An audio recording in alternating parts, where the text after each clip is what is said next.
surprising. A lot of times about those things Hebrew a for little bit more in remembrances. detail.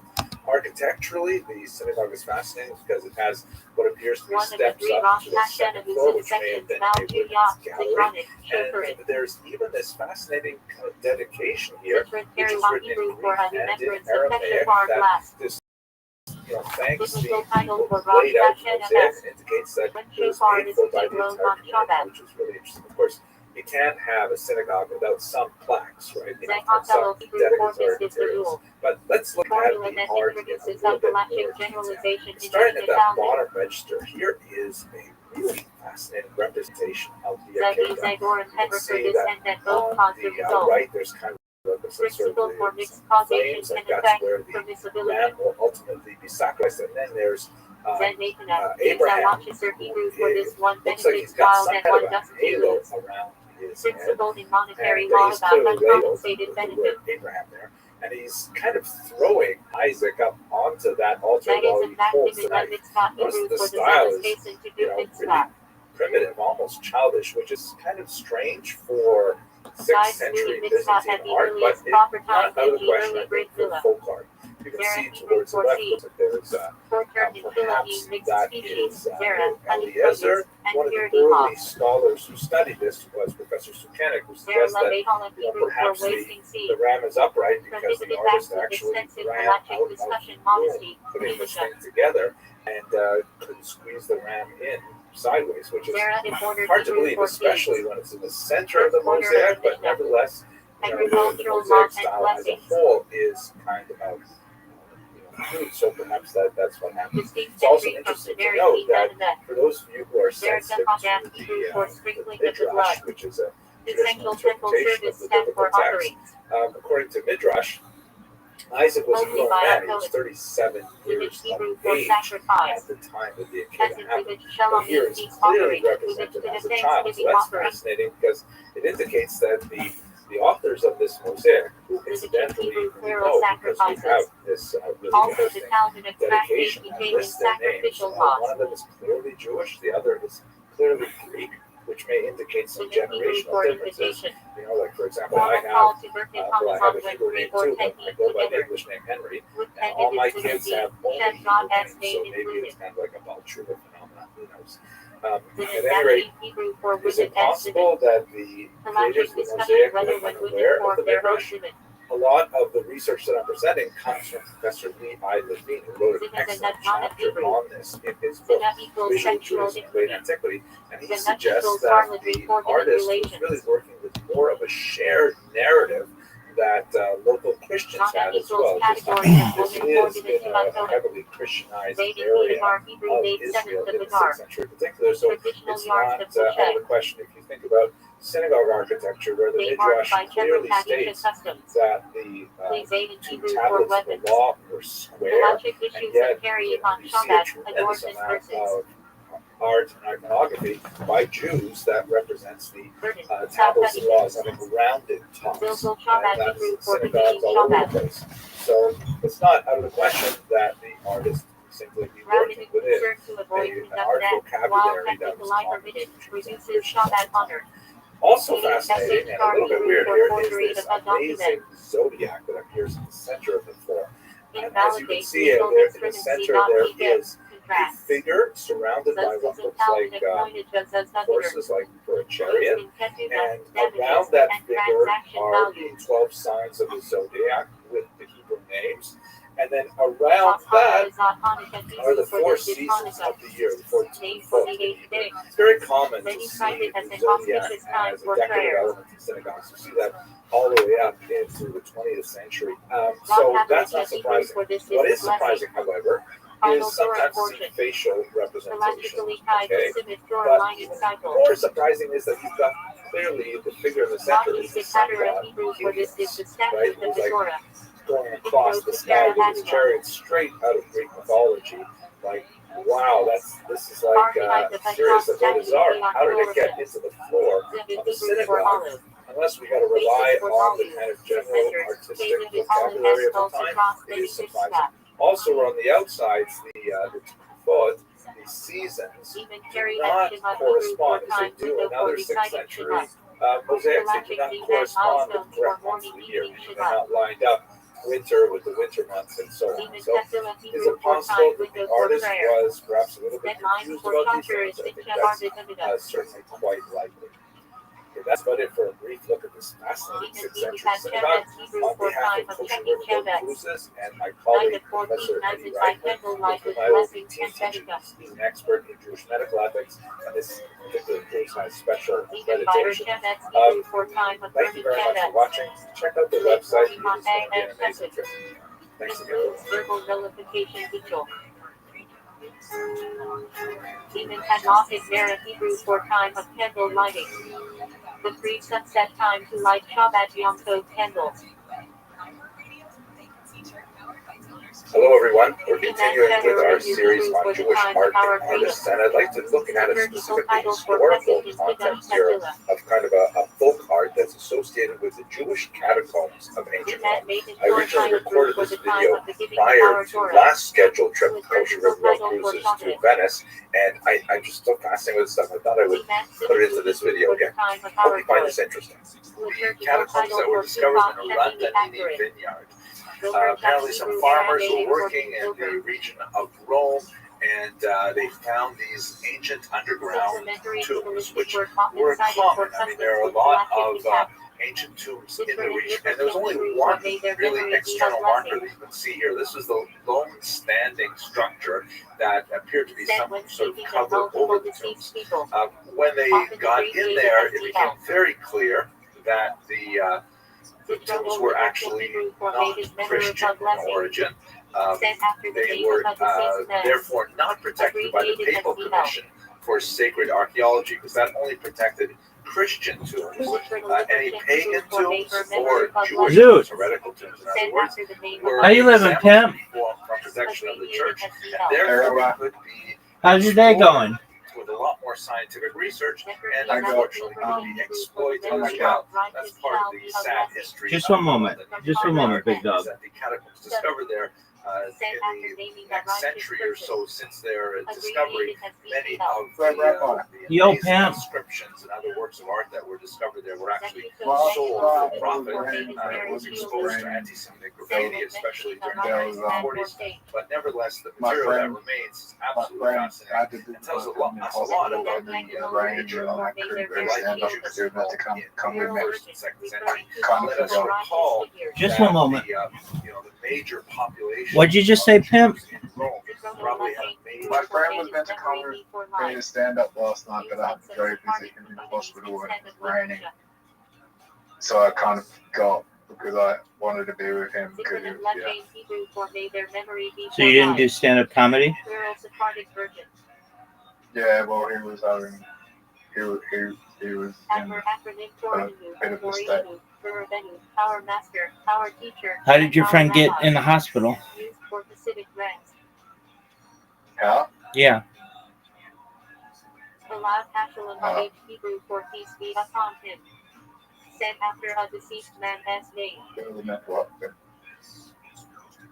They had a mental outbreak? Yeah. Let's just say that. Okay, what does that mean? But he's dying in the mental hospital. And so you had to go to a mental hospital to go visit him? Well, it's a hospital. Yeah. Oh, mental health. Okay. How are they doing? Fine. Are they better? I think they're better there than their living situation at home. Okay, what's up with their living situation at home? Oh, it's just dog shit. Poverty. It's dog shit? Yeah, it's just poverty. Oh, okay. All right. Well, are they going to be okay? Yeah. Okay. So you They didn't? said they were renovating their home is fucking awesome. House. Okay. Well, they can't be in there forever. Opposite Hebrew for righteous moment. Feminine honorific. Kavatara Hebrew for honorable rabbi. A respectful address. All right, so you didn't do stand-up comedy this week. Are you planning on doing? Okay, what are your jokes? What's my jokes? Yeah. Honorific title Sahabi. They might offend you. All right, we'll say it. What? Not in Hebrew for leader or chief. Historical title for community heads. Nazi Hebrew They might for offend you. or president. Okay, say it. I'm not easily offended. Title I find it of funny when I head meet with autistic children because the Jewish people created autism.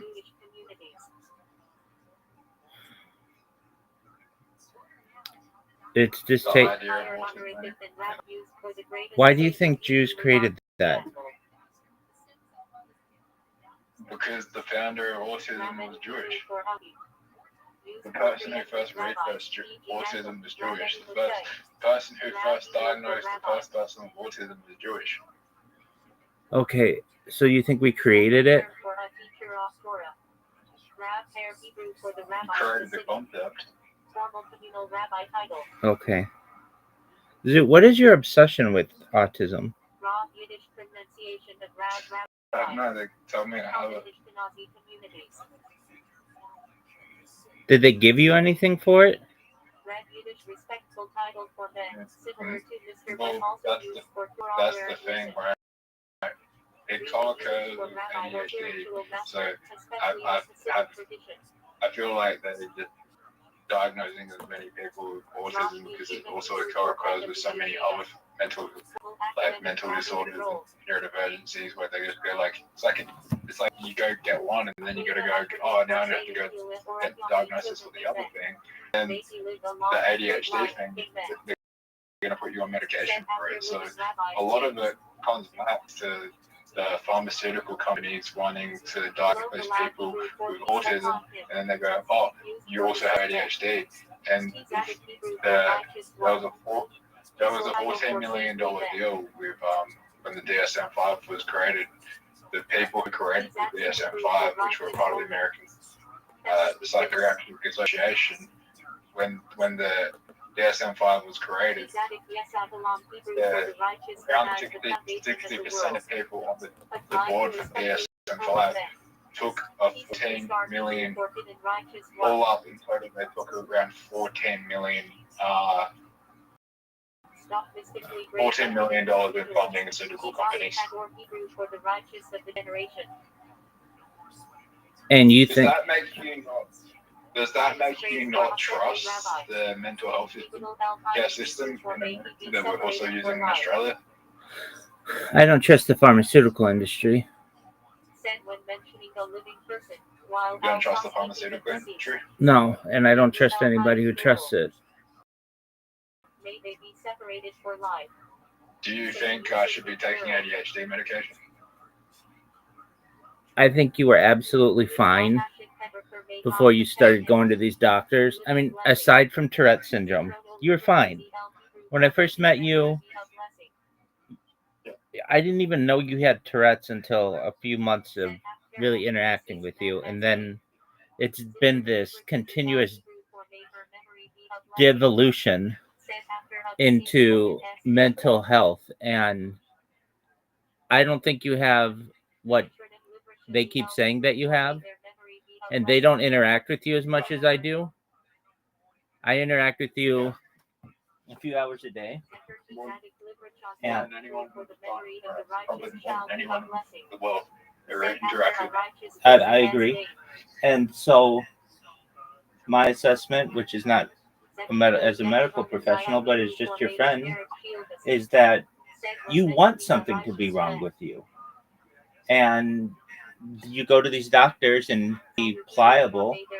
And I didn't want to go to these doctors. Right? I didn't want to go to these doctors. My mom made me go to these doctors. Okay. Well, my decision. okay, well, however you got there, and I mean, why did your mom say that you had to go to these doctors?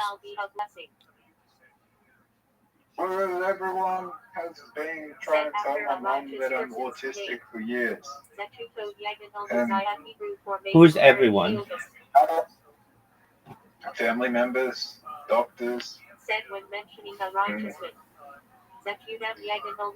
Family members and doctors who, yeah.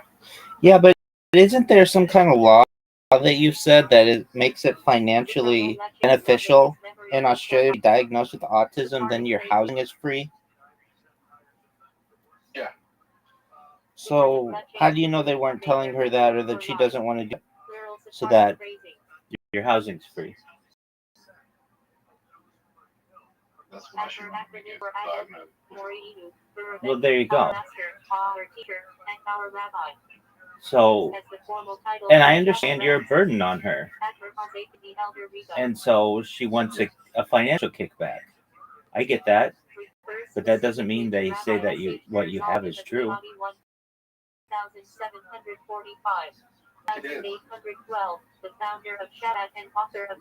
I personally don't think it is either. Look, if you were to ask, if you were to ask me, in a location where it's very hard, there's a low population, it's very hard to get a fucking job. Exactly. I have fucking Tourette syndrome. Exactly. And then I have the coordination issues as well. But none of those things that you can, but you can't get on the system of those disabilities. For some fucking reason, the autism counts, which isn't even like, no one even knows what the fuck it is. It's just social communication issues, which I don't have. Social communication issues you can just fucking get over and like learn. Like, look, I'm communicating well right now. Yes, you are. There's no issues in my communication. Yes, you are. It's just Exactly. like, it's not the social communication, it's my lack of coordination, my lack of coordination, and quite simple, like, to put it easily, like, the best way I can put it is somewhat just being fucking lazy, because my mum has allowed me to live like this for the last 29 years. Yeah, I get it. It's not like you're incapable of working. I understand that you're in an area. Look, if we really want to go through it, we'll go through it. You had Tourette's that was essentially late occurring. It's not like you had it from birth. And that has caused issues in your life. Whether you know it or not, it does. But I know you know it. But even when people have interactions with you, your societal tics are unattractive to some people. And you made it to high school and didn't go to college, which is fine. I think that's okay. That's pretty normal. Yeah. But then to earn a position, you've been unable to have long-term work for the last 10 years. And that's not necessarily your fault. It is a combination of societal factors, location factors, but there are a million people where you are, and a lot of them have jobs. Do I think you could get a job? I absolutely do. Do I think you want to? No. And that's fine. Yeah, that's fine. I mean, you look at the stand-up comedians; they all have jobs. They're just not stand-up comedians. That's like a 10-year process to just do. No, many of them are very good, and they still need a job or someone to support them. And so you have a situation where you can live with your family, and they'll support you. And so you've just been doing the easy route, and you never moved away. and you never explored the world. And I'm not saying that that's what you needed to do, but even explore Australia, you never did that. So you're in a position right now where I have been to Sydney, I've been to Melbourne by myself. yeah, but that's I've like, been to Melbourne and Sydney. I know, okay, fine, but I mean, you didn't live there. You didn't make friends there. You didn't establish yourself there. I did make friends. I still have friends in Melbourne. But you didn't live there, meaning like you weren't there for 6 months or a year or 5 years. No. Nothing like that. Okay, so you're in a situation. 1 week in Melbourne and about a month in Sydney. Okay, so that's just, those are vacations. All right. So Yeah. right. So you were in a situation where your mom would let you stay at home, and she's babied you your whole life, and now you're in a situation where, I mean, why do you want to work? You have a dog. You don't have to do anything. You don't have any pressure on you. And you're like, well, I want to. You wanted to have like 5 different careers, as I've known, and you've been very motivated for all of them, but the work ethic isn't there. And so then you put in all these. Your mom basically sees this and knows that you're a burden to her, and knows that she could be getting financial kickback from the government if you were diagnosed with some of these things. And so she pressured you to go get diagnosed so that she doesn't have she has more money. And I understand that. I understand where she's coming from. And is there a possibility that you have some of these? Perhaps. Is there a much higher possibility, though, that you're just lazy? Yeah, that's absolutely true. And so, Yeah. And I don't know if this is a behavior issue, but you're not very good at finishing things. And I don't mean to, that's an insult. It's just my assessment of what I've observed with as your friend. So if I were you, and you're a huge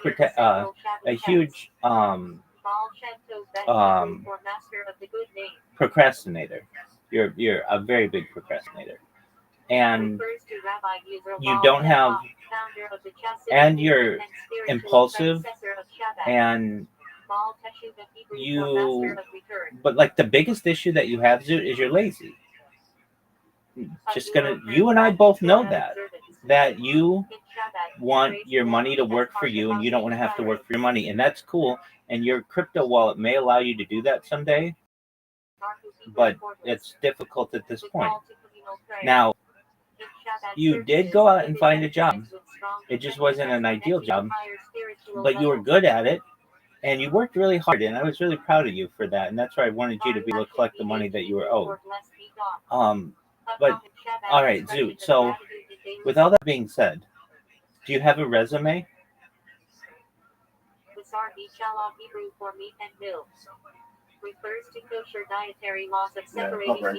Okay, have you put it in ChatGPT and had it been revised? Okay, well, what are you waiting for, dog? You've been doing it. ChatGPT's been a thing for more than 3 years, or Grok, or whatever you want. I mean, Zoot, if you want a job and you want to get out of the house and be financially independent, you need a position. If not, you're just going to regress, and you're going to have these doctors just tell you what's wrong with you, and they don't know. They don't interact with you. Literally, they have metrics that they need to meet, and so anybody who walks in their door who is easily to persuade, they just tell them, this is what you have.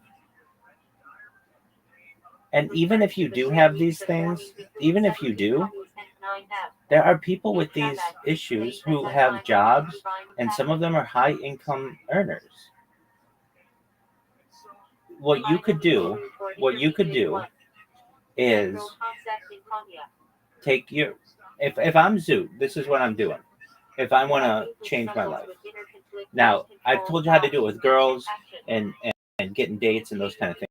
But even without that, I'm taking my resume, I'm going to put it in ChatGPT. ChatGPT is going to make it perfect in 1 second. I'm going to copy that. I'm going to put it in a PDF. I'm going to print it off. I'm going to print off. Actually, I'm not even going to print it off, but not necessarily. And I'm going to apply to McDonald's. I'm going to apply to Hungry Jack's. I'm going to apply to Big W. Places that I know that you can get hired without any experience. You're able-bodied, and you're going to get one of those jobs. You just don't want to work at one of those places because they're not in high finance and the things that you think that you deserve. And that's fine. But I'm going to tell you this right now. At least in the United States, a manager at Walmart makes over $100,000 a year. Some make $200,000 a year. They make very good money. A manager at McDonald's makes close to $100,000 a year, depending, or a general manager certainly does. And if you stayed with these companies and you were consistent with them, In America? well, absolutely. A general manager in absolutely. What a general manager in Los Angeles, California makes at a McDonald's. At a McDonald's? A general manager, that's different than like a shift manager. How much does a general manager in Los Angeles, California make at McDonald's? What's a general manager? You manage the whole store. What? All right, so they make $120,000 to $219,000 a year. High earners are $288,000 a year. What the fuck? Yeah, exactly. So I'm telling you, you live in a, like, I don't know why you aren't applying to these positions. Now, are they going to give you that job right away? No, but you have a lot of advantages on the people who are going to be working there. The people who are going to be working there generally are going to be like high school people and people who don't want to make it their career. But if you were like, you know what, I could make this my career and be making $250,000 by the end of it. Now, let's just, if we want to take where you are, what about in Adelaide, Australia? Put it in both Australian dollars and United States dollars.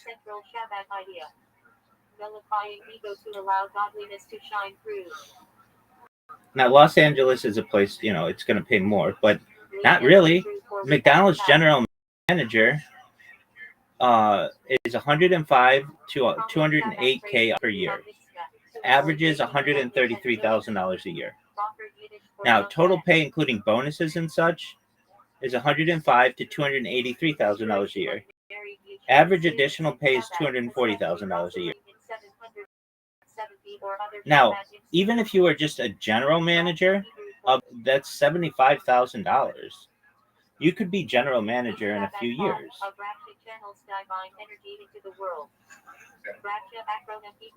How far is the closest McDonald's to you?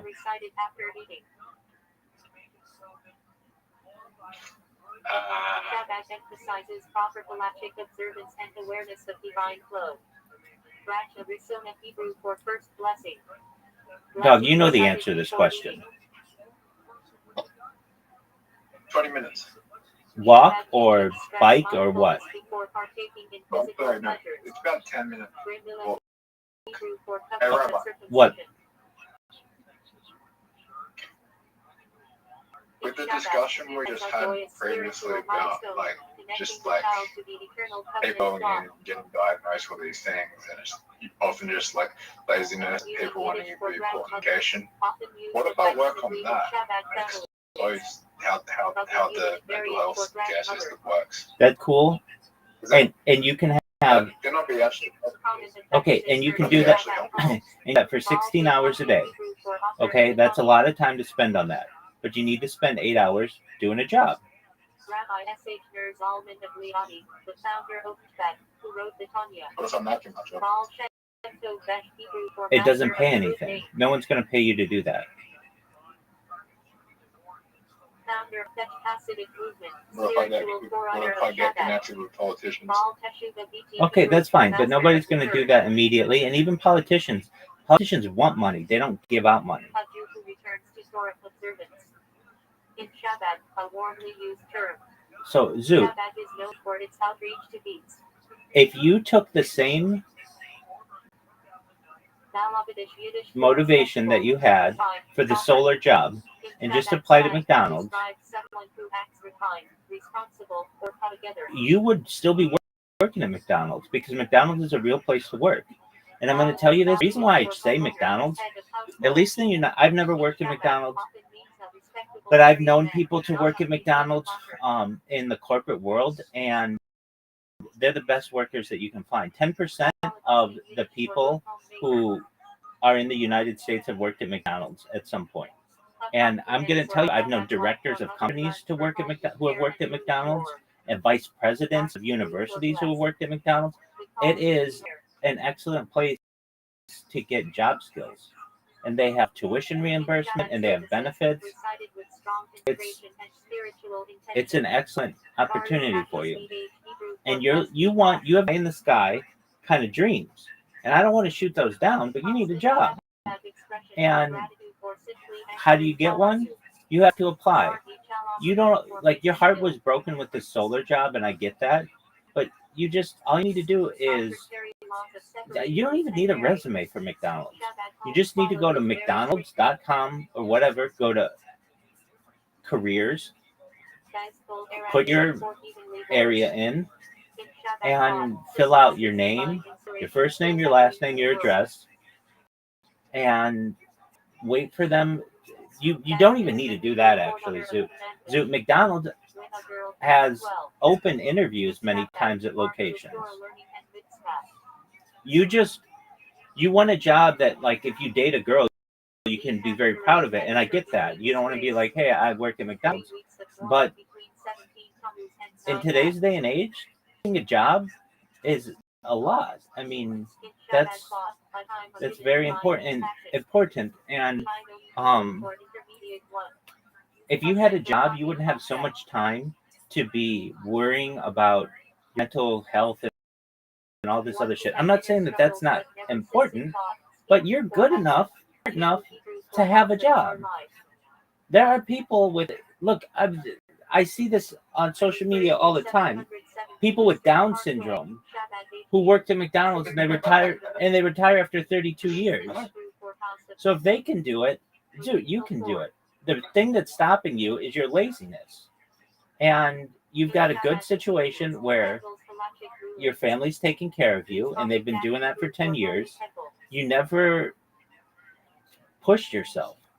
And if you said to your mom, Mom, I know you think I've got all these things wrong with me, and maybe I do, but you have to understand that they're leading me into a mental prison, and it's not healthy for me. I'm going to go out and I'm going to get a job. That would make her fucking month. You and I both know that. You are lazy, and you've been lazy for at least 10 years of your life, and you don't have anything to show for it. You don't have any education to show for it. You don't have a career to show for it. You don't have any certification to show for it. But it's not too late. There are many people who find their place in life later in life, and I'm giving you an opportunity. You can literally go and work at McDonald's. You don't want to work in food. I get that. Then go work at Big W. You can go be a store manager. There are things that you can do. And they give you like things that I think would be really good for you, that are like, you're someone who's motivated by money. And so if your store produces well, you get more money. So that's more motivation for you to ensure that the lights shine brighter, and that the floors are cleaner, and that the produce is fresher, and that the people are as motivated as possible.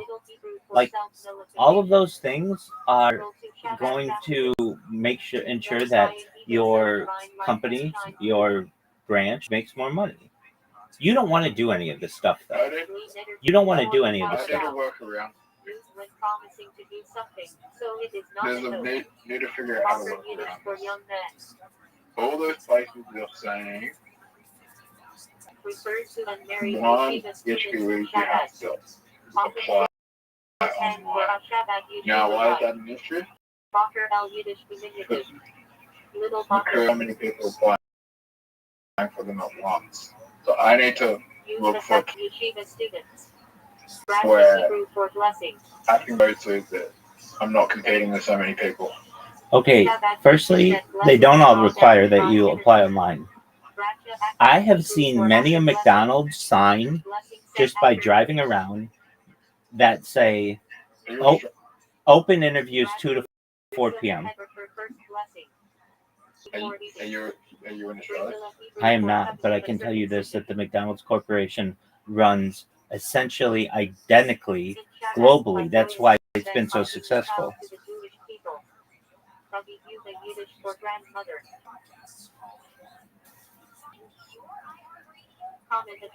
And you're just lazy.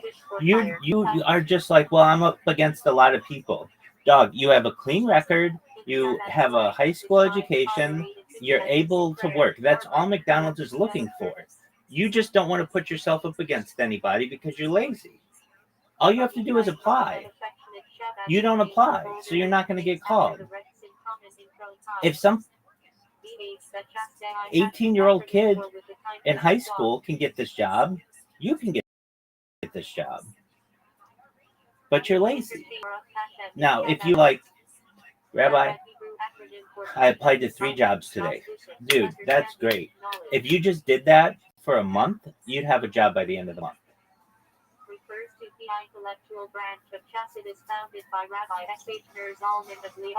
I, without a doubt, feel as if you applied to 3 different places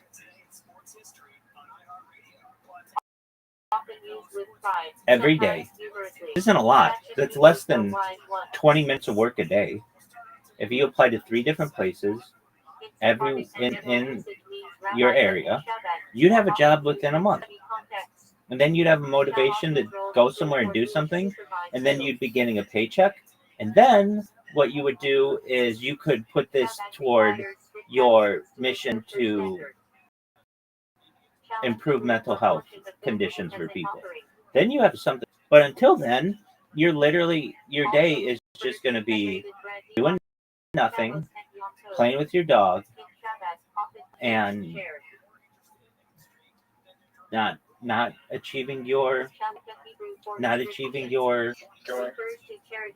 to gangbang on Tuesday afternoon because I have nothing to do.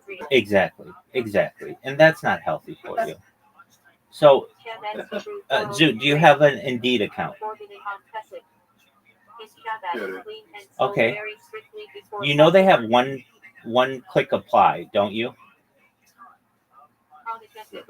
All right. And you know you could just even get an auto clicker for your phone that would do that for you. You know that, right? Yes. All right. So the thing is that I'm hearing is, whether you want to say it or not, you're just a very good person.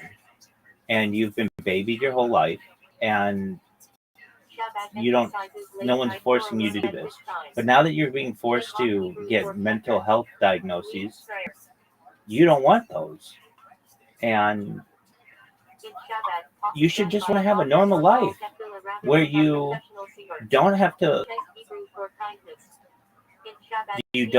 rely on your family, and you have a job, and you have a girlfriend, and eventually you guys get married and have children and have a normal life. That's what you want.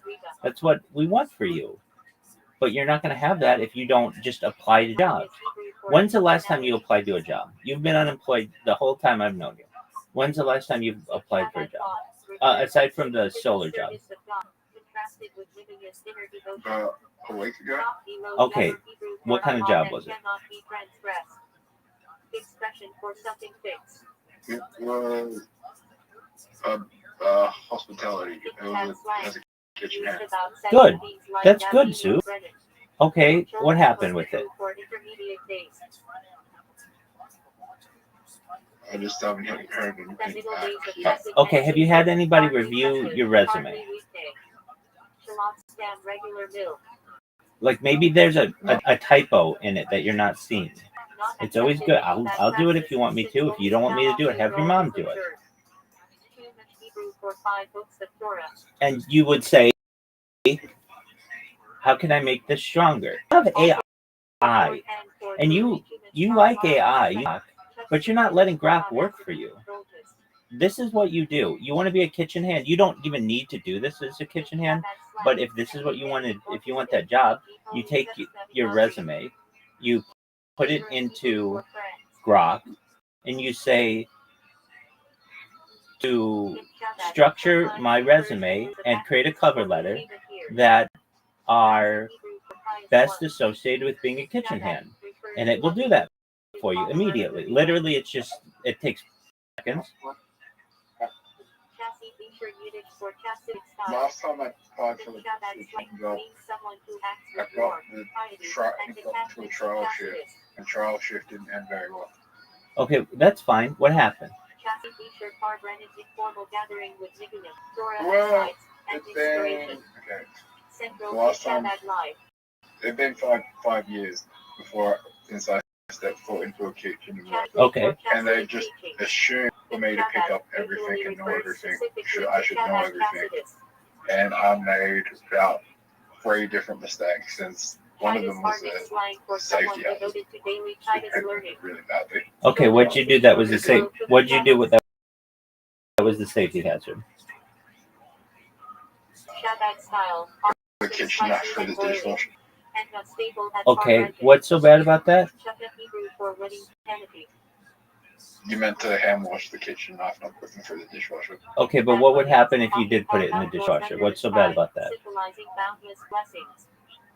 It damaged the knife. How does it damage the knife? It's the same. With the safety hazard, it could fly. When you open, it can also fly out. Okay, I mean, that's not the big safety hazard that I've ever heard, but okay, I get it. I understand. But you're new, and maybe this place just needed someone with more experience, and this was 5 years ago, so you could try again. Now, if you're willing to do it, okay, it was last year. I said I haven't worked in a kitchen 5 years prior to that. Been 5 years prior to that. Okay, and okay, that's fine. Look, we're gonna go. I did this for Caspian Sea, and we were able to get him a job within 48 hours. I mean, he was working within 48 hours, and I'm sure we can do the same for you. So a great place to do it is go to Craigslist, and I go to Adelaide. Let's go Gumtree, Australia. Okay, Gumtree.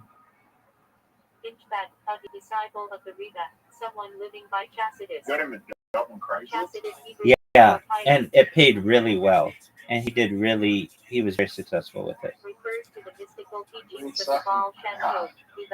No, he wasn't sucking dick. He was bartending, which is what he had done previously, and we got him a job in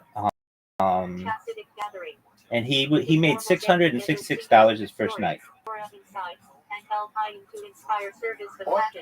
Yep, I'm telling you, he's in Las Vegas, and Las Vegas pays really well for those types of jobs, and he came in, and he worked every night. But I'm saying the first night that he worked, he made $666. Yep.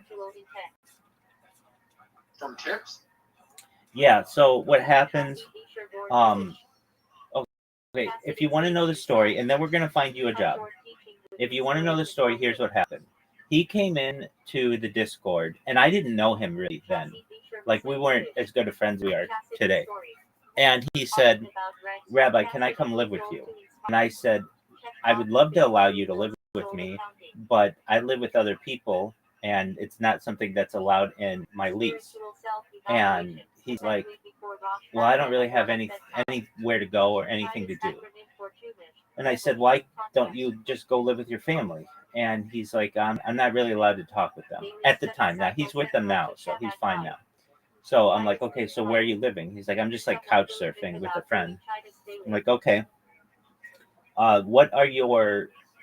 What's your skill set? What have you done?" And he named all these things that he has done, and one of them was bartender. And I said, "Okay, well, you're in Las Vegas, which is the hospitality capital of the world. We can, I'm sure, find you a job." as a bartender. And he gave, excuses like, well, it's really hard to find a job, and they want all these things that you have to do, yada yada yada. And I said, okay, that's fine. I went on Craigslist and I said, look, there's a place in East Las Vegas that has open interviews for a position, and they're going to have open interviews from 8 a.m. to 12 p.m. starting tomorrow. So let's get your resume together. And he was like, okay. So I went and I said, let's just put it in ChatGPT, and it put together a perfect resume for him. And I said, let's put together a cover letter for you. And it put together a perfect cover letter for him. Then I said, all right, well, this is like an in-person interview, and you're going to want to deliver your resume and your cover letter in paper. Do you have a print? And he said, no. I said, okay, well, where's the nearest library? And he's like, it's like a mile away. I'm like, all right, well, you're going to walk to the library. You're going to print off your cover letter and your resume. You're going to come back, and then I'm going to quiz you for the rest of the day on bartending knowledge and on bartending questions. He's like, okay, all right. And he got motivated, and he got his ass up, and he went to the library, and he printed off his resume, and he printed off his cover letter, and he came back, and I'm like, okay, so are you ready to get quizzed? And I quizzed him on all the things that you need to do to be a bartender, all of the drinks that you need to make, and all of the customer service questions that I know that they're going to ask in a job interview, because I asked ChatGPT exactly what questions they were going to ask. And I asked him so many different times that he had his answers down, and he was very comfortable. And the next day, it was at 8 in the morning. I told him, look, they open up at 8. Or then they were open 24 hours. It was a 24-hour bar. I said, you are going to want to be there early and show up and meet the people and go get this job. So he did, and he gave him his resume, and they hired him on site, and he was working that night. And then his first night that he bartended, he made $666, and he made way more money after that. And that was just also in Las Vegas, you make an hourly wage as well. And so I think that was just like minimum wage, but that was very successful for him. All right. So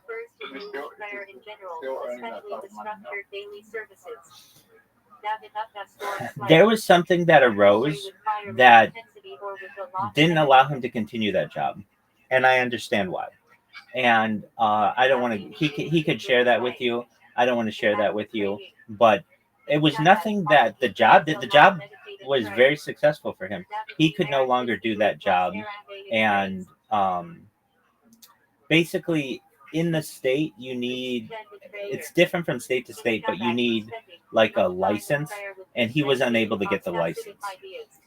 You can work temporarily for like 90 days, which he did, and he was making that kind of money, but then you had to get a license to do it, and he was unable to get the license at the time.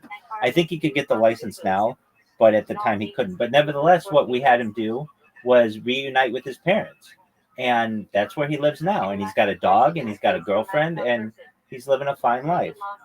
All right, so for you, what kind of job do you want? Do you want to work in an office? Do you want to work in a restaurant?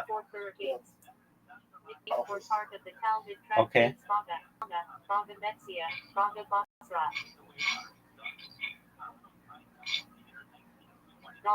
So you have a clean record, right?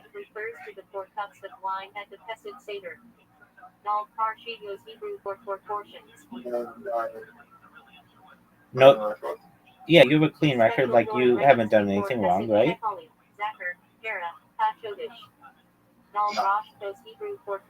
Okay. So Never been convicted of crime, never had employees. okay, good. So Craigslist isn't as big in Australia as it is in the United States, but so local English educator online, students welcome, apply, local. We're dedicated to providing our global clients with high quality academic writing services. this is something. Let's see here. Qualifications. You aren't some of those things. Okay. Dal Rosh Post Shimon Hebrew. 4 initials of Shema. Used in Chassidic meditation on the Shema prayer. Okay. Well, apply to it. Davening Chassidic slang. Chassidic style of davening. Slow, Okay. meditative, heartfelt. Durer Yiddish slang. I found something. Okay, what is it? To internalize. In Shabbat, used to mean truly getting the depth of an idea. Durer Yiddish slang. With inner grasp. I found it. Compliment for someone who really gets Chassidus. Durer magazine Shabbat publication slang among Bakulim. What up, pimp? Did you see the new Durer? Dera Beitash Khan in Hebrew for dwelling in the lower worlds. Central Shabbat concept. Making the physical world a home for passion. Dera Hebrew for dwelling. In Shabbat, shorthand for the above concept. Dollar slang. The Sunday custom when the Rita distributed dollar bills for charity 2000. 29 without a license or education. Did the object a dollar from the Rita? Dollar line slang. Nickname for the long lines of people waiting to receive a dollar from the Rita. Drasha Yiddish Hebrew for sermon. Okay, do you know where Britannia is? Often used for a word given by a mashpia or rabbi. No. Okay. Bridal Yiddish for singing talk. Hanukkah boy with Hebrew letters symbolizing a great miracle happened there. So we need South Australia. Okay, fine. Do you know where Balakova is? Oh no. Do you know where Halbury is? Bridal game for collecting bridles. Rash Hebrew for exposition. Do you know where Wayville is? Yeah, I know where Wayville is. All right. You can be an ice cream scooper. Person who always sits through That doesn't sound bad. No, it doesn't. Yiddish slang. Nonsense. Garbage. Ice cream scooper to help out the Royal Adelaide show from August 30th to September 7th. Hours are 11 a.m. to 4 p.m. Shabbat usage.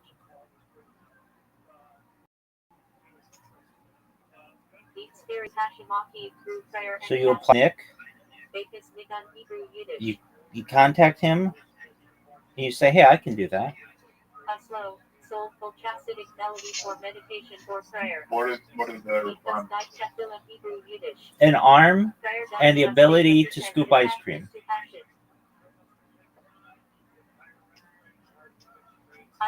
Do you know where Woodville, South Australia is? Do you know where Hyde Park, South Australia is? Yeah. All right. So, I just got some. Just try. There's a kitchen hand job. Absolute oneness. Apache Nami Aramaic for yes, that is indeed so. Classic so apply to it. Eyes rapid Hebrew for time of favor.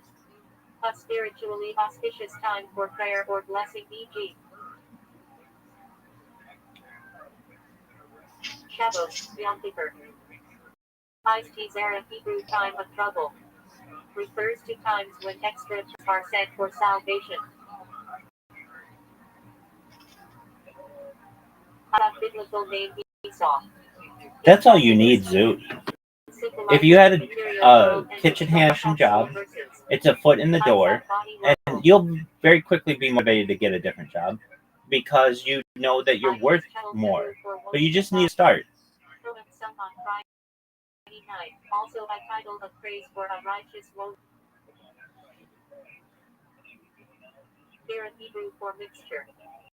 If you came in here every day and before we played our game, you were able to say to me, I applied to 3 jobs today. Okay.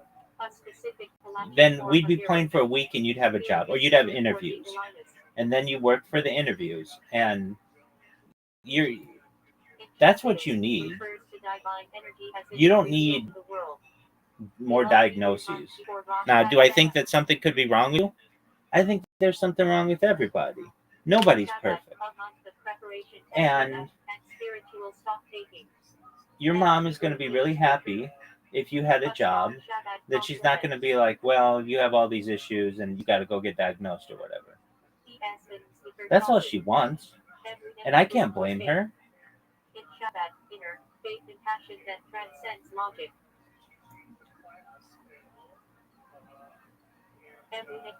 Hebrew for simple faith. The natural, pure faith about you. Hebrew for living faith. You should say to yourself, and I think this would be a beautiful thing to say to yourself if you were able to do it. You say to yourself, Zoot, every time I want to talk about mental health, I'm going to think to myself, how could I apply for another job? You live in a city with 1 million people. That's a large city that's going to have a lot of positions available to you. And no matter what you're doing, if you just have somewhere to go for 8 hours a day, you're not going to be thinking about all this other garbage that you think about, and you get trapped in your own mind. And you just need to escape that. And then once you have that, you'll be able to get your photos to get on dating sites, and you'll get a girlfriend, and you'll be having regular sex, and you'll have a good life. That's what you want. Frantic activity in Shabbat households Friday afternoon getting ready for Shabbos. Hebrew. Mixture of foods. Halachic ritual to allow cooking on Yom Tov for Shabbos. Stand-up competition as well. Okay, that's fine, but that's secondary. One of the 4 species forcicos. In Shabbat, emphasis is placed on a beautiful, okay, that's fine, but that's not impressive. What's impressive is if you could get a job as a dishwasher. Discussed with great care among Shabbat Chassidim. That's a funny set. Okay, it may be, but it's the truth. You think that you are so funny, that's cool. You can still go be as funny as you want on Monday nights from now until January, or even after. But you need things to do during the day, and you need a position. Yeah, I just can't work Monday nights, but I can work Monday afternoons. Absolutely.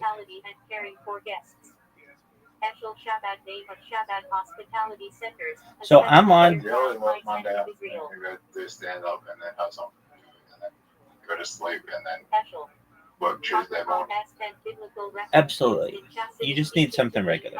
So I'm on Gumtree, and I see pages and pages of jobs, restaurant jobs, pizza maker, busy cafe staff needed, hospitality worker, event staff wanted. You can do all of these things.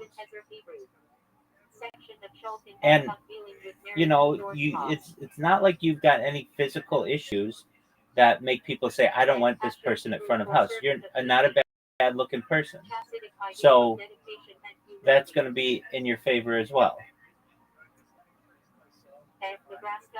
So start applying for the jobs, man.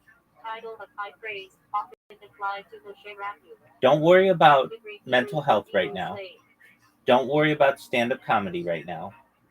Worry about getting a job as a dishwasher. Symbolizes discipline. Hebrew for pierced slave. The one who chose to remain with his master. In Chasidus symbolizes attachment to worldly desires.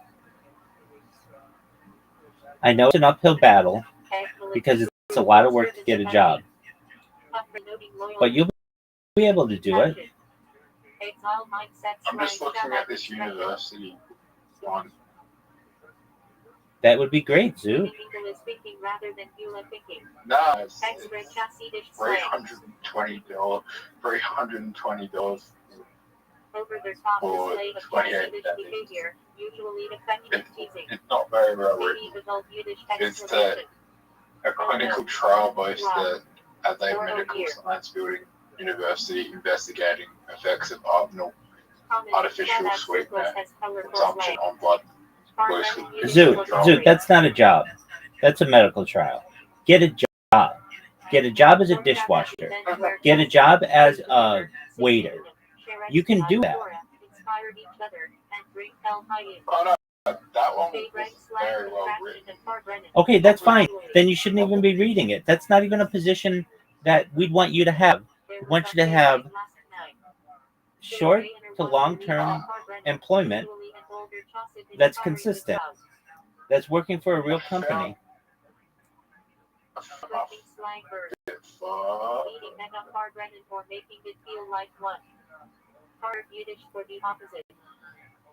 Zoo, a perfect job for you is to work as a security guard. Because you have a clean record and it'll allow you to be in. Sometimes you're allowed on your phone. What do you need to be a security guard? Just a clean record, usually. Used figuratively for skewed thinking. Far-fetched Yiddish slang for straight, uptight. Used for overcomplicating things. Far-fetched vagrant slang. A far where everyone is not overly emotional or crying a lot. I just need registered security operations from security license. No, you don't need that. There are going to be places where you can do that without necessarily having that. If that's what it requires, that's fine. You don't want to have to pay to get something. If you want to do that in the future, you can. But just if you go to hospitality and tourism, there are 92 jobs in your area. If you apply to all 92 or whatever ones are relevant to you, you would have a job by the end of the week. Fargo's Yiddish for why. Commonly heard in here early. Fargo's Zover avoid. Farzine Yiddish for to imagine.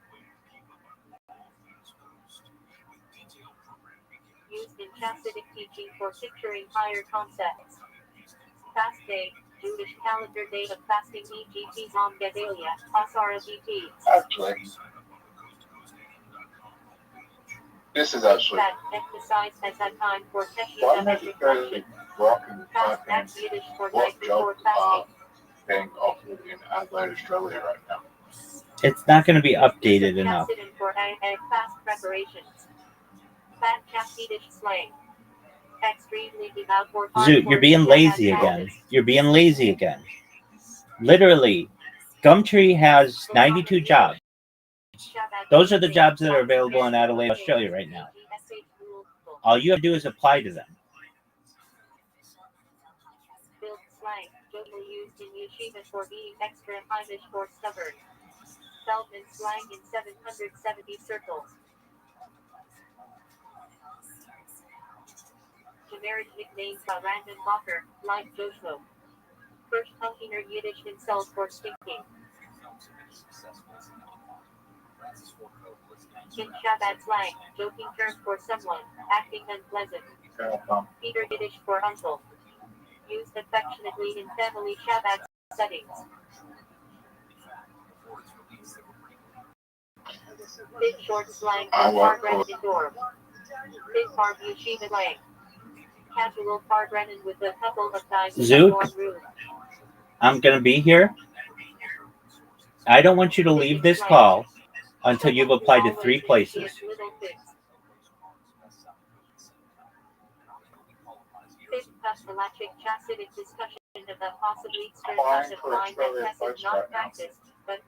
That's a great job.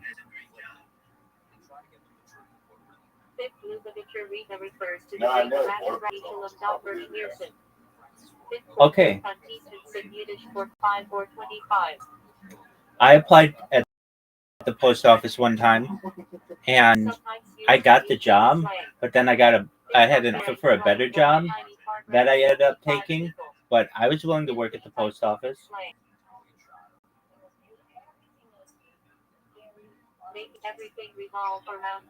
I went through everything that you have to do, the background check, the interview process, and I had just applied to a lot of positions at that time, and I was offered a really big position, and I took it. But had that not happened, I was actually offered 2 positions. Had I not been offered those 2 positions, I'd be perhaps working at the Irvine post office. And I think, in my own opinion, I think it would have been boring, but in its own way, it's kind of a dream job.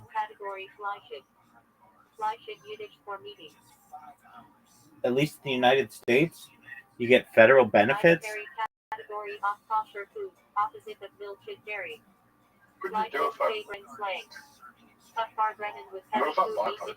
Dude, shut the fuck up about that bullshit. Apply to 3 different positions.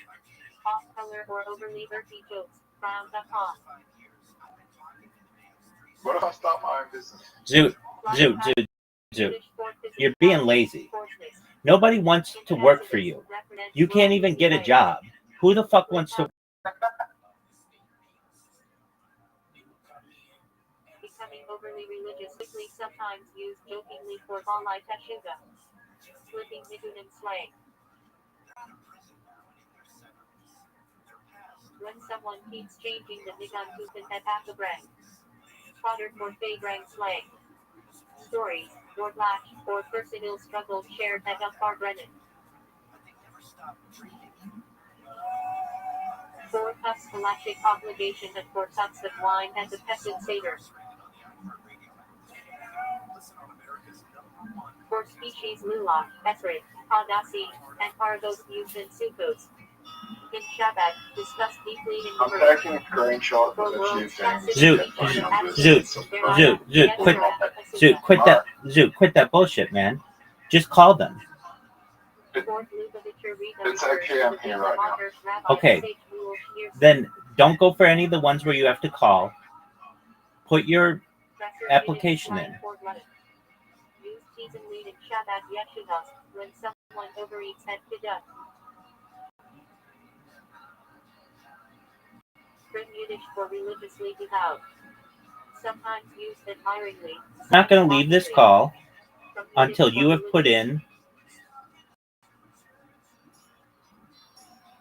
I already applied for Australia, but not that quickly. You didn't. Yeah. Okay, that's fine. That doesn't count as one of the 3. Okay, it counts. Fine. How were you able to apply that quickly? To become more observant. Collision between 2 religious guys in Crown Heights sidewalks because no one yields. Yeah, or the place I applied for my husband will make you to it. So my resume and stuff. Because I've used that website before. Okay, but your resume has been updated, hasn't it? Yeah. You didn't update your resume that quickly.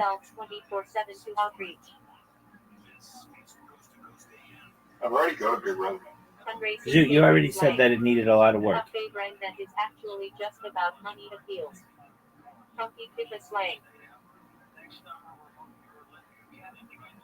Just need more experience. Okay, that's fine. It takes experience to get experience, so that's fine. So you applied to the. It's not the what? Okay, it's fine. It's fine. So you applied to the post office, right? Yeah. Okay. Where else are you gonna apply?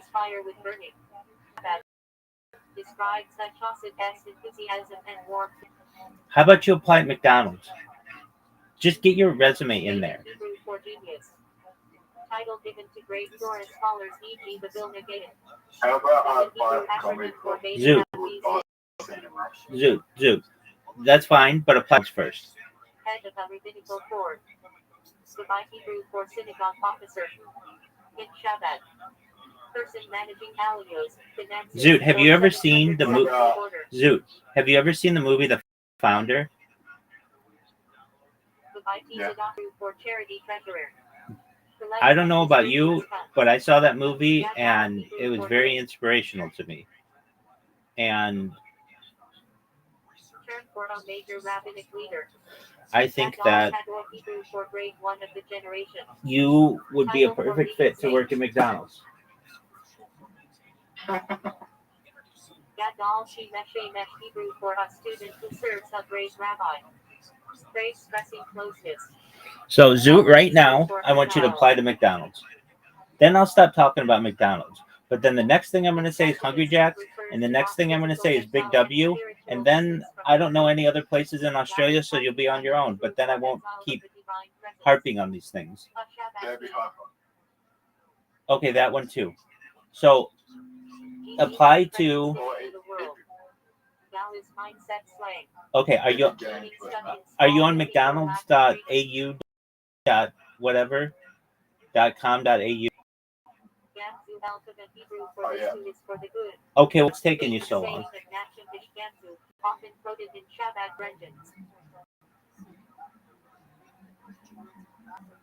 Gan Eden Hebrew for Garden of Eden. In Chasidus. Checking something. 2 levels. Lower and higher Gan Eden. Gan Eden in Hebrew for higher, Garden of Eden. Souls experience deeper divine revelation. Gan Eden Cottage in Hebrew for lower garden open. So you're gonna okay. So here's our deal. You're gonna apply to McDonald's, Hungry Jack's, Big W, and that other one, and then we're gonna play our game.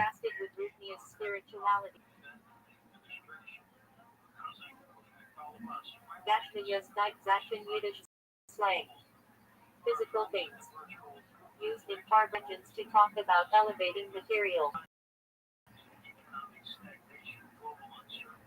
Gehenna Hebrew for purgatory.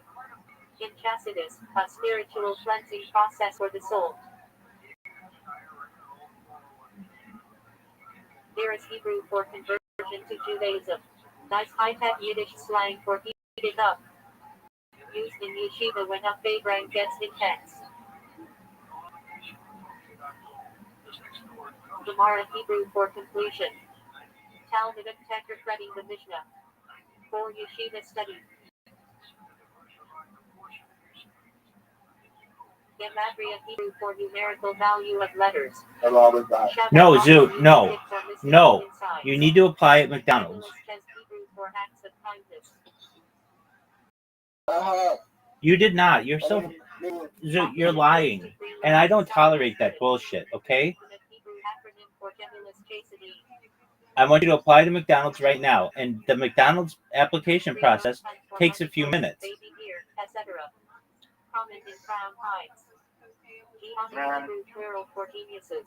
Dude, I don't want to hear anything more out of you until you've applied and you say, I applied, and then you can send me a screenshot of your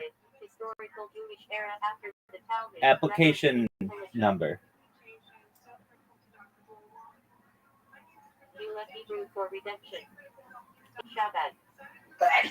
Gesundheit.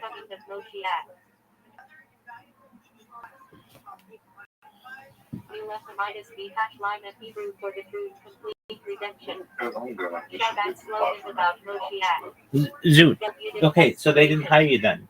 Whoa. But that doesn't mean they're not going to hire you now. Well, I'll go in there. I'll go in there tomorrow. Zoot, quit with this, Zoot. Quit with this. Apply for the position online. If you want to go in there tomorrow, if you want to go in there tomorrow, you can do that. But your job right now is not to talk about starting your own business or talking about mental health or talking about comedy clubs or talking about what you did in the past. Your job right now is to apply for McDonald's.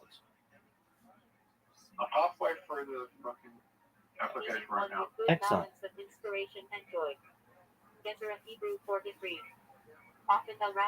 Coming up with the AI shit.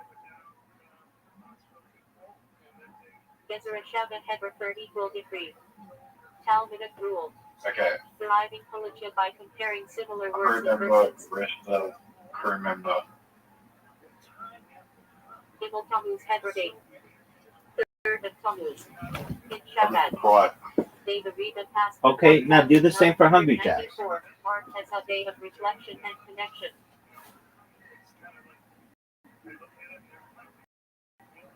Gimel Tammuz Fabrang Shabbat slang for the emotional Arbrennen held that day.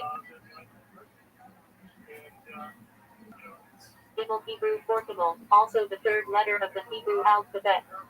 Symbolism used in Chasidus. Gimel Ches Hebra phrase. Letter Gimel represents giving kindness Gemulus Ches. Gimel K Sabine slang in Yeshiva. 3 notebooks for Gemara, Chasidus, and Halacha.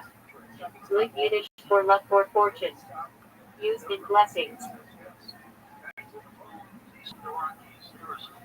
Lig Fabrang slang. A Farbrennen where everything worked out lucky. The Hebrew for bet. Halachic category of stealing. Prosdos Hebrew for stealing knowledge. Halachic prohibition of deception. Gold Hebrew for redeemer. Refers to Moshiach. Gold Hezedic Hebrew for righteous redeemer. Shirt for Moshiach in prayers. Goalless mentality slang. Exile thinking, opposite of Beulah mindset. Gimel Hebrew for benefactor. Rabbi. Yo, Refers to Berka's Hagimel blessing after surviving danger. go ahead. What? Gold Hebrew for nation. They want me to do a 60-second video. Yiddish for non-Yiddish. Okay, do a 60-second video. Sometimes negatively. 60-second video why I should work at McDonald's. Goyish talk Yiddish slang. Okay, perfect. Non-Yiddish head. So go do one. English for impractical thinking. What I would do though is I would go to AI and just say, hey, I have to do a 60-second video at McDonald's. What should I say? Please provide me with the script. And I would just read the script, and if it looked natural, I would send it to them. When someone starts singing one out off now air. Raw acronym for Gaiden Rabbi Eliyahu Vilna Gaiden. Rad Rabbi title for Chassidic Reba. Are you going to do that? Context usually means the Reba. Yep. Brain Good. Yiddish for rhyming verses. Some Hector and Farbrengens, often humorous. Rhyme and Fabrang slang. Farbrengen What'd you is say, often Zoo? Hector and rhymes and jokes. I'm getting a new job provider as well. Brand slang. You're getting a new job for Riser? Someone who always asks for handouts. A job provider. Someone I have a job provider who's a big thing. I'm getting another one. What's a job provider? Rats Yiddish for belch. Used in slang. It's the person who helps you book the job. Rats Okay. Fabrang slang. That's fine. You don't need one of those for McDonald's. Where everyone has groaning. Body. In Chasidus, often contrasted with Neshama soul. You can.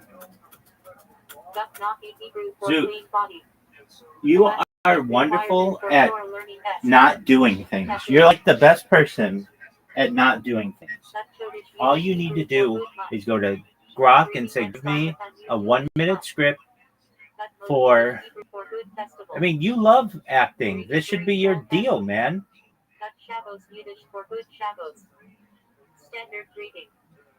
So go comb your hair or do whatever you need to do and go record a 60-second video and then get to the end of the process.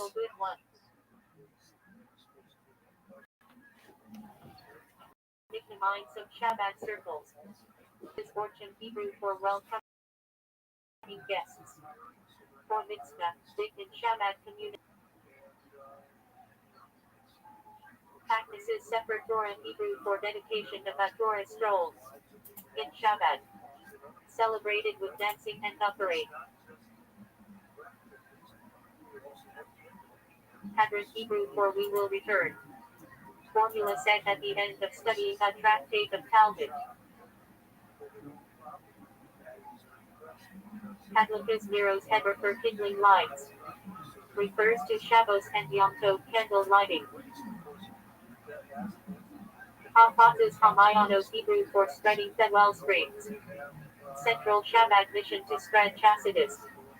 Hafrashas Chala Hebrew for separating Chala. Mitzvah of removing a portion of dough. Kedah Hebrew for telling. Book read on Passover at the Seder. Shabbat has its own annotated edition. Haggadah Hebrew for lifting. Raising the Torah scroll during services. Hakos Hebrew for circuits. Dancing with Torahs on Simas Torah. Hakful Hebrew for assemble. All right, we'll go record it again. But come back. I want you to tell me when you're done. In Chassidus, warns against being overly demanding. Halacha Hebrew for Jewish law. Literally the way. Halacha Levisa Hebrew for practical law. How halacha applies in daily life. Halachic man term from Rav Solovchik. Sometimes discussed in Shabbat as contrast to Chassidic man. Hallel Hebrew for praise. Psalms recited on festivals. Hallel Gadol Hebrew Great Hallel. Longer psalm of praise, recited on special occasions. Hamotzi Hebrew blessing over bread. Who brings forth bread eater. Panachos Hebrew for notes. In Shabbat. Transcripts of the Riva S. Brengens. Panacha Bilgi Yuga Hebrew for unedited transcripts. Notes from Ariva S. talk before editing. Panacha Muga Hebrew for edited transcript. Checked by the Riva. Hanukkah Hebrew for dedication. Holiday celebrating the Maccabees' victory and the oil miracle. Hanukkah Geld Yiddish for Hanukkah money. Given to children. In Shabbat, also given by the Riga. Hanukkah Mezavah Hebrew Yiddish for Hanukkah party. Big in Shabbat outreach. Hebrew for inside. Spike in the first century after the temple revolt, when all kinds of slaves were brought back to Rome, although Jews were clearly living in Rome prior to this period. So we have since then discovered 6 specific catacomb systems in Rome, which are definitely Jewish. It's interesting also to note that they're all centered around the Colosseum, built largely with the labor of Jewish slaves. So Sylvia Cappelletti describes a lot of the history of discovery of these catacombs. They were known, of course, much earlier than 1859. Benjamin Tudela, one of the most famous Jewish travelers in the 12th century report seeing some on the eastern bank of the Tiber, which is probably Monteverde that he saw. And later, early 17th century visitors also confirmed seeing them and described the presence of Jewish symbols, in particular the menorah. The menorah, the seven-branch candelabra, is one of the most famous Jewish symbols. It goes back really to the ancient period, and it's especially poignant to think of it because the menorah was the symbol of the lost temple. So therefore, the Jews kept that symbol as their prime signifier of Jewish identity. Most of the graves seem to have been created in the 1st through the 4th century of the Common Era. It may seem strange to think of Jews being buried in this kind of underground crypts, but this is not at all strange in the ancient world. In Israel, in fact, there's significant descriptions of burial practice and exactly how the bones were observed and so on, and particular practices for reinterment. This is actually in keeping with the ancient, very ancient Greek-Roman practice, the Etruscan practice of underground chamber burial. The Romans themselves actually preferred cremation. Cremation, however, was at odds with the Jewish and then, of course, later the Christian belief in the physical revival of the dead, the visitation of the dead that occur in the Messianic period. Therefore, inhumation or burial in the soil as we have today slowly became a much more popular practice. However, for quite a period of time, the practice of burying in crypts was maintained, and that's why we have these catacombs today. Most of these photographs are taken from an amazing website. Really have it is so much all the things, all the information. Catacombsociety.org. That is an area that still Shohan Brett did a tremendous amount of research. There's a lot of her writings on this website. Hundreds and hundreds of photographs. Really worthwhile. Okay, let's have some look at what do you see inside these crypts. Here's an amazing picture that shows the interior of the you see that there are these sort of horizontal rack lights on the left and the right that are lined the sides of the hallway. That's basically the main system of burial that's portrayed in this crypt, although it's clear that it was used over many centuries. They even have had usage by non-Jews, either prior to or post-Jews working in this particular area.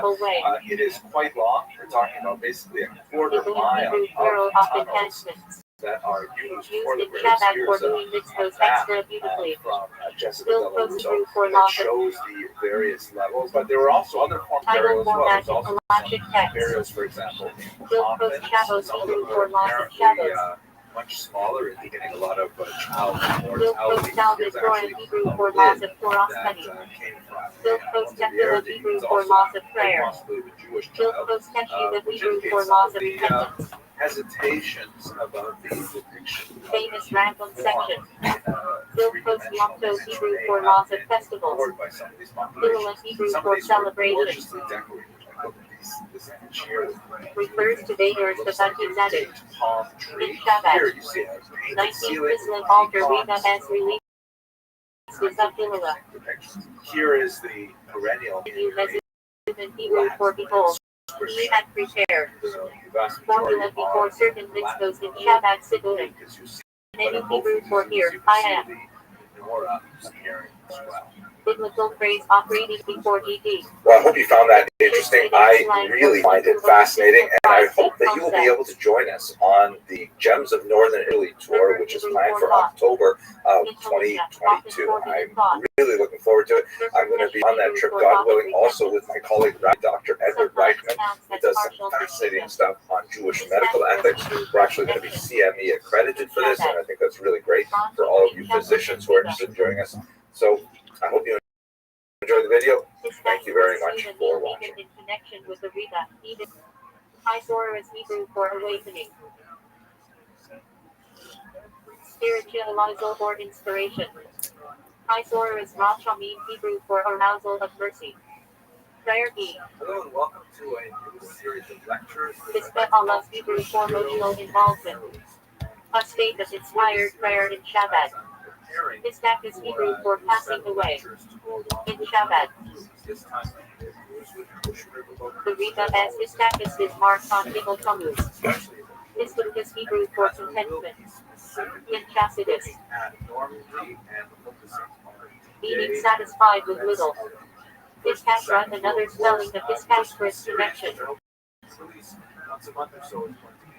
Idlifim in Hebrew enthusiasm. A fiery feeling in prayer. Idlifs in Hebrew for gathering. Used for conferences, like minus hashluchim. Idpash is Hebrew for extension. Chassidic concept of influence beyond one's self. Media Hebrew for obligation. Halachic requirement. Hafler Par Yeshiva slang for review test. Opens a short for Hafaz's Hamayanos. Spreading Chassidus. Let's go to our topic. Opens a Bakr Shabbat slang. And we want to talk about A student devoted to equal and outreach. Hafshi Hebrew for free. Used in slogans about Jewishdom. Specifically want to look at one battle in particular. Torah Hebrew for ruling. Halachic decision. Torah practice Hebrew for practical guidance. In Shabbat. The Rita and supply directives. Hashana Hebrew for please save. Chanted on Sukkos with Lulav. Hashanos plural prayer. That is Hot slang for fiery, intense. Used about far regions for monsoon. Hot bay ranking. that is those Jews living in Israel really wanted to assimilate. Hot bay rank that got very heated and passionate. Also Yiddish slang for spending money. Commonly joked about in Crown Heights. Get rid of all of those offenses and things like that that are associated with Held in Hebrew for Martin. this led Source of halachic questions about tribe animals. User in Hebrew for stringency. Meaning extra strict intelligence. Such slang for someone trying to act mysterious or secretive. They faced a Teshuvah Hebrew for memorial prayer. Set at yards. Teshuvah Yiddish slang. Settle. After Maccabee died, the leadership suddenly went to Yehuda Maccabee. Used for Samonekon, not too excitable. Paper Hebrew for pregnancy. So let's look at this. Intelligent, also interpolation of a leap year. In Kabbalah.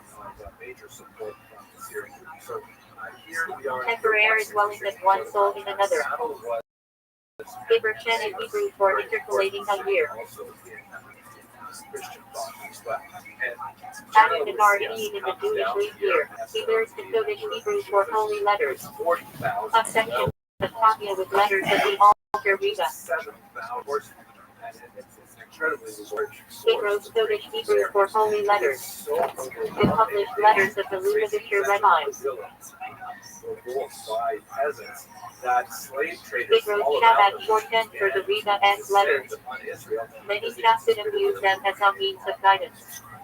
Hebrews practice Shabbat slang. By the way, much of this information comes from Writing a letter to Perez and placing it randomly in the Hebrew Scottish volume for an answer. Dilu Hebrew phrase these and those. outside books, known as the Apocrypha, that is ironically included From Calvin and Dictum. reasons Those which are opinions are words of the living GD. but the They first from Hebrew for main thing or essence. by someone who actually saw the events firsthand. At any rate, these Common in Halachic and Shabbat discussions. Abraham in Hebrew for the core law. The strict Halachic requirement without stringencies. very poorly equipped. No match at all for this professional army. Hebrew slang from the Torah. The first book of The main point in Ashi or Sitcha. realized that they Galuni Hebrew for prodigy.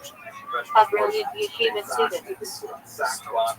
They specifically went and looked at the Torah for In guidance. years that passion I Hebrew for the GD rules. Common phrase in They made down the Deuteronomy to the letter. dismissing anyone who wanted to The fight ninth if they Hebrew had been for married concept or matter. this year, In or if they Shabbat. just planted a Used vineyard, constantly when discussing Chasidus. The ninth Loki Hebrew for divine concept. which is one of the reasons why I think such a tremendous hero thread the day of Saturday. In Chasidus, a teaching relating to GBS essence. The ninth Passion Hebrew for simple concept. Yeshiva slang for something basic. Here's a map of the actual battle. The ninth Gadol Hebrew for big concept. Something major or profound. From the larger campaign, and he takes them out in a rapid. The ninth AI Moshiach Hebrew for matters of Mashiach and redemption. A strong Shabbat learning piece since 1991. The 90th Hebrew world for matters. Shabbat slang for stuff. Example. He has busy the 90s. Coded Hebrew for the holy city. Usually refers to Jerusalem. Hitchback sometimes used playfully for crown high. Something like Hebrew for city of refuge. Or mandated asylum city. And avoids Gorgias' Certain Hebrew for organization. In Israel, name of three-state militia. In Yeshiva slang. The organizers of that program. These managers are so, the managers are so Hebrew for scared man of kindness. to say Shabbat term for Chassid known for generosity. to say yes, yes, yes, yes, yes. Hishtam's Hebrew for man of truth. Chassidic compliment. So Hebrew for good person. Please explain to me why you let these guys do this. Ishbitzer slang for students or teachings connected to his Chassid is not Shabbat, but used in yeshiva conversation. Fuck is he doing? His copy of Hebrew for subdued. Shabbat Chassidus. Holding back one's desires to serve DD. Bishopship Hebrew for transformation. Now, there's a lot more to say about the Hanukkah rebellion. Transforming negativity into holiness, a higher level of copy. Bishop Hebrew for prohibition. Stuart Smith, in case Skyco still is awake and stable. Galactic category operable impact. His Hannah on Hebrew for benefit prohibition. And item fortunate not just to eat, but even to derive benefit from. His header Hebrew for permanent and permitted. Category of galactic rulings on categories. King Chalkid Bihula Aramaic for beginning of redemption. Phrase used in discussions of Israel's founding. Hitkafia alternate spelling C Hitkafia. Hitkafia is slang for someone constantly forcing themselves, lacking joy. Hitkashfris C Hitkashfris. Hitka Allah C Hitka Allah. Hitkash Jusa di Moshe Aramaic phrase. The extension of Moshe. Shabbat. Breeze in a good Every generation has leaders of contact with how we drink these days. slang for Hello and upkeep welcome of seasons to and divine another contraction. lecture on Jewish Which is a heroes joke term and for heroism. eating This small. lecture is part of a series used as part of my research to prepare His for passions the be kosher system boat Hebrew for tours serve, easy cruise with of joy. the Seine River. Korabak team and popular Mikan. So today, since we are in the month of Kislev, I looked at one of the battles,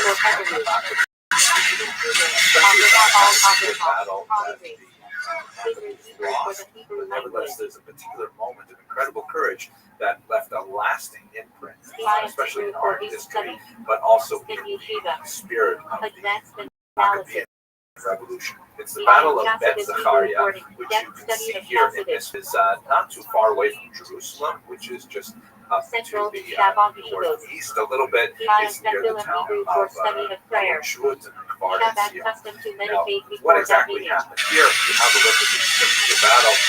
The Maccabees get out from Jerusalem, where the council of Antiochus reported that by Lydius, we already learned that the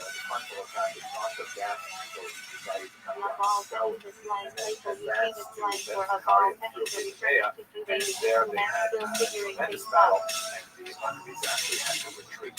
But what's the specific moment of special here is associated with Elazar, the brother of Malcolm, from the book of Maccabees itself, and early edition of the Apocrypha.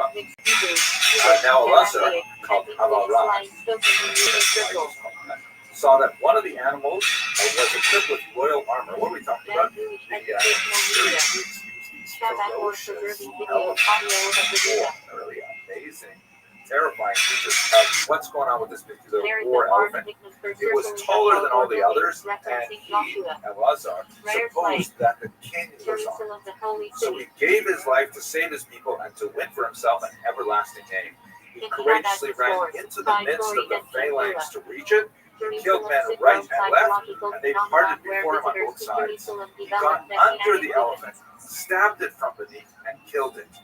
When it fell to the ground upon him, the Jews saw the royal might and the fierce attack of the forces. They turned away in flight. So this was ultimately a defeat for the Maccabees, a temporary defeat, but nevertheless, Elazar's heroism was one really great thing, which you can imagine the incredible courage it must have taken to run up to this strange and ferocious looking beast and to take it down. I think this actually inspired the famous Star Wars scene of taking out those big walking creatures as well. Anyway, let's have a look at this in terms of art history, because what I find especially fascinating about this Gustave Doré, I think, is a fairly realistic kind of depiction of the battle. But in the medieval period, most artists, especially in Christian Europe, had never seen an elephant. So it's really interesting to see when they're reading the Apocrypha. You recall that the Apocrypha is actually preserved in Christian Bibles, not in the Jewish tradition. So we have the Greek translation of this book that's still widely read in Christian church, and they're trying to depict this in manuscript. So they don't know what an elephant looks like. They say it's kind of like a horse thing with sort of a long trunk coming out of his nose. So here's an example in which it looks a little bit like a horse with a trumpet, and notice that the scale is way off. Like, you have no idea how big an actual here's another example. Artist just gave up and said, "Oh, it's basically a horse, right? A big horse." Here's another example in which it's kind of like a happy dachshund or something like that. Another version in which the proportions look about right, but again, the scale is totally wrong. I have to say that of all of the Elazar's death, this is perhaps the most horrible. Just imagine he's washed in that manner. Here's one in which the elephant gets a little bit closer to reality, but the trunk is totally wrong. And here's one which looks a little bit like kind of a saber-toothed tiger trunk. Again, the artists are just flailing about trying to figure out how to depict the elephant. This one's great. It's kind of like a salamander with the dog here. Here is actually my all-time favorite. This one I think is fire jump. So, all joking aside, the heroism of Elazar is absolutely amazing, and he has rare slang in Jewish circles referencing tension with Islam, courage back in the era. Thank you very much for watching. Job biblical, a figure of suffering and faith, referenced in servants are rendered. Give you that impression. People think you're a bitch. Joseph biblical patriarch, connected to Shabbat Keys on Yosef Popovich. Joy and service phrase translating into as Hashem Simcha. Hafi Shabbat principle. Hello and welcome to another video from the Jewish Heroes and Heroism series in connection with Fellowship of Blues. Today I'd like to speak about a very inspirational young woman named Anna French. She was born in Budapest, Hungary in 1921. She was assimilated Jewish that her father unfortunately passed away when she was 6 years old, and she was raised by her mother together with her mother. She was a very bright young woman. very, very well in school, and had a quite passionate attachment to Zionism. 39, with a very good political situation deteriorated, she moved to Israel. She made Aliyah. She joined the good stuff. But that was not enough for her. She wanted to do something for the people of the homeland in Hungary, and so she decided to volunteer to work with the British as a parachutist. She was one of 37 individuals out of 250 applicants who were selected to parachute behind enemy lines into Hungary, where they were working with resistance. Once they landed in Europe, they learned that the Nazis had overthrown the local Hungarian government, and that they were implementing a much more rigid regime of anti-Semitism. Most of the men in her group called off mission, but she insisted on penetrating enemy lines and working with the partisans to try and destabilize the country.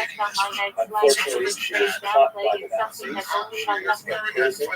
She was tortured horribly, losing several of her teeth. But throughout the entire ordeal, she refused to give up the signals to the radio transmitter that she held, which would have betrayed several other members of the resistance. After a short trial, she was executed to death by the Nazis. One of the things that has come to light since her execution at a tragically young age was the fact she was a very talented poet. I myself have been very moved by her poems and have included them in my lectures. One of the most famous of her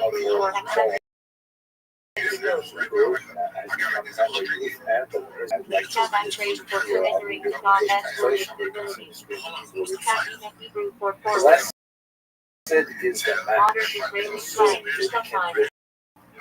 Blessed is the flame that burns in the secret fast. Blessed is the heart, strength to stop its beating for honor's sake.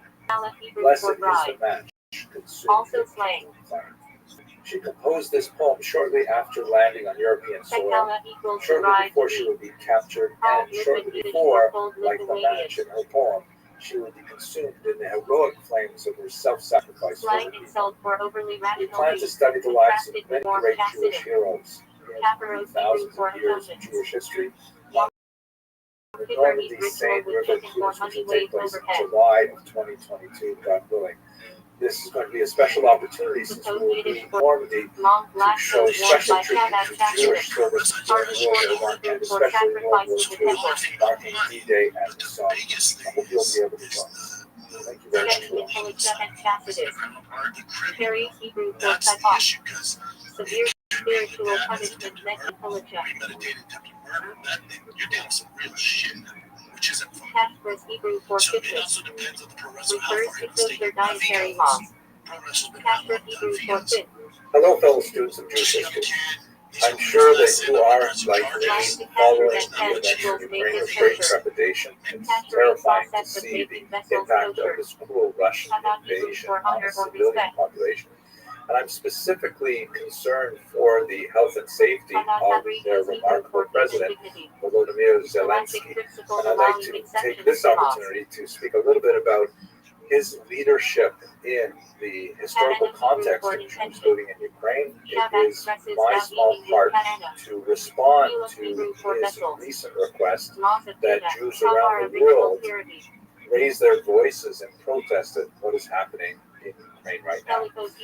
Zelensky's leadership is surprising and inspiring in so many ways.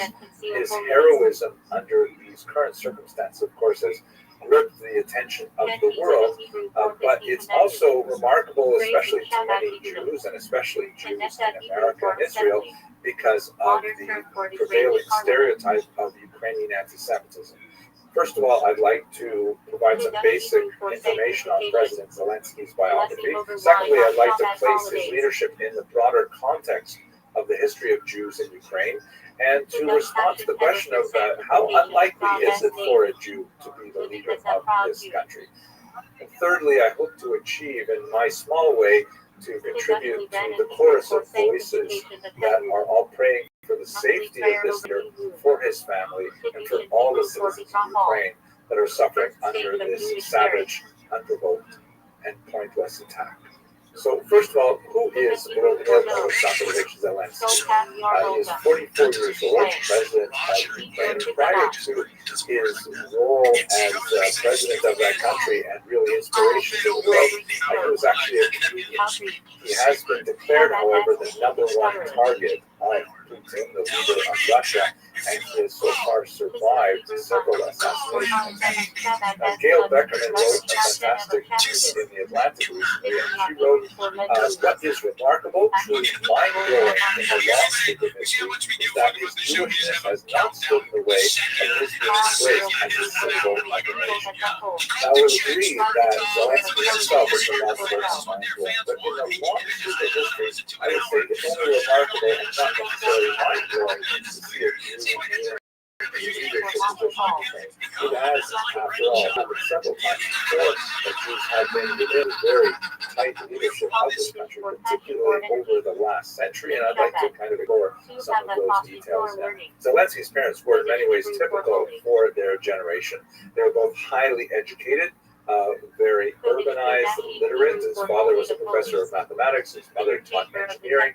And note that they were specialized in non-ideological fields, meaning although they may have been very cultured, very engaged in other kinds of aspects of life, Soviet Jews, when they studied in university, they tended to gravitate to those fields which would be less vulnerable to critique.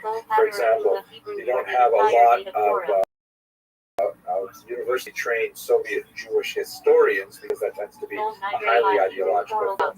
Zelensky's parents were typical of a type of Jew that was known as Homo Sovieticus, or Soviet man, Soviet Jew. And the idea was to try and keep your head down as much as possible, to not affiliate openly in any way with any organized Jewish entity, certainly not to a synagogue, because that was, during the very repressive era of the Soviet Union, the best way to get yourself on the KGB mailing list and to be exposed to persecution, small and large, in the future. So they strove to excel and to raise their families quietly, but to stay away from anything ideological, political, and so on. They were Russian speakers. This is also fairly typical of Jews because as a minority, Jews tend to sort of culturally orient themselves towards the dominant population, and Russians clearly dominated Ukraine for much of the 20th century. Zelensky himself was raised as a Russian speaker, his first language, but he adopted Ukrainian as his second language, like many people of his generation. Actually, one of the things that I witnessed in my own lifetime, and over the course of my own visits to Ukraine, that it was, in the 1980s, clearly dominated by the Russian language, except in the western regions of the country. But now it's overwhelmingly Ukrainian speaking, and the Russians are in the minority. It's remarkable how that changed really since 1991 so rapidly. He also, Zelensky, studied English, and he studied very well. He's actually quite fluent in the language. Let us not forget that he was only 13 years old at the time that Ukraine became independent. He was an adolescent at the time that cultural shift was happening. His wife is not Jewish, which is very typical for Jews in Ukraine, just like it is in the United States of America, a very high degree of intermarriage between Jews and Ukrainians. He went to school and he studied law, also typical for Jewish kids, although a little bit more ideological, particularly in the independence period. And then he went into comedy. He got involved with a comedy troupe that was called Studia Kvartal 95, or Kvartal 95. And this is also actually a very long Jewish tradition.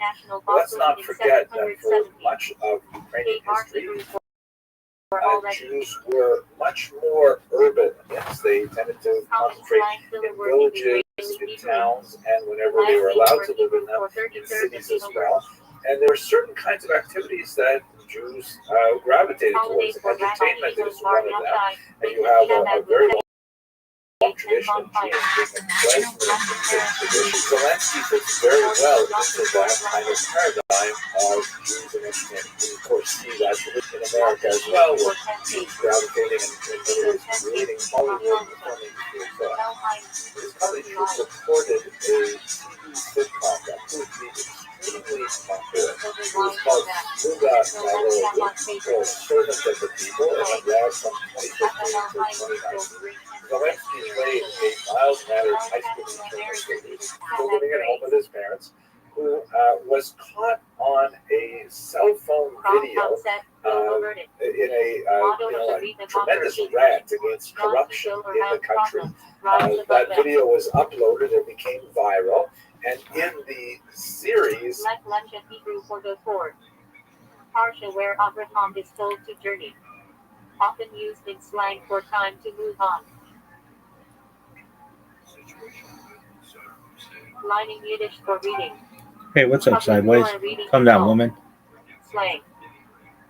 Lining Yeah, Robinson, like, why you wear that hat? Yiddish for mockery. I don't know. Sometimes my head gets cold, but it's like Maimonides, Rambam, Negative cynicism or positive mocking Moshe, slang. and Maimon. Lepek Yiddish for honey cake. I don't know. A lot of times when I sleep, because I could just fall asleep like that. Anyway, my hair gets caught, and then it gets all cray. I don't know. Frankly, but that's what I do. All right, girls, you ready to get a draft update? Learning Torah with pure intent. Longest Yiddish Yeshivish for analytical Torah Oh, study. yeah, ribbons on the butt. Yeah. All right, big dog. So, what are your thoughts on your squad thus far? Frankly, I think it's better than I would have come out thinking it would have been. Like, I did all these mock drafts, and I don't think any of them were this good. Like, I did maybe 35 mock drafts at least. Plus another 25 real drafts. I guess I did over 50 real. I did dozens of drafts. And I think this is the best squad. Why? Why not? Yeah, Robinson back. Do you wear that hat like a condom hat? No, but maybe, girl. All right, here we go. One of the 4 species used on sukkos. You really want to know why I'm wearing it? Because I'm robbing the world, bitch. And that means anybody who wears this, I could be them, baby. Huh? Baby. I'm robbing the world. I'm going from zero to hero, baby. And yeah, Rabbi, so you're wearing a ski mask? I guess. Rabbi, have you ever skied? No. Why? It's a complicated answer to that. I don't like to be cold. I take a shit. Anyway. Now synonymous with Lubavitch movement. Yeah, Robinson in the back. All right, can you review the draft with us? But first, tell us how you think your squad's doing. Well, first, I don't know if this is sideways or not or whatever. Hopefully, it's working. Yeah, Robinson back. Why do you call it sideways when it's just like this? Because I don't know, the camera orientation is like that. I'm not sure. Whatever. All right, so here's where we're at. Let's just, yeah, Robinson back. Yeah, can you just give us a rundown of everybody? Okay, yeah, sure. Okay, so we had Jamar Chase 1, Justin Jefferson 2, Saquon Barkley 3, John Robinson 4, Jameer Gibbs 5, Derrick Henry 6, CeeDee Lamb 7, Christian McCaffrey 8, Amon-Ra St. Brown 9, Puka Nacua 10, Ashton Gentry 11, Devin Henning 12, Malik Neighbors 13, Lamar Jackson 14, Brock Bowers 15, Jonathan Taylor 16, Nico Collins, college sucks, 17, Brian Thomas sucks, he's fine, I think. 18, AJ Brown 19, Drake London 20, Josh Allen 21, Jameer J. Daniels 22, Josh Jacobs 23, Bucky Irving 24, Jalen Hurts 25, Breece Hall 26, James Cook 27, Trey McBride 28, Joe Burrow 29, Mike Evans 30, Kyron Williams 31, Chase Brown 32, Alvin Kamara 33, Brad McConkey 34, Tyreek Hill 35, Terry McLaurin 26, Patrick Mahomes 27, George Kittle 28, 38, James Conner 39, T. Higgins 40, Baker Mayfield 41, Jason Smith and Jugua, whatever it is, 30. Whatever. You're at 37, 38, 38, 42. All right. So, but the squad. Well, I think I got I took a lot of risks. Ashton Gantry, he's a mystery box. No one knows what we're going to get on him.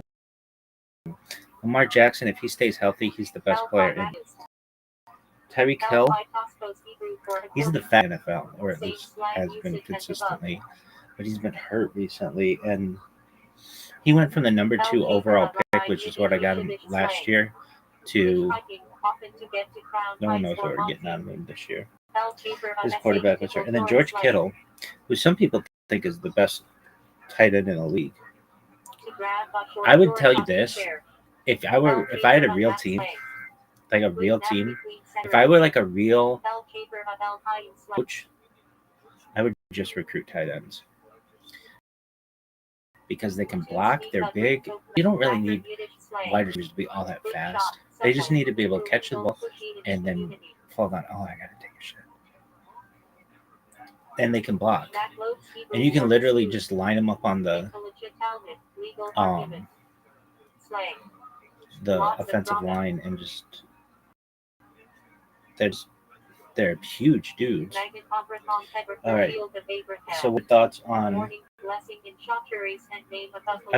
I don't know. Has anybody taken a quarterback and a tight end on a team thus far? Yeah, one person. Bitcoin forever. I gotta take a shit. When's the next pick? It's not gonna be for a while. I slept, and they were waiting 3 hours for my Tyreek Hill pick. And Tyreek Hill, I think I got him on as a steal. Though, let's see here. He was a number 18 wide receiver last year.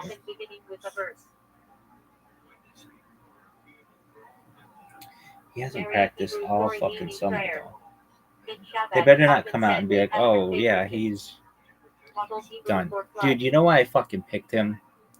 He's super fast. But really, this motherfucker was in handcuffs before the kickoff of opening season, opening game, hours beforehand, and he tweeted out at Cheetah. That's another thing. I think it's tight that he has at Cheetah. He bought it from somebody just because he's that fast. He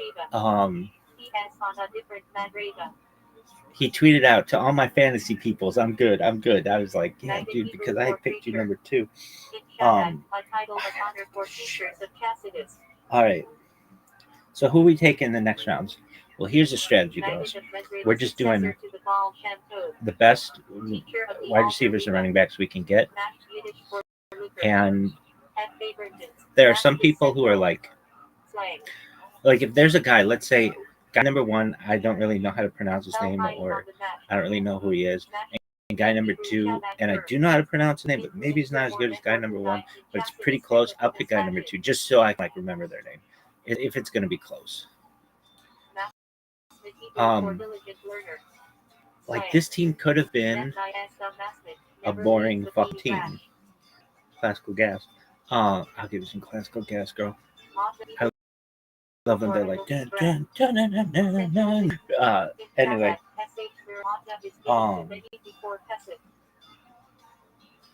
what you're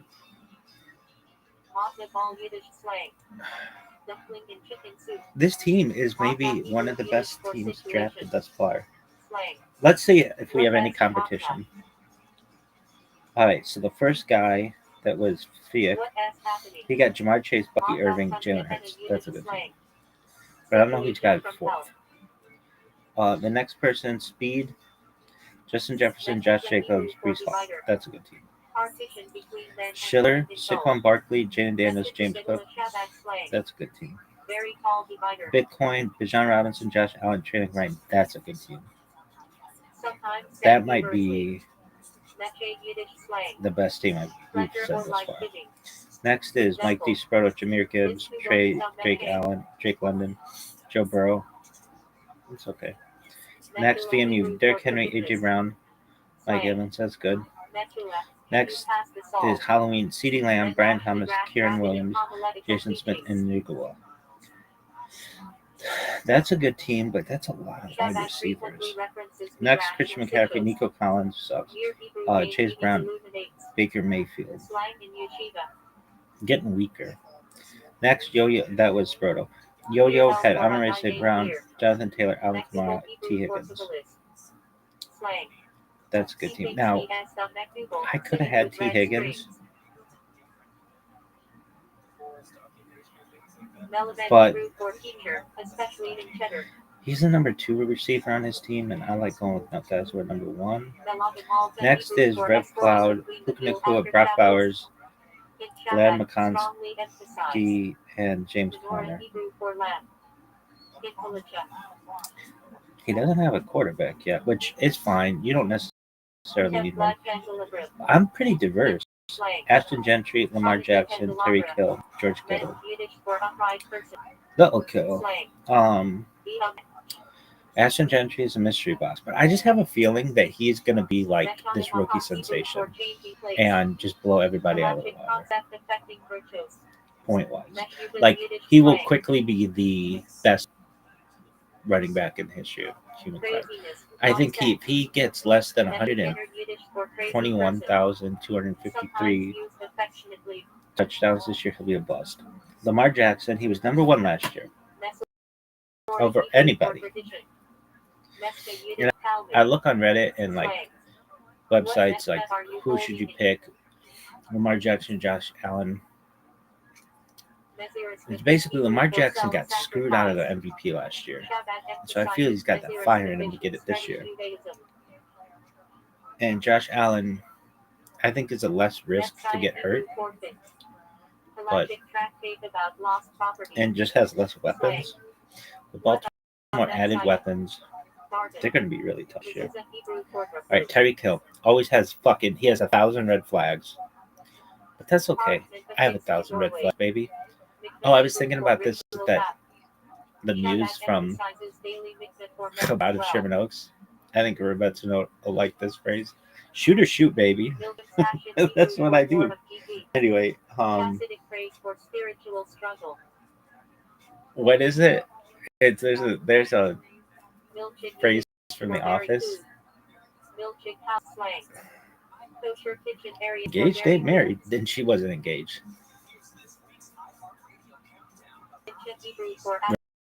Really? And the thing is with that chick, I asked all the guys who I knew, like, hey, this girl, I asked them, do you like this girl? They're all like, they like the other chicks, so I was like, green light. Really? Yeah. Do you think Rabbi Lipsker is mad at you? No. Shoot or shoot, baby. Glad we handled it the way that we did, because I would not have been able to dial in with any Kavana that day. It was a shocker morning, beginning of the week, and it was a shocker. So it was a morning prayer, and I just remember being. I remember my emotions. I was like, where was I? I was driving into the Chabad through their little passcode system, and he just was like, slow down, calm down. Really? Yeah, because I was like, this girl is smoking. Really? She's fucking earmuffs, dog. This. But you look like Princess Leia. Anyway, better looking one. Dude, this girl motivated me to call people and be like, I have closure. And she allowed me to get as much closure as I can get. Really? Over what? Just, I needed to see a face like that. Anyway. And earmuffs. 75-degree weather. Is it really that hot? No. All right. Is that the end of your story? No, I have tons of stories from that joint. All right. Do you like Chabad of Sherman Oaks? Yeah, I love the people there. They were my first Chabad family. Really?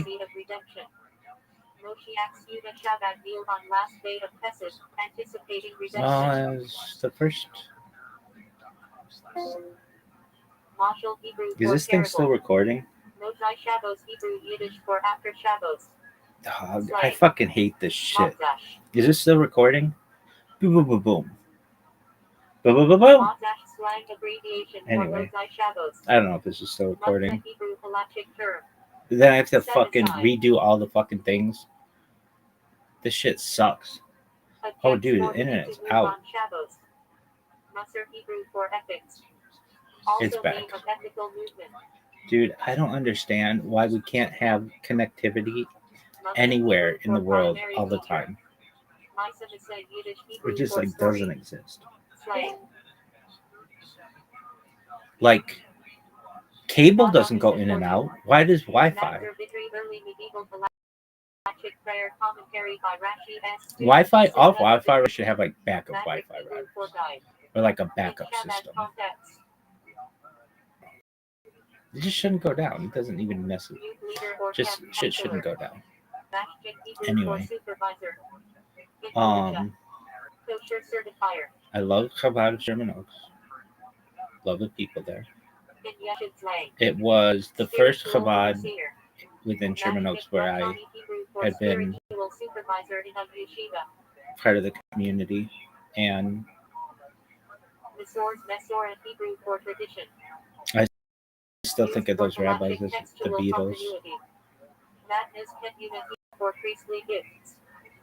And they inspired me.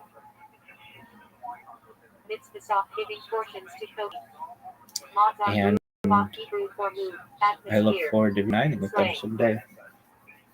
I saw Rabbi Lipsker years later at a funeral, and he recognized me. I was in my big beard, bigger than this one, my black hat, my tzitzit, and just looked as frum as you could look. And I sat in the corner. It was at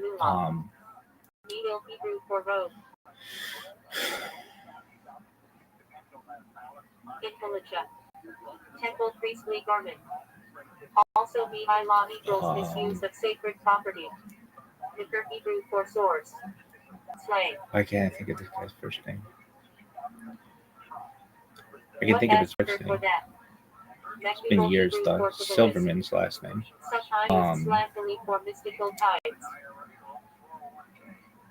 His funeral, the Silverman funeral, and I had to take off work and drive from Orange County to like Glendale to Mount Sinai. Or Forest Lawn. No, it was Mount Sinai, which is in Forest Lawn or adjacent or some shit like that. Anyway, and I was there, and another rabbi and Rebbitzin were really happy that I came because they knew the sacrifice that I had to make to get there. And wouldn't you know it, fucker from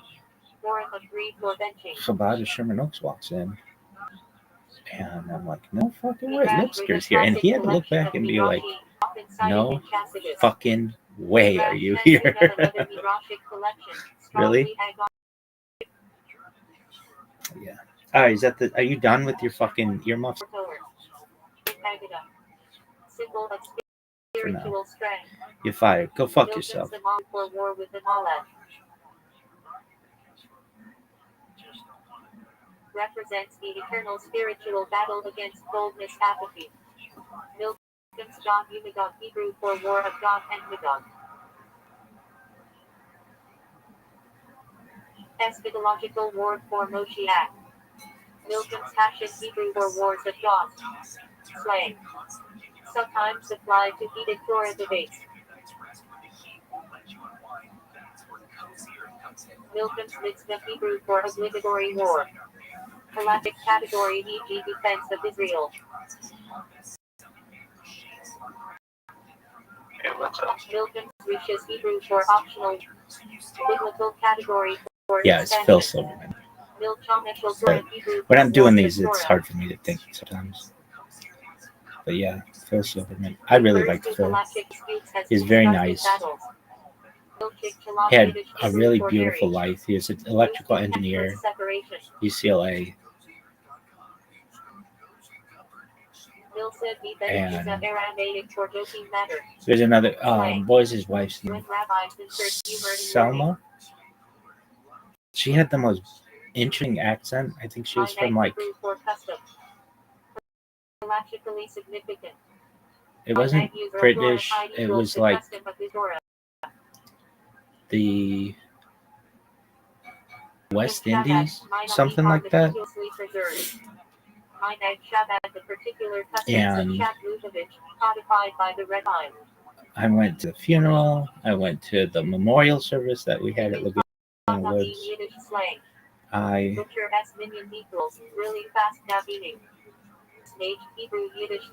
almost spoke at his memorial service, but I originally. Those opposed to chastity. Hey, what's up, sideways? Plural of mistake. Slang. Sometimes still used for lip fishers. Mikvoy nickname Hebrew for campaigns. Refers to the outreach mitzvah campaigns launched by the Hey, what's Lubavitcher up, Riva sideways? Mishi. Come down, woman. Tefillin, mezuzah, Torah study, Shabbos candles. Maclos Hebrew for dispute. Refers to halachic or Torah debates. Slang. Arguments in yeshiva. Maczer Hebrew for cycle. Prayer book used for the high holidays or festivals. Hey, what's up, sideways? Come down, woman. Maczer Vidri medieval halachic prayer commentary by Rashi S. Student Simcha of Vidri. That hat. Madrik Hebrew for wide. In Shabbat. Counselor or leader, S. In Kat. Madrich, a feminine form of Madrik. Maggid Hebrew for preacher, storyteller. In Shabbat. Teacher of Chasidus. Also title of the Mezritcher Maggid.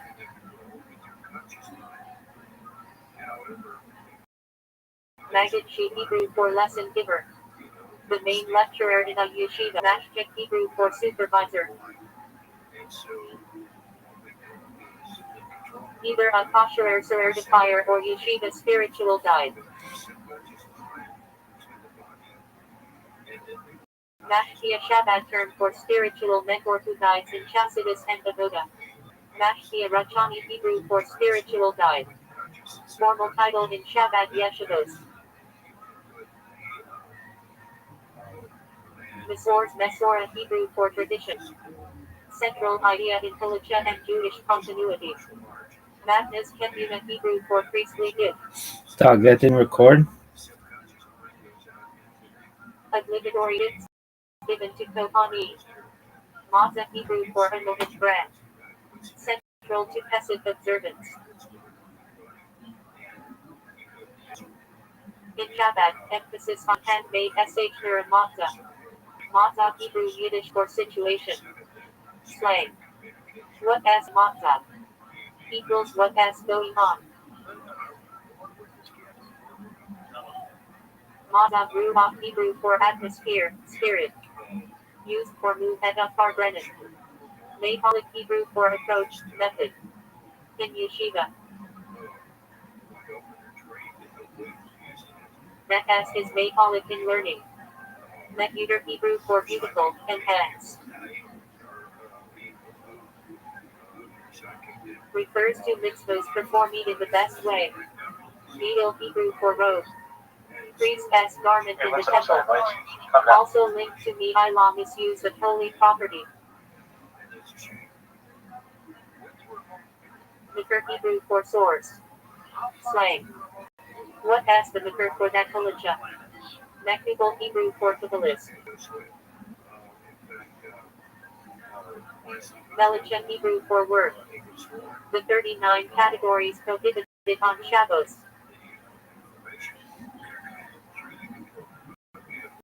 Menachem Mendel common Shabbat name, after Fetzman T. Zedek and the Lubavitcher Riga. Often shortened to Mendel. Mendel common nickname in Shabbat Yeshiva for Menachem Mendel. Meseder Kiddushin Hebrew for one who arranges the wedding. The officiating rabbi at the Chuppah, Shisha's slang for Shabbatniks emphasizing public announcements of the Riga as Moshiach. Yeah, ribbons in the back. Yeah, let's get down to brass tacks, big dog. How your boss doing? It's an excellent question. Well, okay. Always looking for spiritual growth. You know, Yerushalayim wasn't built in a day. And I don't know. I used to get more people who are talking to me in the chat, and that kind of is a way that I can judge how successful they are. But the one on which most people were they were talking to me isn't connected for some reason. I don't know. It's complicated. Which it shouldn't be. In the future, I should be able to just take the link from different accounts and then just put them in one unified chat. That's not that hard to do, but these people are so stupid who engineer this stuff, and it's like you have to do it for every new fucking video. And it's like, dog, this is too much work. Just one time I'm fine with, but every single time a new one, it's ridiculous. It's ridiculous. And you know, the Instagram app I have like years of my life archived on it, but now that you need at least 1,000 followers, that's just. I was reading why they were doing that, and they were like, "It's less resources and things like that." It's like, dog, Zuckerberg, you guys are in the data industry. You should want people to do as much shit on your app as possible. And I get it. You guys are like, well, what if somebody does something that we don't like? Let's say somebody fucking, I don't know, beheads a unicorn on the fucking app. Okay, well then you ban their account if that's what you want to do. And they're like, well, okay. But then they'll just go and create another account. It's like, yeah, you've got enough things in there to stop them pretty consistently. And, you know, like all you have to do is just device fingerprint them and do whatever Reddit does, frankly. Reddit does it better than probably any app that I've ever seen. I remember years ago reading about how Reddit was changing. This is before they sold to Condé Nast and all that. And it was like,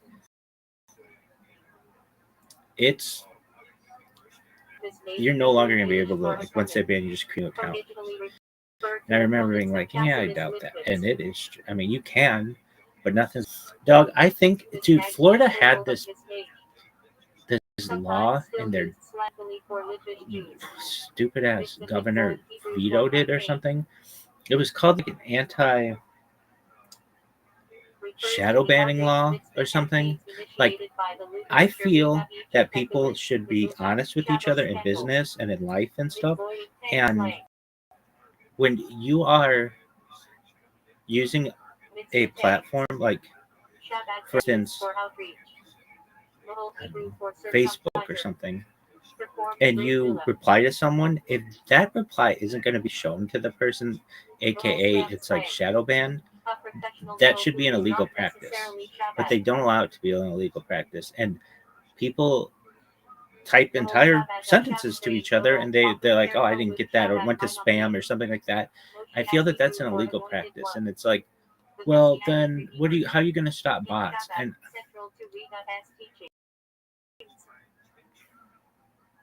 I would say this: if you want to use these platforms, then you have to upload your ID. But then they can't just ban your account as easily as they want. In fact, these companies are so big now that they are basically like utilities. They're like digital utilities. Like, you have a right to use them. Once a company becomes a monopoly like Facebook or Amazon or whatever, you have a right to use them, I feel. And it's like, but they're a private company. Okay, yeah, that's fine, but they're taking tax breaks and they're basically not paying any taxes. And so if they want to lose all of those incentives, then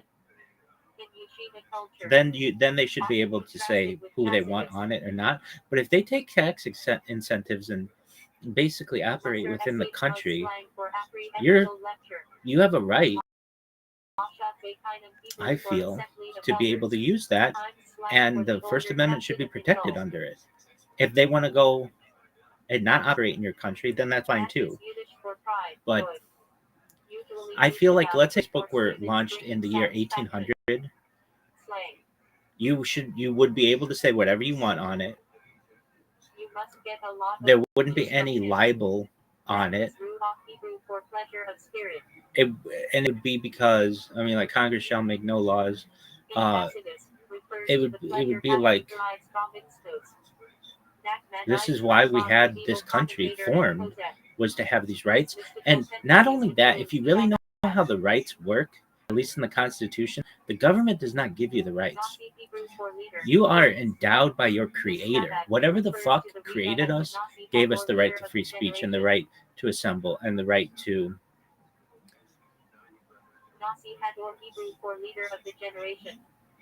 religion and the right to bear arms and all of that. Like, and if you don't like that, then find another country. And if, like, that's what I don't like. Like, to me, like, I'm not someone who owns guns or whatever, like, or whatever, but like, even doing like background checks on people for guns, an infringement on the Second Amendment. Do I think that you should have to do that? That's not my determination to make. But then what should be done is there should be another amendment that comes in that says that you can do that. But even still, that goes against the Bill of Rights, because the first 10 were created. So then it just means that it has to be a new country. That's just how it should be. Like, if you want laws to work the way consistently, and whether you want guns or you don't want guns, I don't have a dog in that fight. But what I'm saying is, there's this contradiction that happens where it's like Congress cannot make laws against any of these things, and then you have the Brady Bill. It's like, well, isn't that Congress making laws against, I don't know, handguns or something? Yeah, it is. And like, well, the fucking Supreme Court said, but yada yada yada. It's like, it's very clear what it says. Is that bear arms, like a polar bear arms? Maybe it is. I don't know. That's what it says. It doesn't say guns. Maybe somebody interprets it as bear arms. I don't know. All I know is that the First Amendment is endowed by our Creator, at least according to the Bill of Rights. Bill of Rights, and you can't take those away from someone. Now, if you want to start another country, then that's a different deal. So, all right, yeah, I don't know what the fuck we're talking about, but so how would you make it work? You're like, well, I feel that you should be able to say whatever you want Central Tibet. and write whatever you Used want for davening, tarbrengans, and to meditation. anyone at any time, anywhere. Unpack on a Hebrew for You should be preparation able to say, element. I'm going to blow up the world, or I don't like unicorns, or I Sung before will prayer kill on you study. if In you Unpack Akos Hebrew hurt for me. circling You should be able to say all that shit. Sung during Simas Torah and Sticks and stones might break my bones, but words will never hurt me. That's like a fucking thing. Now, when it comes to hitting people and that kind of stuff, that's different. But words, you should be able to say whatever the fuck. That's protected speech. Now, what about yelling fire in a crowded theater? Dog, you should be able to yell fire in a crowded theater if there's a fire. And the thing is, well, what if somebody does it and there's no fire? Okay, then people will clear out. But then in the future, everybody's going to know that that asshole's the who yells fire. And long poetic prayer recited on Shabbos and Yom Tov mornings. they'll get a reputation. And For the soul of every living thing. the society will make its determinations, but that is not for the law to make. Because it's a slippery slope between being able to say whatever you want and then only not being able to say fire in a crowd, and then not being able to say help when you need it. And I don't like that. All right, that's our constitutional lesson. No, okay, so it goes back to these platforms. These platforms have become... What the fuck? It just crashed? Oh, okay. Each soul contains a divine star. Nishcha is Hebrew for eternity, often used about Torah and mitzvahs. Nibble pen Hebrew for foul speak, forbidden intelligence. No for glow. In Kabbalah, Telicus note is a neutral spiritual shell that can be uplifted. Novia Vivavar Heber third interested party. Someone biased in halachic judgment. Gnostic Hebrew for practices. Used when describing customs he as Gnostic like the Minag Shabbat. Gnostic Hebrew for before, in front of. Used in prayer.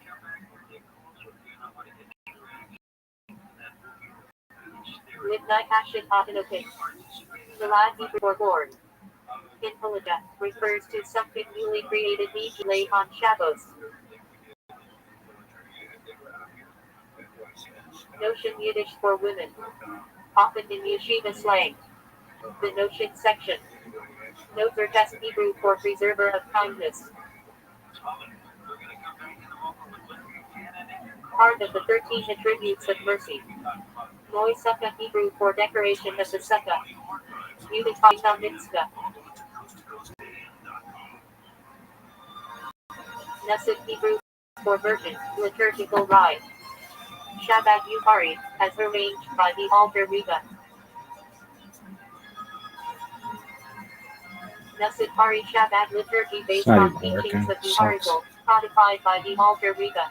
Alright, well, we're Music recording that other Ashkenaz shit. prayer rite of most Ashkenazi Jews. Music Sekov prayer rite influenced by Kabbalah, used by many Chassidim. Hakol Hebrew for 10. In Shabbat, the Hakol means resting place of the Lubavitcher Riva in Queens, New York, central site of pilgrimage and prayer. Hakol Torah Hebrew for 10 of Torah. Refers to a yeshiva, or means midrash. Or Hebrew for life. In Kabbalah Chassidus, refers to divine emanation or Ein Sof equals infinite life. Or Ein Sof Hebrew for infinite life. A central Kabbalistic concept of passion as infinite revelation. Or Hachain light of life. Refers to commentary on the Torah by Rabbi Chaim Ben Hatter. Or Hatter a Shabbat set off memory by the Tzedek Tzedek. Or Mimi Hebrew for inner life. In Chassidus, the divine energy that permeates and is internalized. Or Makiv Hebrew for surrounding life. Refers to divine influence that transcends and surrounds creation. Boyfriend Yiddish slang for in a fancy way. Sometimes used at bar branches. With Yiddish for letter or out finish. Slang. Part is we equals es done for. Wichos is Yiddish slang for someone who left Hebron Shabbat lifestyle. Without in Yiddish slang for held back or restrained. With a Yiddish slang for cried out. Though is hard Yiddish for outcast. Used negatively in slang. Though is in Yiddish slang to throw out, reject. Though is Jibbin sage tea Yiddish for blessed out. Said when someone seems lucky. Though is filler Yiddish for fully learned, well educated. Sometimes ironic. Though is Jibbis Yiddish for all read up. Elam Hebrew for world. In Kabbalah, refers to levels of reality Elam Pasiya, Elam Ketzera, etc. Elam Haba Hebrew for world to come. Refers to ultimate spirit Lord after resurrection. Elam Beza Hebrew for this world. Physical existence contrasted with Elam Haba. Elamos Hebrew plural for worlds. Refers to multiple spiritual planes in Kabbalah. Elam Ein Sof Hebrew for infinite world. Mystical concept of the unlimited divine realm. Elam Hadabu Hebrew for world of chaos. In Chasidus, a primordial state of divine light before rectification. Elam Patik in Hebrew for world of rectification. The balanced state where divine light is harmonized. Ana Hebrew for time, period. Intelligent refers to conjugal obligations between husband and wife. One egg Hebrew for delight, pleasure.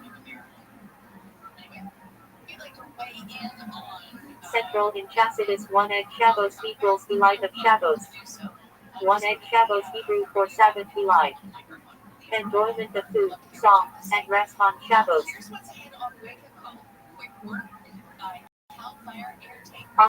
Onkelos name of famous convert who authored Targum Onkelos, the authoritative Aramaic translation of the Torah. Anis Hebrew for force. Intelligent refers to someone exempt due to circumstances beyond control. Boila Hebrew for forested. Intelligent refers both to circumcision and to the prohibition of eating fruit from a tree as first 3 years. Or for you a soul life. Tightly halachic word. Orthos Zadok pats off the righteous. Classic Jewish mother text. Quran Hebrew for art. Refers to the Ark of the Covenant for Aaron Kodesh Torah Ark. Oseh Shalom Hebrew for he who makes peace. Closing line of Kaddish and Hamidah. Hasidus Hebrew for letters. Refers to the building blocks of speech, Torah, and creation. Hotbar Hebrew for treasury, storehouse. Intelligent can refer to produce collection Hotbar bins. Hotbar Chassidim treasury of Chassidim. Archive and publishing arm of Shabbat. Of Hebrew for serving. In Chasidus, describe as a Jew who serves passion with effort. Of passion Hebrew for one who serves God. Double Hebrew for murder. Someone within the galactic mourning period. Akdai Alil in Hebrew for idol worshippers. Akdai Hashem Hebrew for servants of God. Akdai Kachavim U Mezalos Hebrew for worshippers of stars and constellations. Term in galactic texts for idolaters. Obi Gaval Yiddish slang exclamation like woe is me.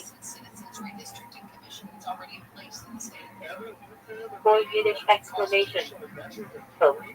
Expresses surprise, grief, or frustration. Boy Gaval Yiddish for oh my gosh whoa. Strong expression than just boy. Boy Base Yiddish for oh whoa. Common Jewish slang for frustration or difficulty. Boy is near Yiddish for woe is me. Expresses being overwhelmed. Boy Yiddish for on, upon. Used in many phrases e.g. Residents and business owners in downtown LA say time to clean up the neighborhood, make it safer again. A new survey from the Downtown LA Residents Association shows that unanimous concern with the amount of mental health crises taking place in the streets. As they write in people or people screaming in the air or acting innocently threatens downtown's viability. Passion, but it's something you have to do something about it. Right now, the city the survey also cites public urination, defecation, crime, vandalism among top concerns. Respondents say more police on foot and bikes are needed. Michael Wilkes, K-Line News. Public urination and defecation. Isn't that a nice way to start your day? We were in Koreatown the other day.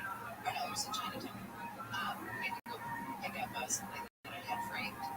There was a woman right there on the street. Yeah, she gotta go. More overnight lane closures are planned on the 405 through this moment of past. County crews are going to be working overnight on median barriers tonight, tomorrow, and Thursday. Closures will start at 10 p.m. each night and continue until 6 a.m.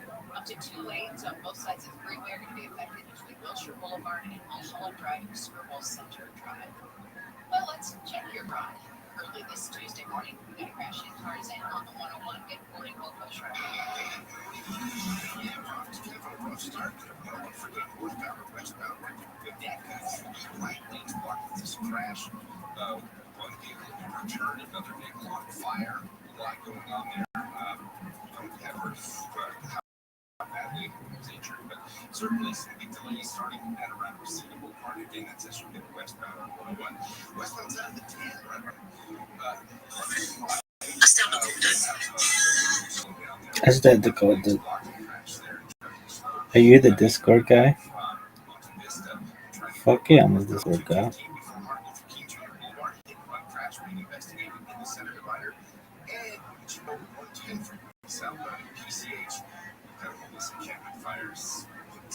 Smoke there across the freeway, so watch out for that. It's not California's most accurate traffic. It's not with Pulse, right? Thank you, Yo, dog, I'm just testing this to see if it's no longer like this. I uninstalled everything. Check. Morning, President Trump pretty busy yesterday signing executive orders, meeting with world leaders, and was in front of the cameras quite a bit.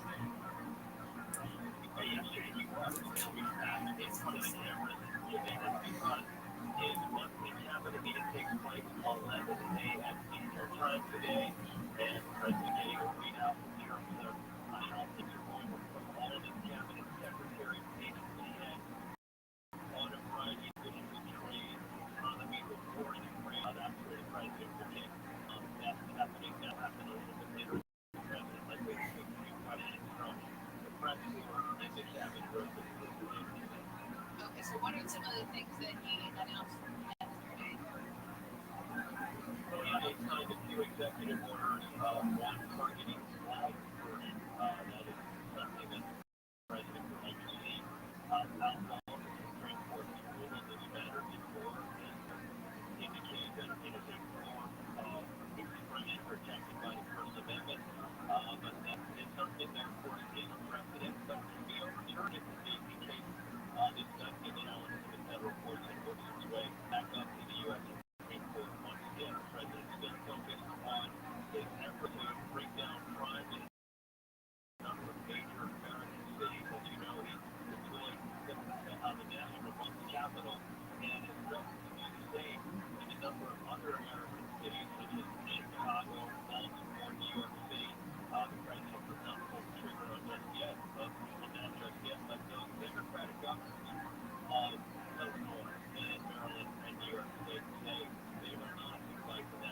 Right.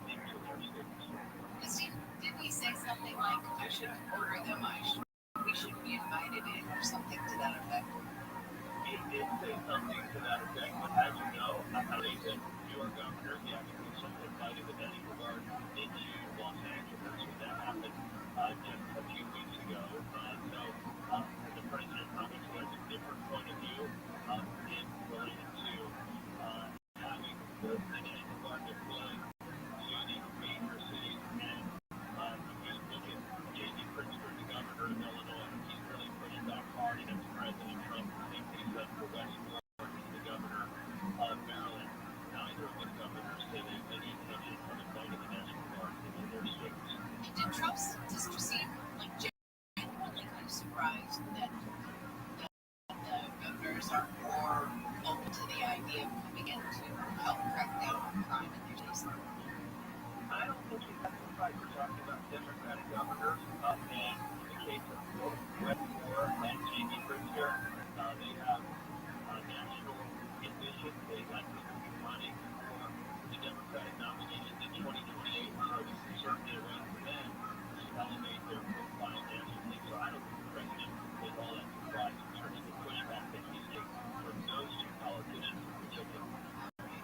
Okay, guys, White House correspondent John Decker, we're going to let you go now because we have other things to do besides just, Thanks a lot, Amy. Have a great day. Goodbye. Let's get back to some of the stories coming out of the KFI 24-hour newsroom. The family of one of the most vocal accusers of Jeffrey Epstein has criticized the Department of Justice for releasing the audio of an interview with his former companion, Ghislaine Maxwell. ABC's Eric Kuczynski says the family claims it allows her to try to rewrite history. The family of Virginia Dupre furious after DOJ released audio and transcripts of Maxwell's 9-hour sit-down with Deputy Attorney General Todd Blank, who used to be President Trump's personal lawyer. He says the families also upset with Maxwell being transferred to a minimum security prison camp after the interview. President Trump was fired from Federal Reserve Board Governor Lisa Coker. In a letter posted on Truth Social, he said that he is firing Cook because she committed mortgage fraud. Cook was appointed by President Biden and was set to serve in the role until 2038. ABC's Stephanie Ramos says the firing comes as Trump keeps up his pressure on Federal Reserve Chair Jerome Powell to lower interest rates. The president's defending the U.S. government securing a 10% stake in Silicon Valley chipmaker Intel. Critics say the administration is ignoring free market principles by partially taking over a public company. Trump says the deal has made $11 million for the U.S. There will be other cases where I have that opportunity with them. And then, you understood that people said, well, that's a shame. It's not a shame. It's our business. Intel says it could pose risks to its business from potentially harming international sales, eliminating its ability to secure future government grants. A former Mexican cartel kingpin has pleaded guilty to drug trafficking charges. The man known as El Mayo led the Sinaloa cartel with El Chapo. During his hearing yesterday in New York, he apologized for flooding the U.S. with cocaine and other illicit drugs and took responsibility for his actions. El Mayo, who's 77, will be sentenced to life in prison January 13th. Venezuela is deploying about 15 troops to its border with Colombia in a stated effort to fight drug trafficking. It comes as the U.S. has sent warships to the region in an operation against drug cartels. The Trump administration has accused Venezuelan President Nicolas Maduro of working with the cartels and has issued a $50 million reward for Maduro's capture. A powerful dust storm has caused some damage in Phoenix, Arizona, including at the airport. Tower all morning. Drive facing rain and winds up to 70 miles per hour. As the dust storm, commonly referred to as a rolled in, plunging the city into near zero visibility. ABC Sophie Clay says the storm knocked out power yesterday, grounded flights, and blew off part of the roof of Terminal 4's concourse. Never been in a balloon. They're pretty tricky. You're not stuck. When COVID hit, all of the girls that worked in our bar, like 7 of them, were living in my house. Right? So we're not stuck here. And 2 or 3 of our friends got stuck here. They were coming over to my house, and the girls were fucking, they weren't even asking for money. They were just getting drunk with us, and we were fucking them.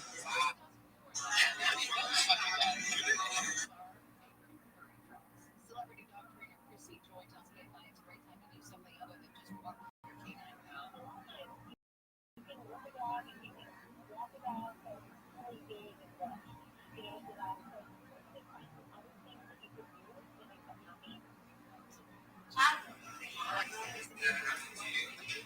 feel betrayed? No, I feel disgusted more than thankful with the speculation so unmoral.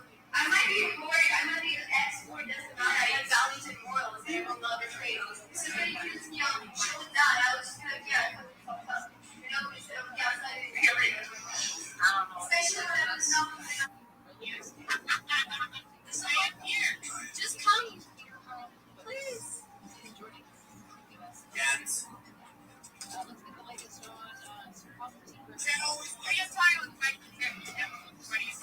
God, I'm scared. Come here. I'm here. I'm scared.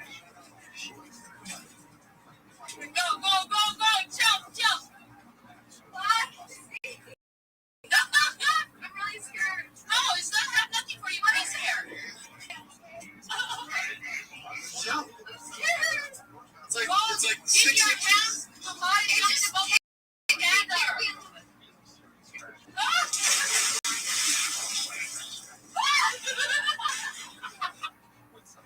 I can't hear it. Yeah, no audio. We just get up a little bit.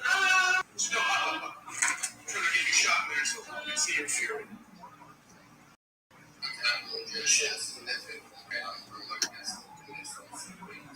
There. Okay. Girl.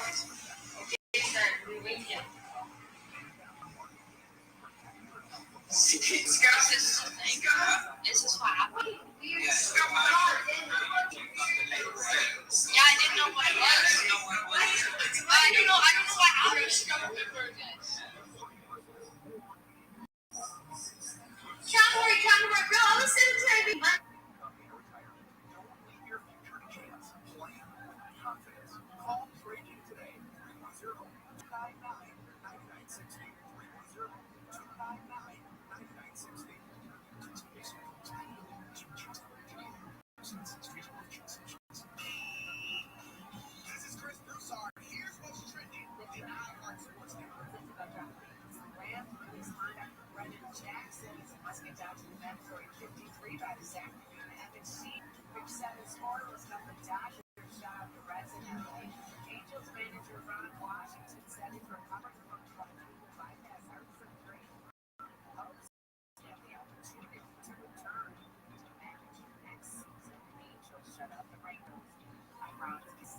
DraftKings is all about responsible gaming. It's more fun when it's more fun. Play responsibly. DraftKings, the crowd is yours. Gambling problem? Call 1-800-GAMBLER. 21 or older. Age and eligibility vary by jurisdiction. Sport is sponsored by OPLaw.com. Susan Owen here from OPL Law. If your vehicle took a hit, your body probably did too. Whiplash, back pain, head injuries can show up days later. Don't ignore it. Call OPL Law. 888-OPL-1.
Oh, dog.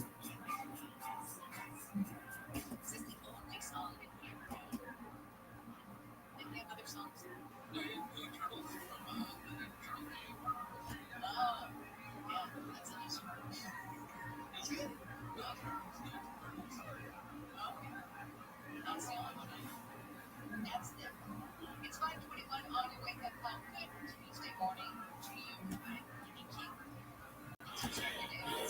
Following the KFX 24-hour newsroom, rapper Lil Nas X is pleaded not guilty for felony charges in connection with his arrest last week in Studio City. River. It came after he was found wandering down Ventura Boulevard wearing only his underwear and cowboy boots. They were allegedly charged at and punched police officers. He's facing charges of battery on a police officer and resisting arrest. No murders have been reported in D.C. since President Trump deployed the National Guard to the nation's capital. The D.C. Police Union is touting the drop in crime since the arrival of Guard members. Compared to the 14 days prior to federal control being taken, robbery is down 42%, violent crime down 25%. No winner from the Powerball drawing last night. That pushes the next one up to $815 million. The drawing on Wednesday will offer the 14th largest prize in U.S. lottery history. There has been a drawing with the new prize winner in Powerball since May 31st. It's the headline news coming up at 6:05. President's trying to block California's move to do some redistricting. Texas did. We'll see what's up with that. Right now, it's good morning to ABC's Peter Hartlockels. Good morning, Peter. Thanks for coming on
department's complaint process more transparent.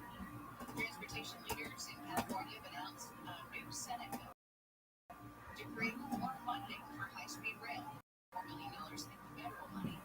Democratic Senator Dave Ortiz, who chairs the Senate Transportation Committee, says funding uncertainties could delay the rail even more and continue to push up costs.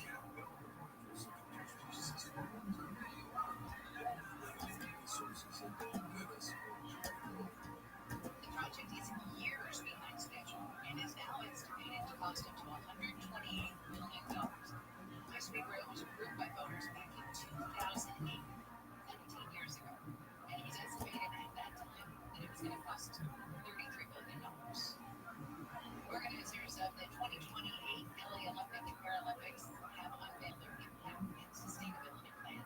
It outlines how LA 28 will support local businesses, expand youth sports, and implement sustainable solutions. They say they plan to use existing venues for the games, as well as reduce the games' carbon footprint by using existing public transportation and an electric vehicle, among other things.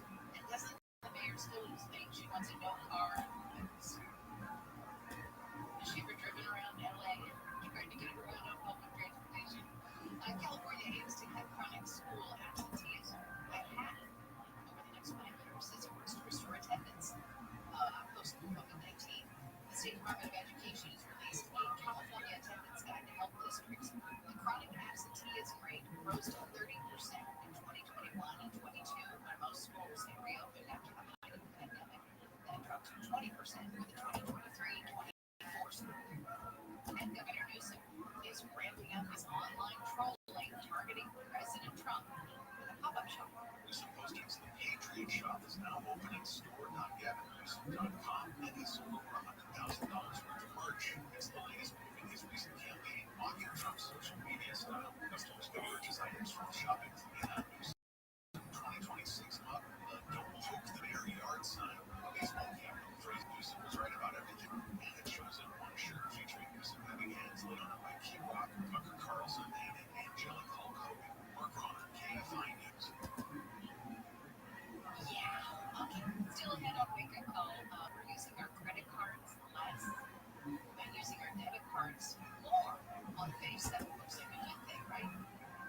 Yourself into any kind of debt at all? Well, the most amount of money on the upside. Joel Larsgaard's going to join us before the top of the hour and tell us both the upside and the downside of that new trend. Southland weather for KFI. Sunny and morning low clouds. A little bit cooler than we've seen. Highs in the upper 70s at the beaches. Low to mid 80s for Metro LA. Nickel no C. Upper 80s to mid 90s for the valleys.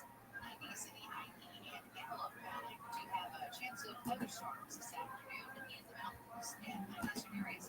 Sunny and warm through the week. Highs right about mostly at 10. 67 right now in Orange. 70 at Huntington Beach. We got a crash in Tarzan on the 101. Good news here. It's something's completely out of place. It's off all the right shoulder. Bad crash involving a concealed Denver car that won't wait northbound running. The lanes have been built in traffic. Covered that avenue. 91 westbound last week. Reverend pickup truck versus a car there in the right lane. Not seeing a huge delay. Yeah, just double check that. You can see a delay, but it's not long yet. If you're trying to go south on 14, Escondido Canyon, let's go take a look. Hey, you can eastbound and go right now. With Southern California's most accurate traffic, top of the cool front. Listen to this DJ Cooling Podcast, wherever you get your podcasts. This week with famous attorney Robert Shapiro. Switch to Pittsburgh. Unlimited talk, text, and data for just $25 a month. For Red Store today. Customers miss slow speeds. Customers pay $25 a month as long as they bring it up.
vaccines.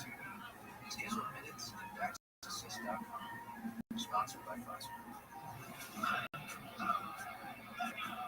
This Labor Day at Lowe's, get up to 40% off select major appliances. Save next day delivery on hundreds of appliances. Now that I'm eligible inside orders through 1925, selection based by location, order by 4 p.m. subject to product and print availability. Fees based on purchase exclusions apply. See Lowe's.com for more details.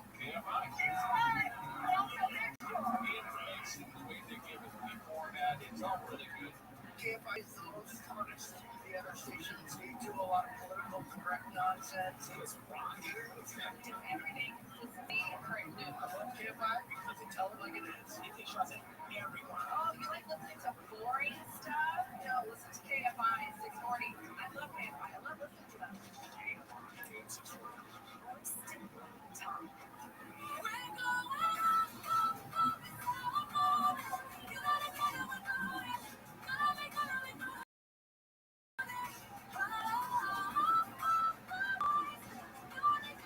It is 5:06 on your Tuesday morning wake-up call. Good morning, I'm Amy King. Here's what we're following for our newsroom. The mother of the baby that she claims was taken from her in a Big Five parking lot in Yucaipa is sticking to her story. She and her husband have been arrested on suspicion of murder. The father was out with sheriff's deputies searching a field in Moreno Valley for the 7-month-old's remains on Sunday. But Rebecca Haro, mom, is still safe from jail. The baby boy was kidnapped. Relatives of Ron Wislavsky, who's being held hostage by Hamas, have made another urgent plea to the U.S. government and the Red Cross to save him and the other surviving hostages. They held a news conference yesterday at the Simon Wiesenthal Center in L.A. The 21-year-old was a security guard at the Nova Festival on October 7th, 2023. His family says he stayed behind to help others and saved several lives before he was taken captive. Gas prices have been slowly rising again in the Southland. Prices are up 1 cent a gallon today to $4.59 for regular unleaded in LA County. That's the highest it's been since June 28. Prices are also up in Orange County to $4.56 a gallon. That's the highest price in OC since June 24. Here's some of the stories we're working on in the KMI 24-hour newsroom. The National Weather Service says the threat of monsoonal thunderstorms will linger across Southern California again today. Storm activity yesterday caused ground stops at 3 major airports in LA and Orange counties. The FAA said operations at LAX for almost 2 hours until 3:45, while flights at Long Beach Airport and John Wayne in Orange County were paused until 4 p.m. Severe storms also hit Riverside County and parts of San Diego County. A state appeals court panel has upheld the conviction of Inglewood Mayor James Bunce Jr.'s 39-year-old daughter. She was convicted of assault and conspiracy for masterminding an attack on her landlord in South LA more than 9 years ago in a 56-page ruling. The justices found that the evidence of Bunce's guilt was overwhelming. A man who allegedly stabbed a woman outside the Westfield Topanga Mall in Canova Park has been charged with attempted murder and other crimes. Prosecutors say Shane Suffer first tried to shoot the woman on Thursday at a 2-year-old child with a gun in jail. Suffer is also charged with attempted kidnapping and possession of an assault weapon. The widow of a doctor shot and killed outside his office in Golden Hills is suing the doctor's ex-wife. The ex-wife and 4 others have been charged as alleged murder for hire killing of Dr. Ahmed Khashoggi. During Elmsford Rose, Khashoggi's widow and young child were entitled to assets of the ex-wife fraudulently transferred. The first been assets that would be in the name for to avoid any sort of civil forfeiture. Khashoggi shot the last 2 years of all his $6 into property she accuses the ex-wife of keeping. He sued for one death and emotional distress, like the Fox KFI News. President Trump has signed an executive order directing the Justice Department to investigate the burning of the American flag and to prosecute crimes. When you burn the American flag, it incites riots at levels that we've never seen before. People go crazy. It'll work both ways. There's some that are going crazy for doing it. There are others that are angry about it. The executive order challenges a 1989 Supreme Court ruling that protects flag burning as political expression. Trump argues that flag burning violates could result in a 1-year jail sentence. So I have to pay more to fly Southwest Airlines. The Dallas-based airline is going to require passengers who don't fit into one seat to purchase a second seat ahead of the flight. They say that they can request a refund after the flight is done if there was at least one empty seat on the flight. There wasn't an empty seat apparently logically for both. Southwest's open seating policy ends January 27th of next year. Happy to end your business with Bloomberg's Courtney Donahoe. Morning, Courtney. Today's Tuesday, right? Yeah, it is. You know what? It's like I was watching the news this morning before I came in, and the host said, and it's Wednesday, August 26th. I'm like, no, it's not. And then my editor, Carla, was like, I thought it was Wednesday. I don't know why we're all ahead of ourselves. It's feeling like the longest week. Right. Maybe it's because it's before a holiday or something.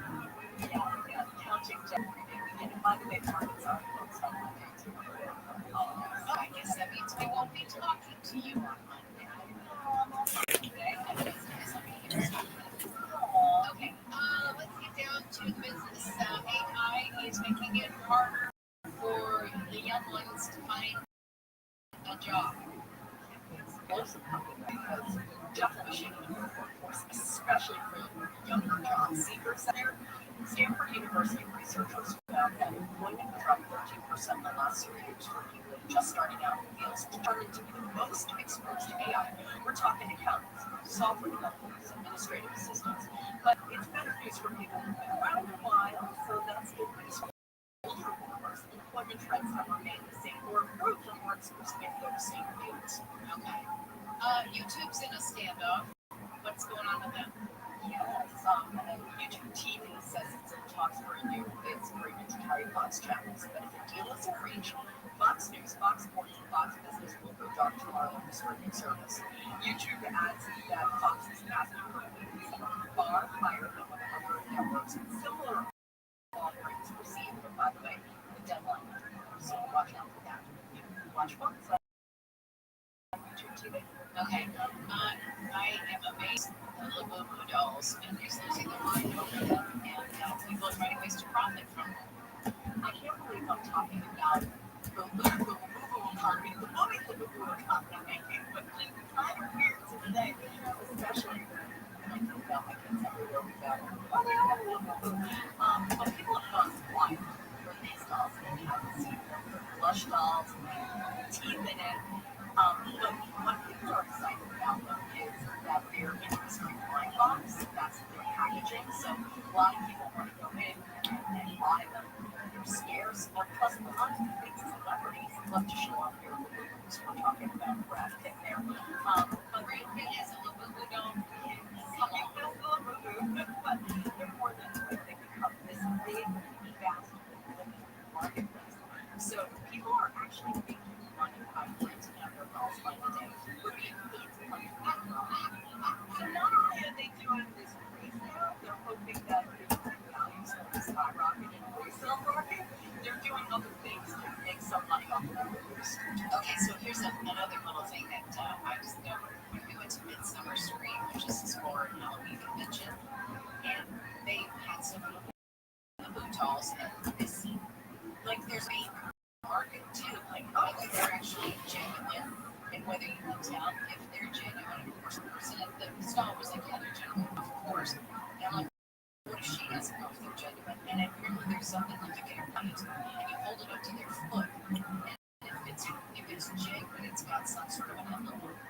Yeah, I was talking about the footprints. Trying to think of what it is. I guess, you know what? There would be, like for people who have those expensive bags, they have people who come in and get authorized to make sure that they're real, not fake, and maybe we have that with so you and I can start this other movie to come together with their black light and looking at the movie.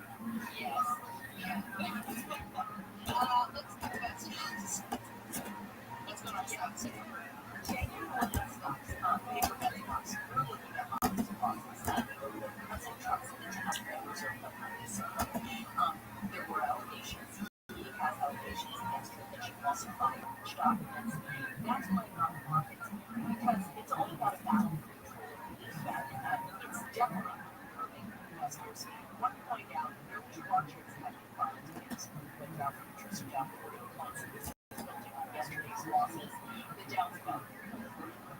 shot a day. Okay, and just one last note in case you forgot. Things are getting spicy at Starbucks starting today. Yes, pumpkin spice lattes back at Q. All right, Jeff, talking football too. On the menu, right? Better quality ones today. By the way, this spot is new Italian sausage. So, okay, I'm trying to love it. This is yes, big favorite of my family.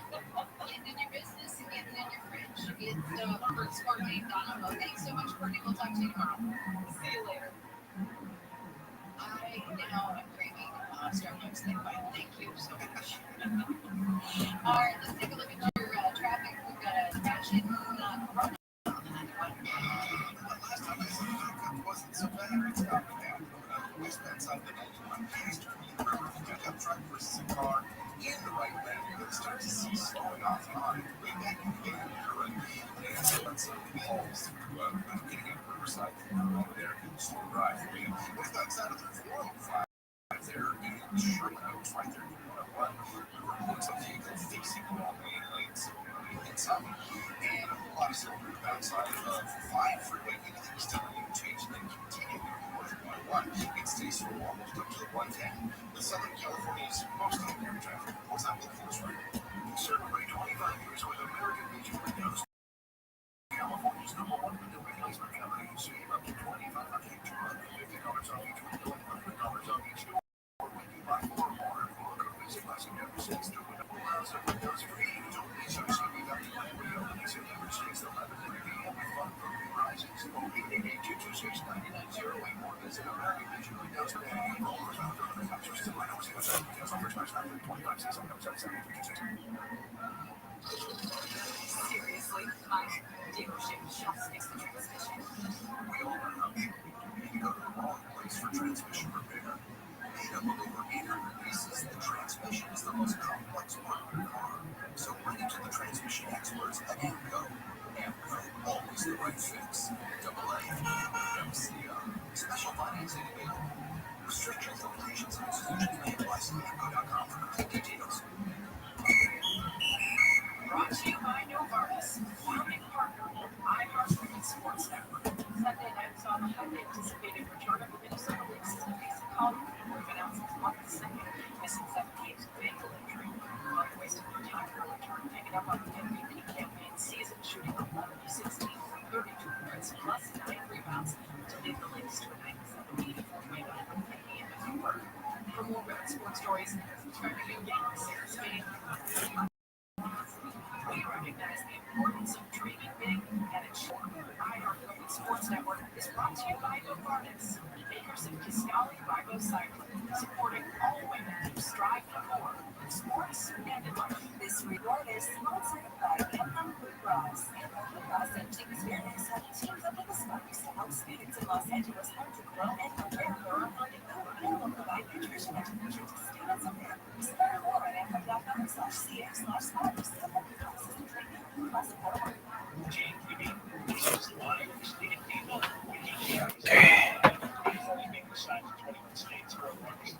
We did not mention the highest income tax, the highest gas prices by far, the highest of interest rates by a 2-to-1 margin, the highest unemployment, the highest poverty rate, the most people on Medicaid, the most homeless people.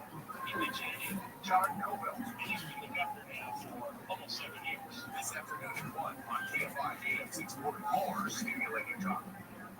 You worked hard for your 401k, but if you left your job, your money might be sitting in the wrong hands. I'm Jeff Jr. with Trajan Wealth, and it's very possible that the 401k that you have had for years has hidden fees and limited investment choices. But if you're no longer with the company, that 401k may be at the mercy of your former employer. All of these things can be costing you thousands. Rolling over your 401k into an IRA can provide better investment options that align with your long-term goals. At Trajan Wealth, your fiduciary advisors that are held to a higher standard with no hidden agenda and no hidden fees. Don't let your retirement dollars sit in an old plan, and don't roll it over to your new plan without consulting Trajan Wealth first. Call Trajan today, 310-299-9960, 310-299-9960. Deposit services are offered to trade LLC and SEC registered investment accounts are great at protecting your own personal information. You probably even use things like two-factor authentication, strong passwords, VPN. But as much as you try to be in control of how your information is protected, there's lots of places that also have it. That's why LifeLock monitors billions of data points every single second for identity threats. If your identity is stolen, a LifeLock specialist is going to help solve the identity theft issues, guaranteed for your money. Save up to 40% off your first year with promo code BEG at LifeLock.com. You're still glowing, flirting, grooving. You still got it. The immune system keeps its age, making it harder to fight flu, pneumococcal pneumonia, RSV, and COVID-19. Vaccines are a key part of any healthy routine. It can help strengthen your immune response. Ask your doctor or pharmacist which vaccines you need. Schedule in minutes at VaxAssist.com. Sponsored by Pfizer. Portions of the following program will be recorded. KMI AM 640 for stimulating talk. The next bill handles how much money you have to be offered to locate to move from California to Oklahoma for $10,000. $1,000. Not a chance. $100,000. This is Oklahoma. But lots of Californians are moving to Oklahoma for $10,000. See, that's coming up after 7 a.m. today on the next news. It's 5:52 on your wake-up call this Tuesday morning. Speaking of money, how about this? At the U.S. Open, they're selling caviar-topped chicken nuggets. I know. You should see Kono's face. And they're $100. $100. Would you do that? It just sounds disgusting. All right. Here's what we're following in the KFI 24-hour newsroom. California Republicans have filed an emergency petition challenging the state's redistricting plan. Republicans are trying to get the state Supreme Court to remove Governor Newsom's plan from the November ballot. Republican leaders argue that Democratic lawmakers violated state laws by skipping a required 30-day public review period. A brush fire in Napa County has forced the evacuation of some residents near Calistoga. Officials say the picket fires burned over 6,800 acres and 13% surrounded. The fire is also threatening areas of Hope Valley, Edna Springs, and Haywood. So far, the fire has any grapes, but the smoke isn't threatening. It can affect the taste of the grapes, and that can affect the whole harvest. November 1st is going to be Fernando Valenzuela Day in California. State lawmakers made the declaration yesterday. State Assembly Member Sharon Quirk Silva says it's to highlight the Dodger pitching legend's positive impact on the Latino and Hispanic communities. November 1st, birthday.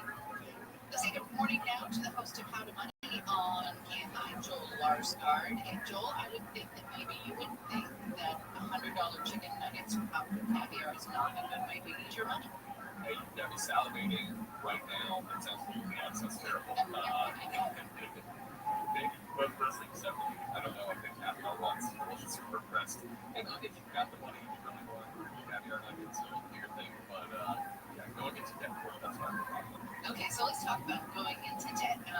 Credit cards spending is slowing, but debit card use is up. And on the face, that sounds like a good thing. It does. And so let's dig into the details just a little bit. Like, it is interesting to see that people are turning back to their debit cards and they're putting down their credit cards at least a little bit more than they have been. And I think there has been, of course, an over-reliance on credit cards in this country. We've seen, that headline number of overall credit card debt just continue to increase, surpassing $1 trillion last year.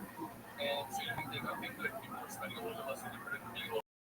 The problem is that their debit card interest is actually money in their account. And to some degree, I think that is true, and I'm okay with it. But I also, it might be something as well. But I am also, I love credit cards for multiple reasons. You can use them properly, which means paying them off on time in full. And perhaps because of the protections of credit cards afford, like if someone takes your credit card, or if you lose your credit card, you drop it on the ground, someone else picks it up and starts spending money with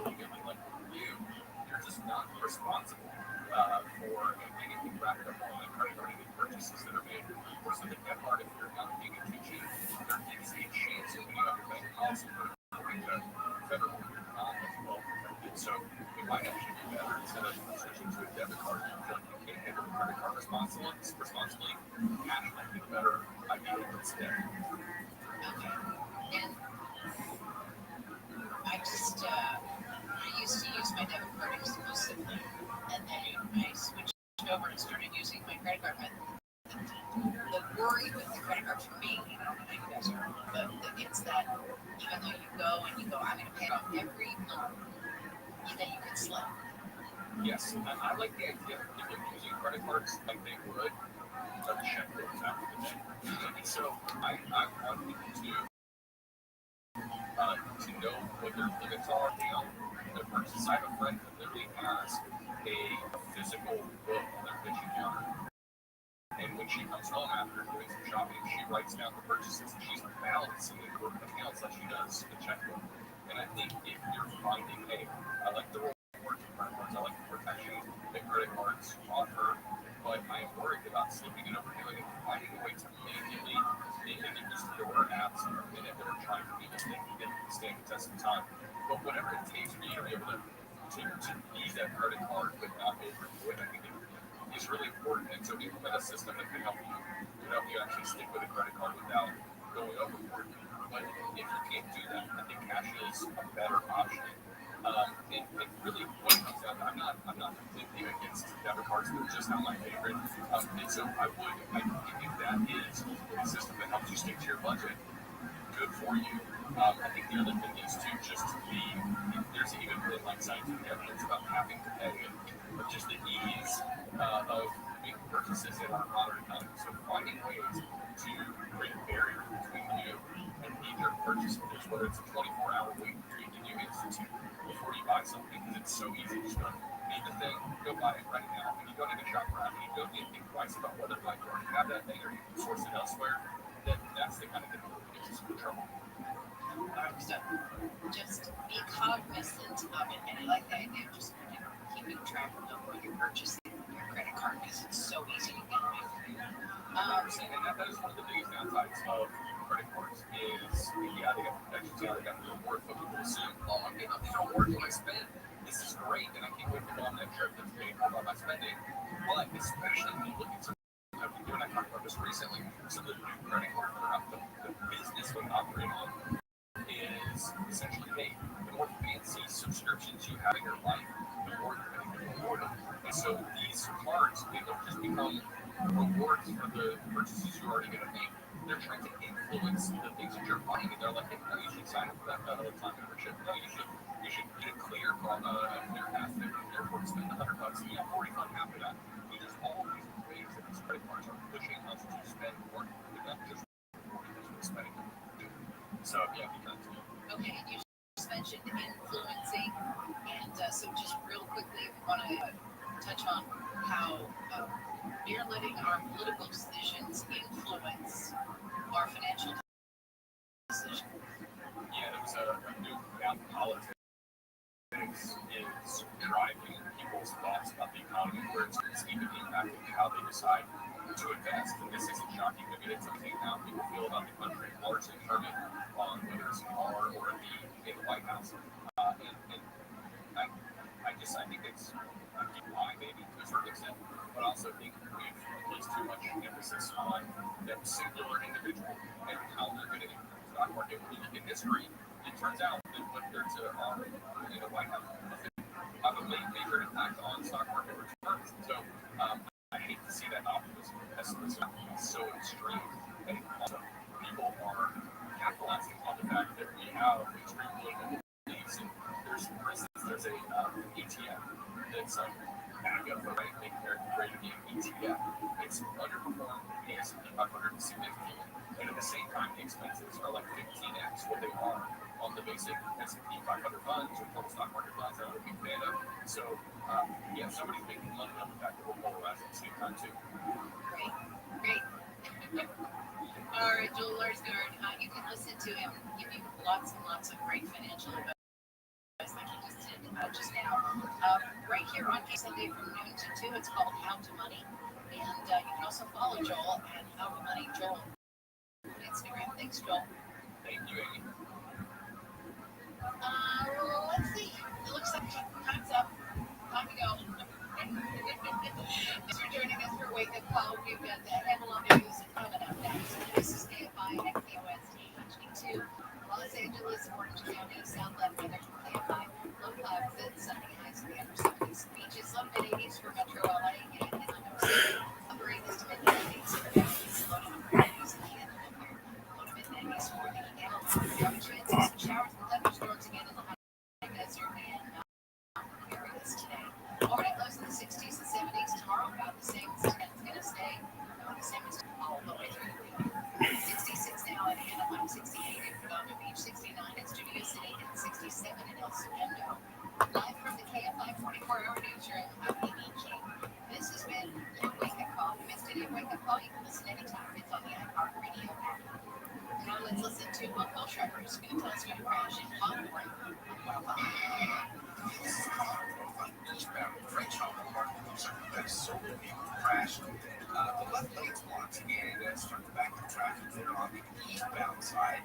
The westbound side, we've slowly starting to Main Street, so that's a bummer. Also, the 91 westbound past River probably your slowest spot right now. Even though everybody's off on the right shoulder, car versus the pickup truck there, traffic pretty slow. Back from the 15. The 5 freeway very slow there, northbound side of the 5 from the 710 all the way up into the east of the interchange.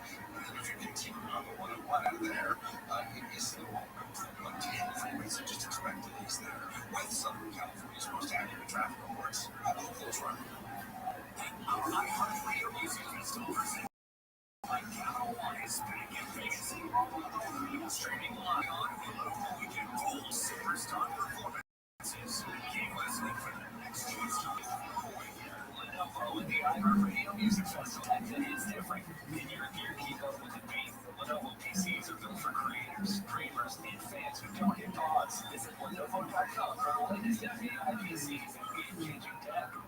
Number one on your radio preset and the new and improved iHeartRadio app. Free members sound and so good. Can't find games excluded.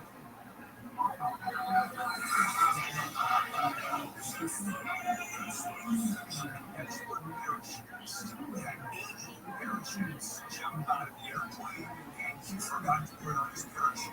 And that was a little bit problematic. I can hear the joy in you. For instance, can you imagine you jump on an airplane and you just forget to put your parachute on? At one point you go, uh-oh. And now, and on the news. Ladies and gentlemen, here's Bill Dale.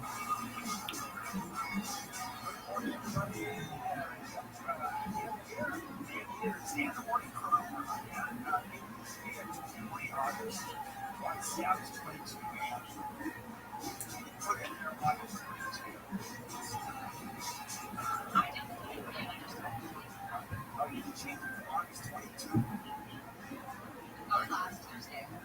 Are you getting upset that she doesn't like your luck? That's the story. Hey, Kono, I thought you were going to start the show. Will you do a little piece with the name of the word? They'll say, and you look up what's big dog. That was a miss. That was on me. I'm going to put that on a t-shirt for you, right? You literally can't, right? You got it. All right. I know what the hell date it is. I know. So when you see, I really don't want me to have a calendar on your computer.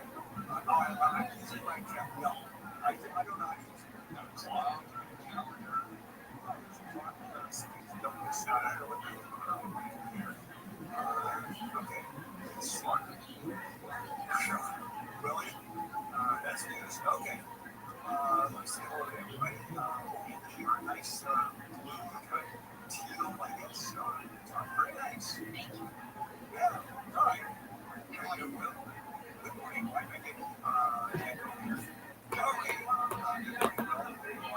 My shirt. Fair enough. So my mind is sleeping.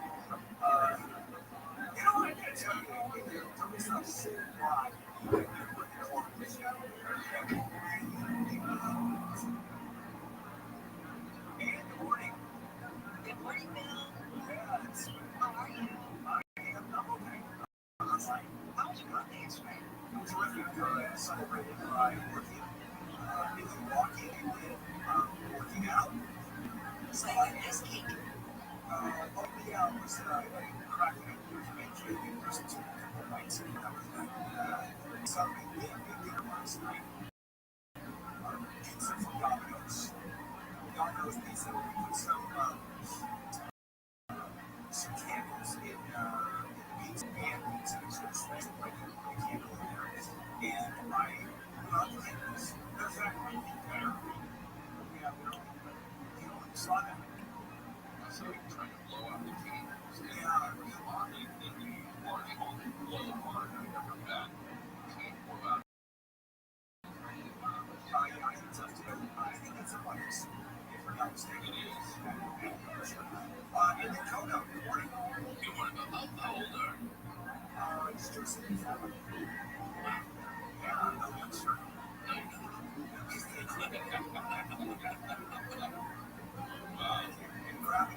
Grabbing the hats the Delaware girls are there is no question that we are, yeah, there they are. One down.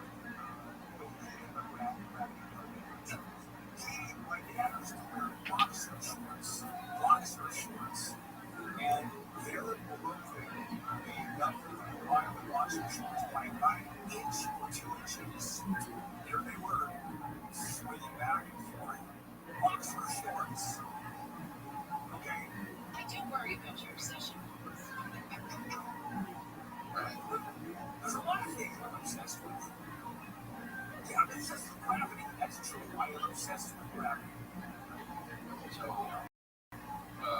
you're obsessed with what is the shirt he wears, what color shirt Bill wears, the name clothes.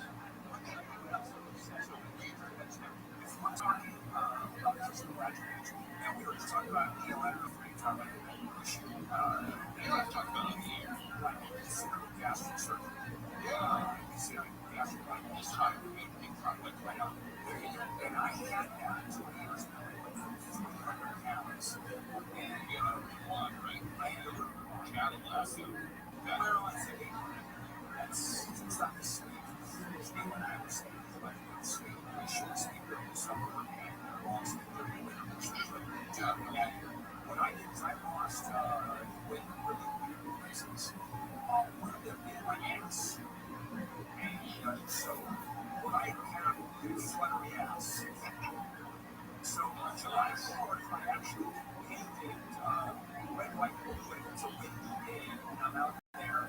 You can actually, it's very flat. And if we paint There's a piece there. This servant of the people, he ends up becoming elected to be the president of Ukraine. It's a hilarious sitcom. And then the great irony of it, in one of those cases where art imitates life, imitates art, some Kvartal 95 employees decided to start a real political party with Zelensky at its head in 2018, and on the platform of the fictional character Vasil Petrovich Holoborodko, who was elected servant of the people to be president, and Zelensky himself was then elected in a remarkable landslide to be the actual president of Ukraine. In the April 2019 election, he won 73% of the vote, which is just amazing. Now, it's not overwhelmingly amazing because here in this country, of course, we have Ronald Reagan, who was an actor who ended up becoming, one of the most memorable 20th century. But Zelensky in Ukraine, that's his story. He made brilliant use of Instagram and social media to communicate his platform to ordinary Ukrainians. But those are skills that really served him well in the current crisis as well. Now, we see, though, that Zelensky himself is not just a TV character. I mean, it was hard for a lot of people, myself included, to take it really seriously that he was elected to this position, but he has really come into his own. And besides the obvious heroism that we're seeing in the current conflict, the Times of Israel published a really interesting interview with David Horowitz, in which they write about the time when his own prime minister spoke poorly about Zelensky behind his back, what would be called a traditional Jewish lashon hara, and a recording of that was leaked, and then the prime minister, embarrassed, submitted his resignation. But Zelensky denied the resignation letter, saying that essentially, if he were to leave the government this time, it would be very destabilizing, would have a negative impact on the Ukrainian people. So this is a phenomenal demonstration of character that he was willing to forego his own personal humiliation because it was really for the betterment of the nation. He truly was a servant of the people in that particular episode. Now let's try and understand a little bit more about how is it possible that Ukrainians could specifically elect a Jewish man to be the head of their government. Now, let us recall that, why are we even asking this question? Primarily because here in the West, there is a deep-seated stereotype of Ukrainian anti-Semitism. I think it's actually true of children of Holocaust survivors who grew up in the diaspora for two reasons. First of all, because there was a certain degree of Ukrainian collaboration with the Nazis. That is, of course, Putin's go-to line, which is absolutely absurd and offensive, that Ukraine needs to be denazified. That's ridiculous. But there is definitely a history of this that I've explored in other videos, a little more sophistication and length. The second reason for this, for the stereotype, is because Jews in the diaspora have been separated geographically from the normal day-to-day of Jewish Ukrainian life. I mean, look at it this way. Jews have lived in Ukraine. There has been documented Jewish life in Ukraine for well over 1,000 years. If you were to add up the years in which there was sustained violence from Ukrainians directed against Jews, and there were, of course, such moments of possible pogrom in 1113, the pogroms of 1648-49 under Khmelnytsky, the 1768 Haidamach uprising, of course, the pogroms of the early 20th century and the Revolutionary Era and the Holocaust, which had Ukrainian collaboration to some degree with the Nazis. If you added up ours, however, you would only get to about 4% of the entire scope of Ukrainian Jewish coexistence. And over the much longer period of time, like 96% of those years, Jews and Ukrainians are doing business together. They are exchanging recipes. A lot of Eastern Europe is essentially Ukrainian cooking. We're exchanging, linguistic terminology. The Ukrainian Yiddish is heavily influenced by Ukraine. Even in the most intimate of terms, like for example, in Yiddish, we don't call our fathers, Abba, which is the Aramaic and Hebrew word, or Abba is actually the Hebrew word, but Abba is more common. We don't call them Vater, because that's like a German term, even though Yiddish is essentially German. We call them Tato or Tati, which is based on the Ukrainian Tato. And we can go on and on with so many words which are like kitchen vocabulary, home-based words that are really Ukrainian. Yiddish doesn't absorb those words unless Jews and Ukrainians are spending time as children in each other's kitchens, unless there is a significant amount, particularly through women, of cross-fertilization. So, thinking about it in those terms, it makes more sense to just stop talking about Ukrainian anti-Semitism, please. There is a place for that, but it's not here and now. Let me just conclude this small with this particular Pew Research Center chart, which was conducted in, I believe, 2018, looking at the rate of anti-Semitism in various Eastern European countries. And in this remarkable study by a very reputable organization, it appears that Ukrainians are far more likely to welcome Jewish neighbors. What does this chart actually say? When asked, would you accept Jews as fellow citizens? Only 5% of Ukrainians said no. That is the smallest number of any of the states. Russia, 14%, Lithuania, 23%, Romania 22%. I mean, those are serious at 18%. But I wonder if the United States would even come close to that 5% number. That's pretty remarkable. The election of Volodymyr Zelensky was not a one-off phenomenon. This is something that is really demonstrative of Ukrainian society as a whole, and I hope to demonstrate in the next few minutes. So, one thing that's very important to understand about Ukraine as a nation is that it's been bifurcated for much of its history.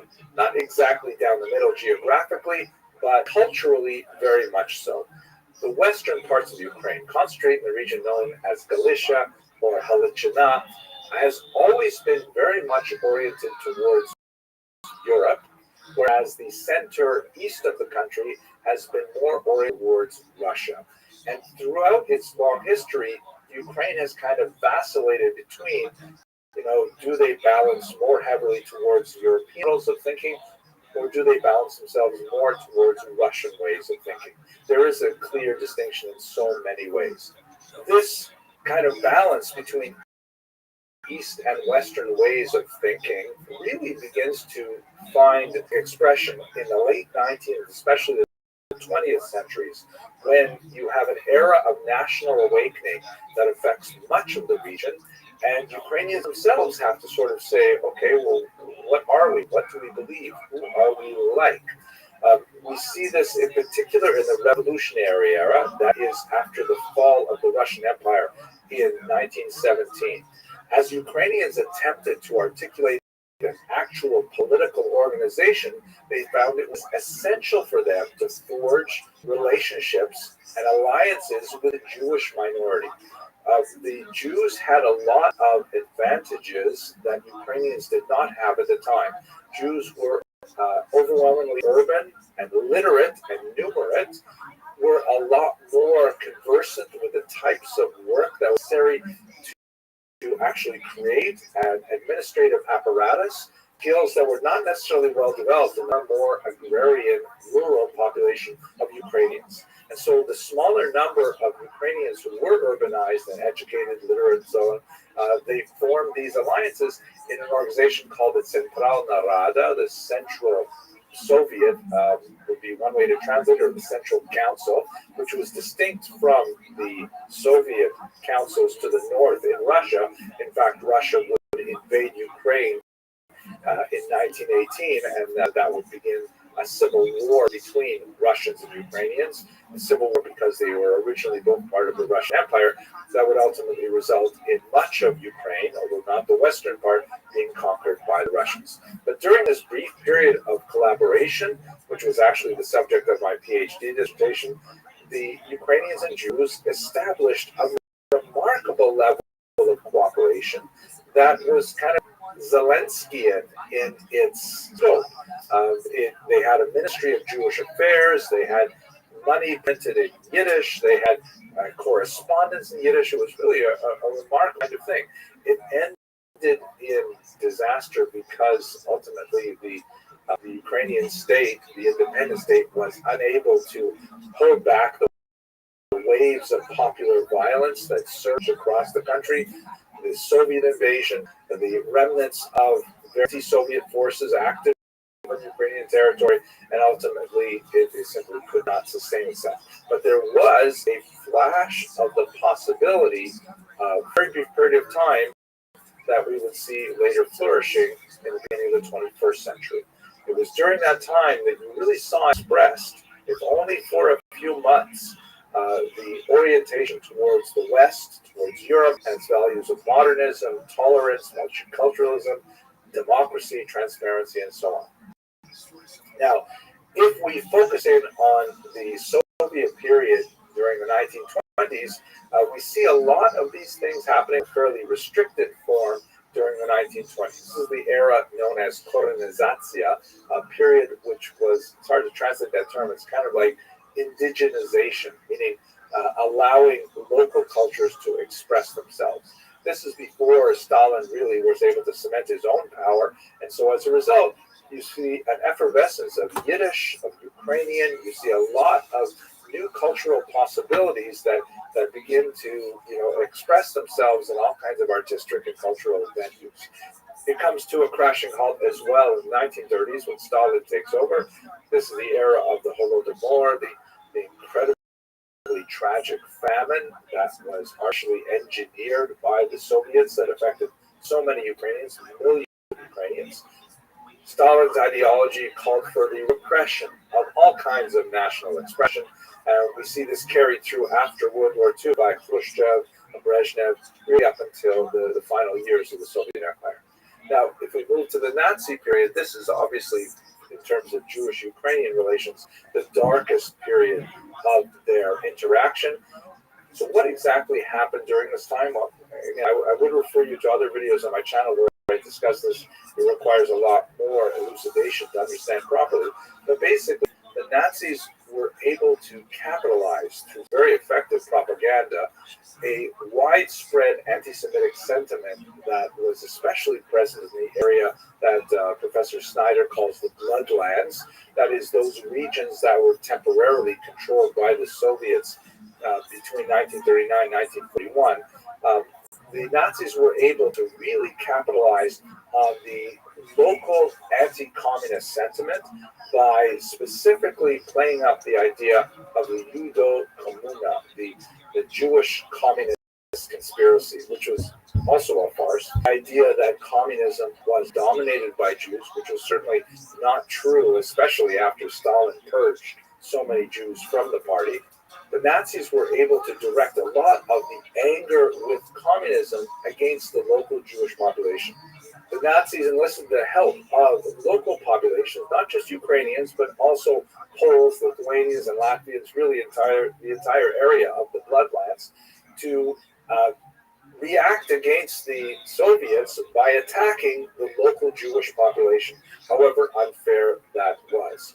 And it was during this time that the so-called Holocaust of bullets took place, when the Nazis used primarily firing squads to destroy the little Jewish Stetlach that dotted the population. Perhaps as many as 2.5 million Jews were killed in these, the most notorious of which occurred in Babin Yar, in the middle of Kiev, where 33,000 Jews were killed in the space of a few days.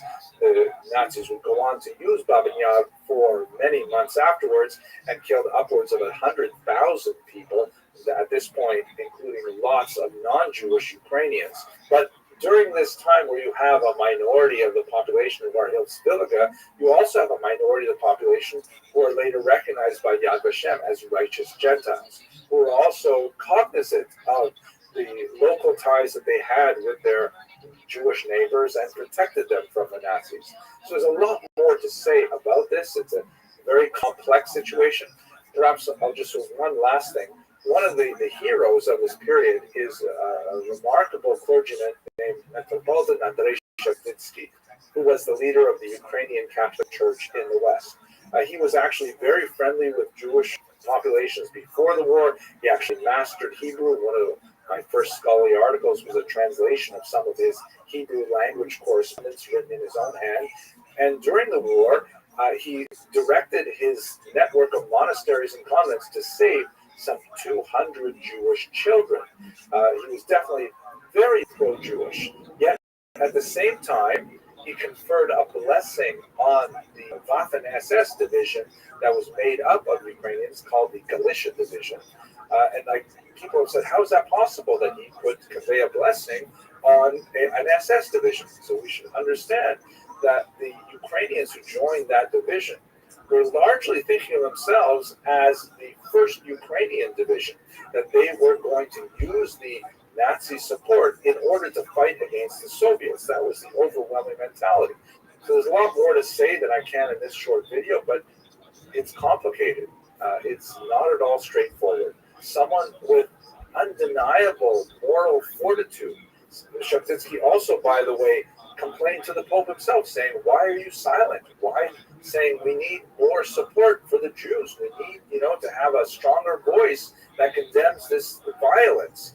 But even he could see value in Ukrainians joining the Nazis to fight against the Soviets.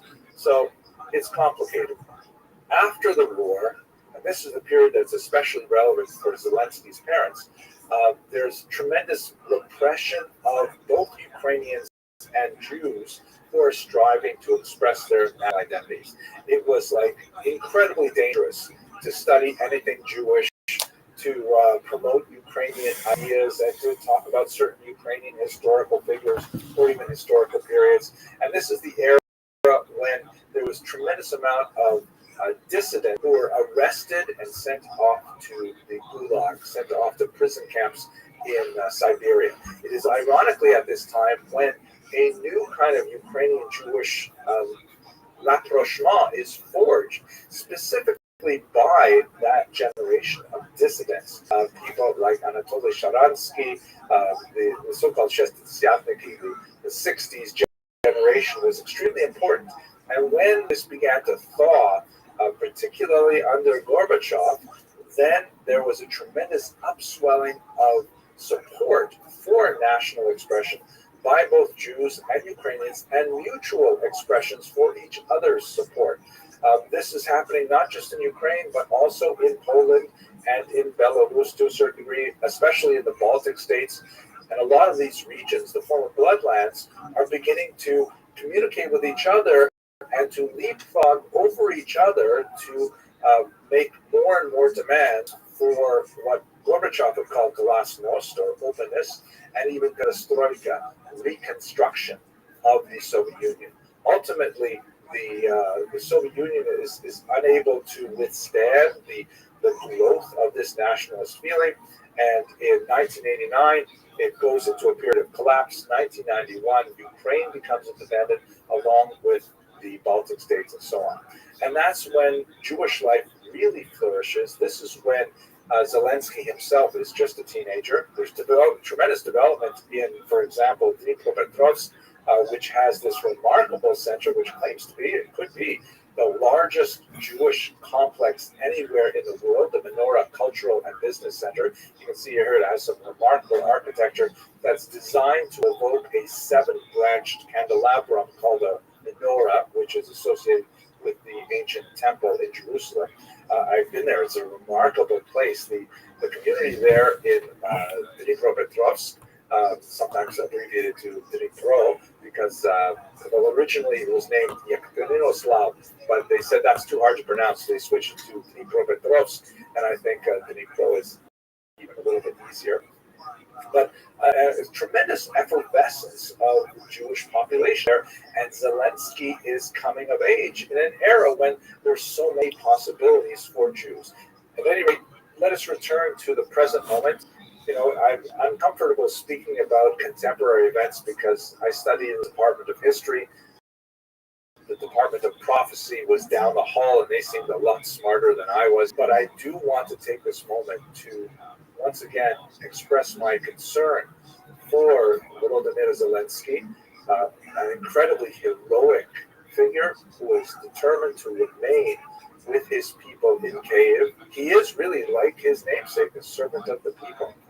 And I'd like to conclude with a sentiment that, you know, you'll hear the expression right now. People say, Slava Ukraini, like glory to Ukraine. And then the response is Heroyam Slava, glory to the heroes. That itself is a beautiful phrase, but it has a bit of a complex history. It predates the Holocaust. It goes back to the great poet of Ukraine, Taras Shevchenko, but it was used during the revolutionary period at the beginning of the 20th century. But it was also really capitalized by some of the much more pro-Nazi groups during World War II. So it's a complex kind of phrase, and hard for me to really say it with full enthusiasm. But what I can say is it's a must-see, as a Twitter colleague of mine posted online recently. This T-shirt worn by a man in a cafe in Lviv, which is also pronounced Lviv in Western Ukraine. It says "Kavod to Ukraina," glory to Ukraine in Yiddish. And to that I could say "Kavod to Giborim," glory to the heroes. Thank you much for watching. Let us hope that the Russian advance is halted, and that a ceasefire is declared, and that the people of Ukraine should be safe, along with their remarkable leader, Volodymyr Zelensky. Thank you very much for watching.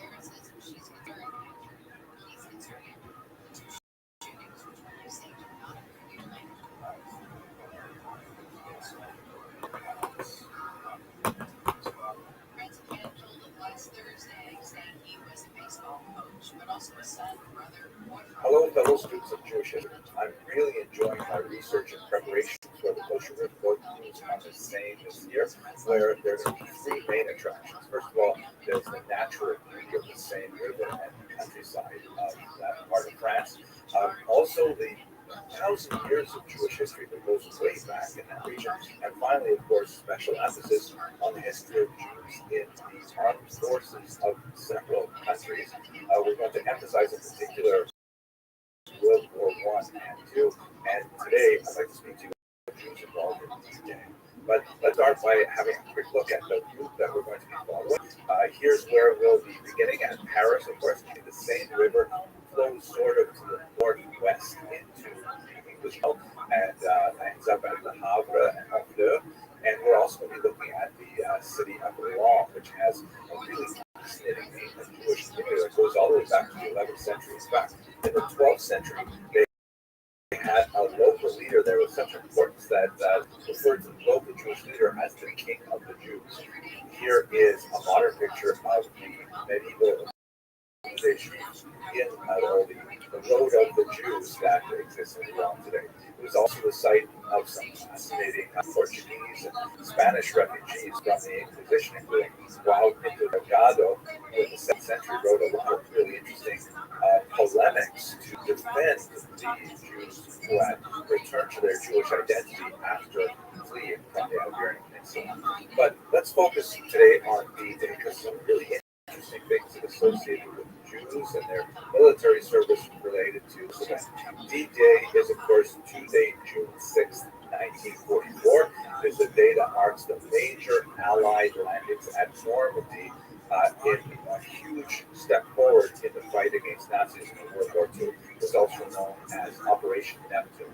It represented the largest seaborne invasion in history, with 24,000 paratroopers landing in it. Prepare the region as best as possible for the landing of 7,000 sea vessels and nearly 200,000 naval personnel participated in total. About a quarter of those, by the way, were American. There were tremendous losses on both sides, the Allies and the Germans, about 20,000 casualties. The Allies, 4,000 of those casualties were actually soldiers who were killed in this very, very difficult military assault. Here you can see a map that shows the sites of the landing. The Seine River flows just to the east of the major landing sites, including Omaha Beach, where we'll be spending time looking at the region and a remarkable museum that's located there. It was an incredibly punishing and difficult landing. The Germans were well prepared for it, and they knew that it was going to be coming eventually. So they had reinforced the region, and there was a tremendous amount of difficulty and effort imposed in trying to make the landings with several regions. Now, let us understand how Jews related in particular to this war, and especially D-Day. Jews, of course, coming from America, had a perspective on the war because they realized already by 1942 reports were circulating of the concentration camps and the horrible persecution that the Nazis were leading out of Jews. So Jews had a special sense of responsibility with regards to beating back Nazism, and they realized that if they were to be considerably more dangerous for them than regular American POWs. And so you see Jewish efforts in several different regions of activity. The arts, for example, Jews like Ludwig Berlin, who was a very well-regarded composer of popular music in the first half of the 20th century, he devoted his talents to writing what has become a major anthem for the American people, God Bless America. And in the lyrics of that song, Berlin specifically alludes to the war in Europe that was on the horizon in 1938 when it was first broadcast. The lyrics include, while the storm clouds gather far across the sea, right? 1938, this is the era of Kristallnacht, the Sudetenland crisis, and so on. Let us swear allegiance to a land that's free. Let us all be grateful for a land so fair as we raise our voices in solemn prayer. God bless America, land that I love. Understood in this context, when a Jew had fled persecution in the former Russian Empire, coming to these shores and achieving fame and fortune by dint of his talent how much he really did attach himself to America, and this kind of anthem has a tremendous impact on the larger population. Now, of course, in terms of the actual war effort, perhaps the first place we should start is Jews active in intelligence. Before the invasion, there were about 200 Jewish code breakers working at Bletchley Park in England, which was the headquarters for deciphering Nazi communications. This is the site where Alan Turing worked and others. It was really an important place for the intelligence activity during the war. Among the Jews who were active at Bletchley Park was Max Newman, who was a British-born child of Polish refugees, somewhat like Berlin. Somewhat earlier, he was a chess prodigy, a math major. These are characteristics that he shared with many of the other Jews there at Bletchley Park. He headed a department that was casually called the Newman, that called for the design of the world's first programmable electronic digital computer, the Colossus, that was instrumental in determining what were the German war plans.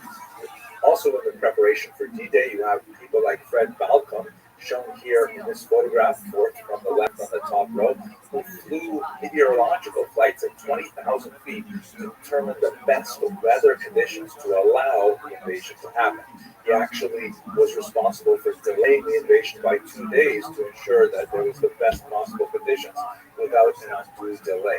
Turning to the landing themselves, so looking at the overall participation of Jews in the armed forces, there are about 550,000 American Jews who served in the U.S. armed forces during World War II. 36,000 of them were decorated, 24,000 of them were wounded, and 10,500 were killed in action. About 40% of all Jewish physicians served in the military, a remarkable number.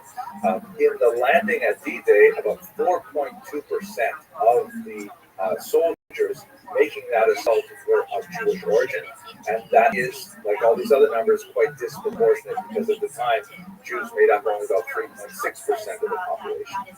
Let me look at a few of them because they're really quite fascinating. Let's look first at Lieutenant Robert Halpern, who was the child of a Ukrainian Jewish immigrant named Ara, and I think this combination of Ukrainian and Jewish and heroism is something that we're seeing in our own day as well. He was a part of a South Force U, which was one of the first units that made their way ashore to mark the landing sites so that later boats could safely hit the shore, avoiding both attack from the Germans and friendly fire from the Allies. Here's a quote from a contemporary war correspondent named William H. Stoneman, that Halpern was involved in an intricate job calling for as much brain as courage and barrels of both. He is certainly making a hero of himself again this morning on D-Day, doing a job on which the success of our assault depends, and which not one man in 1,000 would like to have. For his efforts there, he received the Bronze Star. He was specifically cited for bravery in saving soldiers from drowning. He went on to receive the Silver Star and another kind of medal, an Olympic medal for sailing for Team USA in 1960. Another Jew, among the first to arrive on the beaches of Normandy, was Abraham Condotti. His boat hit the shore 67th of each hour, and he was possibly the first of all American soldiers, and maybe even of all Allied sources, to actually attack the beach. He was 22 years old at the time, a Sephardic Jew from Brooklyn. The Jewish Telegraphic Agency reported at the time that when his parents were told that their son was involved in invasion, they went straight to synagogue and they engaged in 4 hours of prayer. I think as a parent, I probably would have done something like that too. On that same boat was Captain Leonard T. Schroeder, at 25, from a Baltimore neighborhood. He was featured in a French magazine in 1994 describing the heroes of Normandy, and he said at that time that, "Today I realize that to be the first man ashore is an immense honor, yet I do not merit it more than anyone else. 5 of my men died down there in Normandy. They alone are the heroes." I hope this video gives you a sense of the importance of the Jewish effort behind D-Day and of those hallowed beaches that absorbed the blood of so many soldiers who went on to fight the great fight against Nazism in World War II. If you are able to join us on this cruise, where at the beautiful scenery of the Seine River, 1,000-year history of Jews in the region, and specifically focusing on the Jews in the armed forces. I would love to meet you in person and spend some time with you on this wonderful experience. Thank you very much for watching. But if the precedent is set, the Supreme Court makes the decision, isn't it supposed to be done? Yeah, it's a question of interpretation. Because what I think what a court will say is this particularly adhere exactly to what has said. As I said, specifically as to Hello, fellow students of Jewish history. I, for one, I'm really looking forward to our scheduled July trip on Kosher Riverboat Cruises as we explore the Jewish history of the Seine River. We're going to go all the way up to the English Channel and we'll especially be concentrating on the beaches that are associated with D-Day we spoke about in the last video. Today, I'd like to speak about one location that's going to be halfway along the cruise, that is the medieval city of Rouen.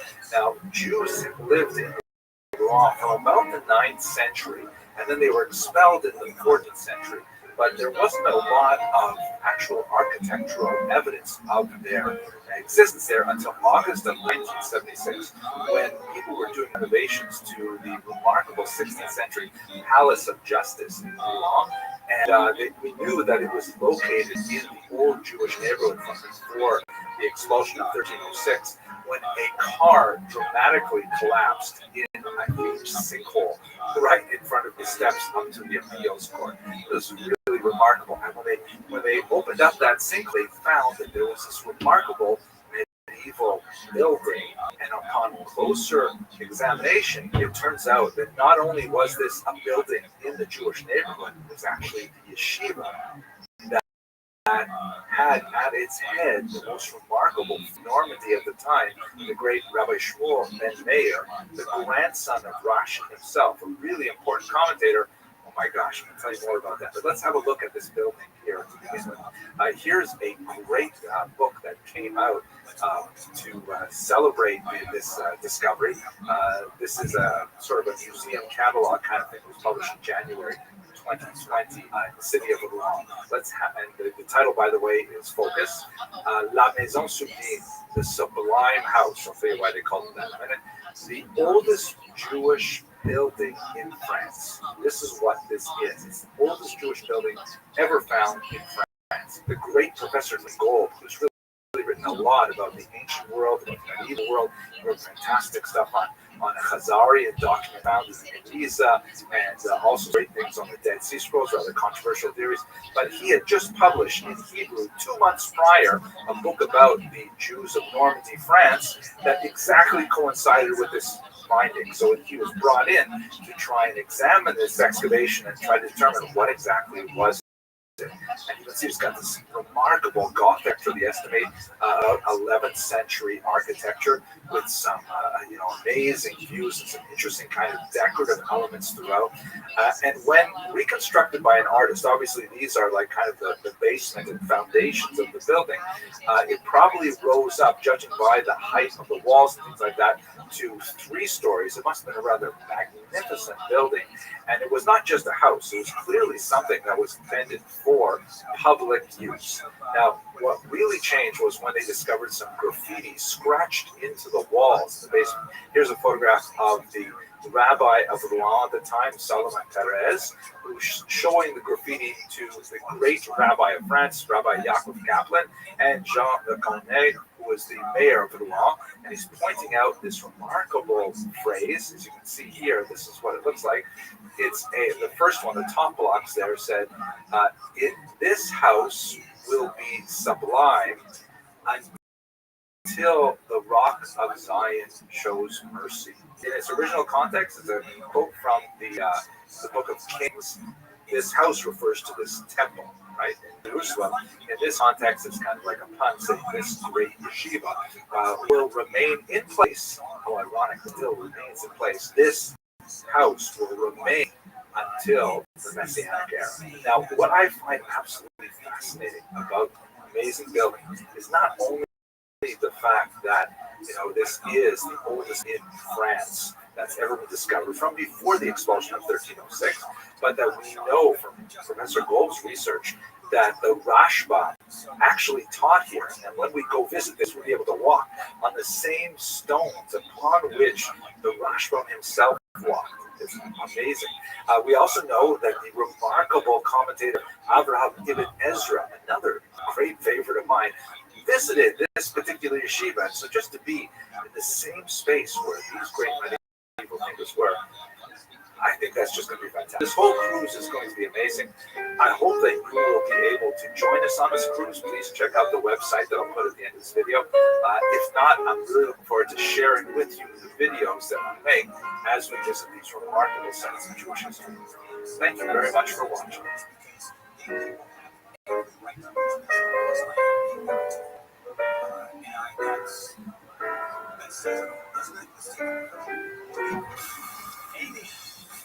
Here's the why. Is it Cat My 24 Hour News? Yeah, that's it. Okay, here's the latest. The mom claims her baby was kidnapped. The sticking her story remain my first, even as her husband will share secrets. Hello, fellow students of Jewish history. I've been doing a lot of research lately in preparation for the kosher riverboat cruises along the Seine River later this year, looking at the Jews of Normandy in particular. And I came across something just recently that was just so fascinating. It may be a little bit geeky and a little bit specifically for those who are interested in a deep dive to how history is actually written, but I just can't help it. I got to tell you about it. This is so fascinating. This is a discovery of Professor Noel, a great scholar who really was one of the most prominent scholars looking at things like the Dead Sea Scrolls and a lot of really unusual discoveries in the Geniza specifically. He just passed away, unfortunately, in 2020. Now, this particular story describes his old school scholarship, the kind of scholarship that I barely remember from my graduate school days, because with the internet, everything has changed. Basically, he came across a published text. He saw something funny in the way the text was published. And he said, well, I wonder if that's really what it looks like in the original. So he goes and he travels to England to see the original, right? These are things you have to do before the internet was invented. And by looking at the original, he was able to discover some amazing things about the Jews of Normandy and really to correct the historical record. All of this is told in most recent books, The Jews and Medieval Normandy, a big, thick, breakable book that has some tremendous information. If you're intending on going on this particular cruise, don't read the book in advance, because then you'll end up asking me really hard questions. I'm just kidding. You can read the book in advance, and then we'll have a lot of fun talking about it. At any rate, what's the story here? So we have to first go to Cairo, where, as you may be aware, an amazing discovery was made in the 19th century of a phenomenal trove of medieval documents that describe really Jewish life around the medieval basin as a whole.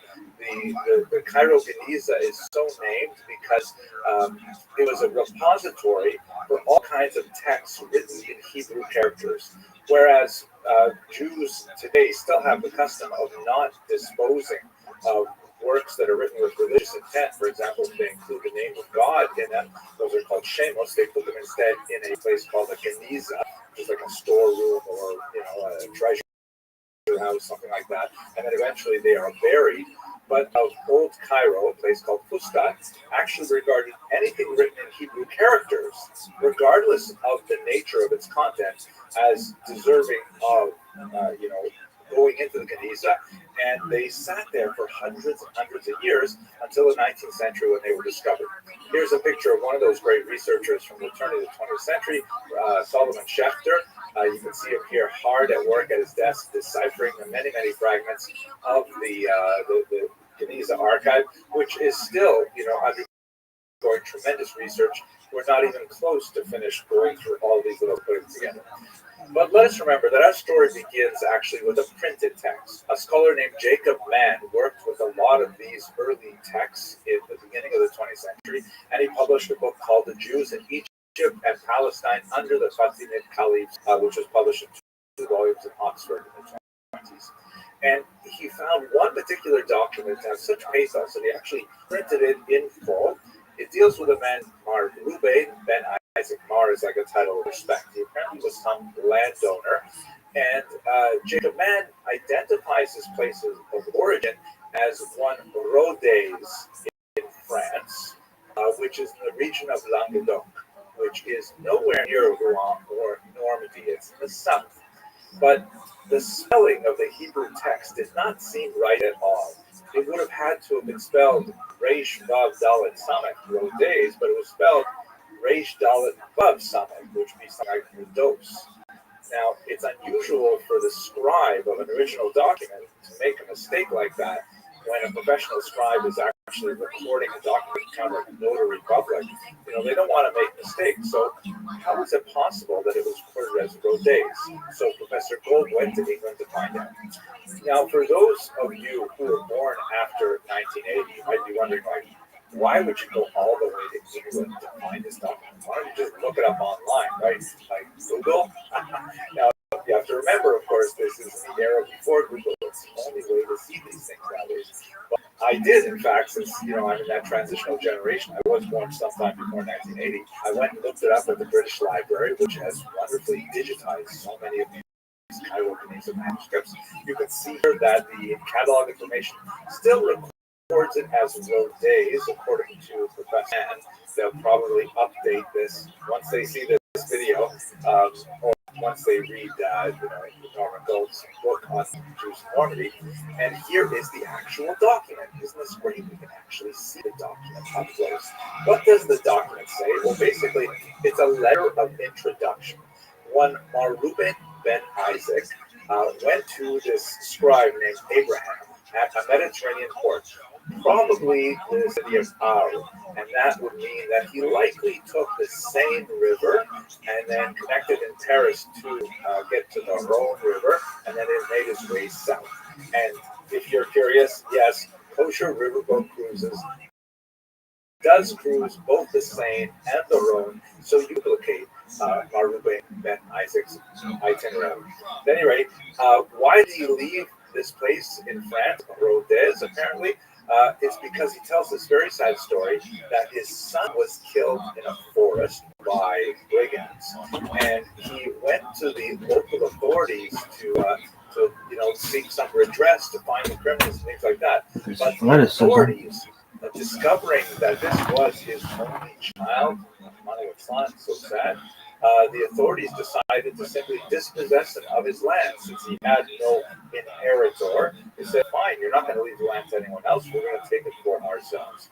Now, this was, by the way, a huge transgression of medieval law in many different places, as Professor Gold describes in his book.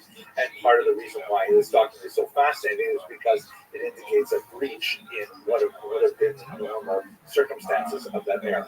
At any rate, Reuben ben Isaac, heartsick at the loss of his son, devastated by the loss of his physical property. He was, of course, a landowner, which is also significant.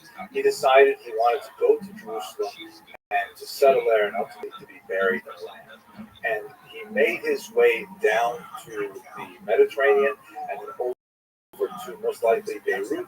And he stopped a very large Jewish community of Damascus, where this letter serves as a letter of introduction. Right? Okay, so fascinating. Now, let's look at the kind of geeky stuff about how do we connect this from Rodez to Rouen. So if you look at the key passage in the text here, I've blown it up. You can see here where I've circled the text. That's the place name. Meir, it looks like Rodos. That's how Professor Mann read it. And it could be Rados or Rodez, but he identified it as Rodez, which would have been in the south. However, this bothered Professor Gold. If you look more carefully, consonant by consonant in this letter, and you see in the next line, there's this word kesef, which is a very common word. It means with money. And if you look at the third letter, of course, Hebrew written right to left, it is the third from the right, there's a samech there, an S sound. And it looks significantly different from the final letter, the first word of Rodos. And in fact, if we zoom in a little bit, you can see that the samech and the final mem are very, very slightly different, especially if you look at the lower right corner, where the final mem in Rodom is slightly more, it's got more of a 90-degree angle, and the samech is more kind of like on a 45 degree. This tiny, tiny difference makes all the difference in how we read that word. Rather than reading it like Professor Mann does as Rhodes, reading it rather quickly, a very, very careful look at this text suggests that it's not Rhodos or Rhodes, but Rodon. That makes a lot more sense. Now, where is Rodon? The original Latin name for Rouen was Rotomagus, and the medieval period it was shortened to Roton or Rodon. That would be the Hebrews, and the pronunciation later shifted to Rouen. So, in other words, what Professor Gould did, consonant by consonant, is he was able to shift the location of his letter from the south of France to Normandy to the city of Rouen. Now, there are tons of fascinating implications of placing this in Normandy rather than the south of France. I don't want to make this video much longer. Please have a look at Professor Gould's book for all of the discussion. He wrote about 50 pages to it. But let's just finish the story of Ruben ben Isaac specifically. So, if you look at the other side of this document, the verso, you see there it's written with several different hands, not described from Ara, but that comes the story. And amazingly, by looking more broadly in the Geniza archive, another document turned up, which deals with this same person and continues the story. I'm going to quote from that second document found in the Geniza now, which is clearly identified, without doubt, as being associated with Ruben ben Isaac. This man, the other document states, the bearer of this letter, was one of the most important members of the community where he lived and was wealthy. The ruler of his land cast a punishment on him, and he fled, coming to Damascus for the land of Israel. But brigands attacked him and plundered all that he had, inflicting wounds on him.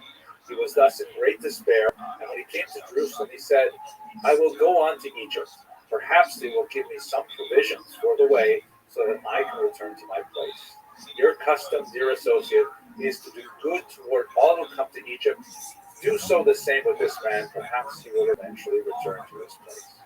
Right, so now we can put the whole story together. The man suffered tremendous tragedy in Normandy. He decided, I'm going to retire to the land of Israel and be buried there.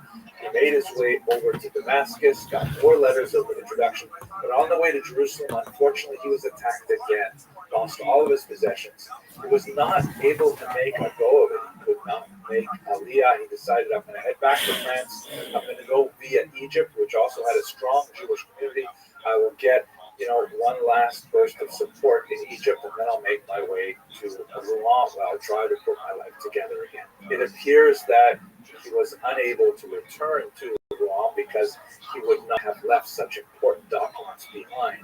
Chances are he simply ran out of energy and decided to settle in Egypt and eventually died there, and his documents eventually made their way into the Cairo Museum. It's a fascinating story. Sorry for taking you down a little bit of a geeky path into how historians really do the tough work, but I hope you found this interesting anyways. I hope you'll be able to join on this amazing cruise on the Seine River. There's some fantastic, amazing medieval Jewish history in Normandy, and especially on the coast, we're going to be focusing, of course, on Jewish military history and Jewish military heroism because of the tremendous significance of that location for World War II and World War I as well. Thank you very much for listening. Hope you have a great day.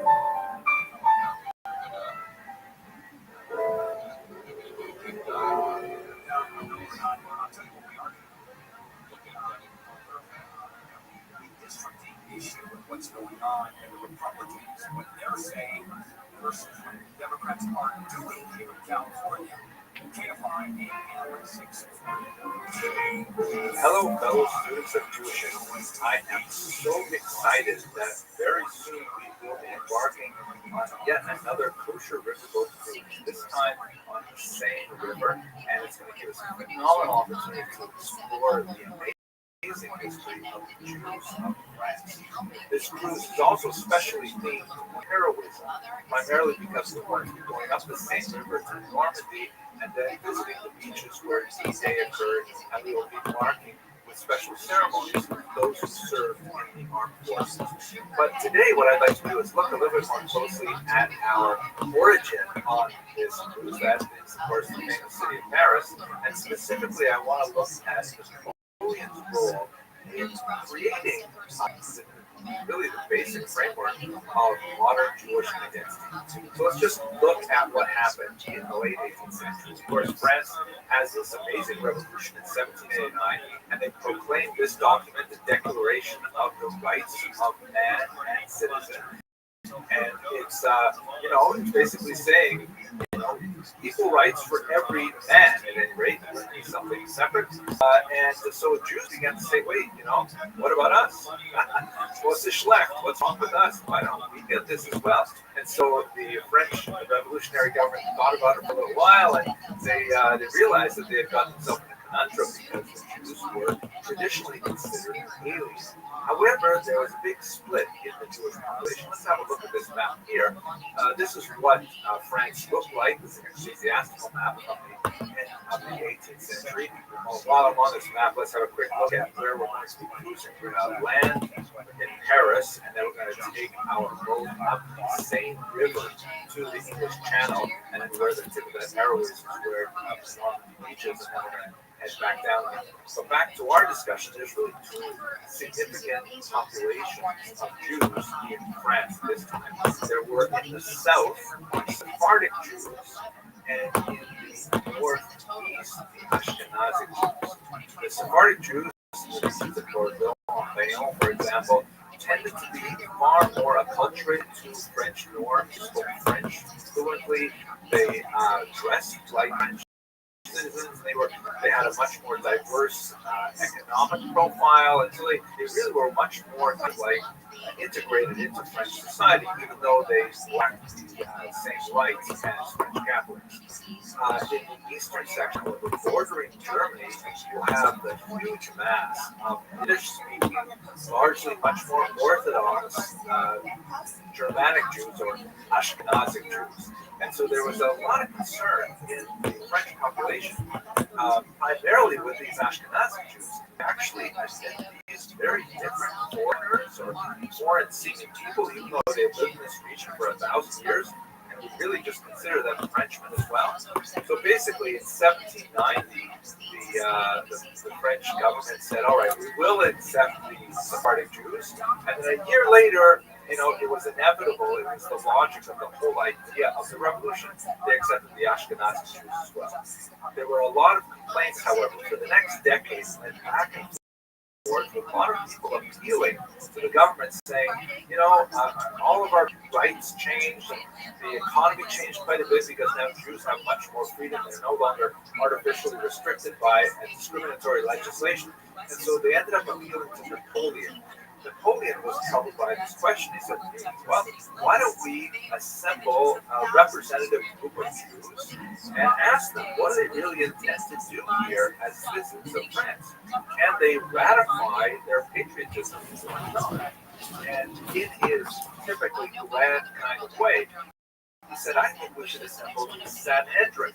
Of course, the great court of 71 judges that had not sat for 900 years, but Napoleon liked to think big, and so he said, let's put it together again. He issued a call, and Jews from all over Europe, primarily those who are Hasidic bent, much more open to modernization and reform of Jewish tradition and so on, but nevertheless headed by this remarkable individual, Rabbi David Sinsheim, who was a very well-respected, highly Orthodox author who had created the Yad David commentary on the Mishnah. He was a very well-respected erudite scholar, and Napoleon gave him this great hat.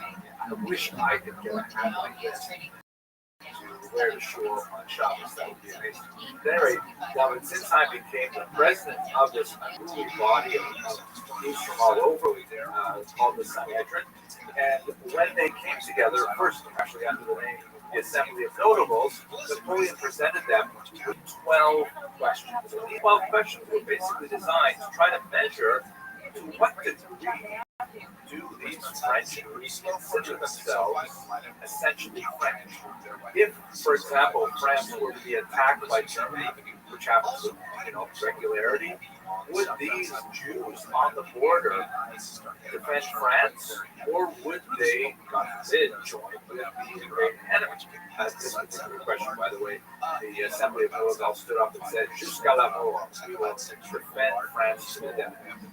Napoleon asked a lot of really interesting questions, 12 of them in total. Rabbi Zinsheim was in charge of formulating the written responses, and essentially his draft response sort of articulated a way in which French Jews could maintain their communal identity and degree of independence, while nevertheless being patriotically attached to the French nation, recognizing their responsibilities to the larger civic polity of France and so on.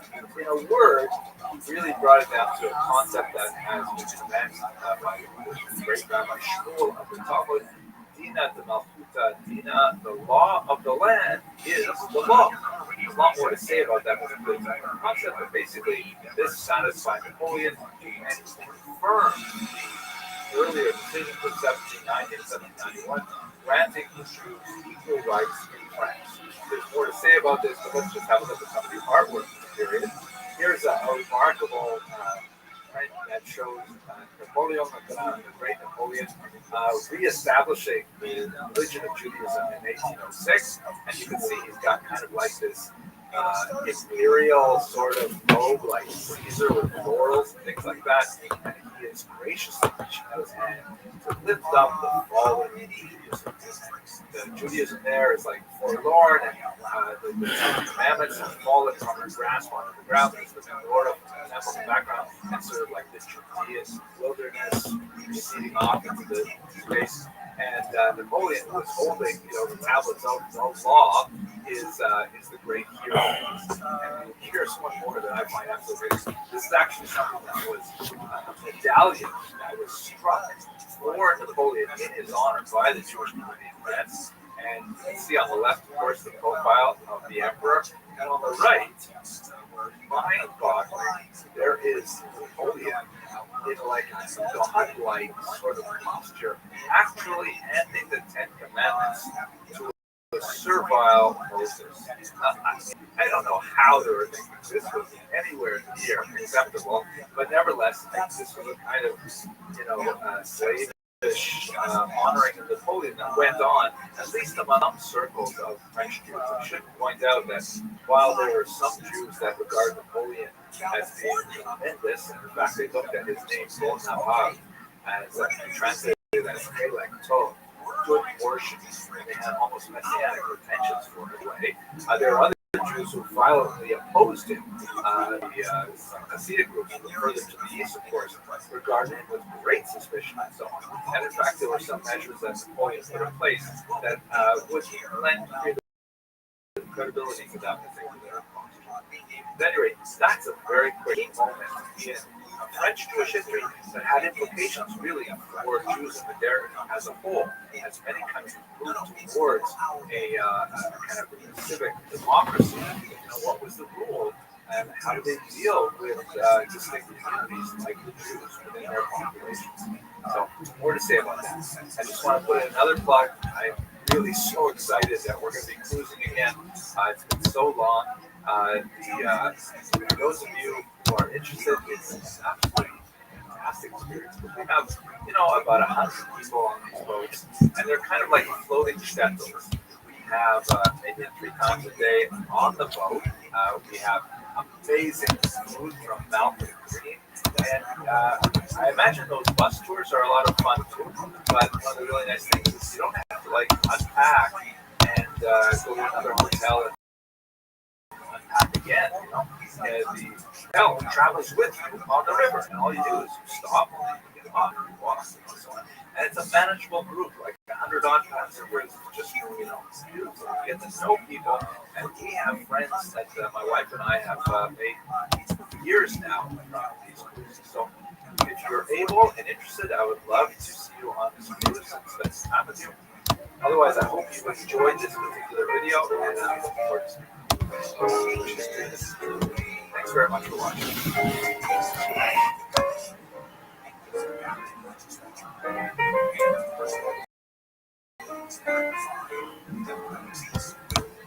President is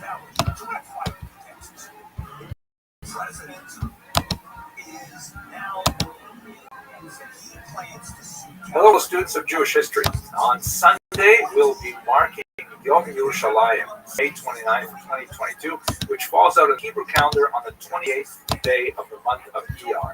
And Jerusalem Day is a modern event that was commemorated by the state of Israel on the first year after the conquest of eastern Jerusalem, which allowed the city to be united again after 1948. So what I'd like to do in this brief video is to give just a little bit of a historical overview of how this came to pass and look very briefly at some of the ongoing political controversy that surrounds this particular event, and also a little bit of the religious controversy, because even though the unification of Jerusalem is something that obviously Jews look upon with tremendous favor, there are nevertheless differences of opinion over what to do about this particular event. Okay, so let's do the history. First of all, Jerusalem. It is the ancient capital of the Jewish people. The earliest mention of it, however, is in the pre-Israelite period, when the Egyptians mentioned it in their execration texts. Execration texts are really amazing things. They are these kind of like clay tablets, or sometimes they're shaped like figurines, and the Egyptians would list all the people and places that they really didn't like, and then they would, have some kind of ritual humiliation or destruction of that object, smashing them up, burning them, sometimes even worse things. So Jerusalem is mentioned in an execration text that dates from about the 19th or 20th century before the Common Era. The Canaanite inhabitants were the Jebusites, and they are described in the Bible as the inhabitants that were conquered by King David, and that's when David named it his capital. His son Solomon, of course, would build a temple there, and ever since then, for the last 3,000 years, it has been the undisputed capital of the Jewish people. Although they did have Samaria, became a very important site, and so on, but we'll skip over that. The city was conquered many times over the next 3 millennia, and it received many other names, such as Isla Capitolina by the Romans, Beit al-Maqdis by the Fatimid dynasty, and finally Al-Quds by Arabs in the contemporary world. By the time we get to the 20th century, Jerusalem is held by the Ottoman Empire based in Istanbul, and when it fell in the context of World War I, then the British took it over on December 17th. The next few decades are known as the era of the British Mandate, because technically the land of Israel and also surrounding areas as well was given to the British as a mandate from the League of Nations to basically administer it.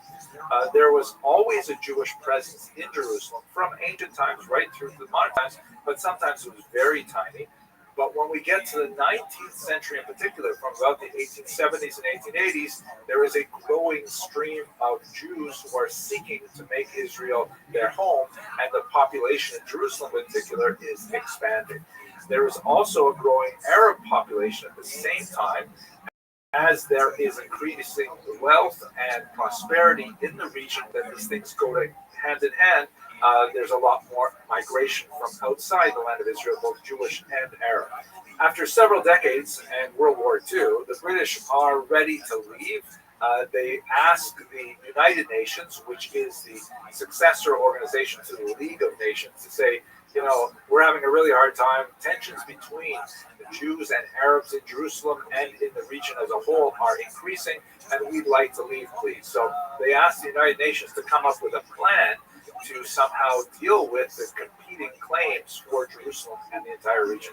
The United Nations come up with this partition plan in 1947, which was actually pretty bizarre. It involved dividing the land of Israel into 7 distinct sections. Here you can see a period map that shows on the left the 3 green areas belong to the purported Jewish state, and this basically corresponds with more or less where their concentrations of settlement were.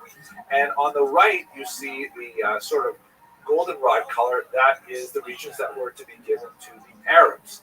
And the 7th, so there's 3 and 3, that makes 6. The 7th area was Jerusalem, which was to be an international zone, because nobody could agree exactly how they would divide the holy city. What ends up happening is the Jews, even though it is kind of a strange plan, they agree to the plan because, after all, it represents the very first moment that Jews are able to reestablish their sovereignty in the land of Israel since they were exiled in the first century of the Common Era, and war ensues almost immediately. The war lasts for a little over a year, as you can see in these three maps, but in the end, remarkably, the Jews are able to consolidate the territory and even expand it as the armistice comes place in 1949. So between 1948 and 1967, Jerusalem is a divided city, think Berlin, with the primary areas of Jewish settlement prior to the war trapped on the Jordanian side of the border. In 1967, there is another major war, the Six-Day War, which there's a lot to talk about. It has a tremendous impact on politics in the region even to this day. But basically, the Israelis staged an impending attack from the Egyptians and the Syrians in particular, and remarkably, largely through very effective use of air power, they actually consolidate their territory even more and expand it to include, as you see in this map here, which is provided from a more left-wing source, so you can see some of the names. People will always argue about what names you use for different places. I don't want to get into that, but the map on the left, you can see that Syria loses territory on Heights. Egypt loses a massive amount of territory, the Sinai Peninsula, and including the Gaza Strip, and then the so-called West Bank, because it is on the west bank of the Jordan River. Many Israelis prefer to use the Hebrew names like Shomron for this region. That is occupied by the Israelis. Now, there's a lot to say about this as well. It's heavily populated by Palestinians who are certainly not happy to be under Israeli sovereignty at this time, but the Israelis do not annex it outright. What they do annex, meaning take for Israel permanently, is East Jerusalem with a large Arab population. And that means that Jerusalem, the city, is once again united, but at great cost, which of course still has contemporary political ramifications to this day. It is the reunification of Jerusalem in 1967 that is specifically celebrated on this day, Yom Yerushalayim. Now let's just talk very briefly about two ongoing issues regarding Yom Yerushalayim. Obviously, for Jews, and especially for religious Jews who see the establishment of the State of Israel as perhaps the unfolding of the Messianic era, that this is the Reshit Tzmichat Gehulatenu, the beginning of the flowering of our redemption. This is a hugely important event, and it's really of cosmic and metaphysical proportions. So there are many Jews who find themselves in that particular ideological camp who say, oh my gosh, we should go full on with a holiday. We should, recite specific prayers that are only recited at times of great celebration and so on. And others say that, wow, this is really a great political use, but maybe we should hold off on some of those other things. Who says we're qualified to establish holidays? And still other Jews will say, no, we disagree with this either religiously or politically and want to downplay Yom Yerushalayim. I leave that up to you to decide exactly where you want to fall in that particular spectrum. And at the same time, the second issue is, of course, that Jerusalem is reunited or reunified, at least on a political level, on an administrative level, but it is hardly unified in terms of the peace and stability of the region, which of course sees Jerusalem not as the city of peace, but rather as a city of strife. Hopefully we will one day see a resolution of all of these events, and we will be able to celebrate Yom Yerushalayim with enthusiasm for the happiness of all of Israel and the Middle East and the world as a whole. Okay, that's taking you very quickly through a historical perspective on what exactly is this day Yom Yerushalayim. I also want to say that I prepared this video as part of the promotion for the Kosher Riverboat Cruises, which is an organization that I'm really happy to be working with. I love cruising with KRC. We're going to be going to the same river in just a little over a month now. And we're going to cruise from Paris along the Seine River up to the coast of Normandy. And we're going to have some special moments there on our visit where we will be commemorating Jewish heroism. That's really the connection with this particular topic. Not only does Yom Yerushalayim fall out on the 28th, this coming Sunday, it's also a moment of great Jewish heroism as the Jews were able to reestablish themselves in their ancient capital after 3,000 years. Okay, I hope you enjoyed, and if you are free and able to join us on this Kosher Riverboat Cruise, we'd love to have you and talk a lot more about these things. Thank you very much for watching. Listen to Go, GOT, greatest of their era on the iHeartRadio app. Welcome. My name is Paula Bills, a medium and the host of the Ghost Therapies, where it's not just about connecting with deceased loved ones. It's about learning through them. Hello, fellow students of Jewish history. Today I'd like to speak to you about the Blois incident of 1171, which is a disturbing moment in French Jewish history. This video is intended for educational purposes only.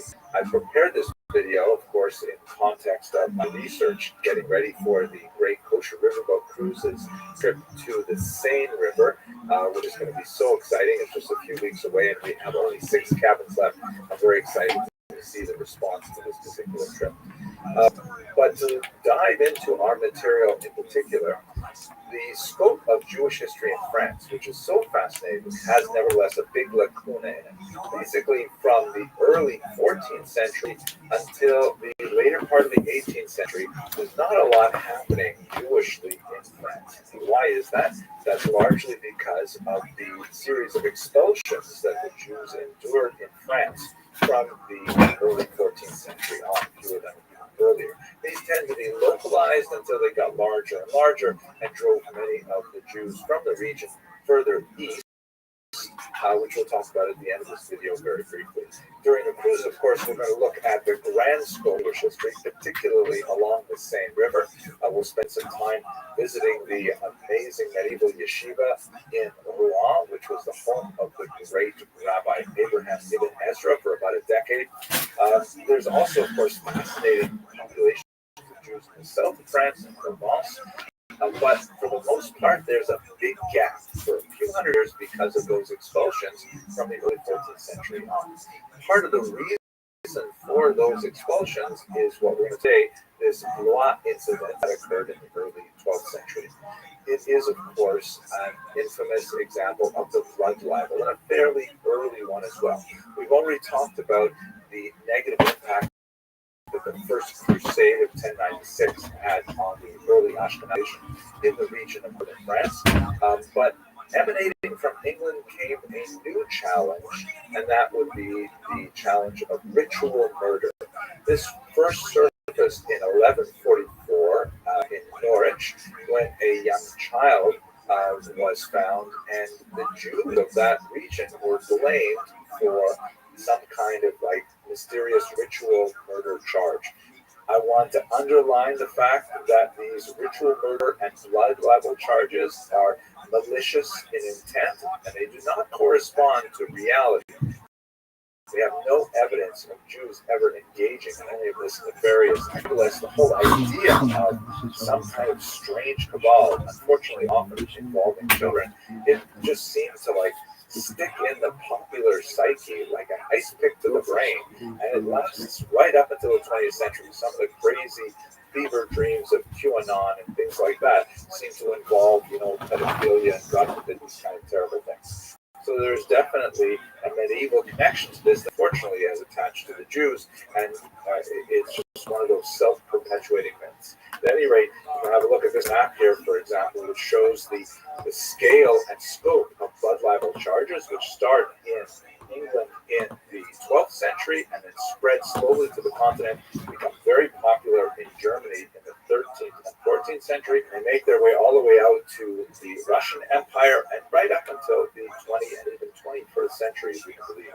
Some of the ritual murder and blood libel charges had a special longevity, such as this 15th century example of Simon of Trent, in which case the church was actually involved to a certain degree, even extending a beatification, which is one of those stages towards even sainthood, to the victim of this supposed plot.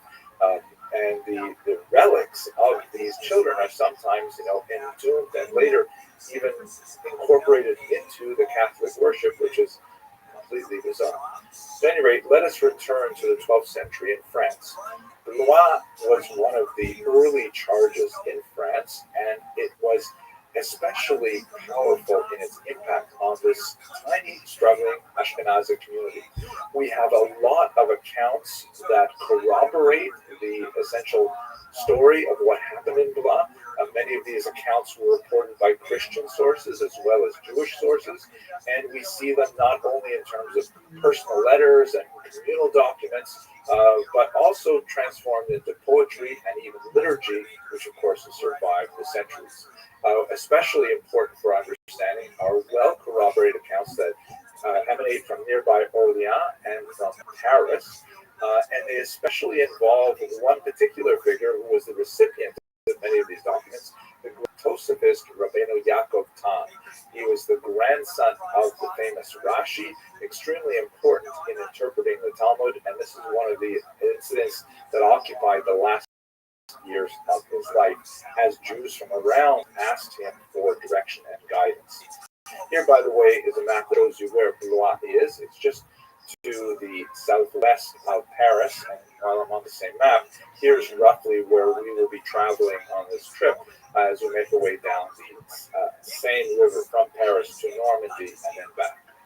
One of the most important secondary sources that analyzes the events of Blois in 1171 is an article by Robert Chazen. Dr. Chazen is one of the greatest medievalists that we have in the field. I had the great privilege of studying with him at Oxford on an NEH seminar, and it was absolutely fascinating. He wrote research on Blois in his youth. He published an article in 1968 in the Proceedings of the American Academy of Jewish Research, and he essentially takes through the story. What exactly happened? So apparently there was a Jewish traveler named Isaac ben Elazar who was passing along the Loire River, a load of untanned skins, right? The leather worker, basically, to make leather, you've got to flay an animal, and then you've got to, scrape off the excess meat. You have to soak it in various solutions until it finally make it into leather. So apparently he had some skins, I imagine it was on some kind of wagon load, early in this process where they were still quite bloody and so on. And as he's passing along the banks of the Loire River, one of those skins came loose, and it frightened a nearby horse that was connected with a Christian servant who mistakenly took this bloody skin for the body of a child. And perhaps he had somehow heard about the incident in Norwich from 30 years earlier, and he thought that it was happening here in France as well, who knows. But he went and reported it, and it reached the local nobleman, a Count Thibault of Blois. Now, Thibault of Blois was an interesting character. He had kind of unspecified relationship with a Jewish woman named Salina. Now, this relation, one of the sources, the word that's used to describe his feelings for her was ohev, from the word ahava, or love. In Hebrew, the word can mean love or like, and so many scholars have tried to interpret this as perhaps a closer relationship, more romantic relationship even. But other scholars have said it maybe meant more like favor, that he favored her. Who was this Poselina? She was apparently a very successful moneylender. And we've discussed in other videos the role that Jews played in early commerce and credit at this time. So Poselina was arrested by Thibault.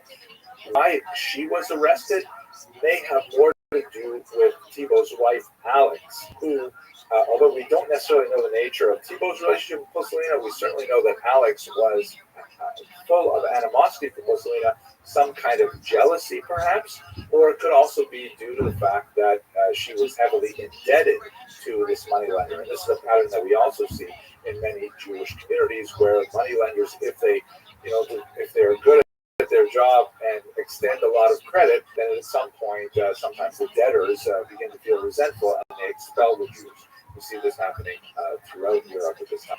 At any rate, Thibault, perhaps acting with the strong urging of his wife Alex, imprisons only Polselina, but also the entire community, about 31 adults, and later they would actually be burned at the stake. The entire episode, by the way, was so moving that I mentioned how Robert Chazen wrote this article in his youth. The great Genesius Goitein, he wrote a play on this in 1927, which is really quite amazing. At any rate, the community responded right away with collecting a bribe of 220 pounds to try and release this community of people who were arrested, and this amount was rejected. Professor Chazen suggests that perhaps the amount might have been too low because after the incident, they ended up having to find £1,000 to indemnify the entire region against further attacks of this nature. They organized an appeal to the king, Louis VII, who agreed with the Jews, as is something that typically happens in these blood libel cases, where the secular authorities, and quite often the church as well, will say, no, it's not true. The Jews don't do this. Please stop, inflaming the passions of the local population with these crazy stories. But nevertheless, they're typically not able to control them, and quite often they result in something as terrible as what happened in Blois. But what is especially amazing about Blois is that there's no evidence that any crime was committed. Typically, with these blood libel cases, God forbid there is, the body of a child found. It even happens, of course, even in the 21st century, where God forbid horrible people will kidnap children and do terrible things to them. It should not happen to anyone. But then when people look for an excuse, they want to find something to blame. The Jews, who are frequently the other, they often are a very convenient target for the justified community. But in Blois, there was no body ever found, and there was no child ever reported missing. There was no evidence that anything happened at all. But nevertheless, the charge was recognized by a governmental authority like Thibault, Count Thibault, and as a result, they actually exited the entire population that they had imprisoned. This occurred on the 20th of Sivan in the year 4931 in the Jewish calendar, which corresponded to May 26th of 1171. The martyrs included Polselina and two of her daughters. In terms of the scope of this, we should recognize that the entire population of Blois, the entire Jewish population of Blois, was only 40 people, most likely 40 adults, according to one of the contemporary sources. So basically, wiping out almost the entire community. We don't know exactly what happened to some of the others. The children, however, were forcibly converted to Christianity and were lost in the Jewish community. As a result, a fast day was instituted that is observed even up to the present day in many communities because of the many other tragedies that happened later on this date, such as some of the Khmelnytsky massacres in 1648-49. This particular date, the 20th of Sivan, which is coming up as I record this, is recognized as a fast day, 1,000 years later. Dr. Chazen makes some very salient historical observations about this entire sad tragedy. This was a formative element in the development of a centralized authority among Jewish communities in Ashkenaz.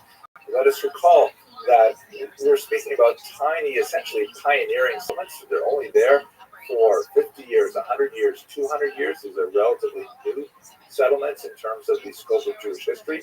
We can trace the dates of their arrival with some degree of accuracy, not only by the historical records that we have, but also by some fascinating DNA research that shows the path of Jewish migration through the Italian peninsula up into the region of Ashkenaz in particular.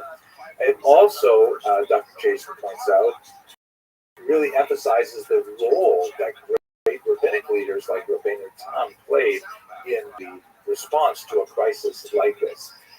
Nevertheless, even with these heroic efforts, the Jewish communities of Ashkenaz could not rise the swelling of anti-Semitic fervor, which only increase over the next couple of centuries in this region and drive Jews further and further to the east, not only because of this negative pressure on Jews, but also because of the positive pressure or the vacuum that was represented by the economic opportunities extended to Jews in the Polish-Lithuanian compound. Okay, that's a very quick look at this very sad incident of 11/7. We're going to be looking at the entirety of Jewish history in France with specific focus on the Seine River and Normandy right up until the 21st century. A lot of emphasis, for example, on the role of Normandy in World War II, the location of D-Day, and so on. I hope you'll be able to join us, and if not, I certainly look forward to sharing with you some of our experiences via video. Thank you very much for watching.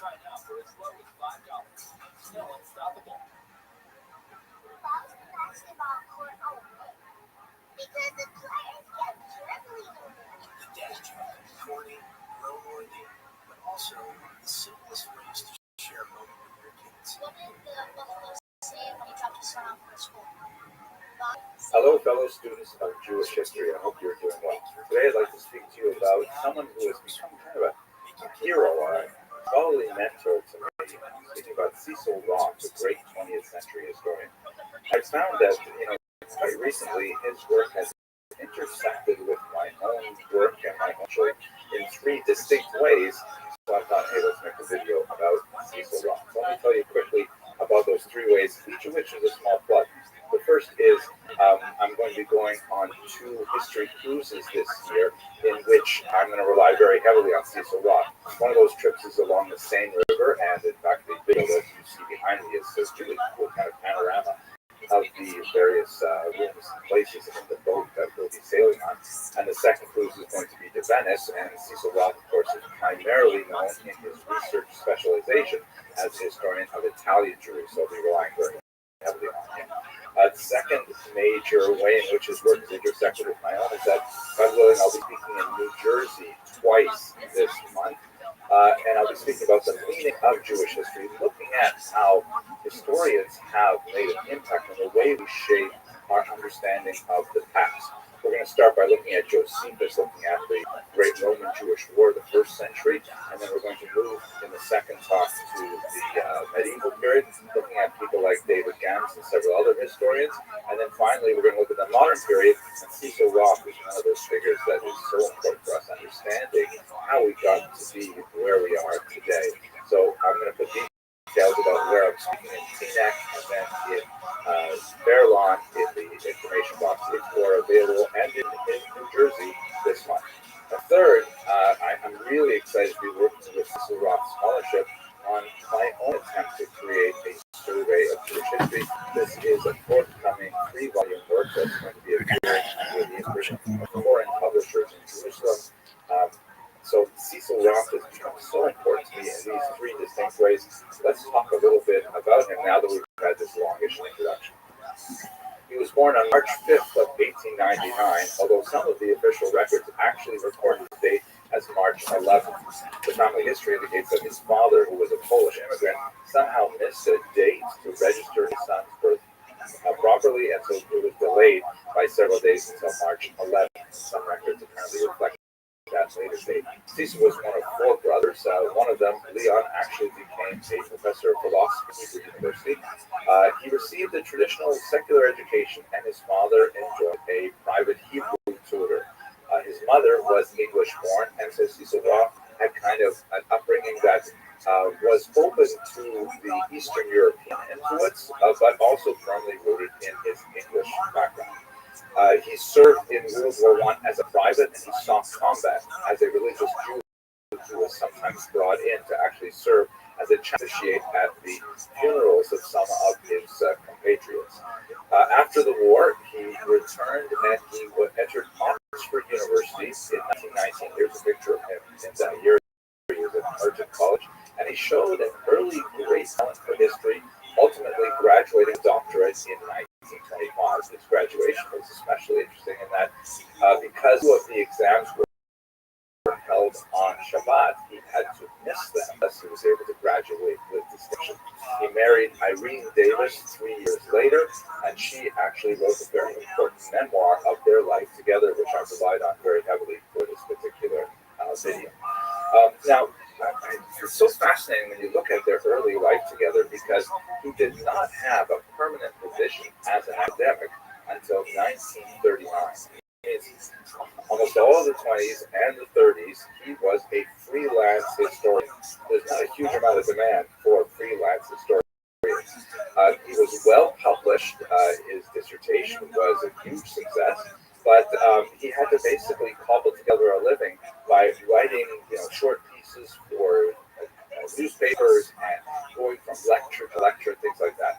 Part of the reason for his being passed over for positions was certainly the general, challenging situation, especially the Depression. But there was certainly some anti-Semitic prejudice as well. And despite his stellar career as a student and then as a young postgraduate, he was never honored by becoming a fellow of the college from which he was graduated. And he overheard that no students of the Jewish persuasion would be welcome in the senior common room. This came apparently from senior fellows. He engaged, however, in incredible output, despite his precarious finances, and his total number of publications, as we shall see, numbered in the hundreds.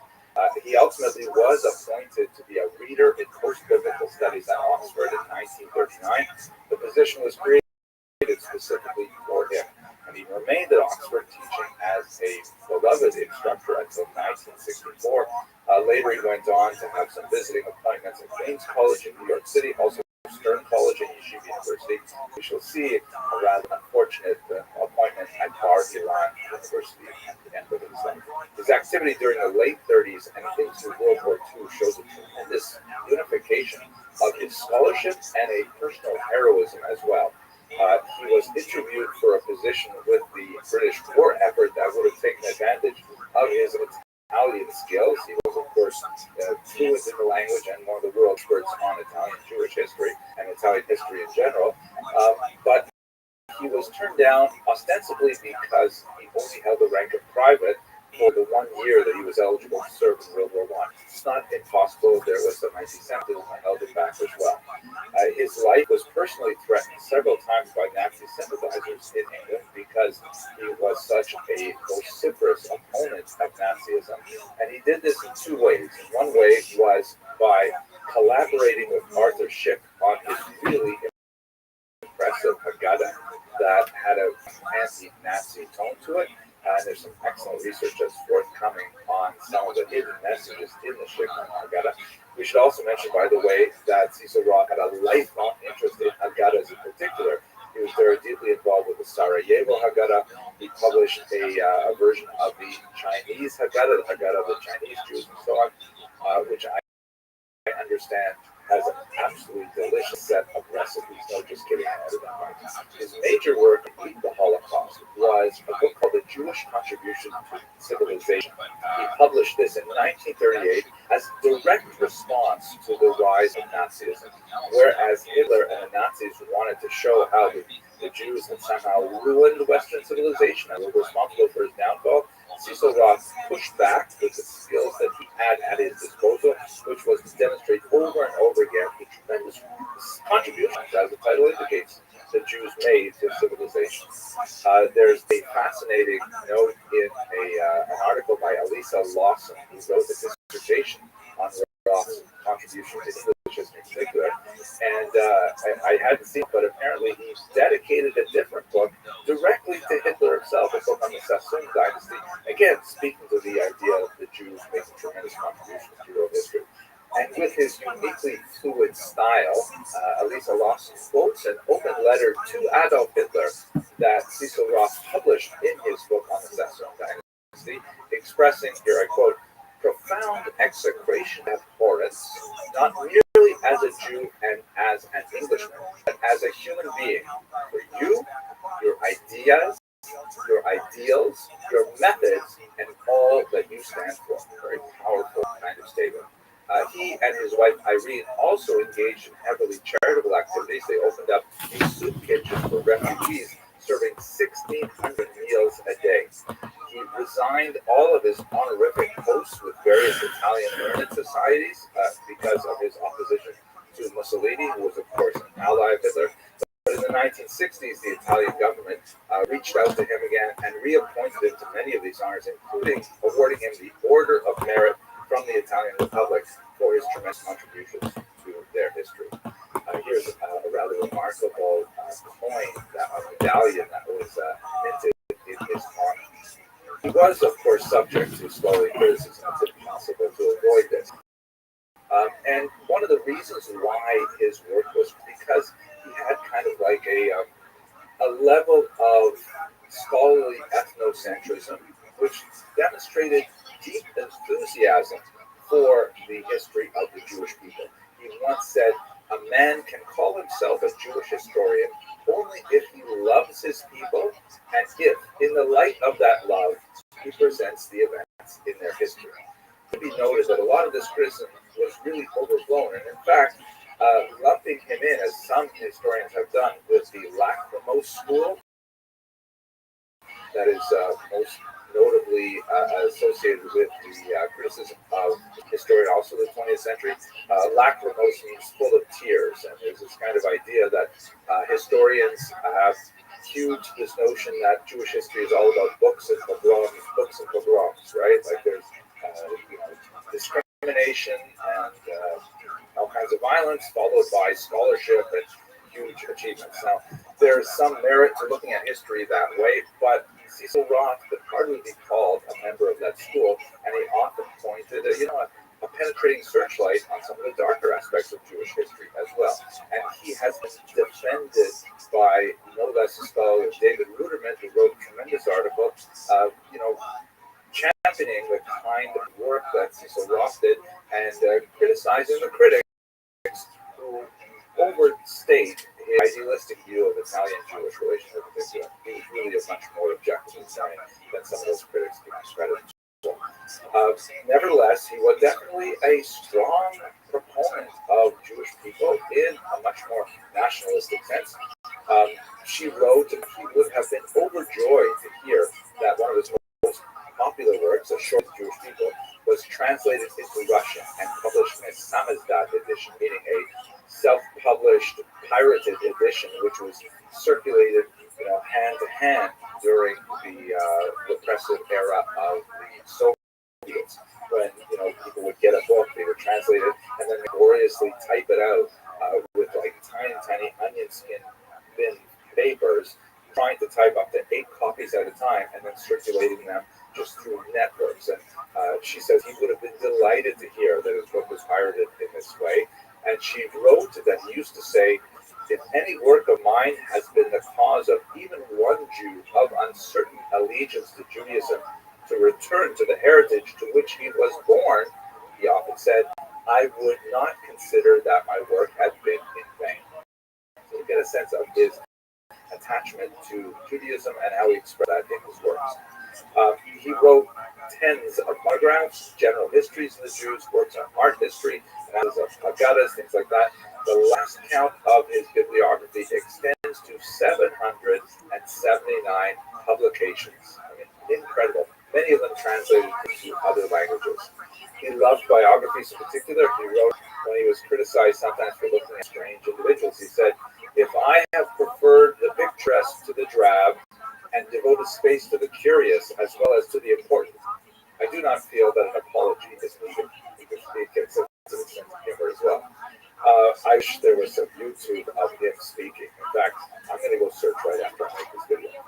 But his most colossal contribution, which is often overlooked, is the fact that he served as the editor-in-chief of the multi-volume Encyclopedia Judaica, which is without doubt the largest, most far-reaching of comprehensive piece of Jewish scholarship since the Babylonian Talmud. It is a massive work of scholarship.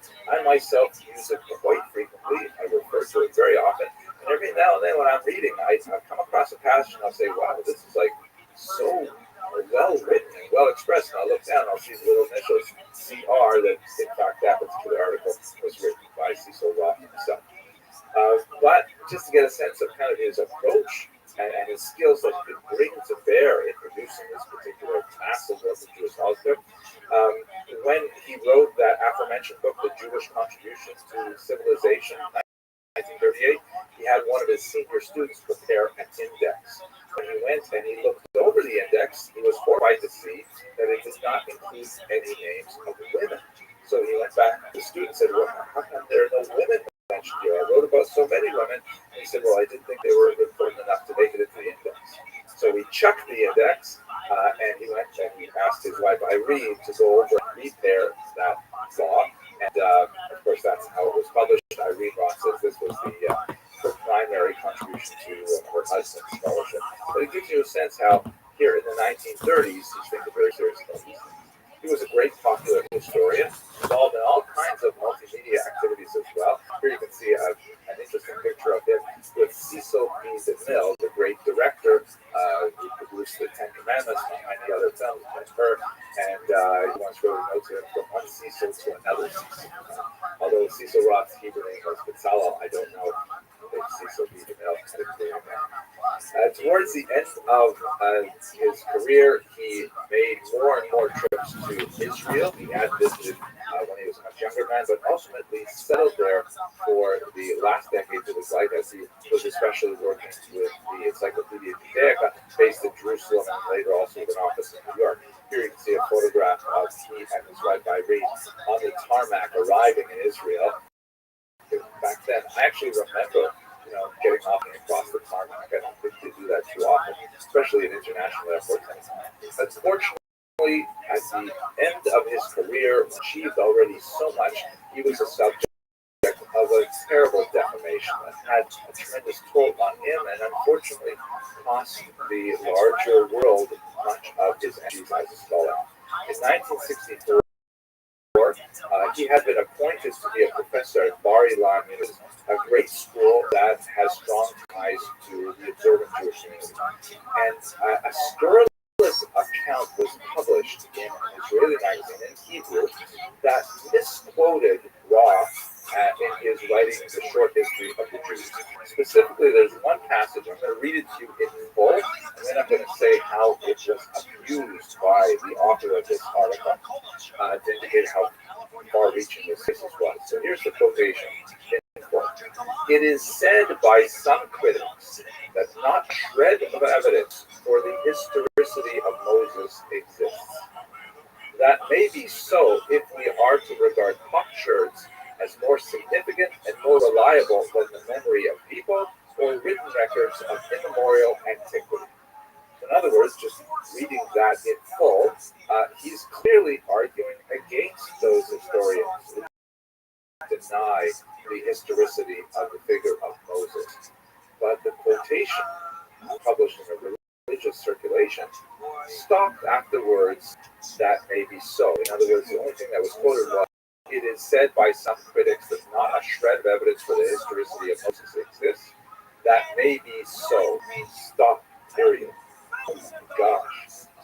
So this portrayed Cecil Roth, contrary to his personal lifestyle, his personal religious views, and so on, not to mention his scholarly views, that he denied the historicity of Moses, which of course is a terrible thing to say for someone working in a religious institution.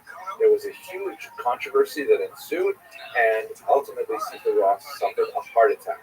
The university strove to defend him, but ultimately decided that he would resign from that position, and he did not continue as a professor there.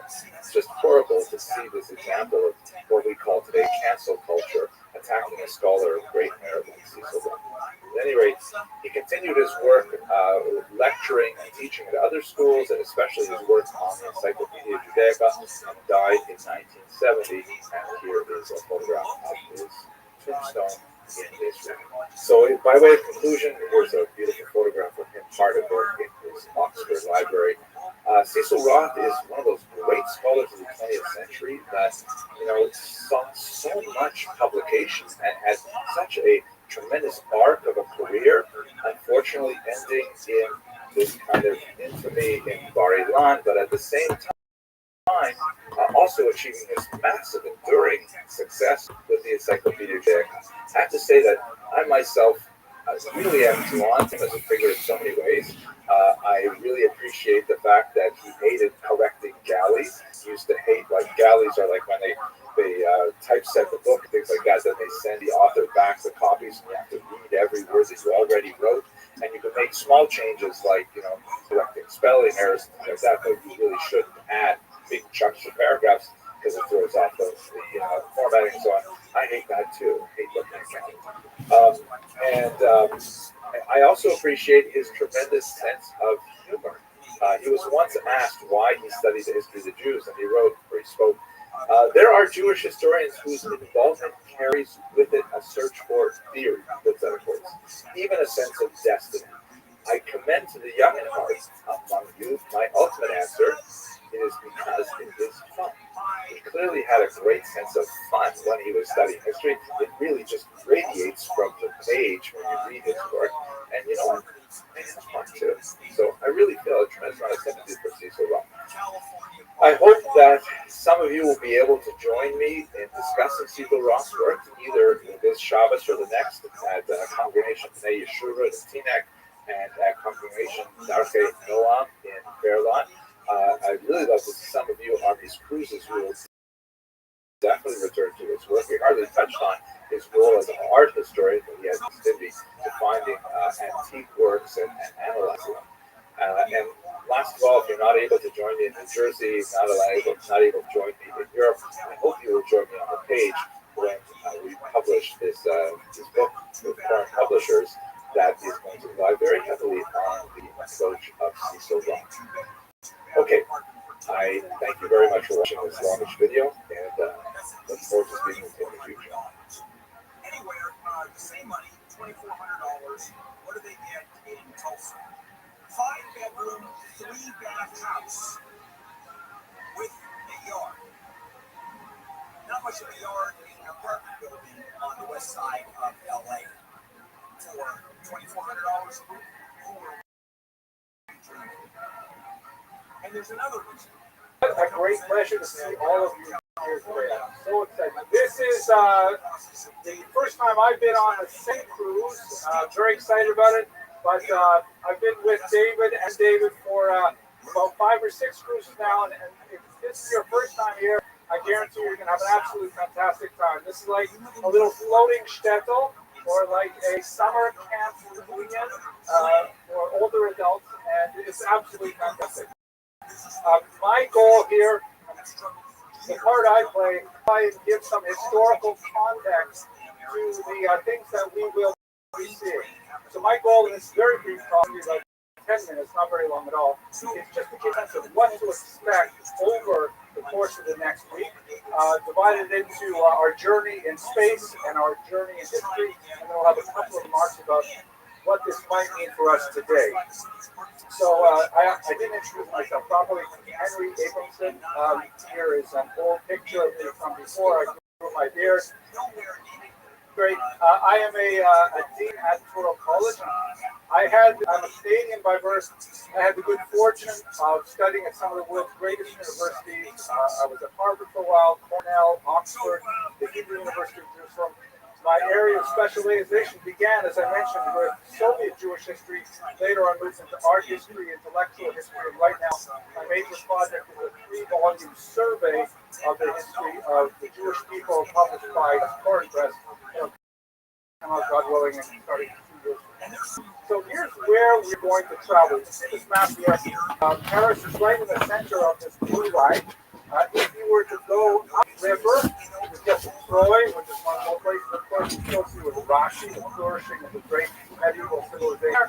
But we're going to be going to the left, up to the north here, to Rouen, and Le Havre, and we're going to spend some time at the embarkation point D-Day and so on. Downriver for the beginning of our trip, stopping off at some of those major places, and then we'll be coming back, of course, to get to Paris. This is a region called Normandy, and it's actually very deeply associated with a high point in Ashkenazic civilization.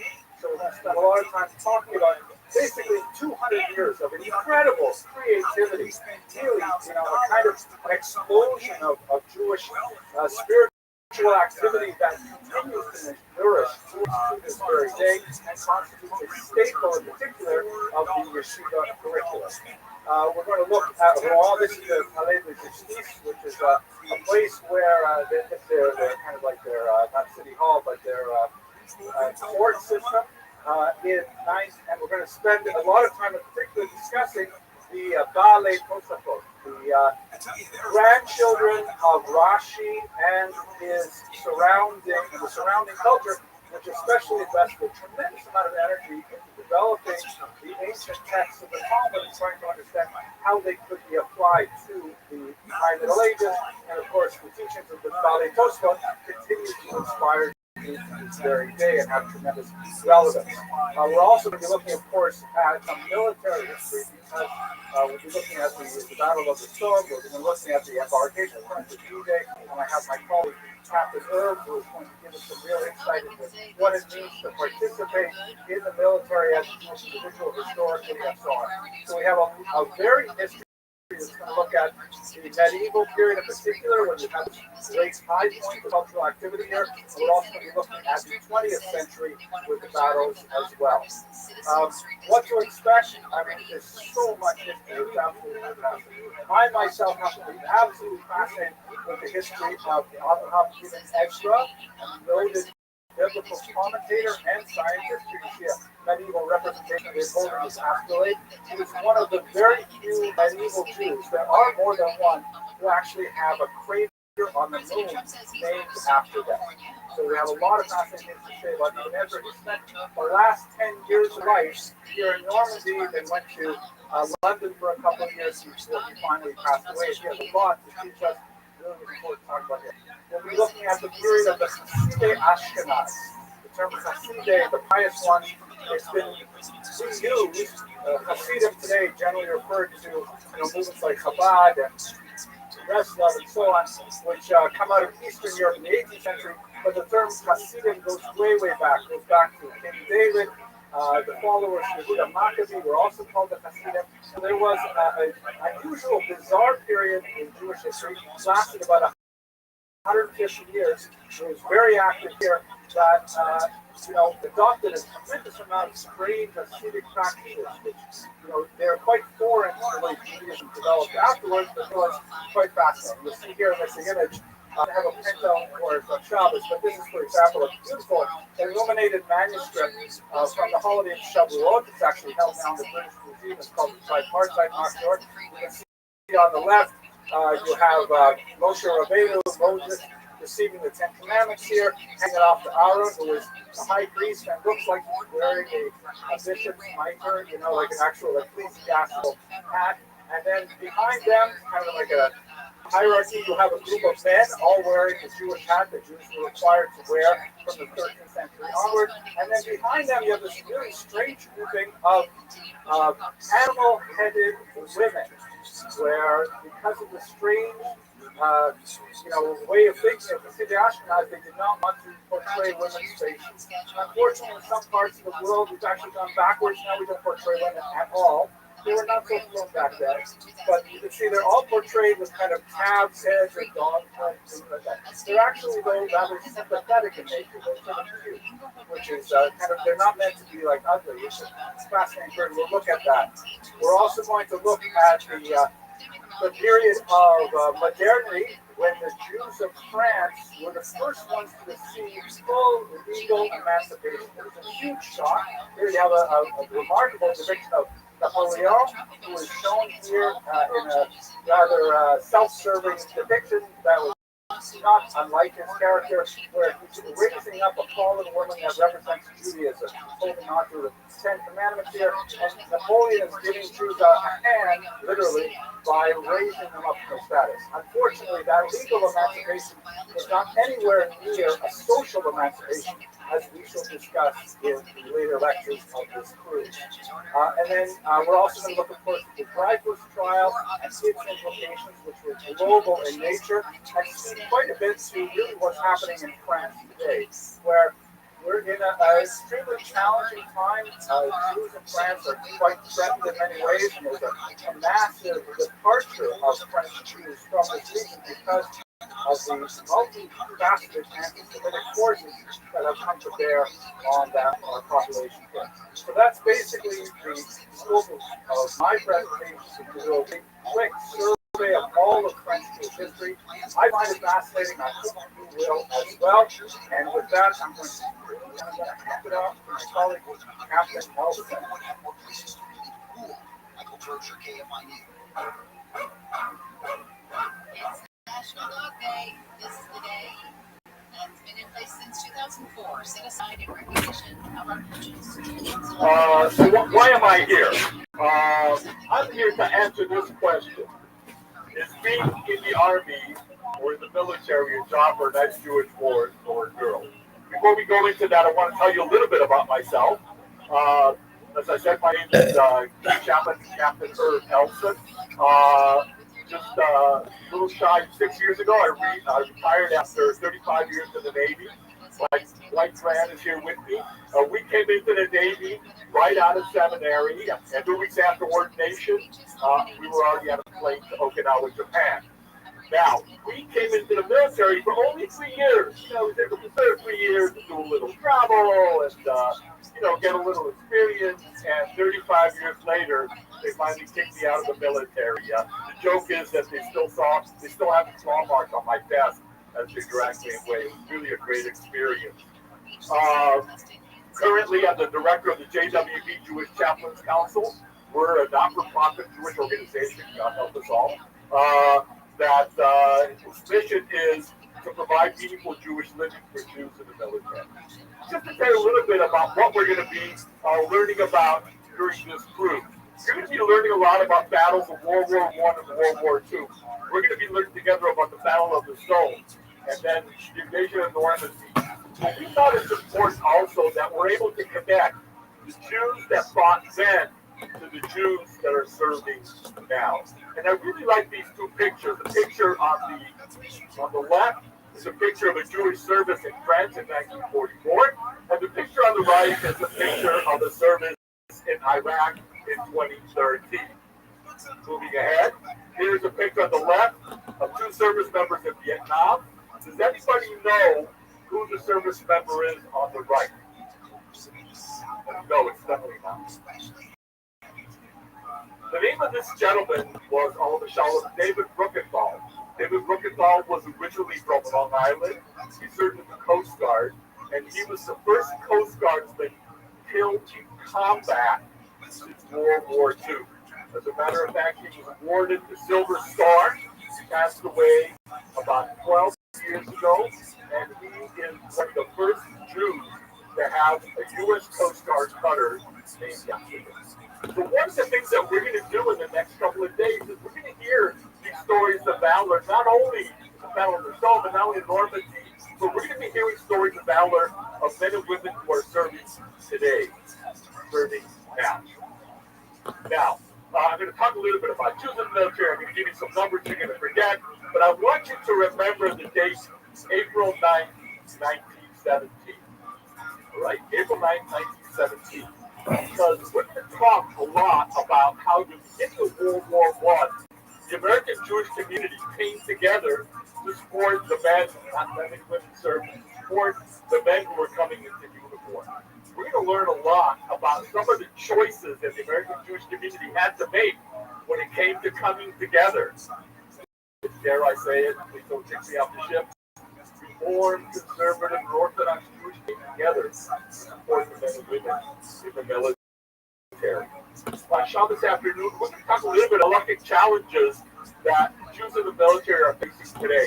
We're going to talk about what is different in the military today, what's different about wartime today that really challenges us as Jews and challenges our principles.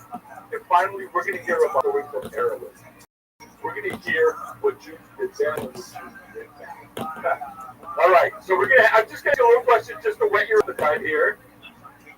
All right, let's start. Who was the first Jew that died in the Revolutionary War? But no? We're going to play this group against this group. That one's cut. Yes, do you know, sir? No? Okay. His name was Francis Dunbar from Savannah, Georgia. Yo, what's going on, Spoingy? Started by supporting the Can you hear me? Revolutionary War financially, and eventually he fought for the Revolutionary War. The first human killed. All right, here's an easy one. Which army had more Jews during the Civil War? The Confederacy or the Union? The Union. Wow. Okay. Let me shake your hand. Well done. Did you read my notes while I was talking? Yeah. Okay. Yeah. Absolutely correct. We had said originally we thought it was the Confederacy, but about 10,000 Jews fought in the Civil War, 3,000 for the Confederacy, and about 7,000 for the Union. Okay. Very good. So this group. Your hand. Well done. Did you read my notes? All right, let's start. Who was the first Jew to die in the Revolutionary War? But no, we played this group against this group. That one's yes, do you know her? No? Okay. His name was Francis Salvatore. He was from Savannah, Georgia. He actually started by supporting the rebels, the Revolutionary War, financially, and eventually he fought for the Revolutionary War. Was the first built. All right, here's an easy one. Which army had more Jews during the Civil War? The Confederacy or the Union? The Union. Wow. Okay. Let me shake your hand. Well done. Did you read my notes while I was talking? Yeah. Okay. Yeah. Absolutely correct. We had said originally we thought it was the Confederacy, but about 10,000 Jews fought in war, 3,000 for the Confederacy, and about 7,000 for the Union. Okay, very good. So this group has 1 point. All right, the next one. Another easy one. I'll give you hints. He was a Navy guy, okay? Who was the biggest Jewish hero of the War of 1812? Oh, you're going to love this. I'm going to tell you later on a fascinating story of Commodore Uriah P. Levy. Commodore Uriah P. Levy. Does anybody know what made Uriah P. Levy so famous, besides being the hero of the War of 1812? Yes, ma'am. Well, that's later on, right? You talked about the preserve Monticello. Yes, sir? Yeah, sadly, he abolished corporal punishment in the Navy. He also instituted grog aboard Navy ships. Anybody else? What made him famous? Yes, okay. You don't count the wife. Commodore Uriah P. Levy was the most court-martialed admiral in the Navy. He was court-martialed 6 times. 6 times. All on made-up charges because of anti-Semitism, and he beat the rap each of those times. Okay, Commodore Uriah, good. All right, how many Jews won the Medal of Honor, World War I? That's a hard one. No, actually 4. 4 Jewish service members, 4 Jewish army guys won the Medal of Honor. Okay, next one. This one's easy, and if you don't know the answer, you'll get the answer tonight in the movie. But who was the famous Jewish comedian served as an artilleryman during World War II? Not that. I heard it over here. Mel Brooks, yes. You're going to see him in the movie tonight. Mel Brooks, God help us, enlisted in the Army, and he trained to be a radioman, but typical Army, they sent him to be an artilleryman, and he fought in World War II. All right, very good. Let's move ahead to Korea. This is an amazing, amazing story. What's the name of a Jewish hero who won the Medal of Honor during the Korean War? I'm going to spend a couple of minutes, and please tell me when my time is up. The name of the person is Tibor Rubin. Tibor Rubin was born in Europe. He was sent to camps during the Holocaust. He survived the camp in the United States. And at 17 years old, at the beginning of the Korean War, he joined the U.S. Army that thanked the United States for liberating the camps. Tibor Rubin fought in Korea. He actually was sent by an anti-Semitic sergeant up to this one hill saying, you get up in that hill and don't give up that hill so the rest of us can retreat. And the Jewish masses came. Tibor Rubin protected the hill. His entire unit escaped, and he was taken captive. served 2 years in a Chinese prisoner of war camp. But what made it really remarkable was that Timur Rubin at night would escape from the camp and steal food and bring it back for his fellow inmates. For that action, he was first awarded the Silver Star, and many years later, he was awarded the Medal of Honor. Timur Rubin passed away 2 years ago. Really fascinating one. And then finally, I'll give you a little gimme. What's the name of the TV commentator? I believe he's CNN, who's a Jewish Medal of Honor winner from Vietnam. You'll see him every once in a while. Yes. No, not Larry King did not win the Medal of Honor, but he did serve. Anybody else? Colonel Jack Jacobs. We'll see him on CNN every once in a while. The military expert, Jewish Medal of Honor. I am so excited to be here. I'm so excited to share with you about the men and women in uniform today and some of the really magnificent things they're doing while proudly being Jewish. Thank you very much. Here's the latest. State and local officials are getting together in Pacific Palisades today to mark another milestone in the city's recovery efforts following wildfire. Drug kingpin El Rio has apologized for flooding the West with cocaine. The government continues to troll President Trump. He's now got a new online store. Yeah, and now we're back. So thank you so much for joining us. I want to give a... Who's been with us before? Can I have a show of hands? Okay. Right. Talk for these guys if you have. They came back. So that's a good thing. All right. And on the count of 3, everyone, I want you to say where you're from. Okay. Ready? 1, 2, 3.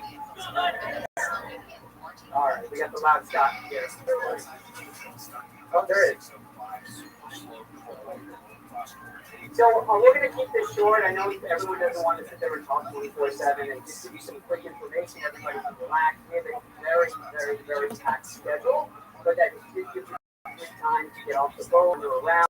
We have some basic information I want to give everybody as well. I first want to introduce the crew so you know who is who, and then you can go. And if you have any questions, ask them. Okay, don't ask me. So first, I want to say David Krause is our tour director, our European director. We have Cullen, who is our hotel manager. Rooms director, sorry, he's been demoted. We have Henry Abramson, our doctor Henry Abramson. We have, where is Stuart White? Rabbi, oh my gosh, we're all first name basis here. It's fine. This is very work. So that's how we're going to do this. I am David Lawrence. We also have, I didn't wear my name tag. We have Captain Irv Elson. Rabbi Captain Irv Elson. Sorry, I'm missing out everybody. So, basic information as we get started. I know we just, I don't know if you saw it when we just arrived for those early people. We had an 18-wheeler that just showed up from England, from London, and you take everything off the boat. Oh, Naomi, you're right in front of me. Naomi Nachman, our food extraordinaire. I'm so sorry. I haven't slept in 3 days, so I'm not going to say Naomi every other minute now, so because I forgot about you. So I'm just going to say the name. So at around 11 o'clock, our semi showed up. Had the brim, everything came off the boat, all our stuff came on it. You turn over a ship, we make it kosher. It is quite something only mountain can do. Who's down there getting your dinner ready, of course. And so, and I want to thank you for everybody's patience. I know going through the airport during Fashion Week is interesting. Going through Paris during Fashion Week is interesting. If you ever get an Uber or a cab, congratulations, you did it. It only took me 45 minutes. So, a couple of things we want to talk about. If anybody, and again, our basic policy is on board to make sure that people have had, their vaccines, or somebody had their vaccines. Also, if everybody does have their vaccine, so we want to make sure that they do. That is the basic policy. If someone for any reason is not feeling well, just let us know. and take it easy. If people want to get administered a COVID test, I think we have some on board. But again, we're not going to test everybody. It's just something that we don't do. And again, we're just asking people if they're not doing one, just let us know. Also, a quick thing about drink credit. So every program we're on is different. Some need everything, some don't. So these folks are in all meals within breakfast, or regarding breakfast. Ordinary. Right? It's fun. You gotta have it. Okay, so for lunch and dinner, all beer and wine and all soft drinks and everything included. During dinner as well. We have our coffee service. We have an early morning coffee service. We have it at breakfast. We have it at tea time. And we have it during the meals as well. So that's how we work. But then any other additional drinks that we have we purchase from the bar, and we give everybody an onboard credit. So everybody has $100 of onboard credit to go use it to get jobs at the hairdresser, get a massage, whatever you want. So we will be extending that to everybody as well on board. I have literally a couple of minutes, and then we're going to go over the schedule. So every day is going to be like, you're going to get on your pillows, you're going to get a schedule. That's basically your times. We're going to talk about the board talks. We won't spend too much time doing it, but we're going to do a brief update of what we're going to be doing the next day, so you can prepare for it. We had also, I'm sure you had asked by Tanya, or bugged by Tanya. He's very strong Colombian lady. Has to get all her information on the spreadsheet. About the two tours that we have on one of the days, we either have home floor or we have the Somme, which is a World War I day. So we wanted to get a basic idea of who wanted to do what. We have that list. If people want to change, should not be a problem. Just let us know ahead of time so we can make sure we have room on the bus. We have 2 buses going to home floor. We have 1 bus on the base floor to the Somme. We'll go over that as we go over. All right, any other brief questions, but I'm sure you'll have a lot to fill us out afterwards and talk to us. But again, thank you so much for joining us. And we're going to have beautiful weather all week long because it does not rain on our tour. And this is a fact. People have been on our last cruises, did it rain on the tour? We've been doing this for about 11 years. It doesn't rain when we tour. It can rain in between when we're traveling. But it can't rain on the tour. Starbucks, the unofficial Starbucks fall actually, pumpkin spice latte season has arrived. I'm sure you'll be talking about that and their new turkey. Good morning. It was an absolutely fantastic Shabbos here in Rouen. Really enjoyed it. Very late night, though, because the sun goes down quite late. Shabbos didn't end until after 11:15. Today is a more somber day. We've got an early start because we're heading over to the Battle of the Somme, which is a very important site in the history of World War I, and it's going to be more of a tour of the battlefields and a tour of the cemetery. Apparently have a fantastic museum there. Looking forward to seeing it. I'm sure it's going to be a very educational experience, although a very somber one indeed. And right now, at the memorial for Australia and New Zealand troops at Monceau Noble Ridge, not too far from the location of Amiens, France, and we're able to secure this particular location from the German advance. Considered a turning point in the war in 1918 and really allowed the Allies to actually win the region. There are primarily Christians buried here from those forces, but there are also Jews and also Indians buried here as well. The markers are all uniform, basically name, rank, and date, but families were allowed to add personal epitaphs as well. And some of them are very heartbreaking. These are young boys, 17, 18, 19 years old. Behind me here is one fallen Jewish soldier. You can see that his epitaph reads, his name was M. Marks, an Australian man, age 18. And the quotation, the personal epitaph, the family reads, a young life nobly given, God rest his soul. I'm always a little torn when I see the military cemetery overseas. On the one hand, this young lad was 20 years old. fell, died away from family, away from friends, away from his community. And it's sad to go through. But on the other hand, he's buried amongst the shipmates. He's buried among his fellow soldiers. The military is the only profession where you work with people that would literally die for you. And that's what he's surrounded by. I actually feel a little guilty just putting one stone on where he put him, every single one of them. I want you to chant the breath.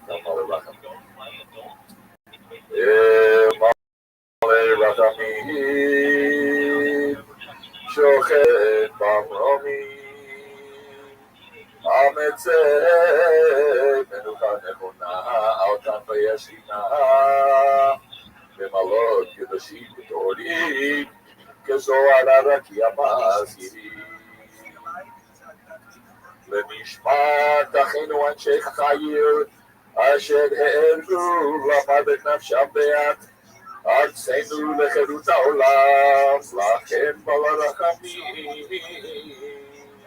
אז תרד וספק כנפיך לעולמים, וזור בשור החיים את נשמותם. לא יישא גוי גוי חרב, ולא ילמדו עוד מלחמה, ונאמר אמן. Exalted and compassionate God, grant perfect peace in your sheltering presence among the holy and the pure. To all the men and women who gave their lives in defense of our country and the defense of freedom of the world. Master of mercy, may they find eternal shelter beneath your sheltering wings, and may their souls be bound up in the bond of life. And let that nation shall not lift up sword against nation, neither shall they study war anymore. And together let us say, behind me is a dramatic memorial to soldiers and Newfoundland who fought here in World War I. You get a sense of the nature warfare. You can see the landscape behind me is studded with, studded isn't the right word, it's just drilled with all these trenches. You see that we've actually reinforced some of them with spanking together to walk along. And there are several rows of trenches for various purposes and communications between them. And if I just turn around here so you can see what's going on the other side, behind me, you can see that stone flints. That's actually where the German front lines were. And you can see that the actual trenches extend for something like 100 meters. And then beyond it is the actual no man's land, which is where that sort of fencing is located. There were about 6,000 people killed here on July 1st, 1916. An incredibly awful battle, terrible charge as they came out of the trenches, which were by then clogged with war dead, and tried to make their way across no man's land to the so-called danger tree, which you might be able to see in the background there, and the German machine guns, which could fire 500 bullets a minute, just simply mowed them down. One of the most horrific massacres of World War I on this location. I often think what it would have been like for that 18, 19, 20-year-old sitting here in his trench, cold, scared, hungry, and what motivates him when he gets a signal to step up and climb over the trench and walk across the battlefield. And what kind of motivation does this person have? Does he do it for king and country? Does he do it for his brothers to his left or to his right? Does he do it for greater honor? And just find newfound respect for the people that fought this war, for the ideals of freedom that they fought so valiantly for. And this trench has really become sacred space. I think it's extremely poignant, and I want to specifically give appreciation to David Krause for putting this cemetery specifically on our agenda, because it allows us to go a little higher above our particular sensibilities and understand that war is so destructive to both sides. And especially in World War I want to just harken back to something that Vic said earlier in our trip, and also place it within the significance of the Jewish calendar. So Vic said that World War I was in many ways, part two of a three-part war, with World War II, of course, being the third. The first being the Franco-Prussian War, the second being World War I, and the third being World War II. There's no question in my mind, there's no question in my mind, and I would talk to graduates that World War I was definitely World War II Part 1 because of the disastrous arrangements made in the treaties afterwards. It virtually guaranteed that the Second World War would be fought. The Second World War, of course, is something that we as Jews especially associate with horrific consequences. But what I'd like to specifically point out to your attention is that the time of year that we're in right now, we're just about to begin the 3 weeks, the period of maximum mourning.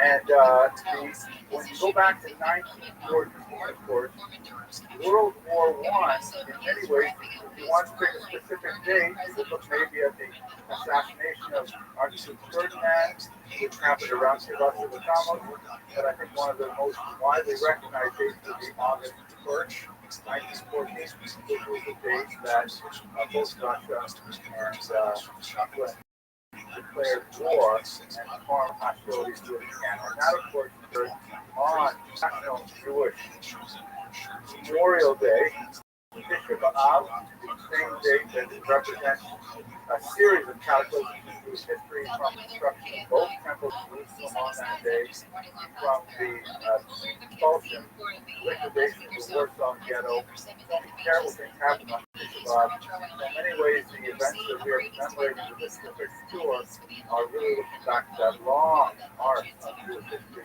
which seems to cycle around Tisha B'Av as a day of national distress. Same as today. 69 now, Fullerton 70 in Mission Viejo. We've got some slowing at Van Nuys on 405.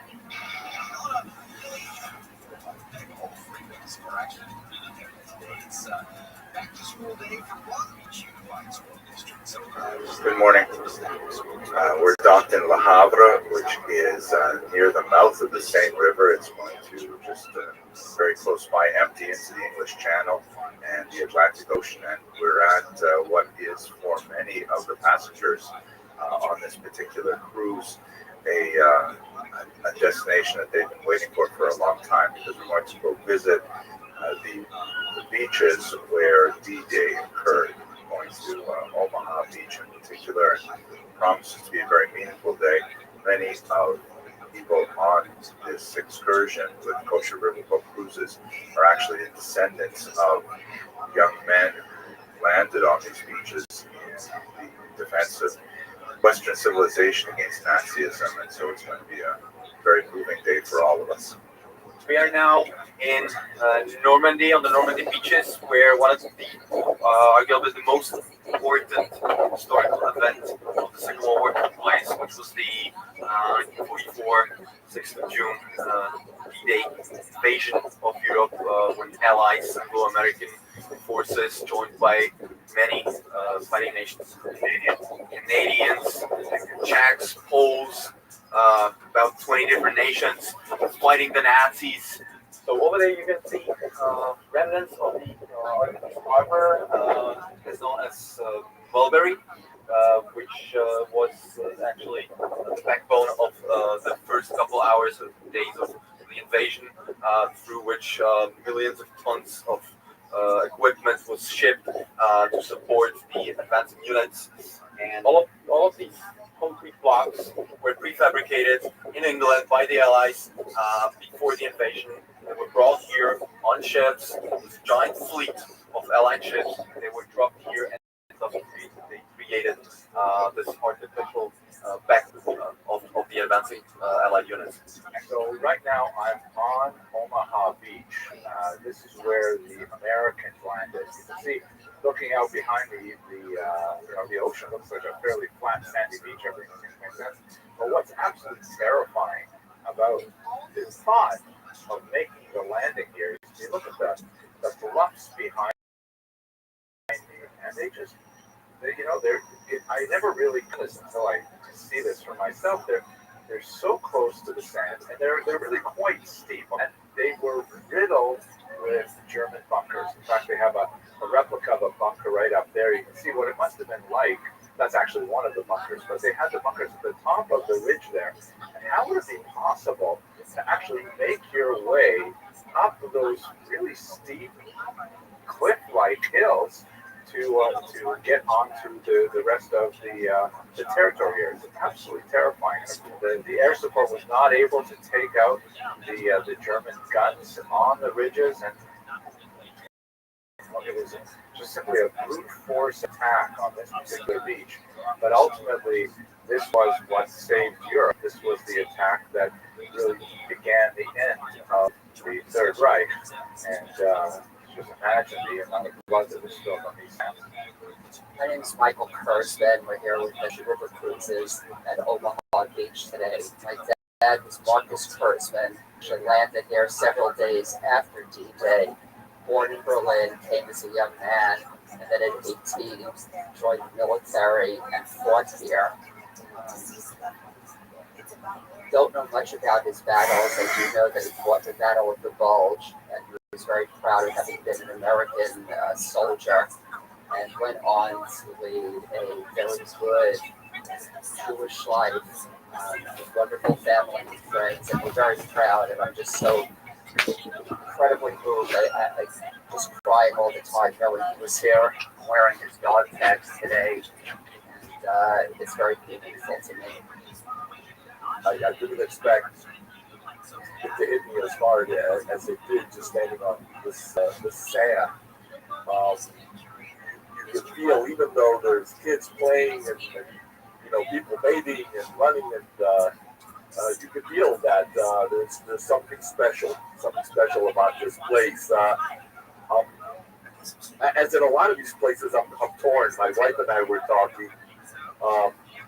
If I feel offended by, this is such a holy place, and there's people, sunbathing and so on. So on the one hand, you say, yeah, it's terrible. How can they do that here? On the other hand, I think the boys, the men who were here in 44, said, that's exactly what we're fighting for, so that people can lay in a beach in peace and, not be scared to be sent to prison to get shot. This is the freedom that these men brought for us, and it is the debt that can never be repaid.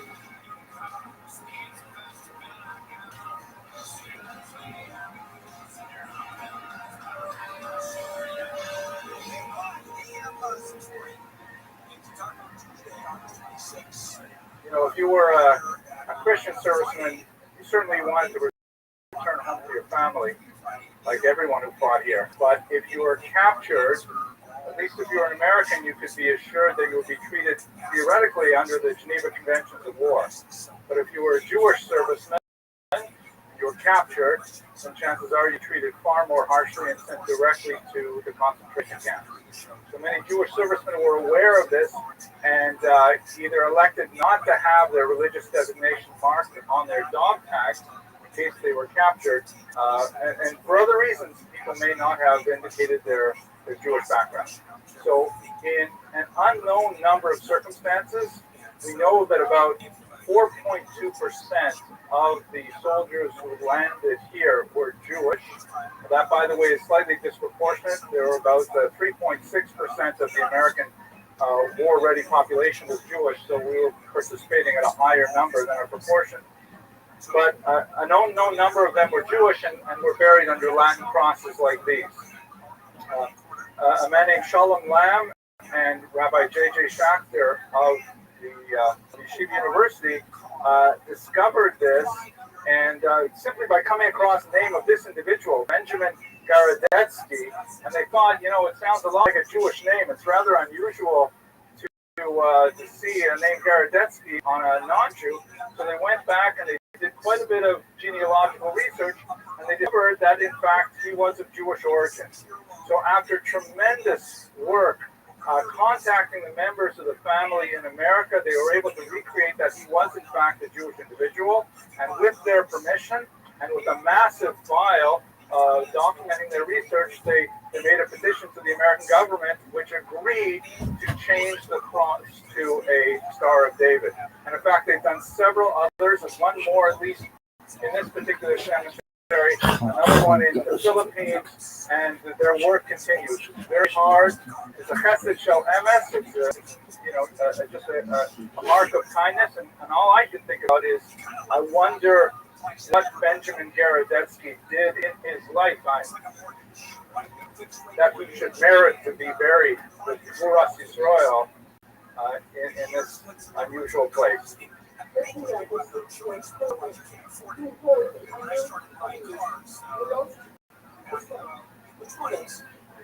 I keep coming in your chat. Okay. Oh, dude, the real. This was a place dog. where the future We're gonna talk. of the entire world would be decided. Would Hitler and the Nazis have their way? Would the whole world come under their evil dominion? Or would justice and liberty and goodness triumph? Thank God we know the answer to that question. For the Jewish people, it was certainly you got it, dog. a question of existential survival. Make that little girl what the plan was anyway. of the Nazi regime to eliminate and murder Shook, baby. in the world. Indeed, D-Day was proceeding, thank God, successfully. The Nazis were intensifying the extermination is that Mud City? Of Jews throughout Europe. I wear this shirt, my father's army uniform, my father's Ukrainian Braka. We spent 3.5 years in the Pacific Theater in the Philippines fighting against the Japanese. But as hello, Rabbi. Me, let's get as soon as Jesse the the fucking helicopter. was given, after the bombing of Pearl Harbor, he rushed, and he emphasized the word rush, to come to the ad hoc centers that had been set up to enlist every able-bodied American who wished to serve. And there was no question, there was no hesitation, there was no regret, there was some trepidation. Let's see here. But there was a certainty that this was the obligation for everyone. In order to come to the aid not only the United States of America, but to all good people throughout the world. The real Shukhan 3. This should not be lost either on we ourselves or on our children or grandchildren, to teach them that there are things worth fighting for and even worth dying for. God willing, we should live for it, but be prepared as well to give everything in order to ensure that this is a safe and good world in which to live. Our God and God of our ancestors, give salvation to nations and strength to governments. Bless and safeguard our country, the United States of America, and the people who dwell therein. Supreme Sovereign of all, protect and help our President. Shield him against all sickness and injury, and grant to him and to all constituted officers to our government such wisdom and understanding that they may lead our nation in justice and righteousness. We beseech you, O God, to shield and protect our hearts. Forces in the air, on the sea, and bless them always with victory in your will, and with the dominion of tyranny and peace be brought to an end, and the reign of righteousness be established on earth with liberty and freedom from all mankind. Let's get Jesse. What is this shit? What do you want it to be, baby? Dude, Chuck, you're the man.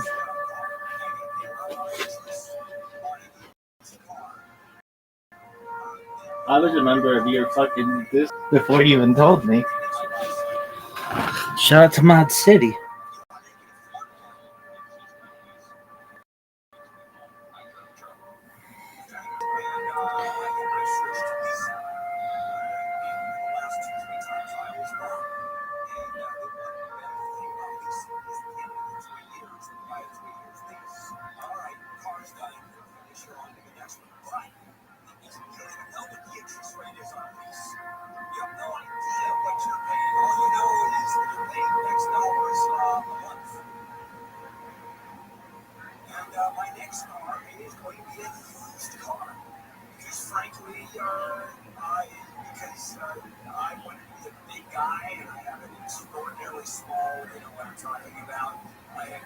Hello, fellow students of Jewish history. Recently, I spent a couple of weeks in Budapest. I came across this really remarkable, unusual memorial statue. It was a creation of Thomas Sabo in 1991, commissioned by the Karl Lutz Board of Switzerland, supported by the Budapest City Council. And it's really an unusual kind of... Shout out to Duck, to a Duck. It's a sculpture, a 3D sculpture that takes advantage of Shout to Adam being Duck. low to the ground. A lot of it is like right on the ground, and quite a bit of it is actually attached to a nearby building. So it really uses space in an unusual way. And it features this strange kind of prone figure who is somehow wrapped in a long article of clothing that appears to be binding him uncomfortably. He's prone and he's like trying to get up. He's got some kind of like, it looks like either a turban with a sort of a knot on it, but I think it's some kind of like maybe an impression of the tefillin shalosh that Jews wear during the morning prayers, the kind of black leather box. But anyway, he's reaching up with his right hand, and looming above him is this kind of angelic figure in a very different color, in a very shiny bronze kind of color, who is like lowering down to him some kind of like article of clothing, some kind of textile that appears to be sort of like a lifeline, and it appears like the angelic figure is like trying to raise up this downtrodden figure. I had the great privilege of spending 2 weeks in this beautiful city of Budapest as a guest of the Ashkenazium, which is a remarkable institute there dedicated to the study of Ashkenazi history. They're doing some really high-level work that I found absolutely fascinating. I gave a course on the birth of Ashkenaz, followed by a symposium on the Piaseczna Rebbe, who is someone who's spent a lot of time thinking about and writing about, but that's going to take us a little far afield. My wife and I stayed in a beautiful apartment at the edge of the Budapest ghetto. This is a representation of it, which is actually just outside the currently very active Jewish school in Budapest. And the statue of Lutz is on Dobuza, which is the largest east-west thoroughfare that you can see sort of going up towards the right on the image of this map. At any rate, there are many, many monuments commemorating those who rescued Jews in the Holocaust. The two most famous are Raoul Wallenberg, for example, who has many monuments in his memory. He was deeply involved in saving Jews in his diplomatic capacity, and just after the war, he disappeared. He was most likely taken away by the Soviets and later killed. A statue was created commemorating his heroism that shows a man with a club upraised, about to strike a horrible snake that he's grasping in his left hand. I saw this guy jumping crocodiles in Australia. Probably because the Soviets were responsible for killing Wallenberg. It was taken away just the night before it was supposed to be unveiled in 1949. The statue was placed in front of the factory, and when it was made, many years later, they asked for permission to move the statue to where it was intended to be displayed in the capital city in Budapest. That was denied, but later they were able to create a duplicate that stands there today. So this is one of the many monuments to Wallenberg, who did very similar kind of work to Karl Lutz during the Holocaust. Also, a very different kind of memorial to Angel Sanz-Briz, who was a Spanish diplomat who did the same kind of work as these heroic individuals, Raoul Wallenberg and Karl Lutz. His memorial is a very large and colorful mural that is quite prominent on the streets of the Jewish center. Anyway, let's try to understand something about Karl Lutz.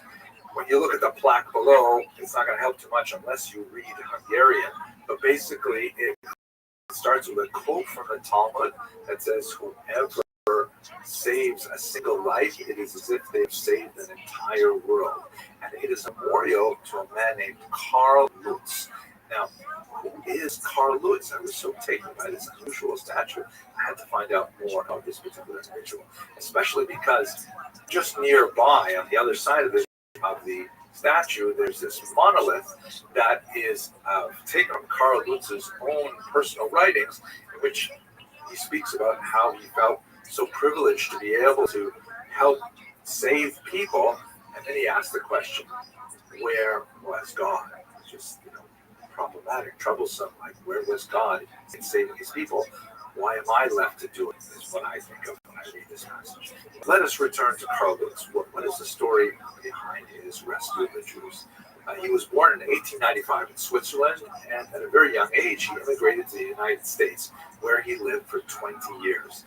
He ended up working in the Swiss consulate in Washington, and then he was stationed in Jaffa, which was in pre-state Israel, Yishuv, mandatory Palestine, and he served there from 1935 to 1942. So he really got to know a lot of the contemporary 20th century politics of the Jewish people as a whole, as viewed from that crucial posting. At one point in 1936, when there was a riot against the Jews, this was during the darkest period of the white paper era, he watched a Jew being lynched and was very much affected by the violence of that particular riot.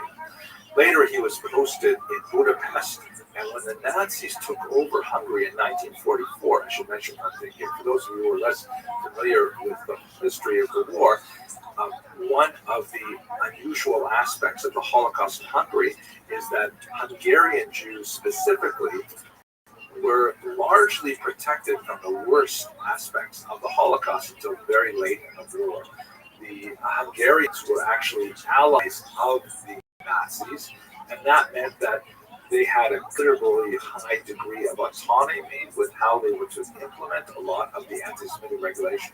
And to be sure, there's definitely a lot of anti-Semitism, and it was a fascist party, but they kind of slow-walked the worst aspects of Nazi anti-Semitism, specifically the deportation to the death camps, especially for Jews who had Hungarian citizenship. They were much less tolerant of Jews who were refugees in Hungary at that time, but that takes us beyond the scope of our discussion. At any rate, when it was very clear that the Nazis were going to lose the war, Hungary, pushed hard against them, and that's when the Nazis said, okay, that's it. They took over Hungary, so rather than it being an allied state, they simply took it over, and that's when a rapid drive to deport the Jews of Budapest and the rest of Hungary was undertaken by the Nazis and their Hungarian collaborators. So in that rush to murder as many Jews as possible in 1944, that's when Karl Lutz and others got extremely active. Lutz did have the right to issue 8,000 protective letters. Here you can see an example of one of those letters. He pushed the envelope of the law as much as he could to extend those letters not to individuals but to entire families. And he wrote all of them as rapidly as he could to try and extend protection under the Swiss flag to these Jews. He was personally quite heroic. At one point, he even saw fascists abusing a Jewish woman and throw her into the Danube, which was one of the most sadistic methods of choice of the fascists at that time. And he dove into the Danube after her and rescued her and then scolded the fascists themselves. A great amount of personal courage that he took on behalf of people that he didn't even know. So as a result, tens of thousands of people were rescued by his diplomatic heroism, and he was later recognized by Yad Vashem, the Israel Holocaust Memorial Authority, as one of the righteous of the nations. So that helps me put a lot of that particularly evocative statue in Budapest into perspective, and I see much more about how this represents Karl Lutz extending a hand of rescue, literally extending a textile that's meant to be a rope to rescue the downtrodden Jews and to bring them out of their dire situation. Very, very moving. I hope you found this video useful. Thank you for watching.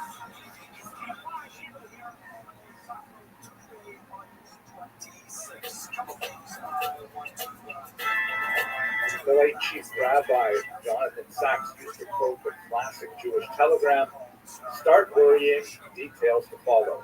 I thought that given our specific moment today, we should have a look at what does the greatest Jewish pessimist of all Jewish history have to say about the possibility of shaping our destiny. If I had to pick one person who is a candidate for that competition, I would say it has to be Rabbi Abraham Ibn Ezra, an incredibly brilliant biblical commentator and scientist of the 12th century.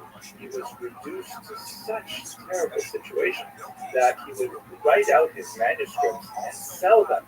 Sometimes the only copy of a manuscript, a book that he had written, and then he had to write it all over again from memory. Let's have a look at some of his poetry to get a sense of his personality, and then I'd like to talk to you about how did he suggest that we orient ourselves towards the future. Please forgive my Ashkenazic attempt to reproduce the Sephardic pronunciation. Ashkim lebeit asar omrim kvar rachav. Avol erev omrim kvar shachav. O yale mishkav. O yale ish ani nolad likrochav. So great translation by T. Carney. When I come to the patron's house early in the morning, they say, he's already ridden away. When I come in the evening, he says, he's already gone to sleep. He either climbs into his carriage or he climbs to the bed. Woe to the poor man born to misfortune. Now that phrase, born to misfortune, nolad likrochav, has a lot of weight in the Jewish tradition. It means literally, or translates literally, he was born without a star. Or if you want to get more colloquial speech, he's born without mazal. Without mazal, we say mazal tov, right? Which sometimes that's understood to mean something like congratulations, well done, things like that. But what it really means is good constellation, an auspicious horoscope. This is a reflection of the long tradition of astrology in Judaism, which goes well back to the Italian period and before. This was something deeply important to Ibn Ezra because not only was he a tremendous expert of the biblical text and the Talmudic text, he was also a scientist. And he is often depicted, for example, holding an aspect, which is this very important medieval device that allowed people to navigate using the stars. So he believed that he was born with an exceptionally poor mazal. But the fact is, he also had an optimistic view. You see a fascinating book he wrote called the Sefer HaMoladot. Jews, like everyone, are affected by the constellations. However, there is some wiggle room. Like, let's say, for example, if your mazal is to be the chief, the boss, then if you're born in a lowly socioeconomic state, then you might only become the boss of, the foreman of a construction crew. But if you're born in a higher socioeconomic state, you become the king of an empire, right? You're going to be the boss, but it's going to be within the parameters of your socioeconomic status. You can, however, change these things by, for example, moving to a different time zone, quite literally, because your relationship to the stars, as they circle in the night sky, will change based on where you live on the globe. Also, of course, is heavily reliant on the discussion of the topic about how a person can change their mazal through acts of kindness, through acts of chesed.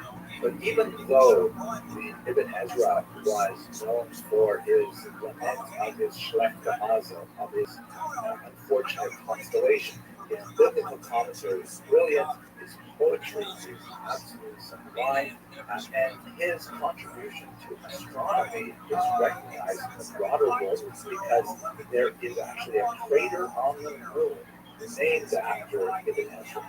I hope you found it interesting, and God willing, we'll speak to you. Thank you very much for listening.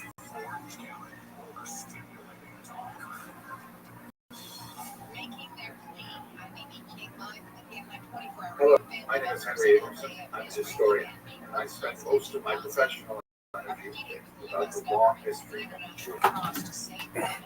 It says in the beginning of tractate Megillah that the Reish Lakish says, "En HaKadosh Baruch Hu Makin Yisrael Elohim Gen Borland Refuah T'Kiyah." This is the source of the proverbial statement that Hashem first sends a kind of affliction to the Jewish people without first creating a remedy for that affliction, without first creating a cure for the illness, without first creating the solution to the problem. And I think in terms of what's going on right now, what could possibly be that cure for the horrible makkah of October 7th? And we continue to agonize over the men, women, and children who still remain in unspeakable conditions. And I wonder, we see the makkah, but where is the roof? So, one of the occupational hazards of being a historian is that dates tend to move away throughout its history. And, dates from my pin numbers and all kinds of things like that, because you just have to remember things by numbers. And there are certain events in history which are so big that we can't even think of a word for them. We actually end up using a date, like, for example, 9/11, 2001, a horrific time in America, so we just simply call it by the date. The British have the same thing with the attack on the transit system in July of 2005. They call it simply 7/11.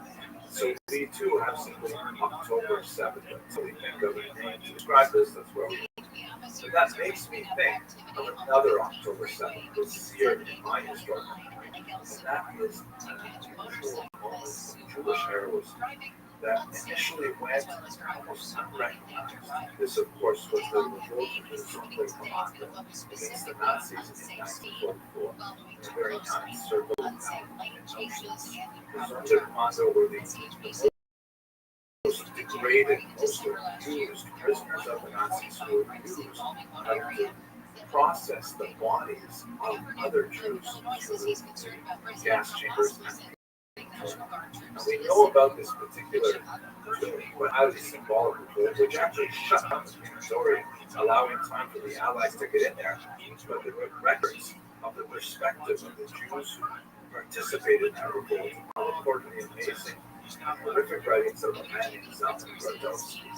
He was one of these on the commando. He wrote about his Holocaust memoirs, little fragments, little bits of paper when he could get something. And he literally buried the little bits of paper all over Auschwitz in the actual ashes of Jews burned in the crematorium.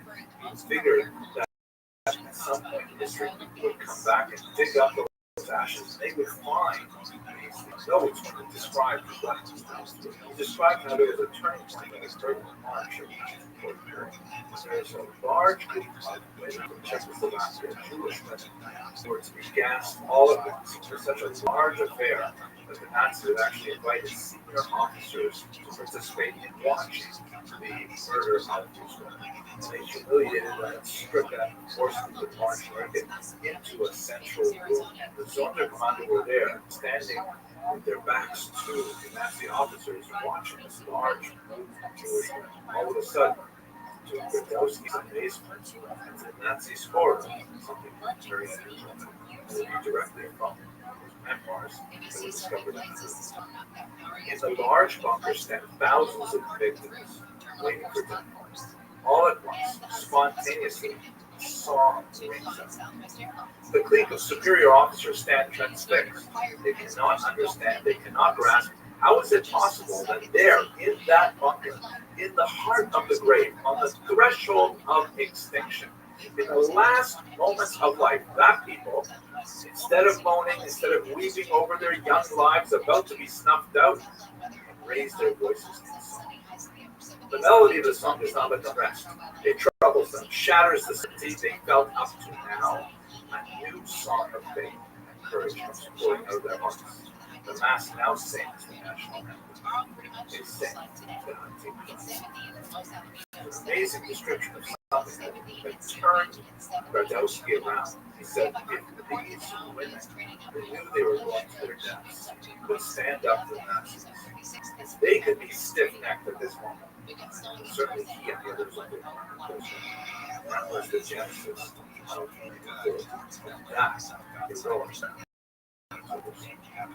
And I believe this is an example of two other countries. But the heroism of those women the heroism of the People's Commando, including the overdoses. That represents the stiff-neckedness of the Jewish people. They refused to give up. They refused to abandon the captives. They refused to abandon their own security, the right to exist in their own. That's really the school that was created for them. We all have this crisis, and it's really a safe return of glory. A safe return of all of the hostages to their families.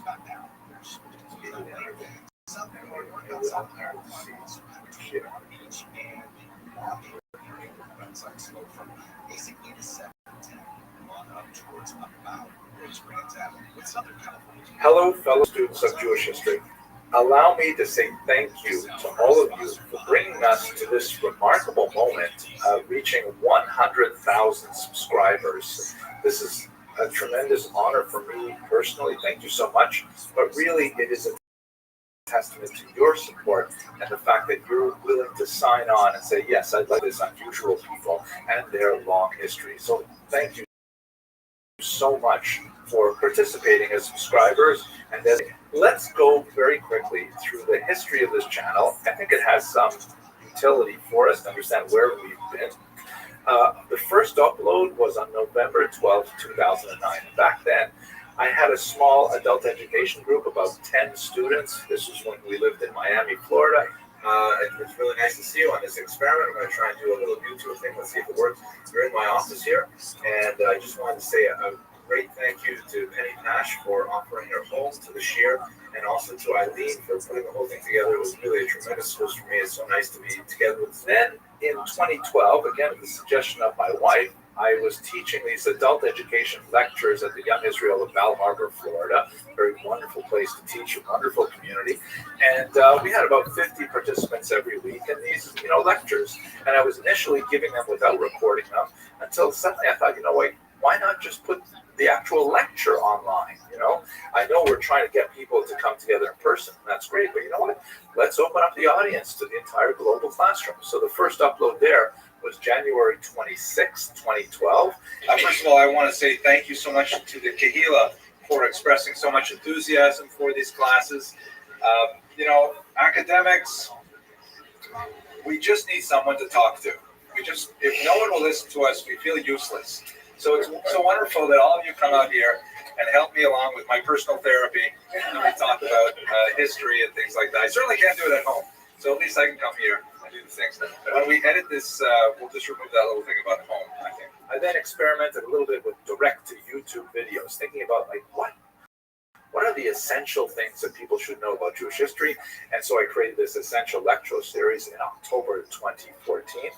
And that allowed me to experiment a lot more with the technology end of it, which is not something I learned in graduate school, but I'm thinking it's really important that we teach our graduate students specifically this. And those came out starting in October 2014, but the experiments would be especially important when we got to the COVID pandemic of 2020, where it was no longer possible for us to gather in large numbers. And all of a sudden, YouTube became especially important for teaching Jewish history.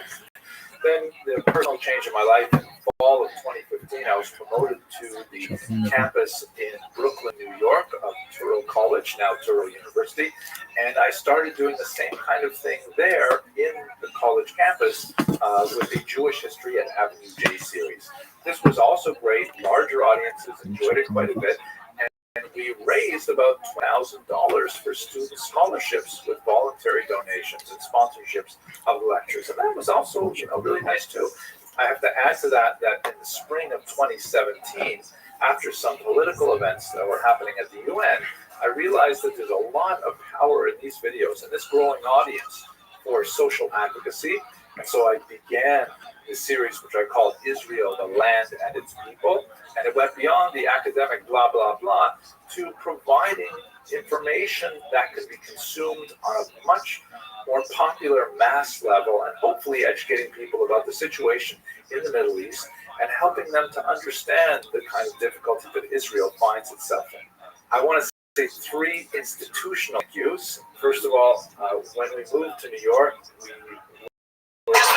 Israel I especially appreciate my relationship with Rabbi Yaakov Trump, who was open to the spirit of experiment, also was gracious enough to let use the synagogue together with Rabbi Moshe Heidelbaum, his predecessor, and offer the adult education. We also had some opportunities to do really things, like, for example, when I discovered we had a wonderful tasting ceremony in December of 2022. Luckily, I found one that was actually under kosher supervision. That was really exciting. The second major institutional thank you, and this is all due to YouTube. I'm really grateful for all of you. Great organization called Kosher River led David Lawrence and friends of mine now. They invited me and my wife to join us on their cruises of discovery along the great rivers of Europe, looking at Jewish history. So when I got involved with Kosher River Cruises, all of a sudden, most of my learning was basically book learning, archives, occasional trips to specific locations. All of that was travel, tremendous luxury. Together with large groups of people who are really motivated to study and people, and actually go to the sites and that. It was absolutely mind-blowing, and I'm really grateful to continue to partnership with the police and stuff. On a females.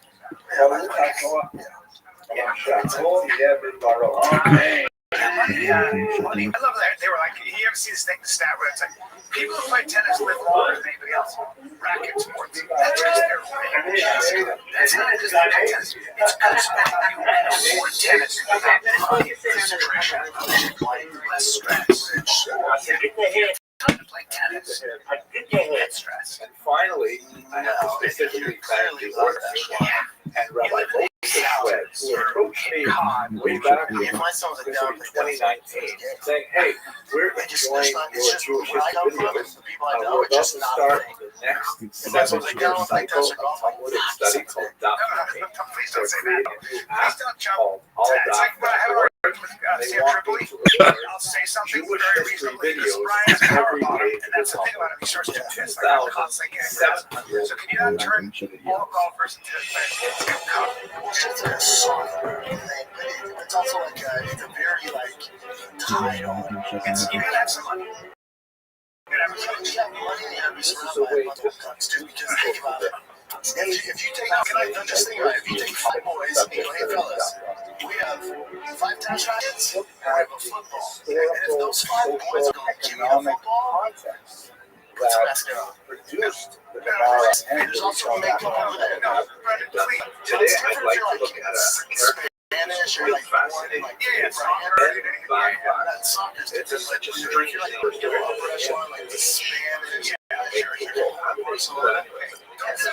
We're doing this now. You're doing this. It's still okay. I feel like you're still. It's just soft. No, it's not, dude. It is. No, please. It's a softer vibe. It's tennis is a better word. Yeah. And secondly, It's work. perhaps even more important, Fucking intended ballerina. No, gymnastics is work. if Yeah, you want to swimming get is work. into the documentary, it's not quite ready to jump off that If you precipice. have a young boy, So this is a way it's like, just introduce people to no, the we're going, I'll take the tennis fascinating He doesn't say, I'll take the tennis subjects that are racket. Don't say it like that. He does this. If he's tall, strong, and athletic, I think it's really important for us to recognize it's like, what a strange historical moment we are in. That there are 100,000 plus people who are sufficiently interested in Jewish history as to commit to subscribing to regular videos to that in itself is mind-boggling. It's also strange from an academic perspective because, you know, I grew up before cell phones, before the internet, before the web, and most of my academic career was from the usual things that historians do. You know, I wrote some books, I taught a lot of courses, I did a lot of adult ed lectures and so on, and I had those professional milestones, like, thank God I received a PhD, I got tenure, I did all those things. But YouTube, it's a very like Cali, like, you know, it's a totally different category of milestones. You know, I was talking to one of my kids just this morning, And he's been through all of the academic trajectory, and I think he's proud of it. I think he says, "Yeah, my dad does that academic stuff." But when he heard about this award, he was unusually glad. And he said he told some of his friends, and I don't think he told a lot of his friends when I wrote my first book on him, but getting 100,000 subscribers, I think Ari had a different world. So I'm really grateful to have that opportunity. And I have to say, I was really warmed by the fact that your 100,000 subscriptions have made my son more proud of me. That's the best. Yes. Finally, let me return timepiece guys on that tour too. 6'6", Taylor for 6'6", handsome shit. Deeply gratified some of these guys are that Italian guy, recognition handsome that, guy, again, 6'6", it's not me, 6'5". it's all of us together come together to create and more importantly, I am encouraged and inspired to do more. I want to Don't tell them to run into each other, bro. just increase the awareness of Jewish history. I'm very grateful to be a small vehicle of doing that, and there are many other great YouTubers online who are doing that as well. Follow Sam Arno, for example, who does great videos with animation and stuff. Wow. I love working with the team at Unpacked to produce explainer videos. There's not a lot of Samoan Great people doing work in this field, and I want to continue experimenting. I have new ideas in mind about what we'll do for the next 100,000 members of this community. So please stay with the channel and send your comments. Very, very grateful for your attention and your endurance.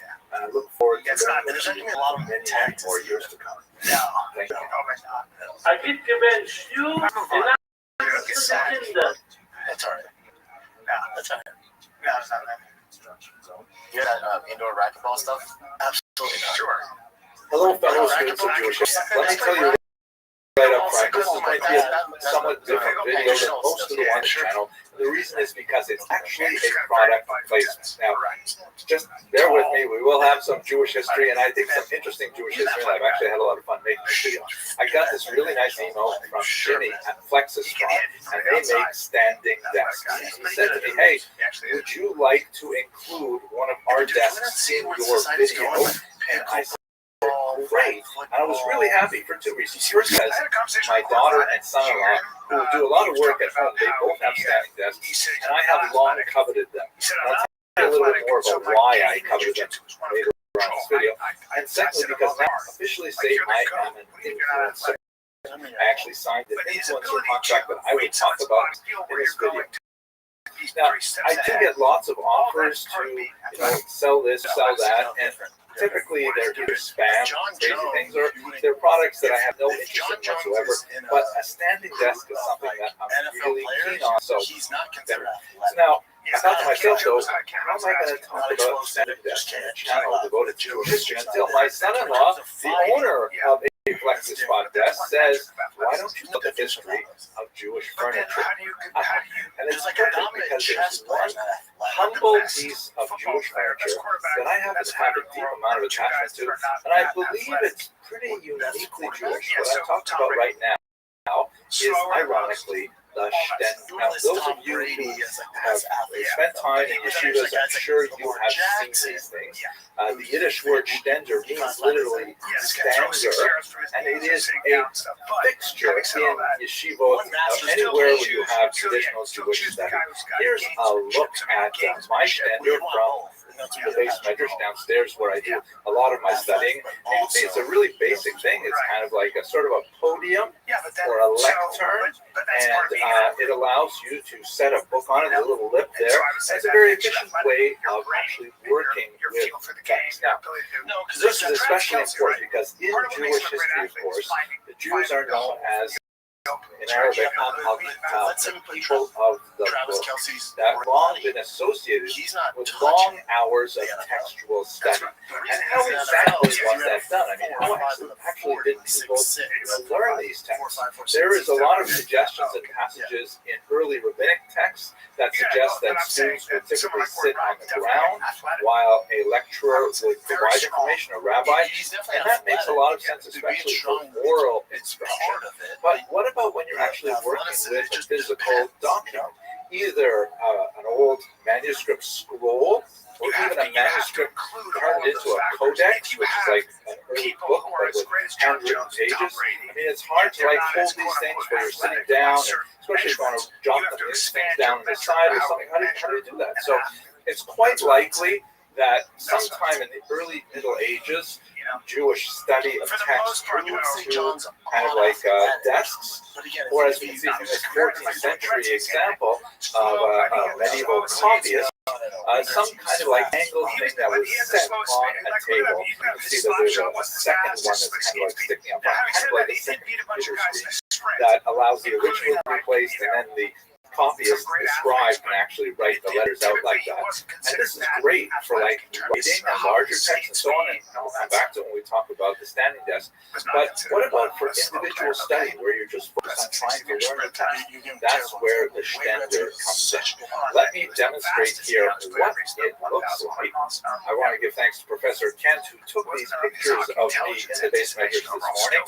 Here's me standing at my Ständer, and you see obviously it's great for standing and learning a text, or for prayer as well. And in fact, it's not impossible that this kind of lecture may have been either adapted by the Jews from a church lectern that looks something like this, or this one here, but both of them, I gotta tell you, they will not do the job the way the Jews need it, because it's obviously intended for only standing, whereas a Ständer has much more flexibility than a standard podium. I'll show you why.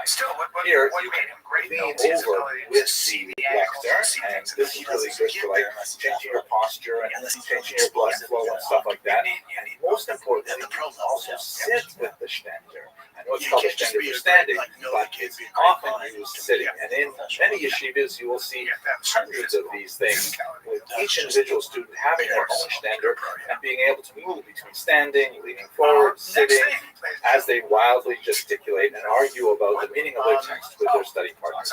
So the Ständer is like a really humble, basic piece of study furniture that proved to be extremely functional and durable. We have photographs that clearly show it being in use, but it's centuries upon centuries. But we don't have much literature on it because it's a piece of furniture after all. Here's my own Ständer from my home. It's a little bit different. It's also a stripped down version, but it has a couple other nice things on it. You see these wheels here on the side. Those are kind of like screws. You can loosen them and then not only change the height of the Ständer, kind of like a flexor spot, but without electricity. And you can also, with that sort of thing, you can see you can loosen it up and you can change the angle, which I like to use in some camps flat on top. For holding big heavy books when I'm not learning, but then I angle it when I'm standing and learning. It's really helpful and useful. Now let's do the actual product placement. Why would you want a standing desk? Why would I want a standing desk? Well, specifically because I read this book with my wife. We listened to it actually on audio book on it through the long road trips. There's so much fascinating information about why a standing desk is good for your health, specifically for weight loss, because when you stand, you actually burn a lot more calories than when you're sitting. I mean, it stands to reason, right? You're sitting sedentary for sometimes 8 hours in front of a computer. Well, not healthy, right? So let's have a look at the standing desk itself. It's basically like, you can see it's a flat piece of desk, and you can put all kinds of stuff on it. It has phenomenal weight-bearing capacity, and I think it would be beneath my dignity to actually sit on the desk and test it, but I will tell you that I have done that, and it can easily hold my weight, and possibly two of me, at least two of me. It goes up and down with a touch of a button. I really love it here. I'm going to do it while I'm talking to you right now. Here we go. Here's down. Wow, look at that. That's great, right? Nice and smooth and easy.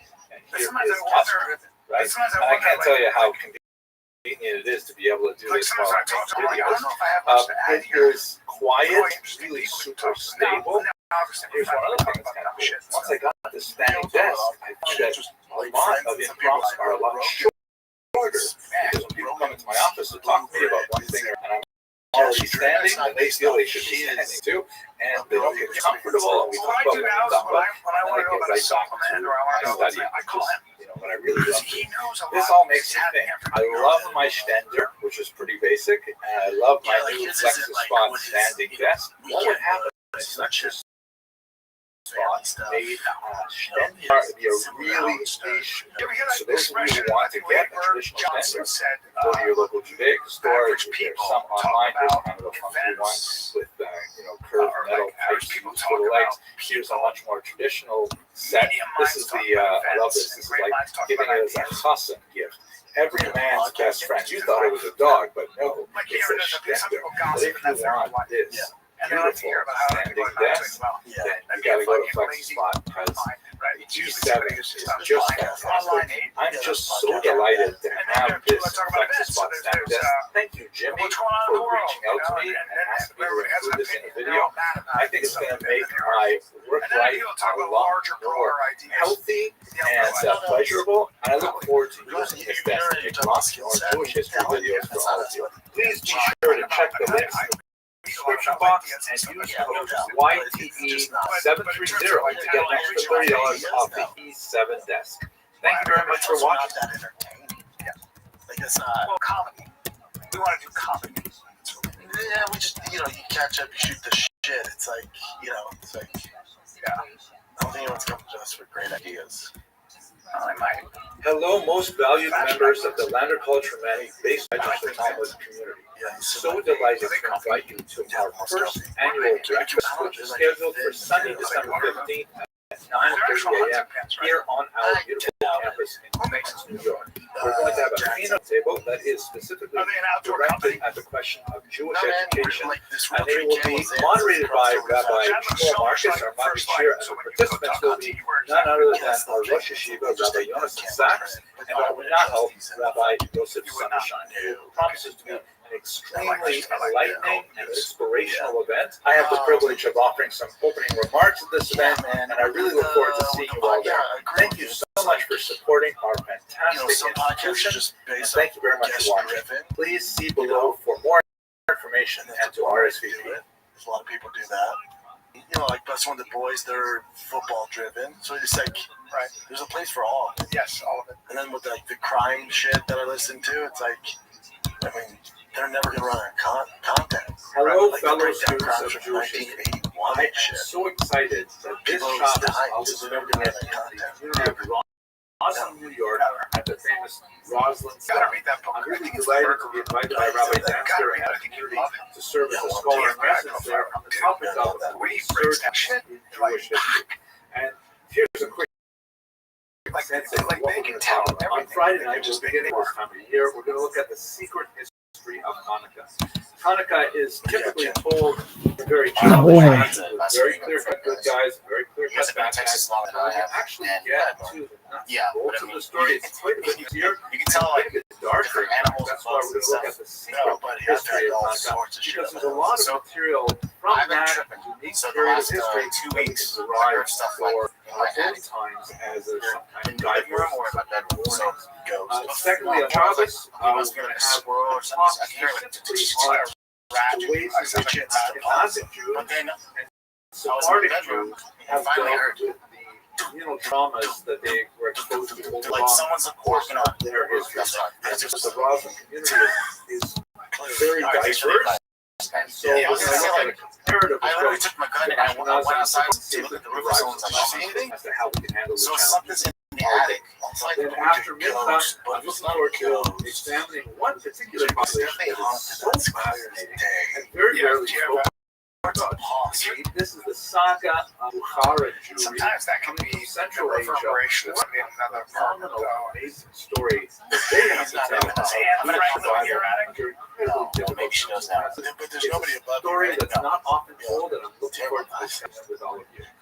And then finally, after Shabbos is over, we'll break out the laptop as a projector and we will look at a much more political topic. Specifically, I want to focus on the topic of the issue becomes between them. I want to focus on the very crucial period of state building that occurred in World War I and 1948 as a trilateral conflict between the Jewish population on the land of Israel, the Arab population there, and the British mandate authorities. I'm going to go through maps and talk about the back and forth of it. I know it's a story that has been told frequently, but now that Israel is under so much international pressure, It's especially important for us to review how did we get to He's probably like, yo, this guy sucks. It's all like kimchi. The funny thing is, if it was actually Jim and he has a split personality, we'll go beyond it up to the Oscar cards at home time, but that would be kind of like a fast addendum. Just so we get a sense of how this feels. Or it's just a small person. Or it's your imaginary personality. I'm really or there's also that. Or Jim, you're so lonely that you never imagining friends up there. No. You spend too much time alone. Or, I'm going to go back to it's a ghost. Hey, Jenna, you on a dating app? No, I don't like those. You don't? Okay. Why? Well, I feel like dating apps are great. I don't go single situation. I consider myself so incredibly. The single break, man, the rivalries, the highlight reels, the breakout stars. Dude, it's my favorite kind of football. We talking college football is back. It's your time to score big on Pick Six with DraftKings. Pick your favorite player, QBs, running backs, receivers, and just hit more or less on two or more player stats. Right now, we are about Texas, Ohio State kicking it off. What, dude? We raise funds And for the upside scholarships for massive. our Outplay the field and Pick Six dishes out payouts way beyond the minimums. Your DraftKings just drop $5 on your first pick set, and you'll score 15 bonus Pick Six picks. Right now, the DraftKings Pick Six app, use the code FIRE to get $50 and Pick Six bonus picks. And ride the upside with Pick Six all season long. Pick players, stack upsides, build your bag. In partnership with DraftKings Pick Six, the crown is yours. 4 times over, which really gives your dollar available from Problem Gambling. Call 888-789-7777 or visit ccbg.org in Connecticut. Must be 18 and over. Age and eligibility restrictions vary by jurisdiction. Pick Six not available everywhere, including New York and Ontario. Void where prohibited. One per new customer. Bonus awarded as no withdrawal. Pick Six bonus picks that expire in 14 days. 8/24/25 at 11:59 p.m. Eastern Time. Usually, and many of them have spent 2 or more years studying the exams before they come to our campus. And here on our campus, mind-blowing. Not only do they come here quite often with massively high SAT scores and tremendous records of student achievement and volunteers and all kinds of things. They get up early in the morning, we walk into our basement, our study hall, which is just walking with noise through much of the day, but in the early morning hours, very quiet, just little groups of students. By 7:45 a.m., I'm there with them. My day goes from 7 a.m. to 7:30 p.m. I love it here. But at 7:40 a.m., they start with their morning prayers. After they wrap those up, then they have a quick class in Jewish law, breakfast, and they get right into the deep Talmudic study. Their study of Judaic texts with a brief break before lunch and breakfast prayers goes until 3 p.m. Really intense, motivated students. And only after 3 p.m. do they really get down to their secular studies. Oh my gosh, do they ever dive into those secular studies? Organic chemistry and biochemistry, advanced marketing and management, and artificial intelligence. These students are really at the cutting edge, and they are going to be the leaders of the Jewish people of the next generation. They have already demonstrated tremendous success in our online network. It's fantastic. I can't believe I'm so fortunate to be coming to work every day, dealing with these kinds of students, these kinds of faculty, these kinds of student service personnel. Everyone here is totally committed to the same thing. We have extra activities that literally go till midnight. Honestly, if the girl is somewhat interesting, she's just gonna let you do that. I love these students. I love whoever. And I really want just being able to approach and talk to help support them. Guys, some of our students are very high financial needs, and we try very hard not to turn away anyone for financial needs. And I really bet on our students to succeed and lead the Jewish people into the next generation. So we're counting on your support. Please do consider giving to this charity cause. It's March 25th and 26th. And right now we've got a 4 times match in place. I really hope you're So thank you for the privilege of speaking to you. What kick is? It's like a streaming and people comment. So he gets invited to this wrestling match in LA. Yeah. He's in on it. It's a work, and the guy comes out and slams a empty can on his head. he feels disrespected. He wants to fight the guy there. I guess the guy apologized to him, like, dude, this is what we do, like a fucking wrestling match. And then another wrestler goes, don't worry, you can get him back. I got your back. Go as hard as you want, I got your back. So then he's ringside. He's on kick. You know, it's a toxic environment. Haters and trolls are talking shit, like hyping him up. Like, oh, you're gay, you're a bitch, I can do shit. He's like, I bet I will. Well, I'm gonna fuck this dude up. Watch this. Because if I can get 50 whatever subs, I'll knock this dude out. And you know, online's like, you won't do it. He's like, say less. Watch this. And he goes in there because this was planned for him to go in there. Slams him, knock the guy out, and then he just gets him out. Loads 18 unanswered shots, 22. Skull fracture, facial fracture. Wow. Yeah. So I'll just play this week was brutal. Yeah, we actually can't play this. Yeah, I've seen it actually. I see it. It's so brutal. It's so bad, and it's so insane. And you gotta be crazy to do that. Was Rampage watching it? No, he was doing something else with another streamer. This way, you got it to his attention. You can see he's like, fuck. You and I both have sons, right? And this is where you just go, because you have a great relationship with his son. But I love watching them mess with each other. This is where you just go, what are you doing? What are you doing? What happened? Are you this crazy? I don't think he's crazy. I think online got to him where he's a young kid, finally gets some fame, and he's reading the comments because that's the way I think kick works. And they're calling him a bitch and he's soft, so he's getting all this backlash. He's like, oh fuck, he's a young kid. It's irrational. He's saying this, it's worth it. He doesn't know. He doesn't realize it. It's not worth it. So he's gonna watch his own shit. I'm no bitch. It's like, dude, I was telling Jim on the shop show. It's like when you're in elementary school and all those kids would circle around and you go, fuck, come on. Fight. They're spectators. They just want pure chaos because they have no skin in the game. Because they're not going to get in trouble. Like, yeah, punch him in the face. Like, you do it. None of them will do it. So he's on the controls encouraging him because he doesn't realize it. He's going to get in real trouble for this. Yeah, I'm pretty sure he's getting arrested today. I think he will go to jail for this. I think now it depends if the wrestler, Psycho Stu, whatever the fuck his name is, presses charges. I don't think you need to press charges. I think the state can press charges. Yeah. So if this is assault. But if that wrestler goes back and he just went over the top, he didn't know. Not only assault, and prosecutors will probably try to bring up an attempted murder charge. He's in shit. He's in You tell Rampage's face, I think just like that's why. Yeah, Rampage loves his son. Yeah. You have been wish the best because I've for my life. I'm really grateful because it's so positive to have an audience. What are you doing? Part of it's like trying to live in your dad's. You've been appreciating now. Shadow, please consider appreciating my students because some of them really have you talked to Rampage? Yeah, I talked to him. Everything you can here at Atlantic Falls not turn away any qualified student. He's obviously a great father. He needs these scholarship funds to really close the gap. You have your son, he's 25. He's young, calm, and full of cum. You know, so we have right now sometimes when you're young, you're a complete every dollar you just donate rational and multiplied by 4. We have this kid look back on his life. 9 or so hours of the campaign. Right now, we've raised about $250,000 for a $300,000 goal. I don't have an argument for why he should close that gap. No, I'm not sure that he's smart. Even last night, before I talked to Rampage, originally I would start talking, I go, how can I defend him? I didn't see the video. I'm like, what's going on there? How can I defend him? Because I love Rampage. And then I get all the links. I watch it like, there ain't no defending this. No, there's nothing you can't do it. Please help each other. Could have killed the guy, actually. The guy may not be the same. Thank you very much for watching. That's like... He's in stable but critical condition. He is? Oh, he's in critical condition. Yeah. Oh, he's in real shit. Can you imagine if that guy were to pass away? It's very possible.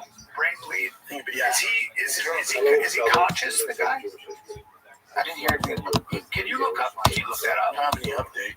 The last time I saw was that was horrible. And they didn't know what was going on, it seems, the bystanders. Well, because it was a fix, so he was supposed to originally go in there and do something, but not that. Like him slamming the mat's fine, but we also said Stuart Smith, his beloved friend, long time uncle of mine. I don't say mine. I get the chance to speak with him.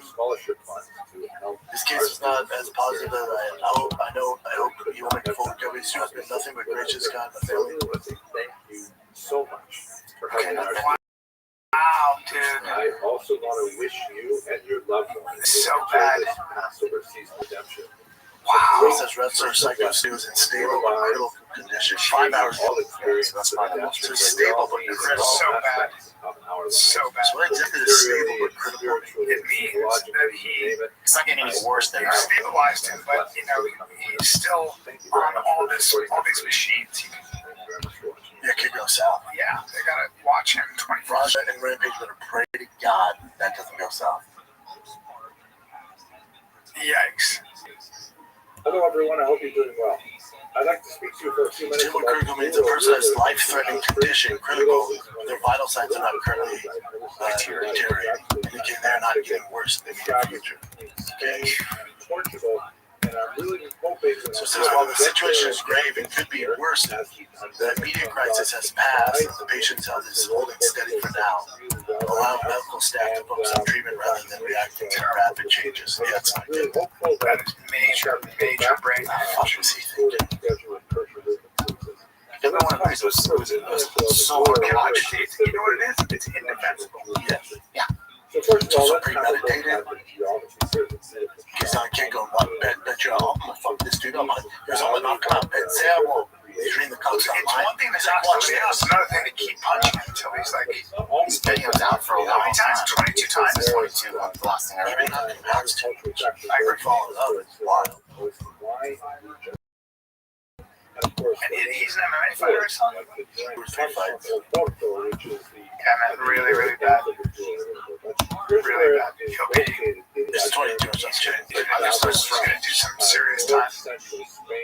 And any money he makes for a long time, he's good. It depends if that's. Primarily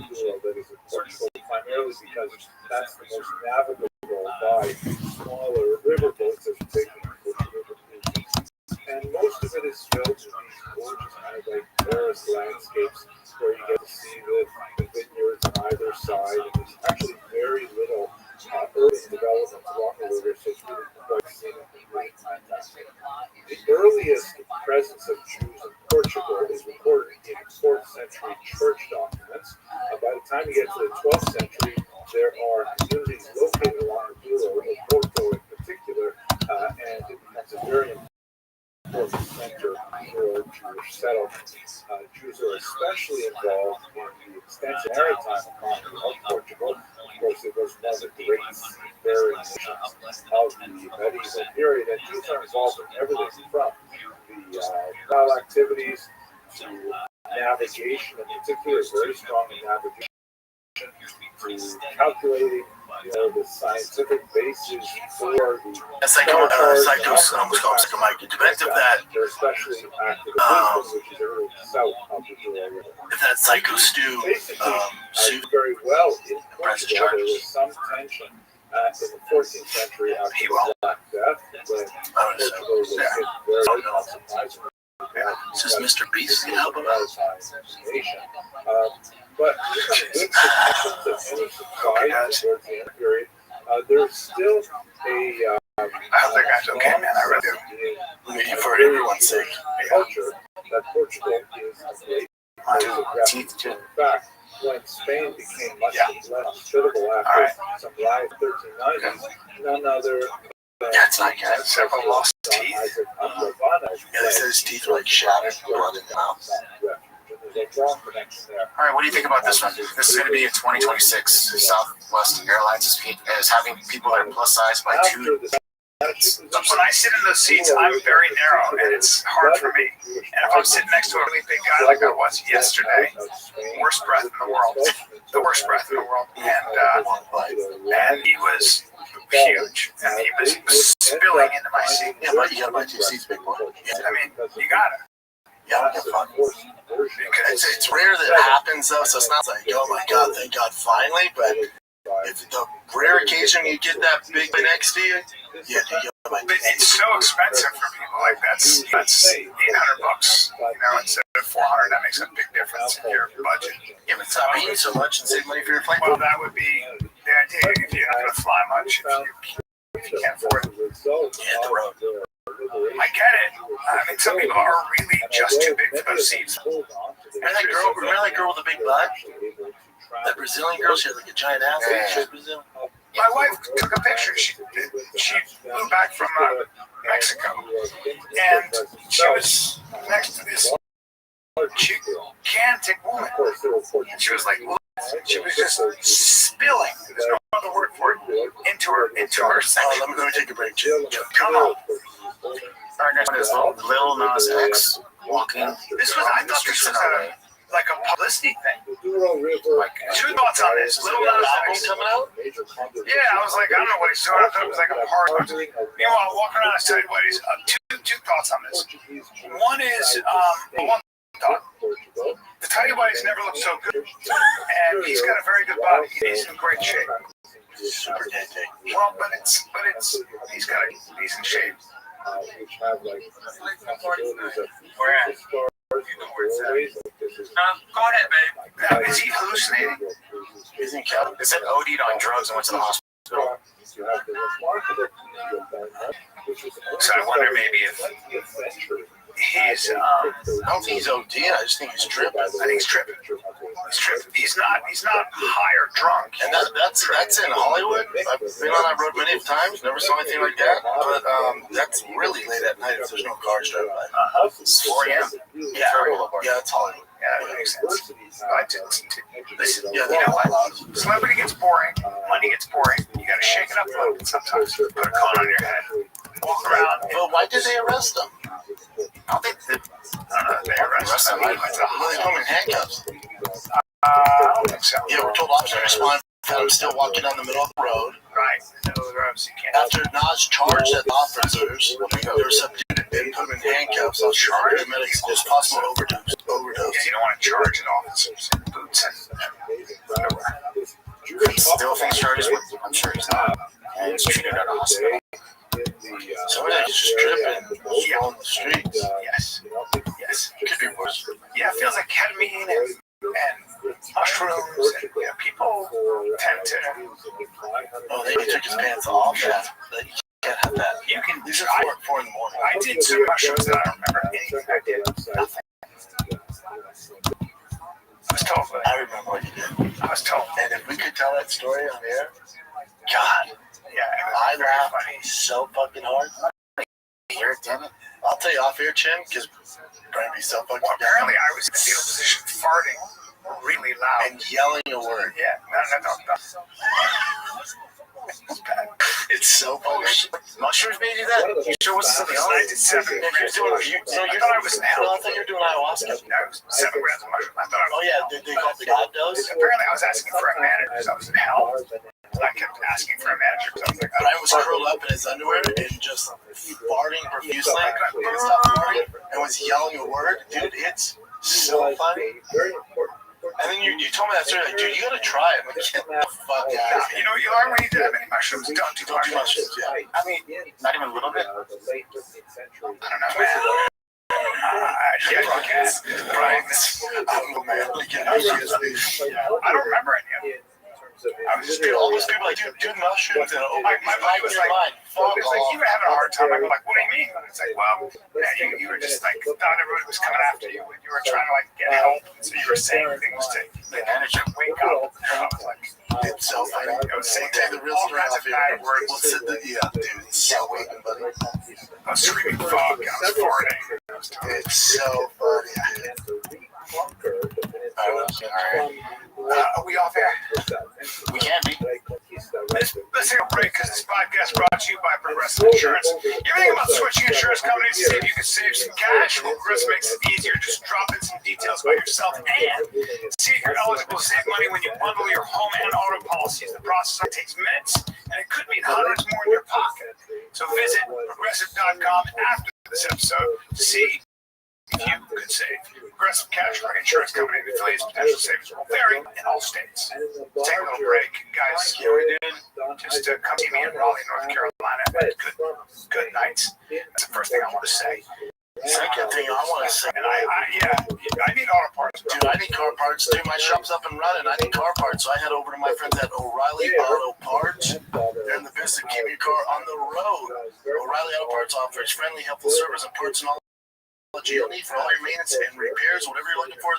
They have thousands of parts in a set, either in store or online, so you don't have to worry if you're in a jam. They don't have it, they order it, shows up the next day. It's that easy. Ask them what they got in the back, they're in stock, they usually have everything, all right? So whether you're a car expert or a rookie like Brian, you'll find the employees at O'Reilly Auto Parts are knowledgeable.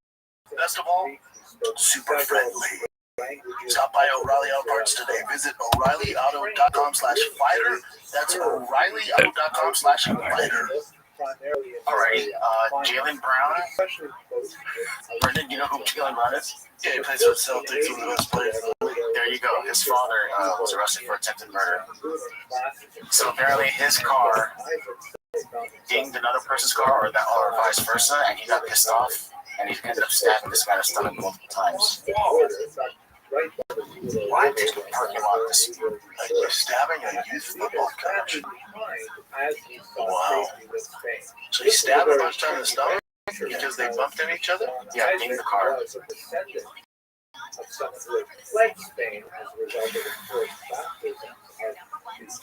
So he take the door of a Lincoln Navigator, not the end of the world. You got not do that. Tricky for him to be actually in Spanish territory.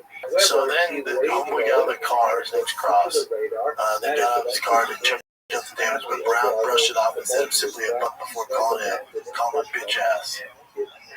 After back and forth, one claims the two agreed to duke it out, but when Cross' back was turned, Brown pulled out an object on his right side and swung his arm, stabbing him, striking the coach in his back. Did he kill him?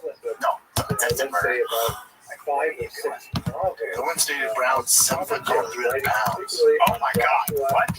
Left hand grab, shoulder, oh my god, back, abdomen. So he's a 7 feet tall, 300 pounds. Weird because his son's not that tall. And the 5'9", 160-pound guy, which is actually smaller than me. Hey, dude, don't fight that guy. Look at the size of him. Yeah, you don't want to fight a giant with a knife. Also, did you need the knife, 7-footer? That's some bitch ass shit. Why would you take your knife out? Oh, my door ding? I can't get some issues. Look at the size of him. So the guy's in critical condition. Yeah. But to return to where he ended up, just on the Spanish side of the Portuguese border by the Rio River. Jesus, man. Though for a little while, he eventually reached out to the Claim the victims inside were hanging out. Oh, fuck. I've heard stories about that too. Spanish Crown, once again, as a courtier. Well, he's going to jail. Over the course of his life, for a long time. Yeah, and frankly, again, and he had moved. There we go, baby. They take a little break because my bed pack left side had issues. Yeah. Not even. Uneven. Like when you see a giant Hummer, but a real Hummer that's uneven on a lift, you're like, ooh, that doesn't look safe at all. I was like, ooh, that's scary. Shit. Very smart. Everybody got you. All right, how about this? Javante Davis is guaranteed. I call bullshit, Paul. Me too. Bullshit. It says 150 to 200 though. That'd be the most any athletes ever made in one event in one night. Where are they getting that money? It's Netflix. Okay. Mike Tyson didn't make that. Jake Paul didn't make that. 20 million, I would believe. Not 20 million seems realistic. Even if it's Netflix is bigger, there's no pay-per-view model, so. And Javante is a big pay-per-view draw, especially for being a lightweight class. So 20 to even 40 I can get. 40 I can understand. Push comes to shove, though, you know. Like Canelo's getting that 40. But Javante Davis, he was, especially on Showtime, he's a big pay-per-view star. He's a knockout artist. 200 mils just falls. Yeah, I mean, swipe. What it says? Swipe to read more. What else does it say? Oh, there's that. That's part from the original. God, Jake is so. Damn it! It's so much bigger. Get it? Yeah. I don't get it. If he thinks this is gonna make him legitimate boxing, I just don't get what he doing. Yeah. This guy gets it. He goes, yeah, that number's not true at all. Yeah. Once again. No way. Way too much money. This time he ended up in Italy, where What else you got, Jet? No way that's real. continuing his competition You guys heard about this? The interview. Ghislaine Maxwell. I saw some highlighter saying Trump, she never saw him do anything bad, right? She never really saw anything, really, right? Now, here's my question. Is she doing this because she's hoping to get pardoned from Trump? I think she's doing this so my feeling is that there may not have been much in terms of like Jeffrey Epstein definitely was a scumbag. She helped him with that. But so her exact quote is, I don't recall ever seeing him in front of Trump. I don't ever seen him in the house, for instance. I actually never saw the president in any type of massage setting. I never witnessed the president in any inappropriate setting in any way. I don't Never seen him in his house, for instance. And she never saw the president in any type of massage setting. I never witnessed the president in any inappropriate setting in any way. He was never inappropriate with anybody. In the time that I was with him, he was a gentleman. In all respects. So now, did you see she did say she doesn't think Epstein killed him? That's interesting. I do think that she was also like Trump. So when that Steele dossier came out about him, his parties and all those orgies, people were like, "Hey, Trump is a germaphobe. There's not a shot he would do that. A total germaphobe." So there was also that. You know, I mean, a lot of this is just bullshit. She said that, or just saying people? People were like, anybody who knows that that's a lie. Which of course, so it goes. Ghislaine Maxwell, who wants a pardon, says she never saw Trump. That's how I take it a little bit of grain of salt. I'd be singing like a bird too. Like, I never saw him. Let me outdo you. I mean, I see shit. So you'd be a little careful with it, you know? Pardon somebody who was convicted of actually taking part in child in with 14 and 15-year-old girls being raped, really. She goes, I do not believe he died by suicide. Wow. There was a mass exodus of Jews. I do not believe he died by suicide. And do you believe that do you have any speculation or view of who killed him? I say no. Yeah, you don't want to mess around. You don't have to say that. Because if he didn't die by suicide, these are people that can get to anybody. So, after tremendous gyrations and difficulties, here's a real quick one.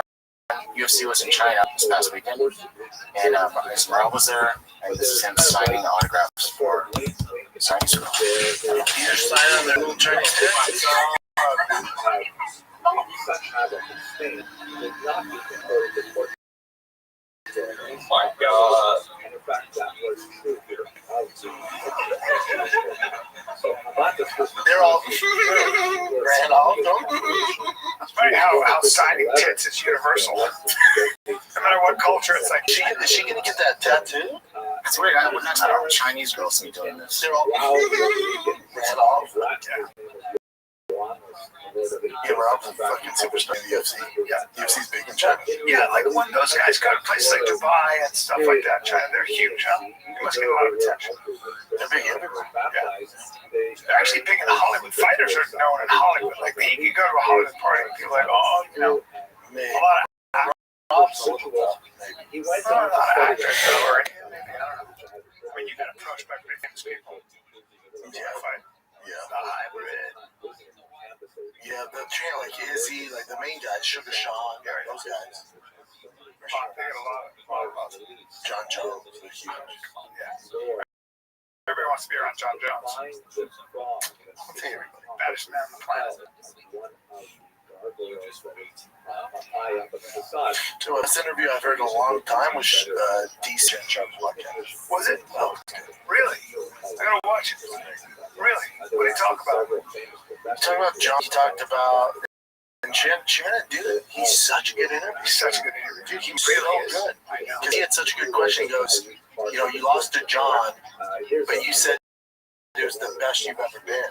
Do you think if you were younger, John was 28, he was like 34, because if you were the time, because you'd beat John. And most fighters would be like, absolutely. He went, no, because that was the best I've ever been. I worked so hard, I would never be. That's it. And then interesting. Sometimes, sure. And then the best thing was, all that stuff's fun to talk about, fighting, all that stuff. But, Shannon Sharp, he was talking about kids. And he's like, your son, he's like, why are these, he's like, you have a son, he has all the resources, and you were, Olympian, Captain Olympian. You forget how good these guys are. God, Captain Olympian. He was a captain of the Olympic team. Come on. Captain. He was a captain. And then also, light heavyweight champion, Strikeforce heavyweight champion, UFC heavyweight champion, literally the greatest wrestler you've ever seen. Beat Stipe. Yeah. So he lost his Stipe. But he talks about, so your son has all the resources you do. Does he have the same chance? And DC's like, no. No, he goes, because I came from nothing, so I wanted to get out of it. So I have that dog in me. My son, and he was like, because he was asking, he goes, the Dagestani wrestlers, why are they so good? He goes, it's not that they're so good, they're not better at wrestling than us. It's that they come from nothing. So the only way they can get out is through fighting and wrestling. So they're just willing to do more than our kids are. He was like, my son has all the resources, and he laid out a schedule similar to mine. He's like, he does weight training 4 days a week, he does wrestling 3 days a week, he works with a personal trainer for his football. Because I tell my son, you have all the resources to make it, and I'm proud of you for putting your best foot forward and trying this, and if you make it, great.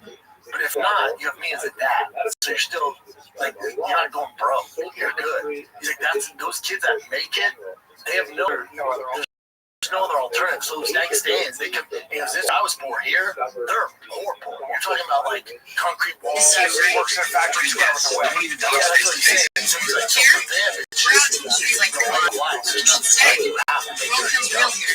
We've got mixtapes, Friday night diners, cruising down Burnside with friends from Maryland. What's 2025 got? I said, my biggest concern, all you guys are my favorite region's backyard. It's the biggest backyard. Do you even remember what it's like to really be here? Out here, time doesn't freeze. It freezes. Have you forgotten that? Then maybe these are close to that. Tigers, more athletic. Coming or what? More athletic.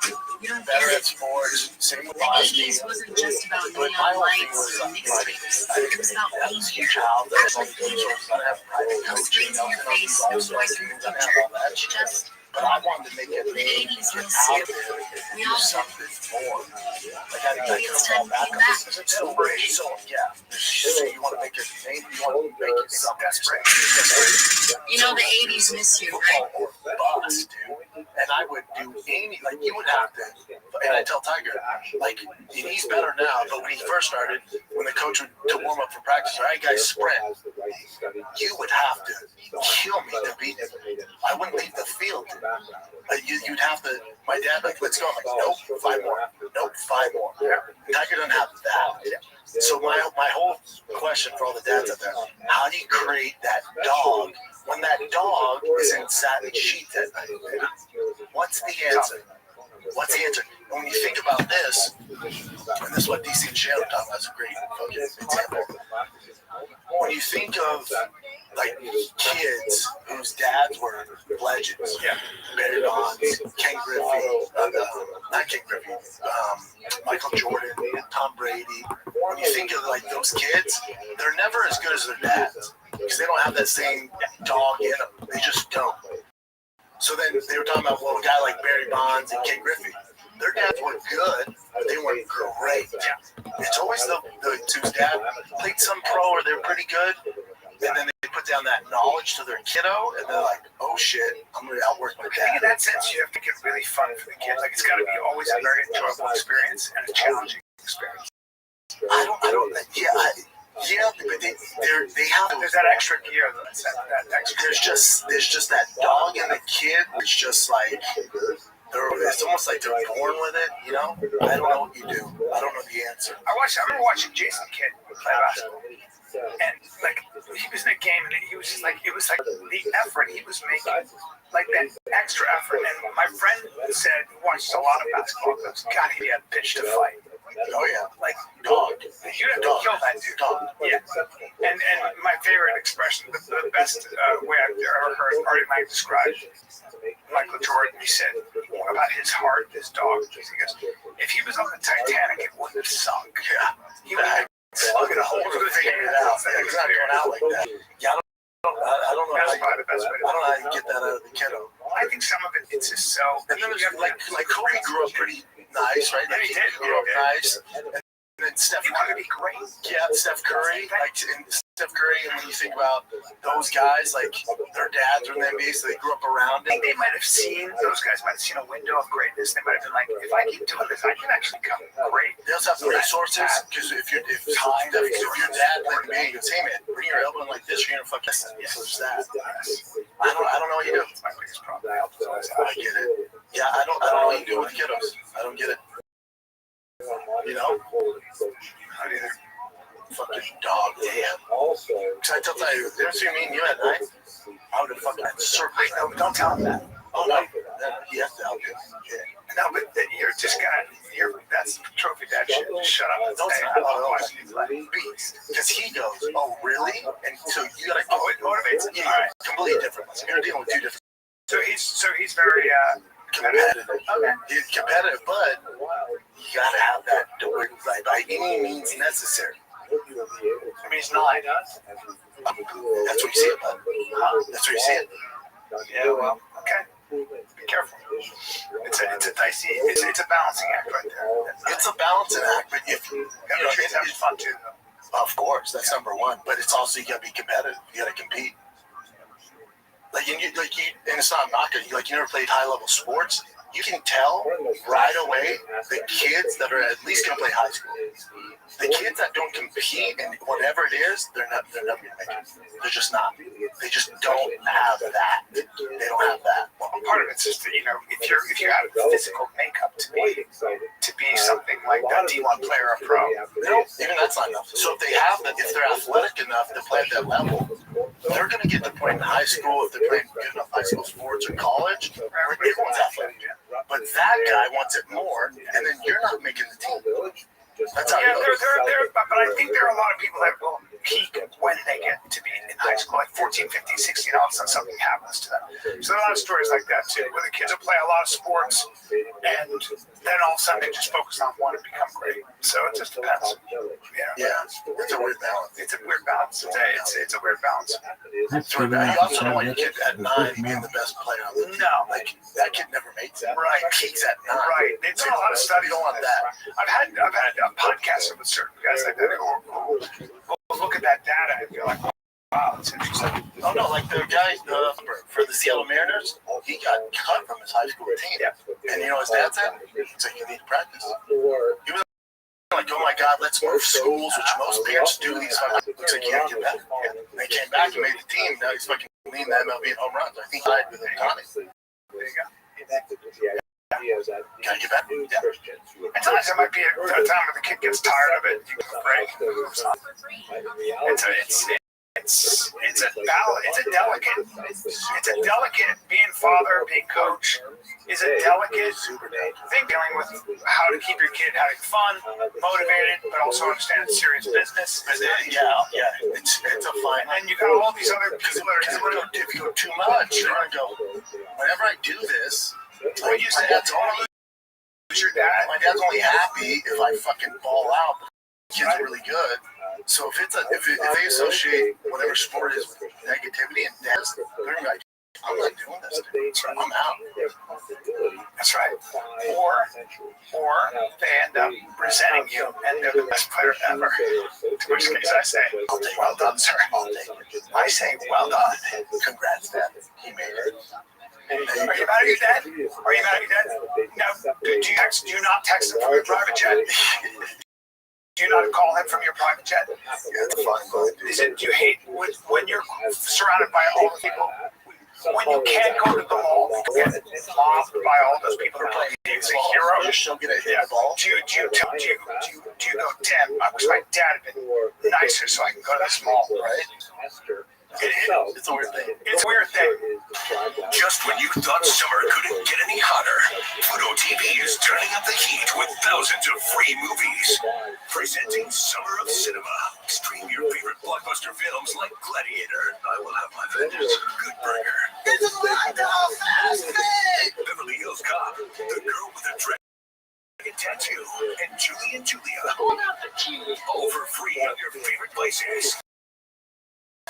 Pluto TV. Stream now. Boston's got some mitts on him. Boston has the advantage of an older brother as an example, and he's like, oh, this is how you do it. And then whenever Tiger's taking private or training, I always bring Boston since he was 2. So remember, Tiger started 2 years ago.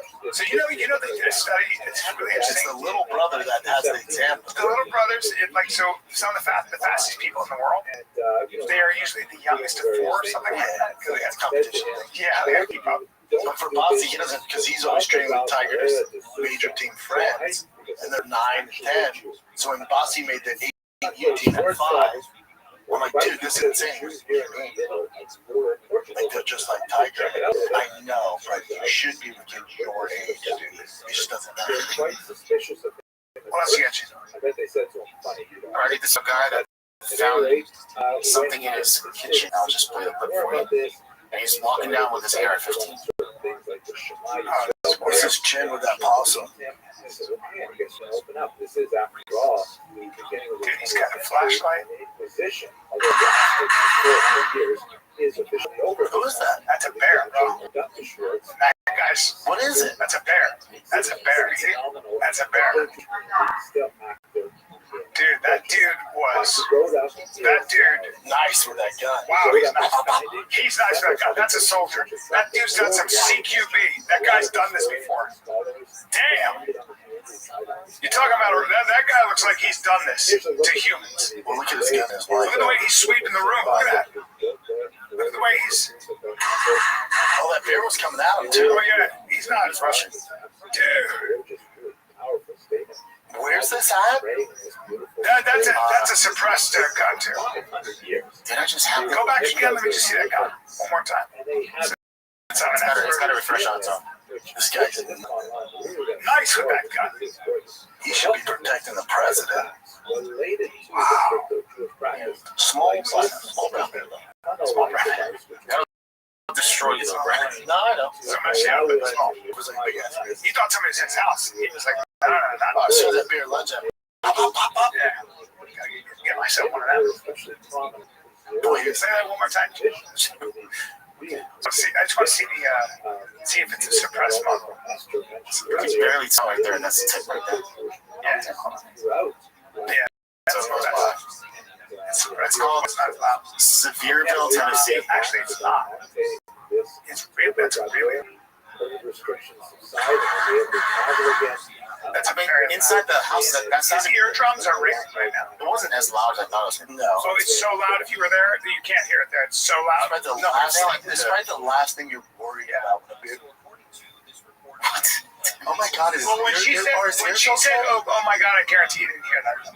Like that's how. I bet he heard it. No, your ears are fucked without a doubt. Oh man. But I mean, when you actually shoot an AR-15 outside, you can stop it. But this You can't do it. You can't shoot an AR-15 without ear protection. No, you always have to have a fucking ear protection. Do we know any more about this guy?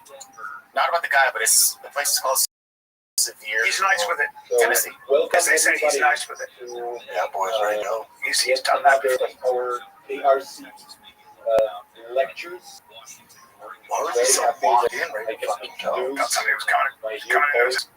Especially Got that gun. Got star of today, Dr. Henry Abramson. Yeah. No violations. Hell no, there's no violations. Our scholar in residence. And that was perfect.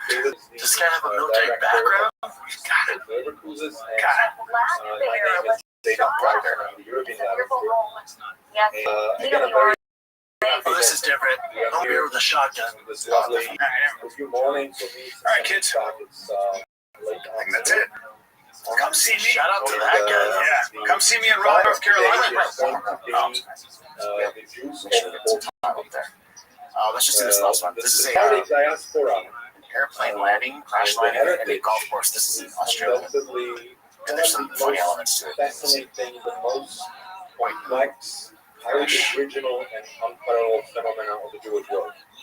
And not only is What? it is a diaspora within a diaspora. Oh, that's pretty good though. Yeah. Also, Not the end of the world. Great choice. So watch, keep watching. Out of cultural And Easy to eat you. religious and even linguistic Of course. Easy. By the way, he was too excited to get down there. At least people like she's eating shit. Nah, she's going pretty slow. No, she's good. That dude was just funny though. No injuries. Yeah, that was a smooth ass landing. Considering, yeah. Perhaps So a pilot and then like a student pilot. I'm not sure who actually piloted there at the time. aspect of it. Lost power probably. Yeah, probably was. Happened to my dad. My dad lost power up there. You just coasted down? That happened. The co-pilot broke his foot, and his propellers. I mean, the plane was total, but he was fine. Yeah, the plane came up. Yeah, at least you're good. He put that propeller in our backyard. That's good. Well, it's all right. My dad had the sickest sense of humor. He'd literally be flying and call me on his phone back when nobody had cell phones. That big one. And he'd go, Brian, the engine's not firing. I can't breathe. I swear to God. I was like, is that funny? Yeah. I'll see you this weekend. No, I'll be in Raleigh, North Carolina. That just got added this weekend. And then I'm in short notice. Yeah, short notice. Raleigh, North Carolina, Labor Day is insane, but at good nights. See you there, kids. Right, kids. 2 days left. 2 days left of Drive Fast All Gas. Win the ultimate truck. I'm driving it today. Last time I'm going to drive it. It's a TRX final edition with over $50,000 in mods. We just dropped new hats. We're dropping new shirts tomorrow. This is my favorite hat I'm wearing right now. The Drive Fast All Gas race team. So yeah, whoever wins gets $10,000 cash in this badass truck. You have freaking 2 days. When you enter your email and phone number, I'm going to send you a little some special discount. So every purchase you get gets 25 bonus entries to win. It's DriveFastAllGas.com. It's waiting 2 freaking days. Get some. Just the route. My fam, this is your last chance to win the ultimate truck. This is a one-on-one with over $50,000 in mods. Last call edition TRX. And the winner gets $10,000 cash. Head on over to DriveFastAllGas.com. Anything you purchase on the website automatically enters you to win this badass one-of-one ultimate dad rig. Head on over to DriveFastAllGas.com right now. Enter to win. Good luck. Positive direction, so that you will be able to safely make this move. The plan for today.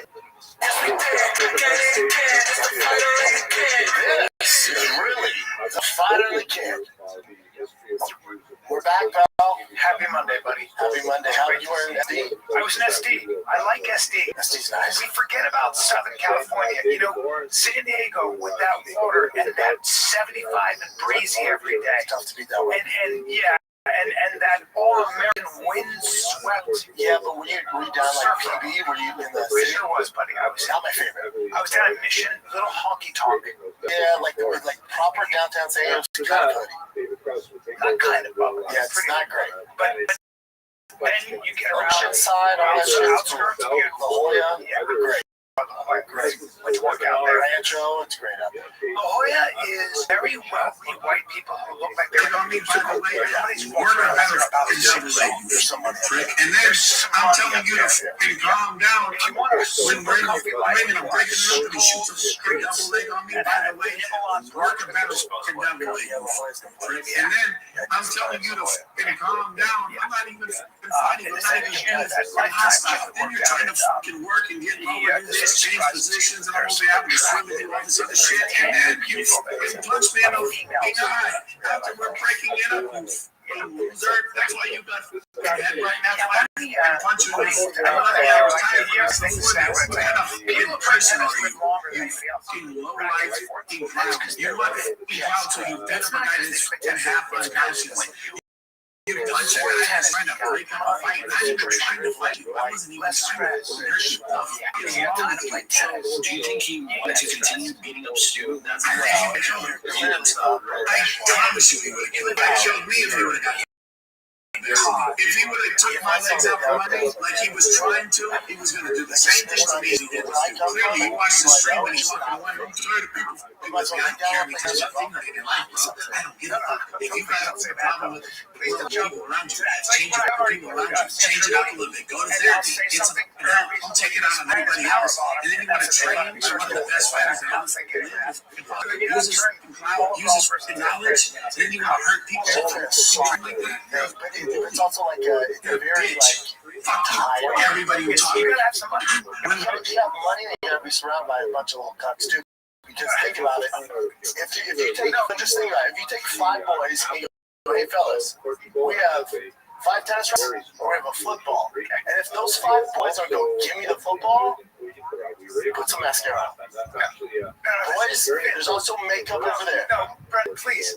Now it's different if you're like Spanish or you're like born in like soccer's different, but if you're like upper echelon like Spanish, sure, you're born in Barcelona. Okay, don't tell me you're doing this. You're doing like this. Then tennis makes still sense. you're saying. I feel like It's just soft. No, it's not. It is. No, please. It's a softer life. Tennis is a very work. Yeah. It's work. Yeah.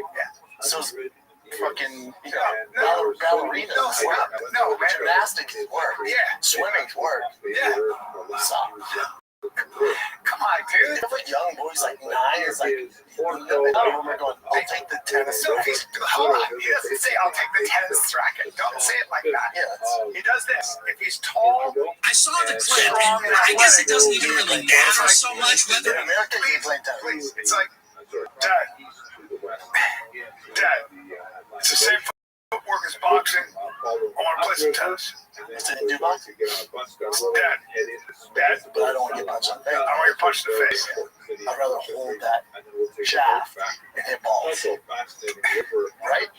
No, bro. How gay is it? No, it's not, dude. Please. You gotta understand. It's like it's a very competitive, aggressive sport, man. Sure. Yeah. So please, I come off the ground when I hit that. I want to play tennis because of the ball. I'm gonna hit the ball 120 miles an hour. That's fine. Very competitive world sport. I want to make all the money. That's just not all I get. Come on, man. It's a very like Cali, like Florida camp. You go to tennis camp. You have a coach. You got a psychological coach. It's a lot of money. We have evidence of wouldn't you? No, you're different. It's a beautiful sport. It's a lot of money. It's a lot to the top. It makes so much money to the top. Really, any pro sport. Yeah, I think Ari Maddie, he dated like the number 1 girl in the world. And she said she had so much money. Endorsements, all that shit. Especially for that. Yeah, she was. You either got to be really attractive or just be a warm. Yes. There's some dime piece guys too, 6'6". Taylor Fritz, 6'6", handsome as shit. Because some of the guys are that Italian guy. Some guys 6'6", 6'5". Hey, cool. Fucking big boys, 210. Yeah, pick up a ball, run into your body. Pick up a ball, run into your body. Come on, man, please, listen. Don't tell them to run into each other, bro. We're the queer near the queer all the time, right? It's just different. Like the big boys in like New Zealand, like the Kiwis. Oh yeah. Tell them to play tennis, and then it goes in their village for you. Let me know. Those guys run into each other. Find the Samoans. Go, hey, I know you guys are huge. Listen, who wants tennis? There's not a lot of Samoan tennis players. You're too big, too bulky. You gotta have two. You know what? It's no too tough. You gotta be just too tall. Sir, you gotta be thinner than that. You're just tough. It's just not. You gotta play for a long time. Find a great start. Yeah, I never grown up in Aurora. I never met a kid. You might be the first person I met like that. Yeah, it's not. And there's not even a lot of tactics either. No. All right, man. Let's move on. It's sad as fuck. That's all right. That's all right. You guys played that racquetball stuff? Absolutely. Sure. Like racquetball or something? Let's play racquetball. Pickleball. That's Andrew Schultz. Yeah, I'll get up. Yeah, sure. Andrew's got a very body for tennis, for racquets. Tall, thin, athletic. And he's athletic. Sure, man. He can hit from the outside. Athletic guy. He's pretty good at hoops. He actually is. Yeah, but do we not see where society's going? Like pickleball, flag football. What's going on here? I had a conversation with Gordon Ryan. Did you hear him? He was talking about how he said I'm not athletic. He said I'm not athletic, so my game in jiu-jitsu is one of control. And I said to him, I was like, yeah, you are. Like, you're the GOAT. What do you mean you're not athletic? But his ability to read someone's body, feel where you're going to be 3 steps ahead, all of that is part of being athletic. No, athleticism, no different. What is the difference? Like John Jones, you wouldn't. If John Jones is in a group of like NFL players, he's not considered athletic. He's not athletic. Can't jump as high, can't run as fast, not explosive, just can't keep up. Agility's just not there. When it comes to fighting, that's different. But that's one metric of athleticism. No, that's the definition of athleticism. But then how do you? Because like a dominant chess player's not athletic. Folks, look at this athleticism. That's quarterback. It's really impressive. Are 2 guys that are not that athletic. That's quarterback. Yeah. So Tom Brady, slower than most. All that stuff. Yeah, you list Tom Brady as like the best athlete in the NFL. But then there's like guys like Jackson, who's fit, would be classified as a he's gonna throw 60 yards from his knees or sitting down and stuff. But having said all that, one master still would choose. You'd still choose the guy who's got gamesmanship. So maybe gamesmanship. Well, you'd want both. That's when you get Patrick Mahomes. Yeah. Athletic, but also knows his way. Yeah, but then but that's part of being an athlete. You know, and so I would say that makes you athletic. Your brain, and your feel for the game, your ability to. No, because so Travis Kelce, right? Part of what makes him a great athlete is finding the holes in the openings, right? Yeah, but let's say we put Travis Kelce's brain in your body. He's not touching the NFL. That's right. The reason he's in the NFL is because he ran a 4.5 in the 40, 6'6". Yeah, he ran 4.5. 4.5, 4.6. He's very fast. Oh, okay. Yeah. You got it both, but I'm saying that someone like Gordon Ryan is definitely athletic. I would say very strong. He's definitely athletic. Yeah. Being strong, it's part of it, but the athleticism, it just depends, you know? Wow, which is one of my favorite things. Wow. You have to include all of those factors. If you have great as John Jones and Tom Brady, yet they're not as quote unquote athletic by certain measurements, you have to expand how we measure an athlete. That's what I'd say. That's what I'd say. You know? For the most part, you would say John's unathletic. But again, if you I'm just comparing it like Gretzky, same thing. The slowest skates. No. Wayne Gretzky was fast as well. But he had the slowest. Like look it up. His slap shot wasn't as fast. His skate speed. Now, having said that, he did beat a bunch of guys in a sprint, including some great athletes. But typically, he wasn't considered that athletic in terms of his skate speed and all that stuff. Was not considered a slow player. Okay.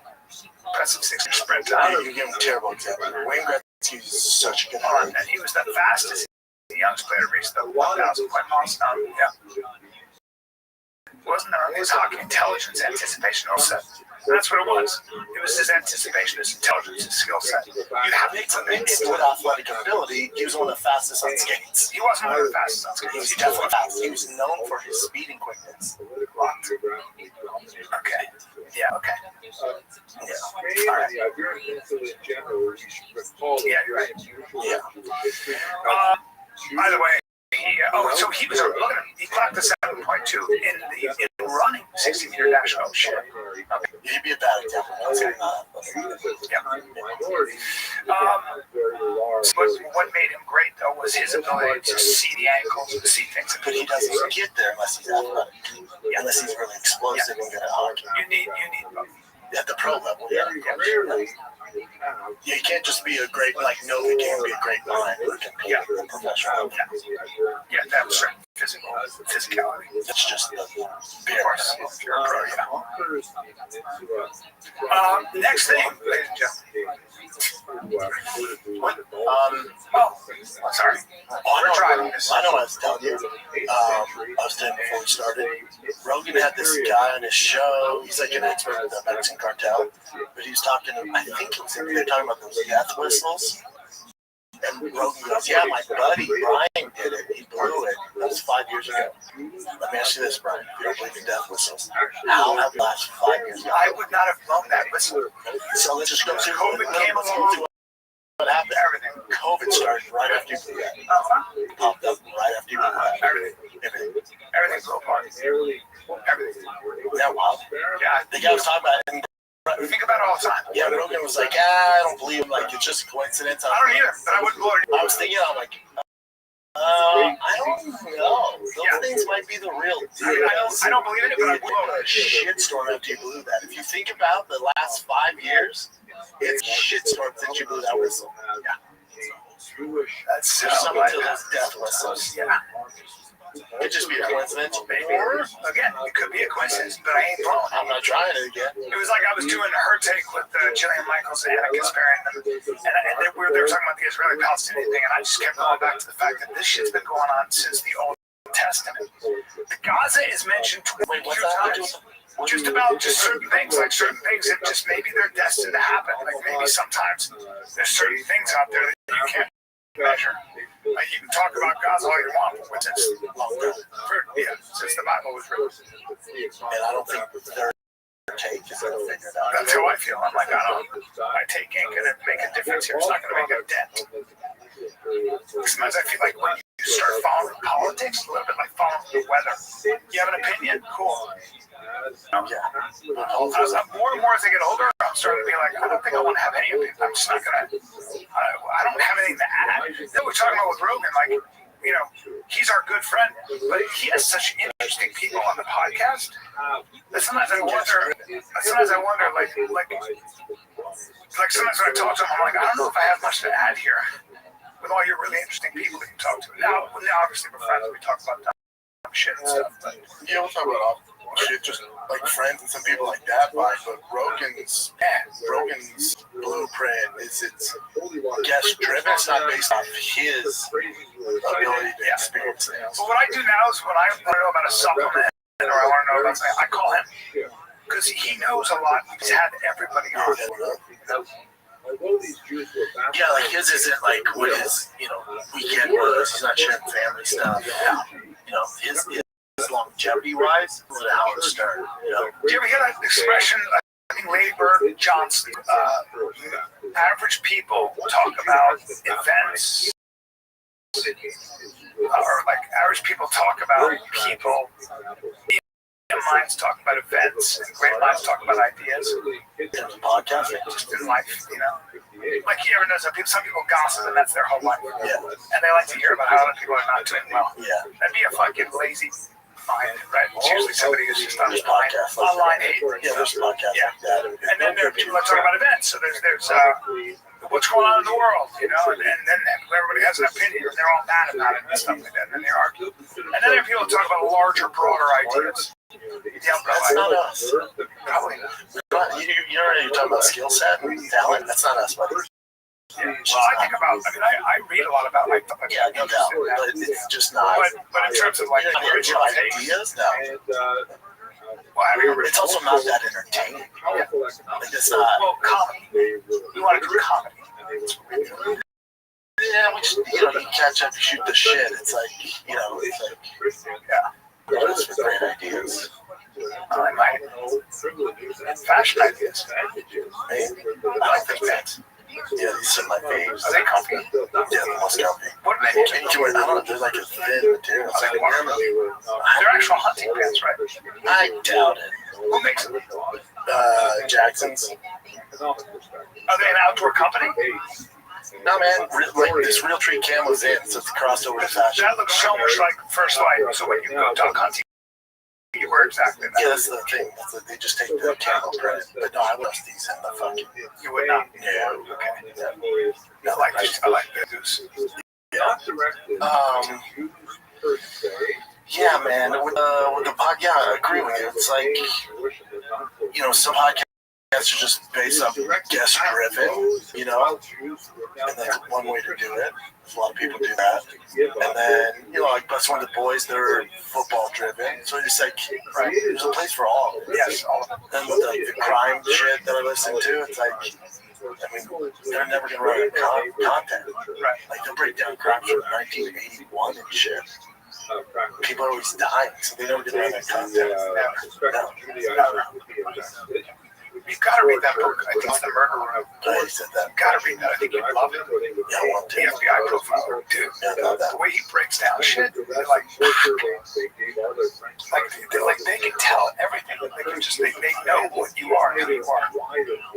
Spanish society until it got way out of control. What do you got, Jen? Well, I need to invest from you guys. You guys have been in Texas longer than I have, and yeah, but I mean, you can tell like the different animals and bugs and stuff. Oh, buddy, I've had all sorts of shit at my house. So I've been tripping. So the last 2 weeks, I heard stuff like in my attic, either in the living room or in my bedroom. So. Ghost. Before I was like, okay, it must be like a squirrel or something. Because I can hear like a rat. I sound like it's a possum. But then I was in my bedroom, and finally I heard like someone's like walking on the roof. That's what it sounds. I literally took my gun and I went outside to look at the roof. And someone's like, "You see anything?" No. So something's in the attic. It's like going to ghost, but if it's not ghost, so your place is definitely haunted. That's clear as day. Yeah, or it's a possum. Sometimes that can be the reverberation of somebody in another apartment. He's not in it. Does Anne Frank live in your attic? No. Well, maybe she does now. But there's nobody above you, right? No. So you guys don't have stuff in your attic? No, I don't have an attic. We do, but I haven't heard anything up there. Have you gone in the attic, or just? Oh, so we don't want to solve it that bad. I'll point the gun at the roof, but I'm not going to climb inside the attic. You're too afraid? What are you afraid you're going to find? Oh, some freaking homeless person living in there? So he's chilling in your crib right now. There's another thing too. I'm paranoid about everything being locked, so my back door was unlocked. Of course, it could be an accident. Good chance that's a human being. You have a human in there. Shut up. He's right eating your shit right now. Yeah, he's right like, God, this guy sucks. What's funny is if it was actually Chen and he has a split personality. How could not fit that? It's gotta be a small person. Or it's just, or it's just a small person. Yeah. Or it's your imaginary personality. Do you have an imaginary? Or there's nothing. There's also that. Or Chen, you're so lonely that you are imagining friends up there. Let me join you. You spend too much time alone in your house. Or again, I'm gonna go back to it's a ghost. Hey, Chen, you want a dating app? No, I don't want this. You know? Okay. Well, I feel like you could date as you're a single guy. Let's take a little break, man. The rivalries, the highlight reels, the breakout stars. Dude, it's my favorite kind of football. We talking college football is back. It's your time to score big on Pick Six with DraftKings. Pick your favorite players, QBs, running backs, receivers, and just hit more or less on two or more player stats. All right? You got Texas, Ohio State kicking it off. What, dude? What? The upside, massive. Outplay the field and pick six out. Payouts way beyond the minimums. New to DraftKings, just drop $5 on your first pick, set, and you'll score 50 in bonus pick six picks. All right? Download the DraftKings Pick Six app. Use the code FIGHTER to get $50 in pick six bonus picks, and ride the upside with Pick Six all season long. Pick players, stack upsides, build your bag. In partnership with DraftKings Pick Six, the crown is yours. Gambling problem? Call 1-800-GAMBLER. Help is available for problem gambling. Call 888-789-7777 or visit ccpg.org in Connecticut. Must be 18 and over. Age and eligibility restrictions vary by jurisdiction. Pick Six now available everywhere, including New York and Ontario. Void or prohibited. One per new customer. Bonus awarded as non-withdrawable. Pick Six bonus picks that expire in 14 days. 8/24/25 at 11:59 p.m. Eastern Time. Terms at pick6.draftkings.com/promos. But don't worry, I'm good. I don't need dating apps. If I think a girl's cute, I literally will walk up to her. Hey, how's it going? I should imagine trips. Yeah, and fun. Sometimes it didn't work, and it was super embarrassing. Dude, I saw girls like, no. And shit, cards in your pocket. I go in this pigeon out for fucking die. See, guys, embarrassing. Oh God. But you learn. Yeah, bitches aren't in the pigeon. Can you imagine how I brought pigeons to the club? Girl. Just flies All right. Maybe next time. Nobody was better than that. He got to, like, whoever it was, like, when he was younger, he would go up to really famous people and be like, hey, can I ask you a question? Like, when you look at these cards, and they'd be like, what? And he would just start doing the trick. Yeah. And then blow your mind. Yeah. Like, just put it up, like, you were talking about chin. And then this is what happens. Talking about chin high pigeon. Famous people would go, wait. Yeah.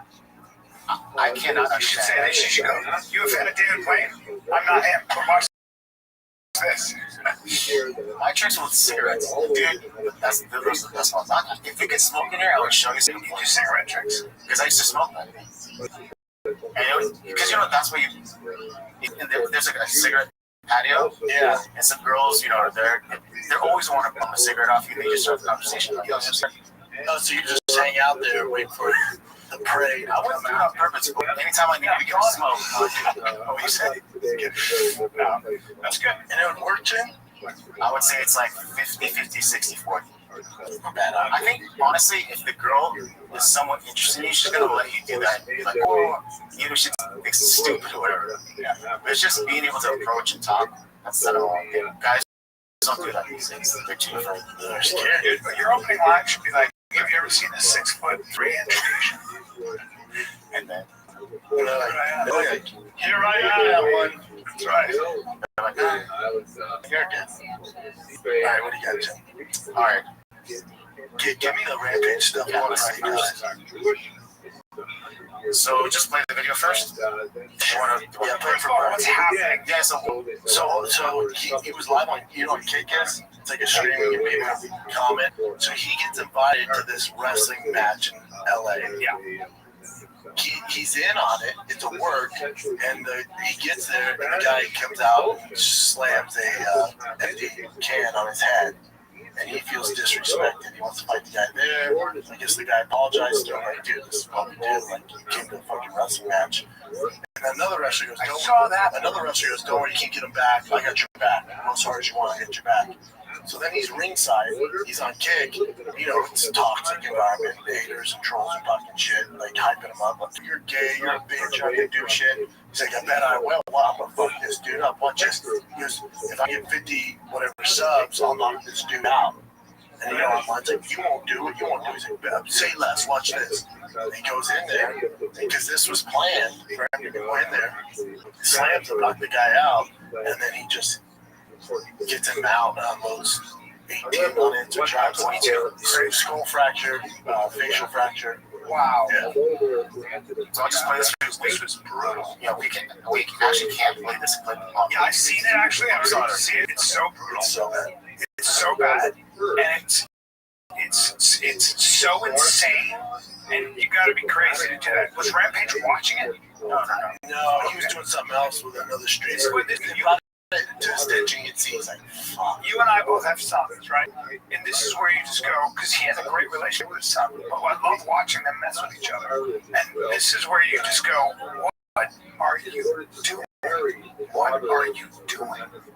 What happened? You this crazy? I don't think he's crazy. I think online got to him. He's a young kid. Get off finally some fame.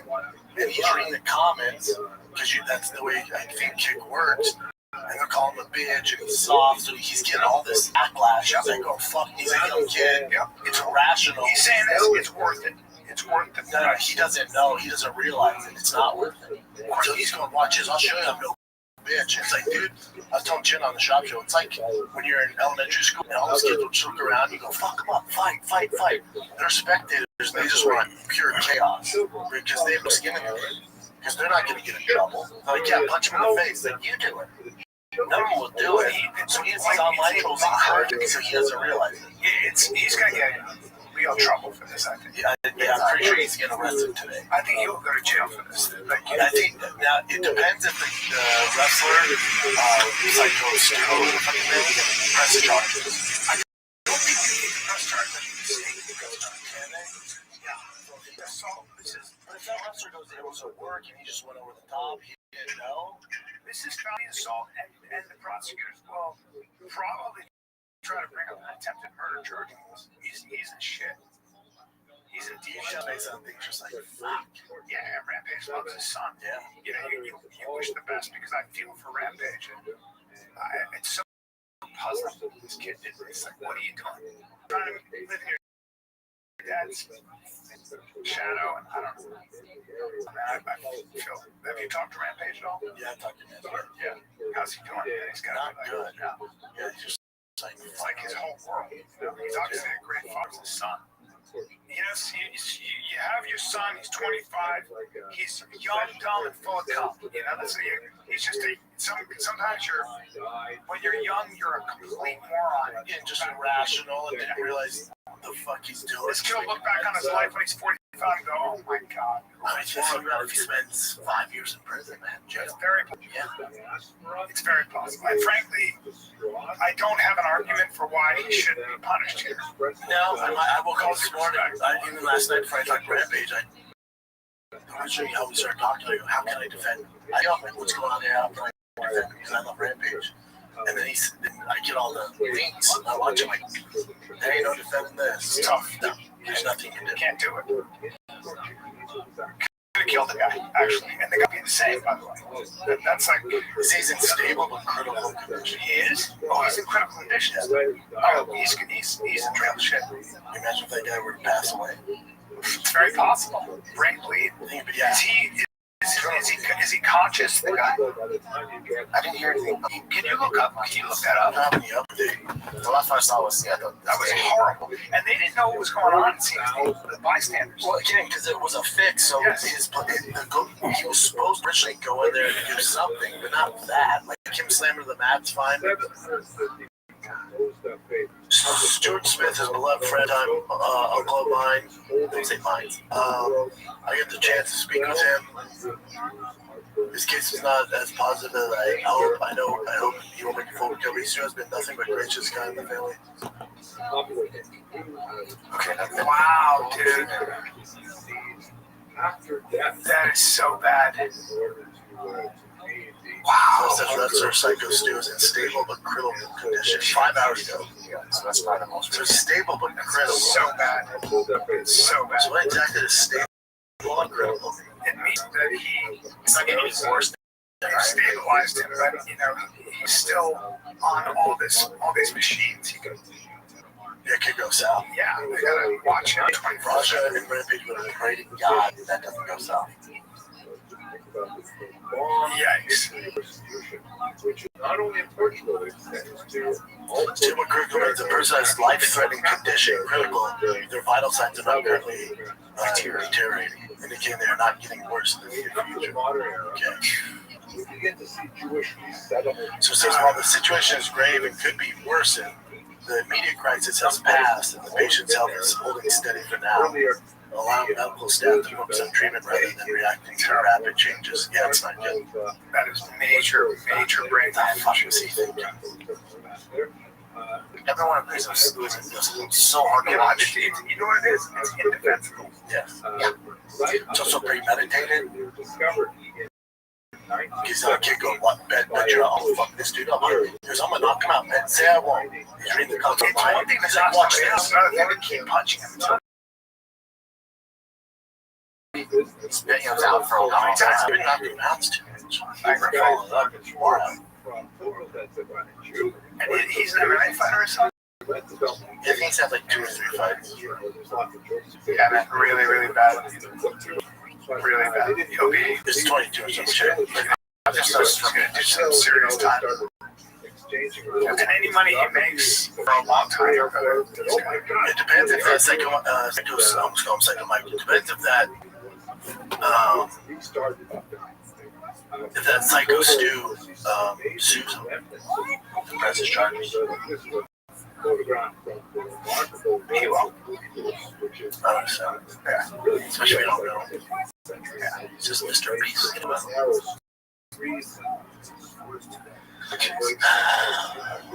Okay, guys. I hope that guy's okay, man. I really do. For everyone's sake. Yeah.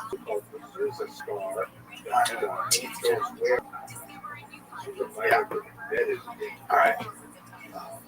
Okay. Yeah, it's not good. Several lost teeth. Yeah, they said his teeth were out and blood in his mouth. Alright, what do you think about this one? This is going to be in 2026. Southwest Airlines is having people that are plus size buy 2 tickets. When I sit in those seats, I'm very narrow, and it's hard for me. And if I'm sitting next to a really big guy like I was yesterday, worst breath in the world, the worst breath in the world, and he was huge, and he was spilling my seat. Yeah, but you have my 2 seats, big boy. You have to. I mean, you got it. Yeah, I'm gonna have fun.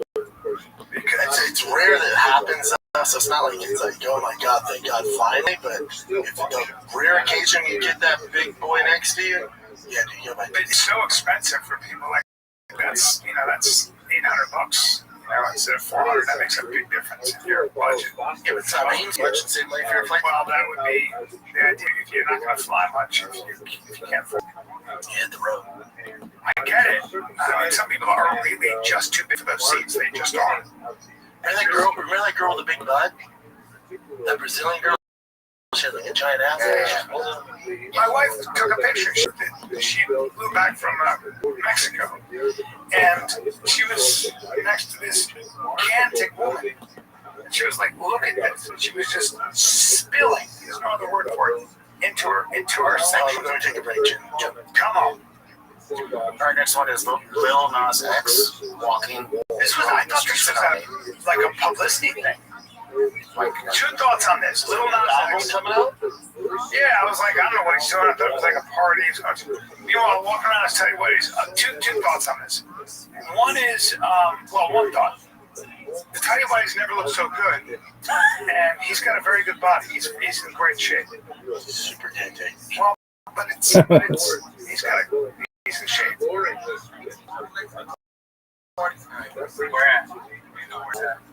No, go ahead, man. Now, is he hallucinating? Isn't he OD'd on drugs and went to the hospital? So I wonder maybe if he's OD. I just think he's tripping. I think he's tripping.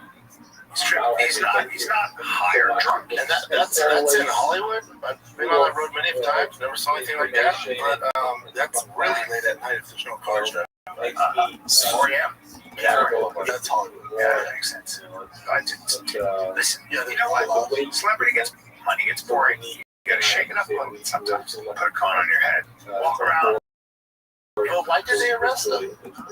I don't think they arrested him in handcuffs.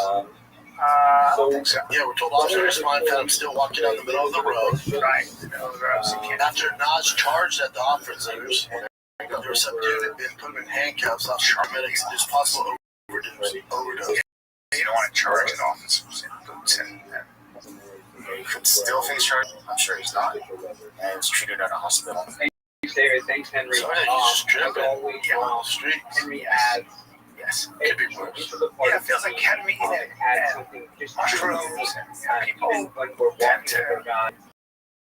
Oh, they took his pants off. Yeah, you can't have that. I did so many mushrooms that I never ate. I did nothing. We're able to do on these tours. Why I like Portugal. And if we could tell that story, God, I like them all. I laugh, but he's so fucking hard. I'll tell you, you're chatting because. Apparently, I was in the tube farting really loud and yelling a word. Have our floating hotels coming back. It's so bullshit. Mushrooms made you that? You sure what's something else? I did 7 grams. I thought I was hell. I thought you were doing ayahuasca. 7 grams. I thought I was. Yeah, they called the God dose. Apparently, I was asking for a manager because I was in hell. I kept asking for a manager because I was like, I was curled up in his underwear. And just farting profusely and was yelling a word. Dude, it's so funny. Touring the girl. You told me that story. Like, dude, you gotta try it. Like, Yeah, you know, you mushrooms don't do much. I mean, not even a little bit. Always I don't know, man. I guess. Right? I don't know, man. We are. I don't remember To start cruising again. I was just all those people like, dude, do mushrooms. My mind was like, you were having a hard time. I was like, what do you mean? I just wanted to you were just like, thought everybody was coming at you, and you were trying to like get help, so you were saying things to manage to wake up. The training of the guides. Say the real story. Bad words. Our guides with us during the tour. I was screaming fuck and I was farting. It was so funny. The secular side, and one of our guides we offer. Now I understand why my grandmother liked. Let's hear it, right? Because this podcast brought to you by Rest Insurance. Everything about switching insurance companies to see if you can save some cash. Rest makes it easier. Just drop in some details about yourself and see if you're eligible to save money when you bundle your policy. The process only takes minutes, and it could mean hundreds more in your pocket. So visit Progressive.com after this episode to see if you could save. Progressive Casualty Insurance Company affiliates potential savings will vary, not available in all states. Take a little break, guys. Just come see me in Raleigh, North Carolina, and good night. That's the first thing I want to say. Second thing I want to say, and I need auto parts too. I need car parts too. My shop's up and running. I need car parts. So I head over to my friends at O'Reilly Auto Parts. They're in the business of keeping your car on the road. O'Reilly Auto Parts offers friendly, helpful service and parts and knowledge you need for all your maintenance and repairs, whatever you're looking for. They have thousands of parts and accessories in stock either in store or online, so you don't have to worry if you're in a jam. They don't have it, they order it, shows up the next day. It's that easy. Ask them what they got in the back. They're in stock. They usually have everything, right? So whether you're a car expert or a rookie like Brian, you can find the employees at O'Reilly Auto Parts are knowledgeable, helpful, best of all, super friendly. Stop by O'Reilly Auto Parts today. Visit O'ReillyAuto.com/fighter. That's O'ReillyAuto.com/fighter. Alrighty, Jalen. You know who Jalen is? Riverboat. There you go. His father was arrested for attempted murder. So apparently his car, everyone on the ship, another person's car, or vice versa, and he got pissed off, and he ended up stabbing this guy in the stomach. Vaccinated. That will still be the case when we travel as of now. PCR test is 72 hours prior. Cruising. Did he stab a bunch of the stomach because they bumped into each other? Yeah, in the car. A big question about protocols coming back to the United States because you again have to have a PCR test. So cruise line has a program on board where we can now test people 72 hours before travel returning back home. So that also exists. So we have everything kind of in place. But again, so the homeboy got out of the car, his name's Cross. They got out of his car to check out the damage, but Brown brushed it off instead of sending it above before calling him a bitch ass. Registered after back and forth participants for spaces. Pretty much everybody was trying to pull out an object from the outside and swung his arm and stabbed the motion straight in the coach's back. Did he kill him?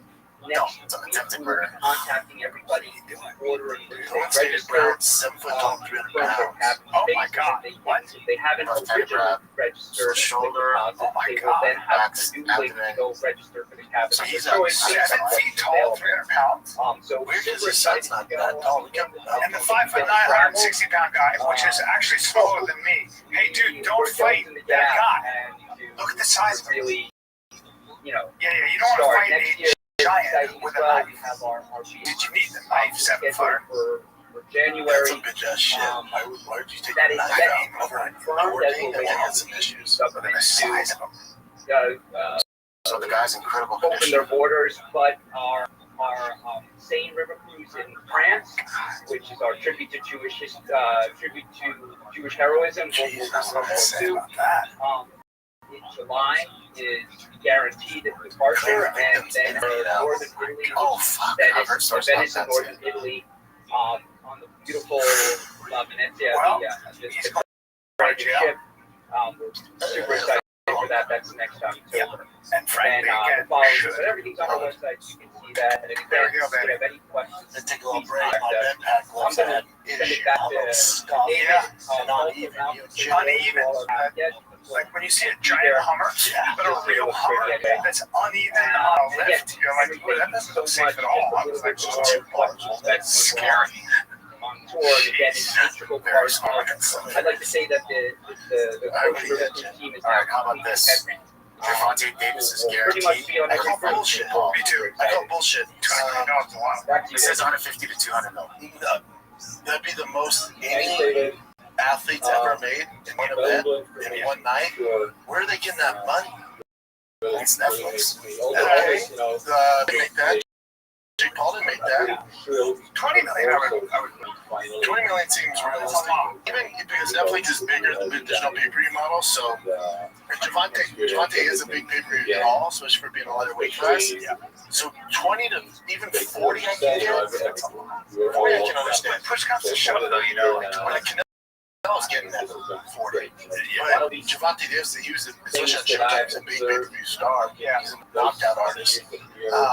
200 mil is just completely false. I mean, swipe, it says swipe to read more. What else does it say? No, there's some big one. That's probably from the original. Jake is so much bigger. So much bigger. I don't get it. Yeah, I don't get it. If he thinks this is going to make him legitimate boxing, I just don't get why he do it. Yeah. This guy gets it. He goes, yeah, that number's not true at all. Way too much money. Gradually creating and slowly getting What else you got, Jim? There's no way that's real. Have you guys heard about this? The interview with Ghislaine Maxwell. I just saw some highlighter saying Trump, she never saw him do anything bad, right? I never really saw anything, really, right? Now, here's my question. Is she doing this because she's hoping to get pardoned from Trump? I think she's doing this so she. My feeling is that there may not have been much to it in terms of like Jeffrey Epstein definitely was a scumbag. She helped him with that. So her exact quote is, I don't recall ever seeing him Trump. I don't ever recall ever seeing him in his friends. I actually never saw the president in any type of massage setting. I never witnessed the president in any appropriate setting in any way. I've never seen him in his house. You're not crossing it over. I never witnessed the president in any inappropriate in anybody. Since this is off the So when that you see, she did say she doesn't think Epstein killed him. That's interesting. I do think that she was also like Trump. So when that Steele dossier came out about him having his parties and all those orgies, people were like, "Hey, Trump is germaphobe." There's not a shot he would do that. A total germaphobe. There's also that. You know, I mean, a lot of this is just bullshit. She said that, or just saying people? Yeah, people were like, "Anybody knows that that's a lie." Which of course, so there goes Ghislaine Maxwell, who wants a pardon, says she never saw Trump. That's how I take it a little bit of grain of salt. I'd be singing like a bird. No problem. Don't worry about it. I see shit. So with it, you know, hard for the president, hard somebody who's convicted kind of threw it at actually everybody taking part about weeks ago that child in 14 and 15-year-olds are going, and if they have some time, she goes, I do not believe he died what's by going on suicide. because everybody can finally get together. So everyone's waiting to see who's having a baby, who's getting married. So there's still space. Don't feel pressure that you have to make a decision right now. It's just so that people can now confirm their passion. But like I said, of the people who have registered, 104 spaces. Because if he didn't die by suicide, these people like get to anybody. So that gives people time to make those final decisions. Alrighty. Here's a real quick one. UFC was in China this past weekend. And this girl was there, and this is him signing autographs for some Chinese food. You're signing on their little Chinese tits? So I don't know how to do this. My God. Yeah, you just gotta ask questions, so don't worry about the hand raising. If you can, and if you have something later on, you can balance too. They're all grand all of them. So I think that's it, right? How signing tits is universal. No matter what culture, it's like, is she gonna get that tattoo? It's weird. I wouldn't expect Chinese. Yeah, I don't think Ran off. Do you guys? Yeah, we're out fucking superstars champion. Yeah, UFC's big in China. yeah, like when those guys go to places like Dubai and stuff like that, huge, they must get a lot of attention. They're big They're actually big Hollywood fighters are known in Hollywood. Like, you go to a Hollywood party and you're like, oh, you're a lot of actors that are into it. When you get approached by pretty famous people, questions. Yeah, Really experience, I'm sure. The channel, like you see, like the main guy, Sugar Sean, those guys. 70% of these individuals who are coming at this time are everyone's around John Jones. You all know each other. Baddest man on the planet. So I'm going to leave it with you, Henry, your last words, and we'll go from there. My best interview I've heard in a long time was DC on Chip Chop. Was it? Really? I gotta watch it.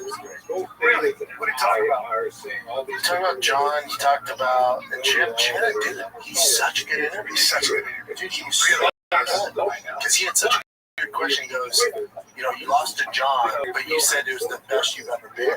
Do you think if you were younger, remember John was 28, he was like 34, if you were the same age in your prime, because you'd beat John? And most fighters would be like, absolutely. He went, no, that was the best I've ever been. I worked so hard, and he was better. And I would never beat him. That's it. Isn't that interesting? Sometimes sure. And then the best thing, you know, all that stuff's fun to talk about, all that stuff. But, you know, Shannon Sharp, he was talking about kids, and he's like, your son, he's like, why are these, like, he's like, you have a son, he has all the reasons, you know, like being captain. You forget how good these God, captain. He was a captain, and then also, you know, light heavyweight champion, Strikeforce heavyweight champion, UFC heavyweight champion, like literally the greatest wrestler I've ever seen. Beats Stipe. Yeah. So he lost to Stipe too, but he talks about, he's like, so your son has all the resources you do. Because does he have the same chance? You know, and DC's like, no. No, it was because I came from nothing, so I wanted to get out of it. So I have that dog in me. My son, and he was like, because he was asking, he goes, like the Dagestani wrestlers, why are they so good? He goes, it's not that they're so good, they're not better at wrestling than us. It's that they come from nothing. So the only way they can get out is through fighting and wrestling. So they're just willing to do more than our kids are. He was like, my son has all the resources, and he laid out his schedule similar to mine. He's like, he does weight training 4 days a week, he does wrestling 3 days a week. They work with a personal trainer for his dog. Because I tell my son, like, you have all the resources to make it. I'm proud of you for buying this. If you make it, great. But if not, you know what I mean, as a dad, so you're still, like, you're not going broke. He's like, those kids that make it, they have no other, there's no other alternative. So those stands, they could, he's like, I was poor here. You're talking about, like, concrete walls. Yeah, works in a factory 2 hours away. That's what he's saying. So he's like, for them, it's just, there's nothing, like, you have to make it or you don't.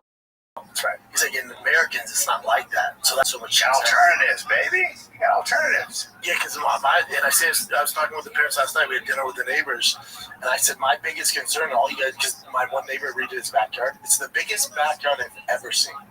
And I said, kids that go on to play pro ball, whatever they want to do, don't have this backyard. That's going to be your issue. I said, it's all because Tiger's more athletic than I am, not even close. More athletic, better at sports, same with Boston. But my whole thing was, you know, I didn't have this huge house, I didn't have all these resources, I didn't have private coaching, I was in on these all-star teams, I didn't have all that shit. But I wanted to make a name and get out of there and do something more. Here's a map. I couldn't fall back on this. Desperation. So yeah, so you want to make a name. You want to make it something. Desperation. So it was football or bust, dude. And I would do any, like, you would have to. And I tell Tiger, like, and he's better now. But when he first started, when the coach would to warm up for practice, all right, guys, sprint. You would have to kill me to beat me. I wouldn't leave the field. You'd have to, my dad, like, let's go, 5 more. Nope, 5 more. Tiger doesn't have that. So my whole question for all the dads out there, how do you create that dog when that dog is in satin sheets at night? What's the answer? What's the answer? When you think about this, and this is what DC Michelle is talking about as a great fucking example. When you think of like kids whose dads were legends, Barry Bonds, Ken Griffey, not Ken Griffey, Michael Jordan, Tom Brady. When you think of like those kids, they're never as good as their dad. Because they don't have that same dog in them. They just don't. So that guy like Barry Bonds and Ken Griffey, their dads were good. They weren't great. It's always the kids whose dad played some pro or they're pretty good, and then they put down that knowledge to their kiddo, and they're like, oh shit, I think in that sense, you have to make it really fun for the kid. Like, it's got to be always a very enjoyable experience and a challenging experience. I don't think, but they have to. There's that extra gear, there's just that dog in the kid where it's just like, it's almost like they're born with it, you know? I don't know what you do. I don't know the answer. I remember watching Jason Kidd play basketball. And like, he was game, and it was like the effort he was making, like that extra effort. And my friend said, watched a lot of basketball. He goes, God, he'd be able to fight. Oh yeah, like dog. You'd have to kill that dude. Yeah. And my favorite expression, the best way I've ever heard Marty Knight describe Michael Jordan, he said about his heart and his dog. Because if he was on the Titanic, it wouldn't have sunk. Yeah. He would have plugging a hole to figure it out. He's not going out like that. I don't know how you get that out of the kiddo. I think some of it's innate. And then there's like Curry grew up pretty nice, right? He grew up nice. And then Steph Curry, Steph Curry. Steph Curry, and when you think about those guys, like their dads were in the NBA, so they grew up around it. They might have seen, those guys might have seen a window of greatness. They might have been like, if I keep doing it, I can actually become great. They also have resources, because if your dad played in the NBA, you'd say, man, when you're elbowing like this, you're going to fucking listen. Yes. I don't know what you do. I get it. Yeah, I don't know what to do with kiddos. I don't get it. These are, you know, that are I create that fucking dog hand. Because I tell you, didn't see me and you at night? Because I would have. I know, but don't tell him that. Oh no, he has to help you. No, but you're just gonna. Your best trophy dad shit. Just shut up. I don't know why you like. Because he goes, oh really? So you gotta go. It motivates me. Completely different. You're dealing with two different. So he's very competitive. He's competitive, but you gotta have that where by any means necessary. And this created I mean, it's not rather untenable situation. That's what you see, but that's what you see. Okay. Inquisition. Careful. It's a dicey. It's a balancing act. It's a balancing act, but you know, it's fun too. Of course, that's number one. But it's also you gotta be competitive. You gotta compete. Like it's not knocking. Like you never played high level sports. You can tell right away the kids that are at least high school, the kids that don't compete in whatever it is, they're just not. They just don't have that. They don't have that. Well, part of it's just that, you know, if you have a physical makeup to be something like a D1 player or pro. No, even that's not. So if they're athletic enough to play that level, they're going to get the point in high school if they're playing good enough high school sports or college. Everyone's athletic. But that guy wants it more, and then you're not making the team. That's how but I think there are a lot of people that will peak when they get to be in high school, like 14, 15, 16, all of a sudden something happens. So there are a lot of stories like that too, where the kids will play a lot of sports, and then all of a sudden they just focus on one. So it just depends. Yeah, it's a weird balance. It's a weird balance. It's a weird balance. You also don't want your kid at 9 being the best player. No, like that kid never makes it. Right, peaks at 9. Right. They've done a lot of studies. I've had podcasts with guys like that who look at that data and you're like, wow, it's interesting. Oh no, like the guy, Big Dumper for the Seattle Mariners, he got cut from his high school team. Yeah. And you know what his dad said? He said, you need to practice. Check out these. He was like, oh my God, let's move schools, which most parents do these fucking days. So it looks like you're better. Yeah. And he came back and made the team. Now he's fucking winning the NBA home runs. I think he's tied with Iconic. There you go. Gotta get better. Yeah. And sometimes it might be a time when the kid gets tired of it and you give him a break and moves on. I don't know. It's a balance. It's a delicate it's a delicate, being father, being coach is a delicate thing because you're dealing with how to keep your kid having fun, motivated, but also understand it's serious business. It's a fine line. You got all these other people that are doing it too much. Whenever I do this, my dad's only happy if I fucking ball out, but it's tough because the kids are really good. So if they associate whatever sport is with negativity and dad's pissed, they're like, I'm not doing this, dude. That's right, I'm out. That's right. Or they end up resenting you and they're the best player ever. In which case I say, well done, sir. So I say, well done. Congrats, Dad. He made it. Are you mad at your dad? Are you mad at your dad? Do you not text him from your private jet? Do you not call him from your private jet? That's a fine line. Do you hate when you're surrounded by all those people? When you can't go to the mall because you'll get mobbed by all those people being a hero? You still get a hit ball. Do you go, damn, I wish my dad had been nice so I could go to this mall, right? It's a weird thing. It's a weird thing. Just when you thought summer couldn't get any hotter, Fudo TV is turning up the heat with thousands of free movies. Presenting Summer of Cinema. Stream your favorite blockbuster films like Gladiator. Hello everyone, I'm here with David Price. He is our girl director, and Julia. So excited to see you again. For free on your By the way, we're all fully vaccinated. It's the 6th in Europe right now, and I'm really delighted to be back on this trip. Tell our audience a little bit about what we expect. Well, thank you. We are right now getting the whole boat into a coaching mode, so getting used to that's quite challenging, but we're slowly getting there. And we're about to cruise in Maduro, all the way upstream, all the way to Spain, Salamanca, visiting some of the beautiful sites there, and then ancient Spanish city. And then we start cruising back down, and obviously one of the highlights of the whole cruise is visiting one of the last Marano Jewish communities in the world, in a small village called Belmonte. We'll get to meet crypto Jewish communities that survived until this day, which for me personally is fascinating. All this is quite difficult. This is convince a group of Maranos to talk to a group of strangers about how Jewish they are. So, especially looking forward to that. We already established friendship with leading figures of the community. This is one of the highlights. I so much looking forward to that. My friends again in Belmonte. And then we're also welcomed by the Jewish community of Porto. He's nice.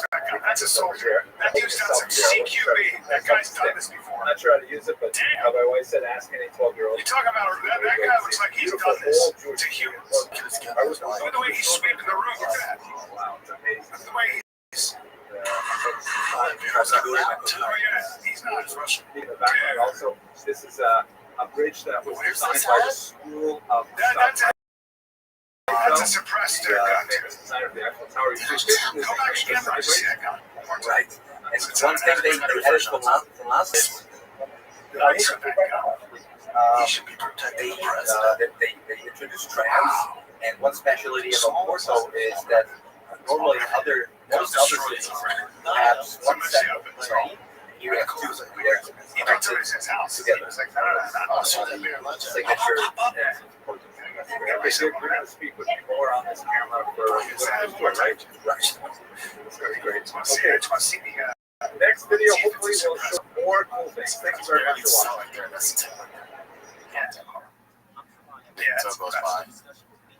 It's called Sevierville, Tennessee. I'm here with the ones, my friend and colleague from the Riverboat, and beautiful Blue River on a date.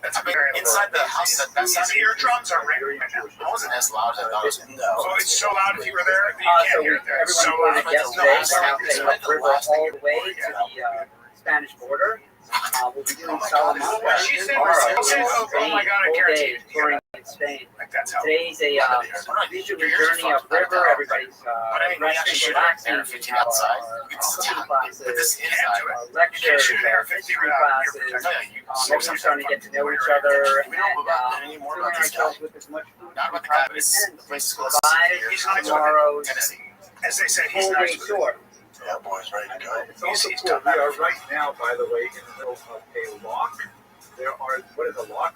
Why was he so long? For a second. This This is a lock, and it is like a way of making the Rural River navigable because it has like used to have rapids, right? Yeah. So Hell no, there's no violations. in the 20th century, the river goes rise to the level on the other side of that kind of bridge. Does this guy have a military Joins background? the river at level. And by the way, David, I think you know the reason why Jews love to tour on the Rural River is because This is different. I want to shot bear with a shotgun. Oh, different. Yeah, All right, okay. kids. So, anyways, tomorrow, Salamanca. Come see me. Shout out to that guy, though. Yeah, come see me in Raleigh, North Carolina. One of the oldest in Europe that was extremely important for This is this last one. This is a Jews and crypto airplane landing, crash landing at any golf course. This is Australia. And there's some funny elements to it. And all the red stone, which makes it a really beautiful city. Somewhat like Jerusalem, you'll hear everything is kind of all the buildings the same color as well. It makes it something. It's a very unique place in Spain. I haven't seen anything like it. I've been all over Spain. Good, though. Yeah, it's really unique. One of my favorite cities. Comprehension of the world. Quite as So watch, keep watching. of course, but it does have that kind of, you know, Easy to eat shit. Easy to eat shit. Of course. Easy. Right away. He was too excited to get down there. And they speak about cheesy and shit. Okay, David, let's get you on She's this not very slow. No, she's good. That dude was just funny. Like, Yes, get your hands up. Hi, wait a second. Let me get that. Okay, go. that was a smooth ass Put land. some effort into it. Considering Come it. on. Effort. And then like a student pilot. I'm not sure who was actually piloting it at the time. Lost power problem. Yeah, the prop stops. Happened to my dad. My dad lost power up there. You just coasted down? That happened, but the co-pilot broke his foot, and his propellers and the plane was totaled, but he was fine. Yeah, the plane's getting fucked up. Yeah, He was at least you're concerned. yeah, he put that propeller backyard. That's like this. Well, it's all right. My dad had the sickest sense of humor. He'd literally be flying and calling out his cell phone back like nobody had cell phones. See that big one? There you go. Hey, I'm firing. I can't breathe. I swear to God. I was like, not funny here. Yeah. I'll see you this weekend. No, I'll be in Raleigh, North Carolina. That just got added this weekend. And then Short notice. yeah, short notice. Raleigh, North Carolina, Labor Day, as you can see. But good nights. See you then, kids. Later. All right, kids. Shit, 2 days left. 2 days left of Drive Fast All Gas with the ultimate truck. I'm driving it today. Last time I'm going to drive it. It's a TRX final edition with over $50,000 in mods. Just dropped new hats. We're dropping new shirts tomorrow. This is my favorite hat. I'm wearing Drive Fast All Gas race team. So yeah, whoever wins gets $10,000 cash in this badass truck. You have freaking 2 days. When you enter your email, phone number, I'm going to send you a little some special discount. So every purchase you get gets 25 bonus entries to win. It's DriveFastAllCast.com. It's going away in 2 freaking days. Just the Fire Kid route. Hi, fam. This is your last chance to win the ultimate truck. One of one with over $50,000 in mods. Last call edition TRX. And the winner gets $10,000 cash. Head on over to DriveFastAllCast.com. Anything you purchase on the website automatically enter win this badass one-of-one ultimate dad rig. Head on over to DriveFastAllCast.com right now. Enter to win. Good luck. You know, 5 years ago, we decided we wanted to do the Rural River, and then This is really the fighter the kid. I mean, it basically took a bunch of us in the car. Happy Monday, buddy. Happy Monday. How are you wearing SD? I was an SD. I like SD. We forget about Southern California. You know, San Diego with that water and that 75 Never had a degrees day every day. And that all-American windswept. Yeah, but were you down like TV? Were you in the city? Sure was, buddy. I was not my favorite. I was down at Mission, a little honky tonk. Yeah, like proper downtown San Diego was kind of hooded. Not kind of. Yeah, it's not great. But then you get around Oceanside, all that shit. outskirts. La Jolla. Yeah, great. Went to work out there. Rancho. La Jolla is very wealthy white people who look like they're in a musical. Everybody's walking around like they're about to sing a song. There's some money up there. This is the center. If you want a super comfy life, you want to stroll the streets and nibble on brunch with your disposable income. Yeah, La Jolla's the place. Yeah, just the time for oil. Yeah. And there's that gym, that Lifetime gym we worked at. This will be surprising to you, but there's some attractive, very tan people there. A lot of females there. Money. I love that. They were like, you ever see this thing, the stat where it's like, people who play tennis live longer than anybody else. Rackets. That's because they're rich. Yes, that's not because they play tennis. It's because when you can afford tennis, you got money. Good nutrition, privileged, white, less stress, rich sport. Yeah. If you have time to play tennis, you ain't that stress. Therefore, they no, and you're clearly the upper echelon. Yeah, you live in the Hamptons. You find someone that does like there's gay. Like it's just where I come from and the people I know, it's just not a thing. If my someone's like, I want to play tennis or golf, I'm like, fuck, besides that. No, please don't say that. No, please don't jump to that. It's like when I have an argument with Sam Tripoli, and I'll say something very reasonable. He goes, Brian is a power bottom, and that's the thing about me. He starts doing this. Like I'm constantly getting harassed. So can you not turn all golfers and tennis players into cup? Well, it's just a softer thing, but it's also like it's a very like entitled. It's you gotta have some money. You gotta have a coach. You have money, and you gotta be surrounded by little cups too. Because think about it, if you take just think about it. If you take 5 boys and you go, hey fellas, 5 tennis rackets, or we have a football. And if those 5 boys are going to give me the football, put some mascara on.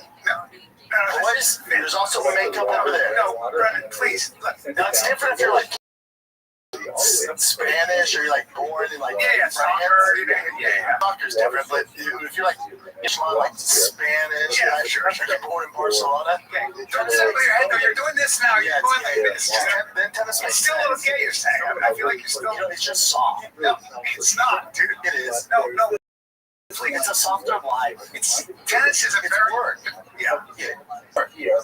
So fucking ballerinas work. No, man. Gymnastics work. Yeah. Swimming's work. Yeah. No. Come on, dude. If you have a young boy who's like 9, it's like, no, we're going, I'll take the tennis. Hold on. He doesn't say, I'll take the tennis racket. Don't say it like that. He does this. If he's tall, strong, and athletic, it's like, listen, in America, please. It's like, Dad, it's the same footwork as boxing. I want to play some tennis. Dad, I don't want to get punched in the face. I don't want to get punched in the face. That shaft and hit balls. Right? No, bro. No, it's not, dude. Please. It's like it's a very competitive, aggressive sport, man. Yeah. So please, I come off the ground when I hit that. I want to play tennis because the ball. I'm gonna hit the ball 120 miles an hour. That's fine. Yeah. Very competitive world sport. Want to make all the money, Dad. That's just not all American boys do. Come on, man. It's a very like Cali, like Florida camp. You go to camp. You go to tennis camp. You have a coach. You have a psychological coach. You get it's a lot of money. It's a technique. That'd be so disappointing. Would you? No, it's a beautiful sport, and it's a lot of money if you can make it to the top. There's so much money to make it to the top. Really, any pro sport. I think Ari Nike did like the number 8 girl in the world, and she said she had so much money. Endorsements, especially if they're attractive. Yeah, she was. You either got to be really attractive or just be a warlock, but beat everybody. Yes. There's some dime piece guys on that tour too, 6'6", like Taylor Prince, 6'6", handsome. The guys, some of these guys are that Italian guy. On the other side, Handsome guys, 6'6", 6'5". Big boys, 210. Then this building, pick up a ball. Come on, man, please. Listen. Don't tell me we're running into each other. Place where the queer and you're the queer all the time. Right? Come on, it's just different. Like the big boys are like New Zealand, you know, like you got the Kiwis. Oh yeah. Tell them to play tennis. Right. Goes to their village. Former function of the building. They're playing the snow and go, hey, I know you guys are huge. Listen, who wants? There's not a lot of Samoan tennis players. He's too big, too tall. Too tough. You gotta do just too tough. You gotta be thinner than that. It's just not. You gotta play for a long time. Body breaks down. In the 14th century, we know from sources that the Jewish bar was here, and you gotta have tennis. You might be the first person that in the Gothic period. Only it's not. There's actually a lot of tech. Edifices were built. Probably not. All right, man. Let's move on. Because people were not really capable of building anything more complicated. Absolutely, sure. Except for the racquetball. Let's play racquetball. That's traditional stuff. Yeah, sure. The synagogues very often also. Andrew's got a very good eye for tennis. Correct. Tall, athletic, workshop. He's an athletic guy. This might have been the case again. Sure. Moreover, if you can hit it from the outside, look at the area, athletic guy. He's pretty good at it. He actually hit it. Sort of a they say Italian. Do you see where society's going? Like pickleball, flag football. Do you see what's going on here? I had a conversation with Gordon Ryan. Did you hear him? He was talking about how he said he's not athletic. He said, I'm not athletic, so my game jiu-jitsu is one of control. I said to him, I was like, yeah, you are. Like, you're the go. You're not athletic.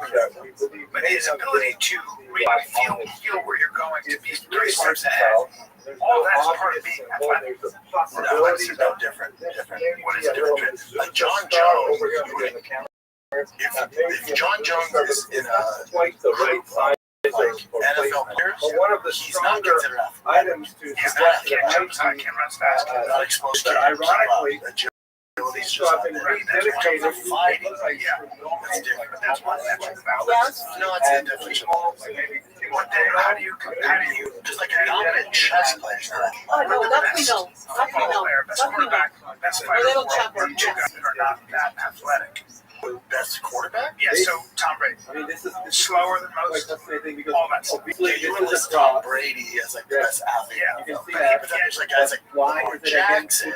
Exactly on the right part of the court. Yes, can throw 60 yards from his knees or sitting down and stuff. But having said all that, One master still choose. You still choose the chips. Games with chips. Well, you want both, and that's what you want. Yeah. Wow. Athletic. This is literally what you get here in Portugal. Nobody has really dealt with Jewish heritage. But that's part of being an athlete. What? The crypto Jewish heritage. And so I would say that makes you athletic. So you're literally on the thing. Travis Kelce, right? Part of what makes him a great athlete is finding the holes, the openings, right? Yeah, let's say we put Travis Kelce's brain in your body. He's not touching the NFL. That's right. The reason he's in the NFL is he's around 4'5" and 40, 6'6". 4'5", 4'6". He's that right? Very fat. Oh, okay. Yeah. You got both, but I'm saying that someone like Gordon Ryan is definitely athletic. I would say very strong. He's definitely athletic. Yeah. Being strong, it's part of it. But the athleticism. This building here is really kind of fascinating. There's a lot of promise for. You have to include all of those factors. If you have people who are as John Jones, Tom Brady, yet they're not as quote-unquote athletic by certain measurements, you have to expand your metric for how we measure an athlete. But as you can see, the building that is behind me is actually a church, and there's a for the most part, you don't see John's on Gretzky, same thing. Slow, I think he had the speed. He had the slow speed. Like, look it up. His slap shot wasn't as fast as split skate speed. Now, having said that, he did beat a bunch of guys in sprint, including great athletes. But typically, he wasn't considered that athletic in terms of his skate speed. Also, it has was not considered a slow player. Okay. That's like that. It doesn't have he was the fastest young player reached 1,000 miles an hour. Identified with intelligence, anticipation, overall skill set. That's what it was. This is anticipation, this is intelligence, this skill. You have to mix with athletic ability. He was one of the fastest on skates. He wasn't one of the fastest on skates. He's definitely fast. He was known for his speeding quickness. Okay. Yeah, okay. Gotta give credit to David Krause, who really spent some architecture. Yeah, right. Yeah. By the way, so he was he plugged the 7.2 in the running 60-year national share.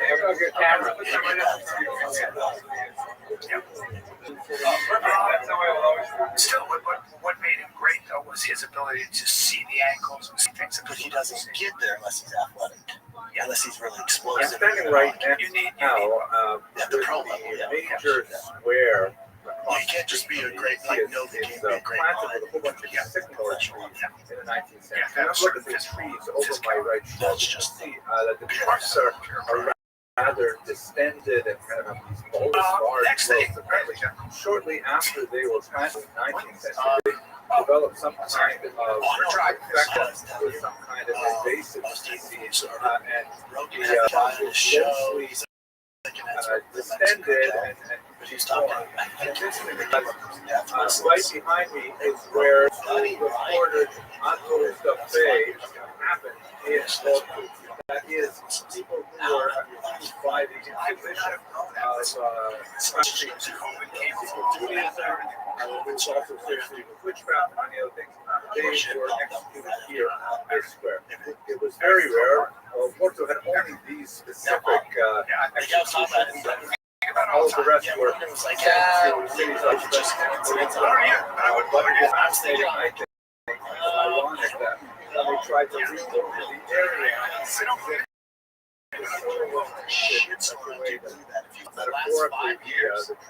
been a shit. It's also that you know that John III introduced the Mason. He had 11 children. Could just be a coincidence. All of them. Again, it could be a coincidence, but I'm not trying it yet. It was like I was doing her take with Jillian Michaels and Anna Kasparian, and there was really Palestinian thing, and I just kept going back to the fact that this shit's been going on since the Old Testament. The Gaza is mentioned 22 times, just about just certain things, like certain things that just maybe they're destined to happen, like maybe sometimes there's certain things out there that you can't measure. You can talk about Gaza all you want, but it's been going on since the Bible was written. And I don't think their take is going to figure it out. That's how I feel. I'm like, my take ain't going to make a difference here. It's not going to make a dent. Sometimes I feel like when you start following politics, a little bit like following the weather. You have an opinion, cool. You know? Yeah. As I'm more and more as I get older, I'm starting to be like, I don't think I want to have any opinion. I'm just not going to. I don't have anything to add. This is what we're talking about with Rogan. Like, he's our good friend, but he has such interesting people on the podcast. But sometimes I wonder, like sometimes when I talk to him, I'm like, I don't know if I have much to add here. With all your really interesting people that you talk to. Now obviously we're friends and we talk about dumb shit and stuff, but yeah, we'll talk about shit just like friends and some people like that fine, but Rogan's blueprint is it's guest driven. It's not based off his ability to experience things. But what I do now is when I want to know about a supplement or I want to know about something, I call him because he knows a lot because he's had everybody on. Yeah, like his isn't like what his weekend was. He's not sharing family stuff. His longevity wise, similar to how much. Do you ever hear like the expression like Lady Bird Johnson said, average people talk about events, or like average people talk about people, medium minds talk about events, and great minds talk about ideas. Podcasting just been like, like hearing there's like some people gossip and that's their whole life. And they like to hear about how other people are not doing well. That'd be a fucking lazy mind. It's usually somebody who's just on online hate. Yeah. And then there's people that talk about events. So there's what's going on in the world, you know, and everybody has an opinion, and they're all mad about it and stuff like that, and they are. And then there are people that talk about larger, broad ideas. Yeah, that's not us. Probably. You're talking about skill set, talent. That's not us. Yeah. Well, I think about. I read a lot about ideas and stuff like that. Yeah, no, but it's just not. But in terms of like original ideas, no. It's also not that entertaining. Yeah. Well, comedy. We want to do comedy. That's what we do. Yeah, we just, you catch up, you shoot the shit. It's like, standing in front of one of the most amazing sites in Portugal. This is the Court High, the source of life synagogue, also known as the Rabbi Rothschild, named after a major benefactor. This is a 20th century synagogue that was created largely for the emerging crypto Jackson's. Really one of the most. Are they an outdoor company? After spending an entire week Real Tree Camp was it. That looks so much like the first life. So I could go talk on TV. Yes, after just take the thing that interesting is coming surging back to life at places like this. I like the Golden Goose. Yeah. Yeah, man. With the pod, yeah, I agree with you. It's like, some podcasts are just based on guest driven, and that's one way to do it. A lot of people do that, and then like Buzz on the Board, ball driven. So it's like, there's a place for all of it. Yes. The crime shit that I listen to, it's like, they're never gonna run out of content. Like they'll break down crimes from 1981 and shit. People are always dying, so they're never gonna run out of content. Never. You gotta read that book. I think it's the Murder Room. You gotta read that. I think you'd love it. Yeah, the FBI profile. The way he breaks down shit, you're like, incredibly, like they know who you are and who you are. For hundreds of years. Some of them are incredible, like well, I need some advice from you. You guys have been in Texas longer than I have, and yeah, but I mean, even if you can tell like different animals and bugs and stuff. No, but I've had a lot of sorts of shit up there. So I've been tripping. So the last 2 weeks, I heard stuff like in my attic, either in the living room or in my bedroom. So ghost. No, before I was like, it must be like a squirrel or something. I but then I was in my bed.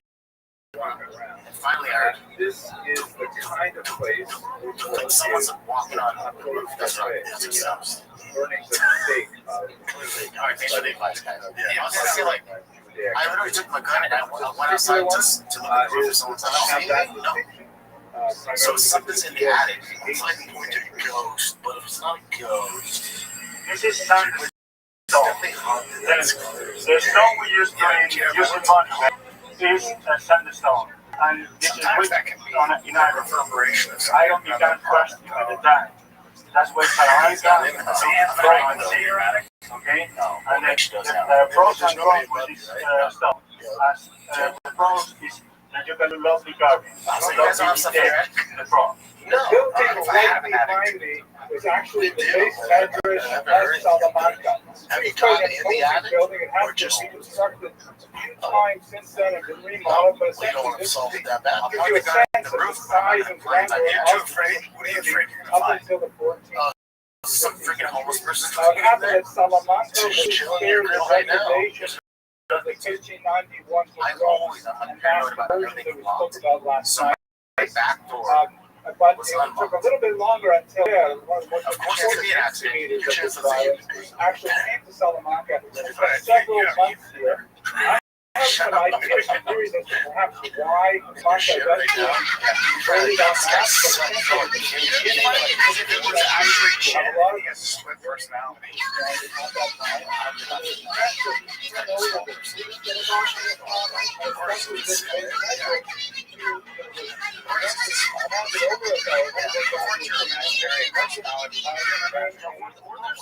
There's also that. You're so motivated. amazing? Imagine friends mathematics, spend too much time around your house.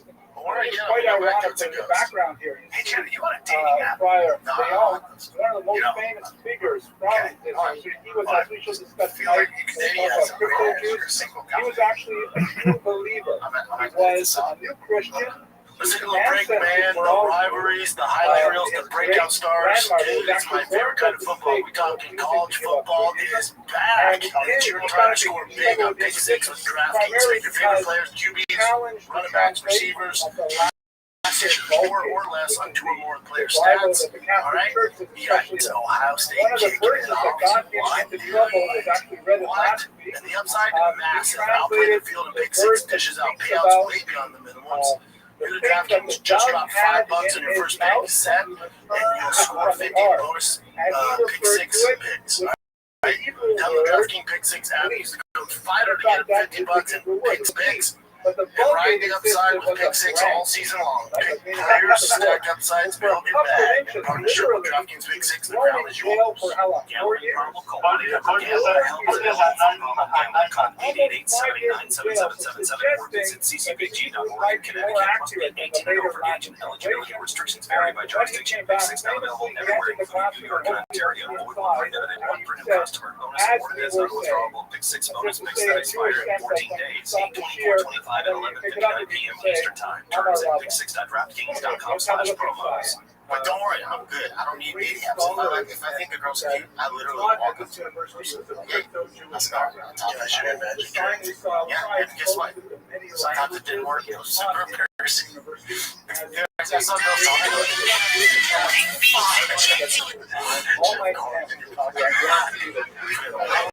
it's a pigeon out for fucking dogs.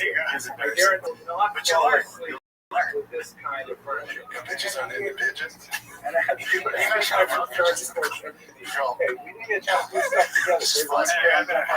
Right now. Oh man, maybe next time. Nobody was proud of that damn thing. He got to like whoever was like when he was younger, he would laugh like really famous people and be like, "Hey, can I ask you a question? Like when you look at these cards," and they'd be like, "What?" And he would just start doing the trick. Yeah. And then blow your mind. Yeah. Like just put it up and you'd be like, "We're talking about chin." And then this is what happened. We're talking about chin hiding pigeon. Famous people would go, "Wait." You go and they walk away. Hello, fellow students of Jewish history. I cannot. I should say this. You should go. You have had a David Blaine? I'm not him. But watch this. My tricks with cigarettes. Dude, those are the best part. If you could smoke in here, I would show you some of it. What did you say, Richard? Because I used to smoke. Judaism was able to survive. Because that's what you. If you're at, there's a cigarette patio, and some girls, they're always wanting to bum the cigarette off you. They just start the conversation. So you just hang out there waiting for the parade. I wouldn't do it on purpose, but anytime I get out, what you say? That's great. And it would work, Jim? I would say it's like 50, 60, 40. I think, honestly, if the girl is somewhat interested, she's going to let me do that. Even she's stupid or whatever. It's just being able to approach and talk. That's the number one thing. Guys don't do that. They're scared. You're opening lives. I've never seen a 6-foot, 3-inch. They had, carte blanche, wherever they wanted, go to higher learning to pursue any kind of occupation they want. And so over the course of the give me the rampage stuff. These crypto Jews, because they were so just play the video first. Practicing What's happening? Yeah, so he was live on So he gets invited to this wrestling match in LA. By the time he gets to the 15th century, he's in on it. It's a word. And he gets there, and the guy comes out and slams a empty can on his head. And he feels disrespected. He wants to fight the guy there. I guess the guy apologizes to him, like, dude, this is what we do. Like, you can't fucking wrestle match. And another wrestler goes, another wrestler goes, don't worry, you can't get him back. I got your back. Go as hard as you want, I got your back. So then he's ringside, he's on kick, it's a toxic environment, haters, trolls are talking shit, they tie him up, like, oh, you're gay, you're a bitch, I've been doing shit, I bet I will, well, I'm gonna fuck this dude up, watch this, if I get 50, whatever subs, I'll knock this dude out, and I watch it, do what you want to do. say, let's watch this. He goes in there because this was planned. Where slams him, knocked the guy out. So then he just gets him out, unloads 18 unanswered shots, 22 skull fracture, facial fracture. Wow. Yeah. In 1492, we actually can't wait this discussion. Yeah, I see it actually. I'm starting to see it. It's so brutal. It's so bad. And it's so insane. You gotta be crazy to do that. Was Rampage watching it? It was something else. You and I both have sons, right? And this is where you just go because he has a great relationship with his son. I love watching them mess with each other. And this is where you just go, what are you doing? What are you doing? What happened? Are you this crazy? I don't think he's crazy. I think online got to him when he's a young kid. He got off online for the film. And he's reading the comments. Because that's the way they think kick works. And they're calling him a bitch and he's soft. So he's getting all this backlash. He's like, oh, fuck, he's a young kid. It's rational. He's saying this, it's worth it. It's worth it. He doesn't know. He doesn't realize it. It's not. He's going to watch this. I'll show you. I know. Bitch. It's like, dude, I was telling Jim on the shop show, it's like when you're in elementary school and all those kids will choke around and you go, fuck them, fight. They're spectators, they just want pure chaos because they have no skin in the game. Because they're not going to get in trouble. So like, yeah, punch in the face. Like, you get it. No one will do it. And so he's on labels encouraging him because he doesn't realize it. He's going to get in real trouble. I think he would jail for this. I think now it depends if the wrestler, Psycho Stu, or what his name is, presses charges. I don't think you need to press charges. I think the state can press charges. And then, so this is assault. This is it was a work, and he just went over the top. He didn't know. This is felony assault, and the prosecutors will probably try to bring up an attempted murder charge. He's in shit. He's in DHL Rampage space up. Yeah, Rampage loves his son. You know, you wish the best because I feel for Rampage. That's basically it's so puzzling. Let's look at it's like, what are you doing? It's like trying to live in your dad's. Here's a map of the Douro River. You can see that it starts in Spain and moves towards the west and empties into the Atlantic Ocean. How's he doing? He's got a good.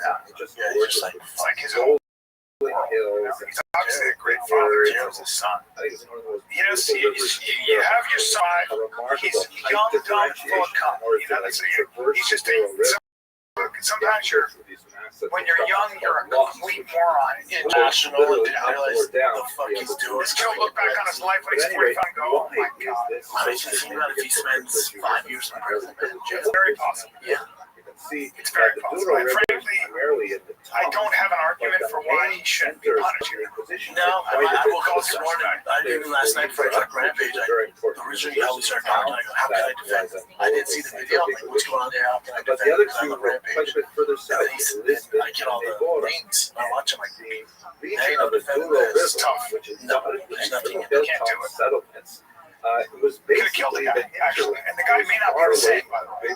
That's like, he's unstable but critical condition. He is. Oh, he's in critical condition. He's in real shit. It's very possible. Frankly, is he conscious, the guy? Basically. I didn't hear him. Can you look at it? Says that was horrible. And they didn't know what was going on. He was supposed to originally go in there and do something, but not that. Like him slamming the mat, it's fine. Sexy says, I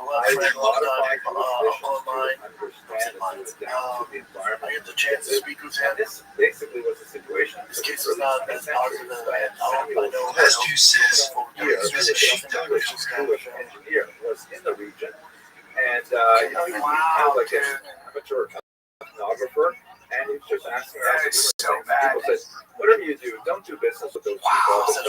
They're stable but critical condition. 5 hours ago, so that's probably stable but critical. So bad. So bad. What exactly is stable but years later, goes out there and they stabilized him, but you know, he's still they don't believe on he's all these machines. Only after meeting specifically with the village elder quizzes him, gives him a short exam on the spot, and he was able to, for example, recite the Shema prayer. Then she finally said, "Oh, he's Jewish," and in fact, they accepted it. So these little communities means a person has life-threatening condition critical. were able to Their vitals are shelter not currently Jewish deteriorating, and again, not getting worse. fascinating aspects of European Jewish history. I'm really looking So forward since to while the going there. situation is grave, it could be worse. The immediate crisis past, the patient's health is holding steady for now, allowing medical staff to focus on treatment rather than reacting to rapid changes. Yeah, That is major brain damage. What was he thinking? Everyone agrees it was so hard to watch. Hello, fellow students of Jewish history. In my research preparing for the cruise along the Douro River in Portugal, I came across I'm gonna fuck this dude up. He goes, I'm gonna knock him out. Read the comments. One thing that's not serious. Let me just tell you what. I was out for a long time. 22 times in 22. Even not Portuguese diplomat was also Jewish origins, which means he's a really fighter. parents were likely converted by the forced conversion of really bad 7 in Portugal. Really bad. He was born around 1552. Serious time. 1552. And any money he makes for a long time. It depends if that psycho depends if that hold off persecuting other Portuguese. If that psycho stew I came across this in the Encyclopedia Judaica, which was updated in 2007. There was some other research that was obviously not updated their article, and I found a great article by Carlos Manuel Valentim at the University of Lisbon, and a really interesting article by James Balboa based on Vatican archives that were recently updated. He's with the Contagion de Estudios about Alberto Benedicto. Fascinating material. So here's the story with De Paz. He was the oldest of 6 children.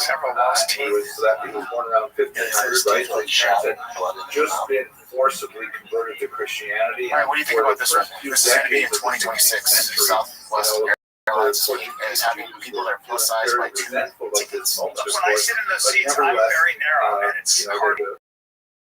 And if I'm sitting next to a really big guy like I was yesterday, the worst breath in the world, and King Manuel he was had like a large spilling into my seat. with Spain, and didn't want to expel the Jews of Portugal. It's rare that it happens, though, so it's not like it's like, oh my God, thank God, finally. But to keep them in rare occasion you get that big boy next to you, it's so expensive for people like that. That's $800. Instead of 400, that makes a big difference. For that act, if it's mean so much and save money for your flight, well, that would be the idea. You're not going to fly much if you can't afford it. He did so for quite a while. Our hero, some people are really just too big for those seats. They just are. Remember that girl with the big butt?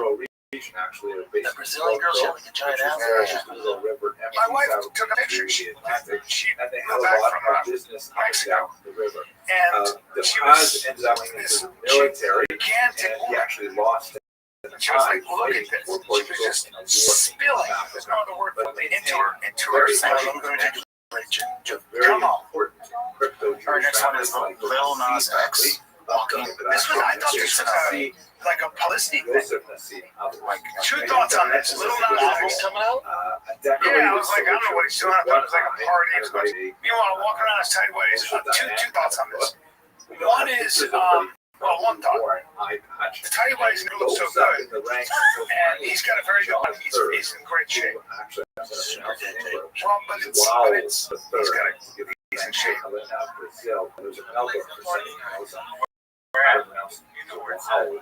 Now, is he hallucinating? Wow. Is it OD'd on drugs and went to the hospital? Wow, it's a boy, but it's actually Chihuahua. Anyway, sorry for that. I wonder maybe if Chihuahua the third. He's he's tripping. He's tripping. A former He's not high or drunk. And that's in Hollywood. I've been on that road many times. Never saw anything like that. But that's really late at night. There's no car check. 4 a.m.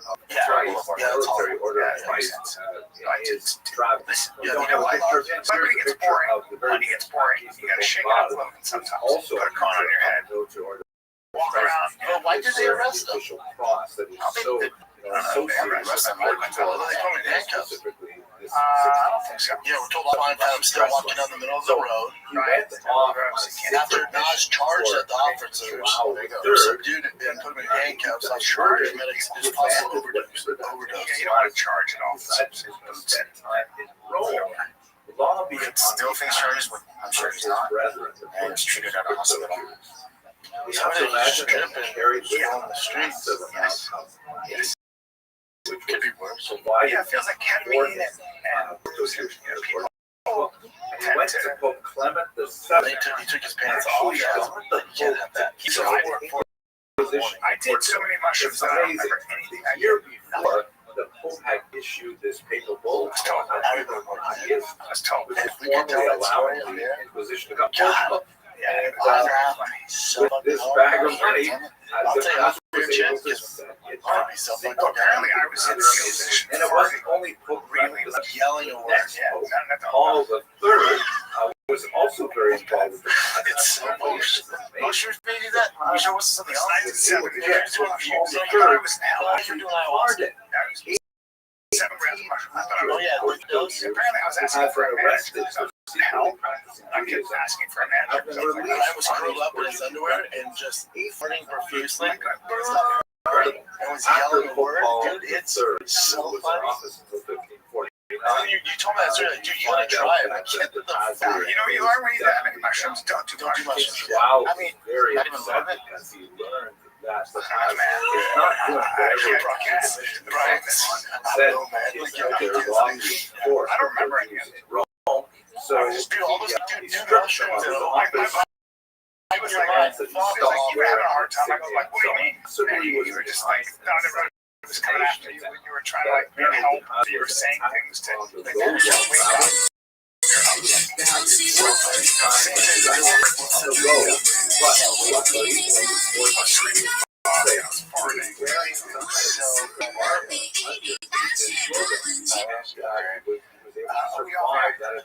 we can't be rescued. He was actually let's take a little break because this podcast is brought to you by Progressive Insurance. You're thinking about switching insurance companies to see if you can save some cash? Well, Progressive makes it easier. Just drop in some details about yourself and see if you're eligible to save money when you bundle your home and auto policies. The process only takes minutes, and it could mean hundreds more in your pocket. So visit progressive.com after this episode to see if you could save.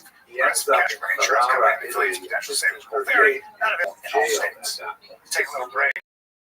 Guys, you know what we did? Just come see me and Robin at good nights. That's the first thing I want to say. Second thing I want to say. And I need auto parts, dude. My shop's up and running. I need car parts, so I head over to my friends at O'Reilly Auto Parts.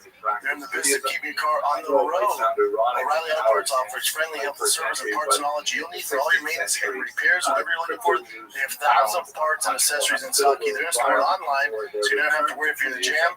They don't have it. They order it, shows up the next day. It's that easy. Ask them what they got in the back. They're in stock. They usually have it, right? So whether you're a car expert or a rookie like Brian, you'll find the employees at O'Reilly Auto Parts are knowledgeable, helpful, best of all, super friendly. Stop by O'Reilly Auto Parts today. Visit O'ReillyAuto.com/fighter. That's O'ReillyAuto.com/fighter. Alrighty, Jalen, Brendan, you know how Jalen running? Yeah. There you go. His father was arrested for attempted murder. Not only so apparently his car returned to dinged another person's car, or vice versa, and he got pissed off. He actually ended up stabbing this guy's stomach multiple times. Turkish second to Islam. Parking lot. It's hard to determine whether or not that is true.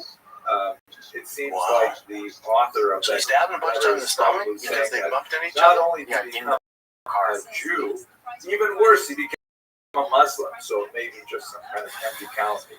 But what we can so he dinged the door of the navigator.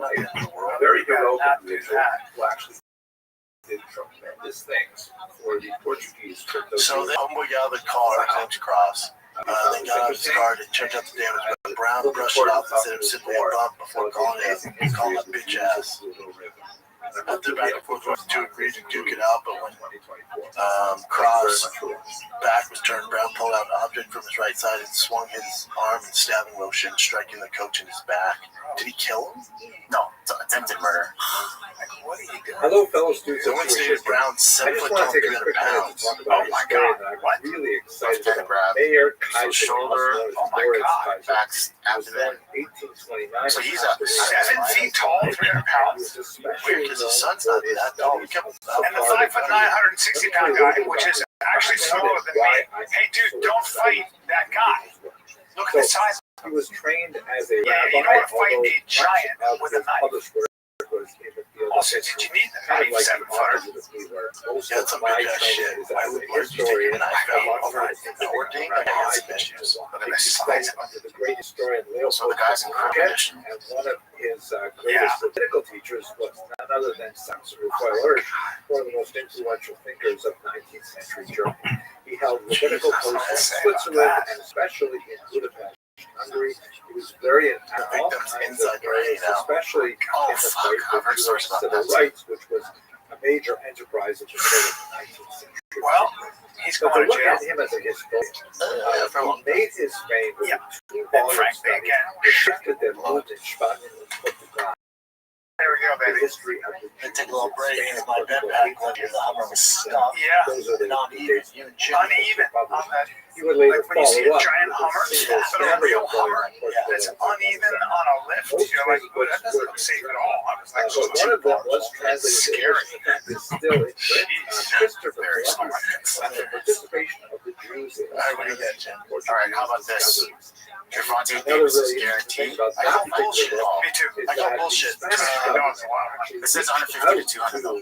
No, that'd be the most any write this book to athletes ever celebrate made the in one event 400th in one night. anniversary Where are they getting that money? And it's Netflix. Okay. Mike Tyson didn't make that. Jake Paul didn't make that. 20 million, I would believe. Why do I think 20 million seems realistic. Even because Netflix is bigger than the digital pay-per-view model, so Javante is a big pay-per-view draw, especially for being a lighter weight class. So 20 to even 40 I can get. Certainly as a 40 I can understand. Push comes to shove, though, you know, like 20. Canelo's getting that. But Javante Davis, he was especially A lot on of Showtime, was a big historians star. Yeah. He's a before the knockout 19th artist. century about the 200 mil is just completely Spanish false. expulsion of Yeah, I mean, Swipe, what is this? Swipe to read more? What else does it say? tried to make their way around the That's right from the original. God, Jake is so But the much bigger. Portuguese Jews, Yeah, who had a So rather much bigger. different experience, received less attention, even though they were if he thinks this is going to be important. legitimate boxing, I just don't get what he's doing. The reason is Yeah, because This guy gets the it. Yeah, that Spanish number's not Jews true at all. essentially had the choice in 1492 No way. either accept baptism or leave. Right? That was why there was such a large exodus. There had been a large number of I just heard about Indians this.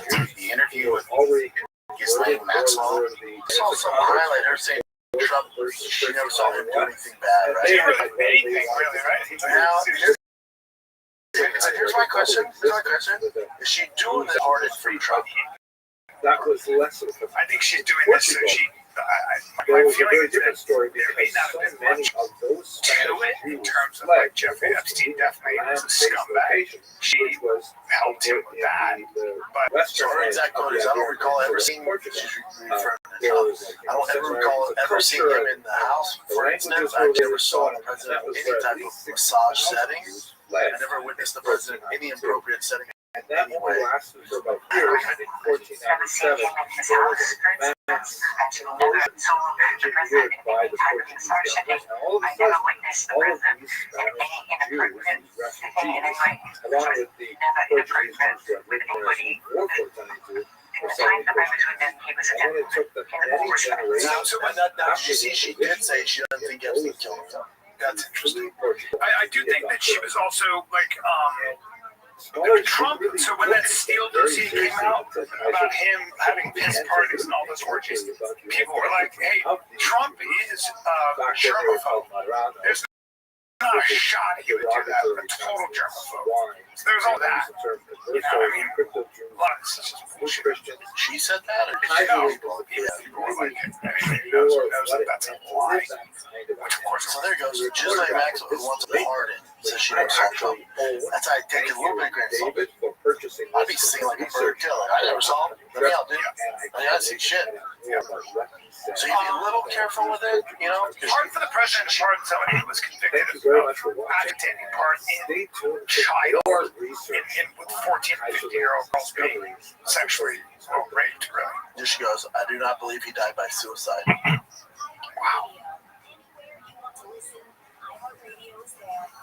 I do not believe he died by suicide. And do you believe that? Do you have any speculation or view of who killed him? I said, no. What did I say? You don't want to mess around. You don't want to say that. Because if he didn't die by suicide, these are people that can get to anybody. Inwardly practicing Judaism, but outwardly feigning a Christian identity to avoid depredation. Here's a real quick one. UFC was in China this past weekend, and Rob was there, and this is him signing autographs for some Chinese girls. You're signing on their little Chinese tits? Which was in France, just south of the region of Bordeaux, where my God, more evidence of crypto-Jewish activity. He was raised there, and then as a young man went back to Spain. Again, they're all ran off, don't they? Funny how signing tits is universal. No matter what culture, it's like, is she gonna get that tattoo? It's weird. I wouldn't have all Chinese girls be doing this. They're all church, there was a whole. Yeah, Rob's a fucking superstar. He's champion of the UFC. Yeah, UFC's big in China. Yeah, like when those guys go to places like Dubai and stuff like that, they're huge. They must get a lot of attention. They're big, They're actually big in Hollywood. Fighters are known in Hollywood. Like, you can go to a Hollywood party and people are like, oh, you know, a lot of actors. As soon as he got the opportunity, a lot of actors that were into it. I mean, you got approached by pretty famous people. Yeah, the hybrid. While he was in Jamaica, yeah, the channel like Izzy, like the main guys, Sugar Sean, those guys. Sitting in the prison. John Jones. Everybody wants to be around John Jones. Baddest man on the planet. Published in 1720. That's really his amazing thing. Let's have a quick look at it. So the best interview I've heard in a long time was DC on Shin Sharp. Was it? Really? I gotta watch it. Really? What did he talk about? He talked about John. He talked about Jim. Dude, he's such a good interview. He's such a good interview. Dude, he was really good. Because he had such a good question. He goes, you know, you lost to John, but you said it was the best you've ever been. Do you think if you were younger, because remember, John was 28, he was 34, because you were the same age in your prime, you could beat John. And most fighters would be like, absolutely. He said, no, because that was the best I've ever been. I worked so hard, and he was better. That's it. I would never beat him. That's it. Isn't that interesting? Sometimes you're. And then the best thing was, you know, all that stuff's fun to talk about, the fighting, all that stuff. But, you know, Shannon Sharp, he's talking about kids, and he's like, your son. He's like, why is he like? He's like, you have a son. He has all the resources, and you were, you know, Olympian, captain Olympian. You forget how good these. God, he's a two-time Olympian. He was captain of the Olympic team. Come on, captain. He was a captain, and then also, you know, like heavyweight strikeforce heavyweight champion, UFC heavyweight champion, like literally the greatest resume I've ever seen. Beat Steve. Yeah. So he lost his record, but he talks about, he's like, so your son has all the resources you do. He goes, does he have the same chance? You know? And DC's like, no, he goes, because I came from nothing, so I want to get at it. So I have that dog in me. My son, and he was like, because he was asking, he goes, like the Dagestani wrestlers, why are they so good? He goes, it's not that they're so good, they're not better at wrestling than us. It's that they come from nothing. So the only way they can get out is through fighting and wrestling. So they're just willing to do more than our kids are. He was like, my son has all the resources, and he laid out a schedule similar to mine. He's like, he does weight training 4 days a week, does wrestling 3 days a week. They work with a personal trainer for his football. And he's like, tell my son, like, you have all the resources to make it. I'm proud of you for putting your best foot forward and trying this. If you make it, great. But if not, you have me as a dad. So you're still, like, you're not going broke. You're good. He's like, that's those kids that make it. They have there's no other alternative. So those Dagestans, he's like, I was born here. They're horrible. You're talking about like concrete walls. Yeah, works in a factory 2 hours away. That's what he's saying. So he's like, so for them, it's the way of life. It's not like you have to make it or you don't. That's right. He's like, in Americans, it's not like that. So that's why they're having so much alternatives, baby.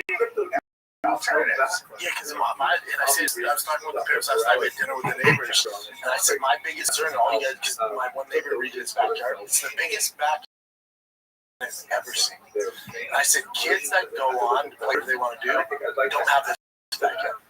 That's gonna be your issue. I said it's all our issues because Tiger's more athletic than I am close. More athletic, better at sports. Same with Boston. But my whole thing was like, I didn't have this huge house. I didn't have all these resources. I didn't have private coaching. I was on these all-star teams. I didn't have all that shit. But I wanted to make a name and get out of there and do something more. Like I couldn't fall back on this. So you want to make it big, you want to make it desperation. So it was football or bust, dude. And I would do like you would have to.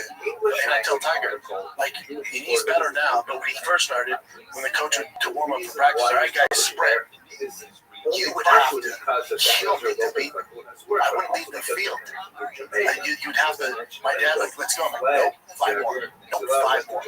Tiger doesn't have that. So my whole question for all the dads out there: how do you create that dog? When that dog is in satin sheets at night, what's the answer? What's the answer? And when you think about this, and this is what these things Jan are talking about is a great example. When you think of like kids whose dads were virgins, Barry Bonds, Ken Griffey, not Ken Griffey, Michael Jordan, Tom Brady. When you think of like those kids, they're never as good as their dads because they don't have that same dog in them. They just don't. So then they were talking about a guy like Barry Bonds and Ken Griffey. Their dads were good, but they weren't great.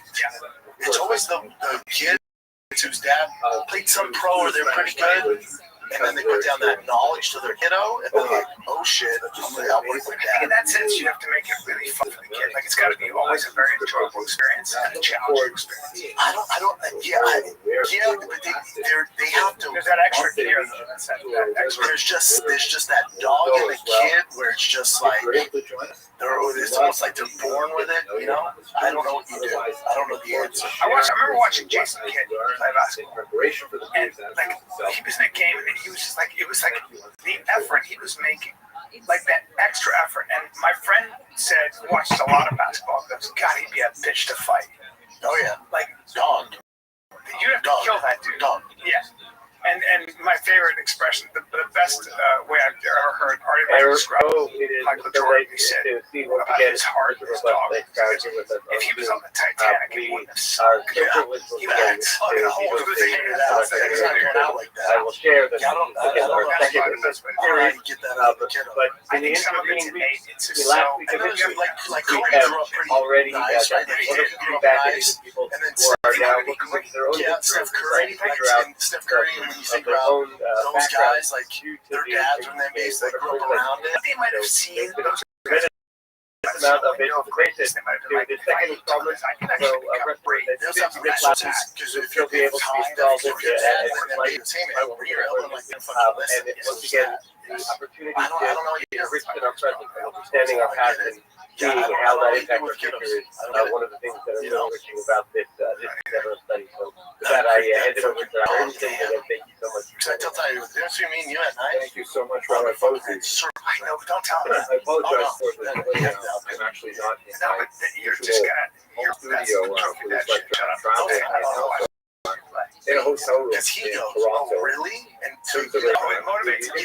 Completely different. We're dealing with two different. So he's very competitive. Competitive, but you gotta have that to where, like, by any means necessary. Why don't I he's not start with a that's what you see. And that's what you see. Get right to the material. So joke goes like this. Careful. I apologize. It's a balancing act. It's a balancing act, but you have fun too. Of course, that's number one. But it's also you gotta be competitive. Demographics that usually comes to my Like, lectures. it's not knocking. Like, you never played high-level sports. You can tell right away the kids that are at least going to play high school. The kids that don't compete in whatever it is, they're not everything. They're just not. They just don't have that. They don't have that. Part of it's just that, you know, if you have the physical makeup to be something like a D1 player or pro, no, even that's not enough. So if they have if they're athletic enough to play at that level, they're going to get to the point in high school if they're playing good enough high school sports or college. Everyone's athletic, but that guy wants it more, and then you're not making the team. But I think there are a lot of people that will peak when they get to be in high school, like 14, 15, 16, all of a sudden something happens to them. So there are a lot of stories there too, where the kids are playing a lot of sports, and then all of a sudden they just focus on one and become great. So it just depends. Yeah, it's a weird balance. It's a weird balance. It's a weird balance. You also don't want your kid at 9 being the best player. No, that kid never makes it. Right, peaks at 9. It's a lot of study on that. I've had podcasts with certain guys that go, well, look at that data, and you're like, wow, that's interesting. Oh, no, like the guy, the big dumper for the Seattle Mariners, he got cut from his high school team. And you know, his dad said, he practiced. He was like, oh my God, let's move schools, which most parents do these fucking days. So he came back. They came back and made the team. Now he's fucking leading the MLB in home runs. He's tied with Connie. They go, you know, what can they do? They have to get better. So this goes on. At times, there might be a time when the kid gets tired of it, you give him a break. Just learned that the last. It's a battle. It's a delicate. It's a delicate. Being coached is a delicate thing because you're dealing with how to keep your kid having fun, motivated, but also business. And then, it's a fine. And then you got all these other people that are doing it. If you go too much, you're going to go. Whenever I do this, like my dad's only happy if I fucking ball out. It's tough because the kid's really good. So if they associate whatever sport is with negativity and dad's pissed, they're like, I'm not doing this. I'm out. And although that does characterize a great deal of they end up risking you, and they're the best player ever. In which case I say, well done, sir. I say, well done. Congrats, man. You made it. Are you mad at your dad? Are you mad at your dad? No. Do you text him from your private jet? Do you not call him from your private jet? That's a fun. Do you hate when you're surrounded by all those people? When you can't go to the mall because you'll get mobbed by all those people who look at you as a hero? Do you go, Dad, I wish my dad had been nicer so I this mall, right? It's a weird thing. It's a weird thing. Summer couldn't get any hotter. Pluto TV is turning the heat with thousands of free movies. Presenting Summer of Cinema. Stream your favorite blockbuster films like Gladiator, I Will Have My Vengeance, Good Burger, Beverly Hills Cop, The Girl with a Dragon, and Julie and Julia. All for free on your favorite devices. Pluto TV. Stream now. Pay never. Boston's got some mitts on him. One can see it. Baseball love. Boston has the advantage of an older brother as an example, and he's like, oh, this is how you do it. And then whenever Tiger was taking privates or training, I was pretty Boston. He was 2. So remember, Tiger started 2 years ago. So you know that it's really interesting. It's the little brother that has the example. The little brothers, some of the fastest people in the world, they're usually the youngest of 4 or something like that because they got competition. Yeah, they got to keep up. But for Bossy, he doesn't, because he's always training with Tiger to major team friends, and they're 9 to 10. So when Bossy made the 8U team at 5, I'm like, dude, this is insane. That also created a just like Tiger. I'm like, I know, but you should be with kids your age, dude. He just doesn't know. Plus, you got you. That shaped the way that this is a guy that found something in his kitchen. I'll just play the clip for you. And he's walking down with his 15. What's this gym that possible? That the Sephardic mind, it was a very different kind of flashlight because the Crusades were one perfect summer of 1096. Who is that? That's a bear, bro. Or, that guy's. What is it? That's a bear. That's a bear. There's always a harkening That's a bear. See, it's just like the Crusades. Dude, that dude was That dude, nice with that gun. Wow, he's nice. He's nice with that gun. That's a soldier. That dude's done some CQB. That guy's done this before. Damn. You're talking about that guy looks like he's done this to humans. Well, look at his gun. Look at the way he's sweeping the room. Look at that.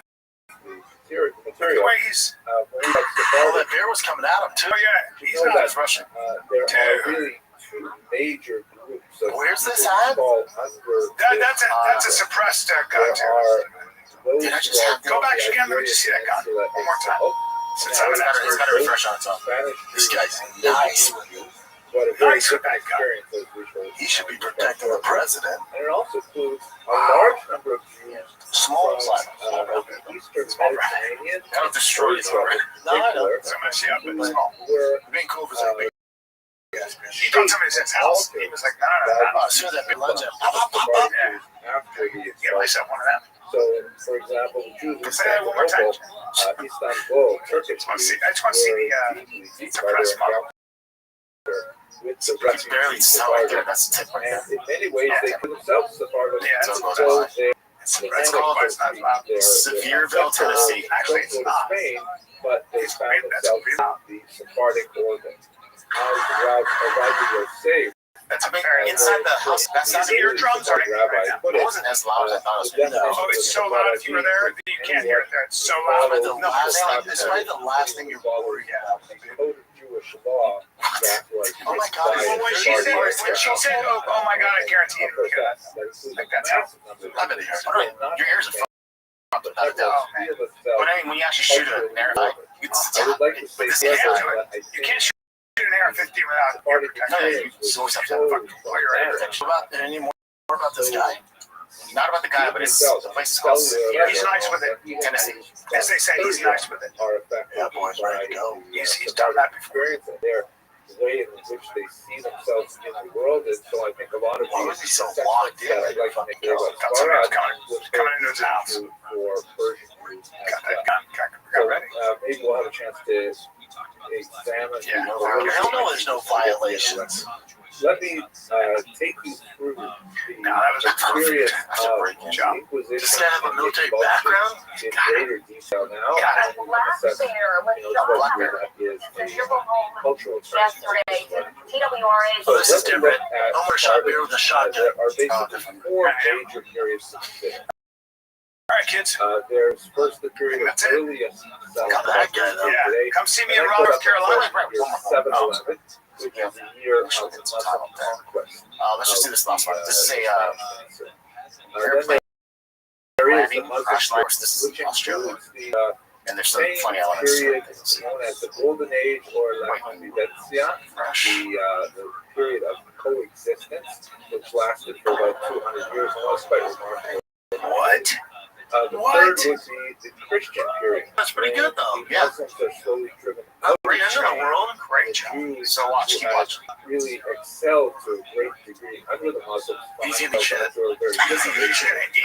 Of course. Easy in the shit. He was too excited to get down there. Yeah. These people are coming easy and shit. They are living as she's going to slow down. She's good. That far dude was away just from funny. everyone. So it's the four major periods. We're going to concentrate really on No injuries. three. Yeah, that was a smooth ass landing. Considering, yeah. So a pilot and then like a student pilot. I'm not sure who was actually piloting here at the Just to time. cover very quickly, though. Lost power, probably. Yeah, the power happened to my dad. My dad lost power. You just coasted down. That happened, but the pilot, the co-pilot broke his foot, and his propellers and the plane was totally, but he was fine. Yeah, the plane came up. Yeah, he was last year. So yeah, he put that propeller in our backyard. Oh, that's cool. That's my dad had the sickest sense of humor. He'd literally be flying and call me on his cell phone back when nobody had cell phones. That big one. And he'd go, Brian, the engine's not firing. I can't breathe. I swear to God. I was like, is that funny, dude? Yeah. I'll see you this weekend. No, I'll be in Raleigh, North Carolina. That just got added this weekend. And then, short notice. Yeah, short notice. Raleigh, North Carolina, Labor Day, so we'll see. But at good nights. We'll see you there. See you then, kids. Later. All right, kids. Shit, 2 days left. 2 days left of Drive Fast All Gas. Win the ultimate truck. I'm driving today. Last time I'm going to drive it. It's a TRX final edition with over $50,000 in mods. We just dropped the hats. We're dropping new shirts tomorrow. This is my favorite hat I'm wearing right now. The Drive Fast All Gas race team. So yeah, whoever wins gets $10,000 cash in this badass truck. You have freaking 2 days. When you enter your email, phone number, I'm going to send you a little some special discount. So every purchase gets 25 bonus entries to win. It's DriveFastAllGas.com. It's going 2 freaking days. Get some. This is the Fighter Kid. My fam, this is your last chance to win the ultimate truck. This is a one-on-one with over $50,000 in mods. Last call edition TRX. The winner gets $10,000 cash. Head on over to DriveFastAllGas.com. Anything you purchase on the website automatically enters you to win this badass one-of-one ultimate dad ring. Head on over to DriveFastAllGas.com right now. Enter to win. Good luck. Uno, recuerda que está there, so it's man, 4 días, This is really the fight of the kid. Some child. We're back, pal. Happy Monday, buddy. Happy Monday. How are you on SD? I was an SD. I like SD. SD's nice. We forget other. Year, 4 months and a day, and finally a Judea. So this is probably a 2nd century marker. Again, it, like the other one, is lost, so we can't say for sure. But we have other evidence to support the idea that, yeah, in fact, there was a Jewish community in Adra that old. This is one of the oldest Jewish communities we have. We know of it, for example, from church records from Elvira, where a synod was gathered in the year 305 to lay out a whole bunch of rules for how the Christians of Spain were to interact with other peoples living there, including the Jews. And actually quite a bit of legislation about how they wanted non-Jews in Spain to not ask Jews to bless their crops, to not have meals with them, to not have any kind of social Experience. During my day, Joe Rogan podcast my night, all day.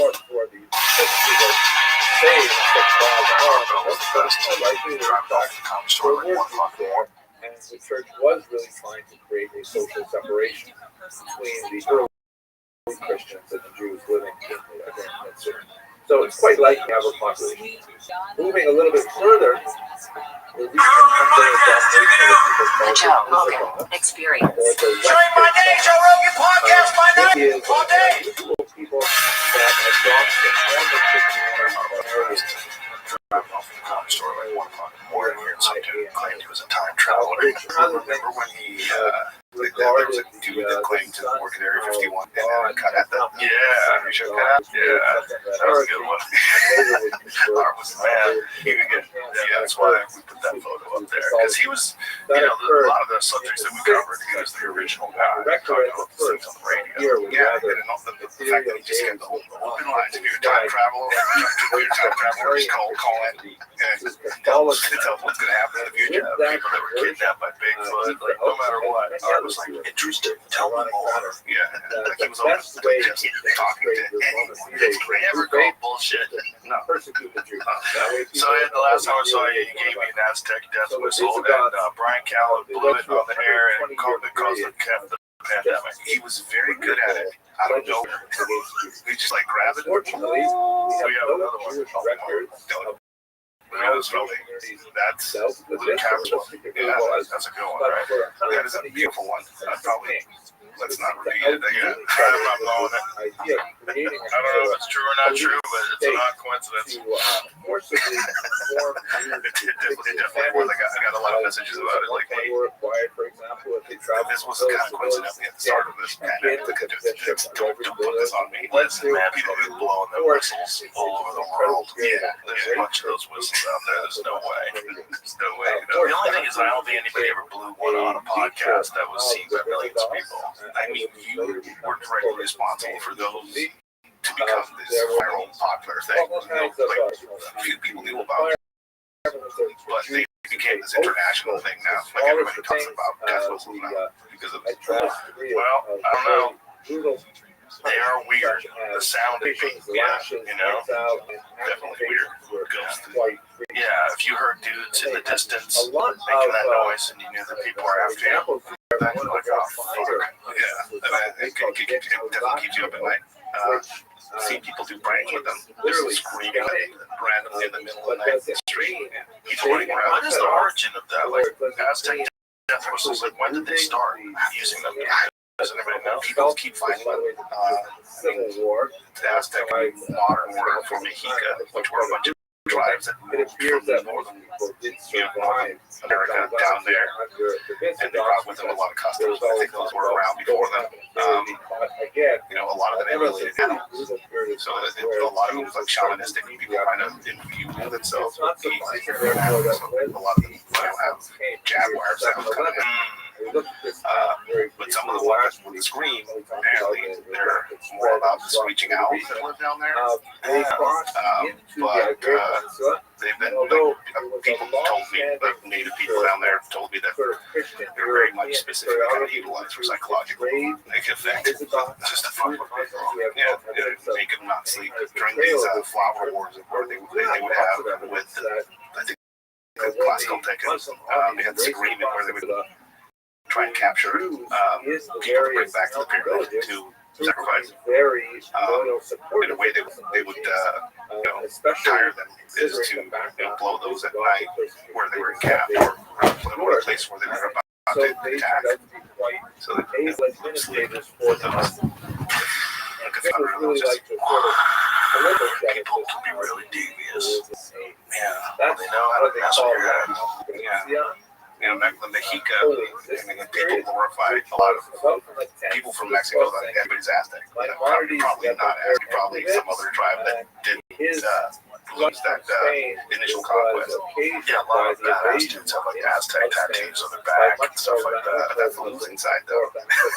The Spanish came and allied themselves with everybody that hated the Aztecs, including like the Tlaxcaltecans who were apparently like badasses. The Aztecs used to send tax collectors out to them, and apparently one of them didn't come back, according to one story. And the soldiers came over like, hey, where's our tax collector? Let's feed you before we talk about anything. Fed them pozole. And at the end of the meal, they were like, well, you can take your people back with you. Where are they? You just ate the stew. And those are the guys that the Spanish allied with who fight against the Mexica. Jesus. The history of Mexico is so strange. I mean, it's so long and storied, and there's so many chapters of it that are very confusing because, like, where the Mayans go, like, when they found the Aztec pyramids, people were living in them. When the people eventually wound up living in them, they found them. Teotihuacan, which they called basically the city of the gods, is what the Aztecs called them because it was abandoned when they went through, which is nuts. Yeah, they were the Aztecs in essence were violent immigrants coming from the north into the south, which is pretty interesting for a second. The city was abandoned completely. And when they passed through the city of the gods, they called it Pyramid of the Sun and the Moon, but realistically nobody knows what those pyramids are for. They made it their way into the valley of Mexico. There were already a bunch of tribes over there, and people's older people. So Mexico has an ancient history. People that want to assume that the Aztecs are ancient history and don't know anything about history. They're pretty new on the scene as far as history when it comes to Mexico, which is really crazy. Yeah. And it's really crazy that most modern people don't even, especially in America, don't even understand that the reason why everybody speaks Spanish is because of the Spaniards. It's not that the Mexican native language was Spanish. No, that was the language they assumed once they were conquered. And there's a bunch of lost languages. Something interesting happened with them, and Hernán Cortez and the Conquista and the Spanish are all perfect villains in history. I guess people, it's perfect. You kind of look at it from the outside perspective, colonial. But when you look at it, they were just getting off their own conquest. They were conquested by the Moors. So they were getting free from that. So they were already mixed in there. There were brown people on that boat. It's not blonde or white people coming on that boat. There's already brown people on that boat coming. Hernán Cortez is very much being done as a villain in this story. But we kind of look at the way that the conquest took place in Mexico versus other parts of the world. There was a lot of brutality. There was a lot of ignorance, a lot of religious nonsense on both sides because the Aztecs also horrible things. But in the end, I think Mexico went the route of mestizaje. We decided to mix. Like the Spanish decided to take wives among the natives. They decided to give honorary titles to people that helped fight the Aztecs to help with the conflict. What wasn't Mexico, just this valley at that time. And gave birth to this culture, this culture that very much hates parts of itself, which is a weird part of Mexican culture, because you ask anybody in Mexico, a lot of people, I went to Mexican school, so I got a lot of this education of how the evil Spanish came, and all of the natives, most of them, when in reality, a lot of us in Mexico have mixed blood. Most of us have mixed blood. There's a lot of Spanish blood in us, so we were very much taught to hate ourselves in a way. And I think that has something to do with a lot of psychology. There's a whole part of our history and ourselves that we hate, but it's essential. Like we say, like the president of Mexico, the past president, the current president are all about sending the King of Spain letters to have them apologize for the conquista. And it's funny, like some of the bloggers from Spain will respond like, "You're asking that in Spanish." Yeah, and you're an ancestor of those very people, so it's kind of you more than us. Yeah, we didn't even go over that. We're still here. Yes. Well, right. And then people ask where the Mayas went. They're there. You go down there, there's they look exactly like paintings. If you've ever been to the anthropological museum in Mexico, which I highly ask people to go and visit. It's beautiful. They have a whole Mayan exhibit there, and it's like startling how their culture was so advanced, so detailed, orientated, and the whole feeling of them just being gone or disappearing as a mystery. But then you go down there and you see these people.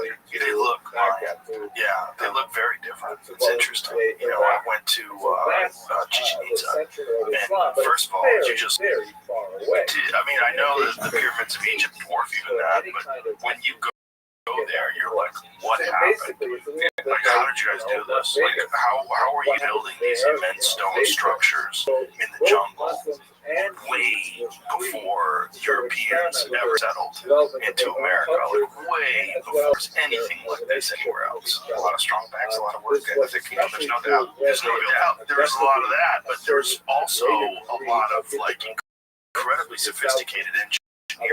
Yeah, like this isn't just like a one-time project. You got like, how are you guys so good at, like, when you look at the Chichen Itza pyramids, well, you can't walk up them anymore, unfortunately. But when I was you get in big trouble. But when I was there back in the day, you could climb up them.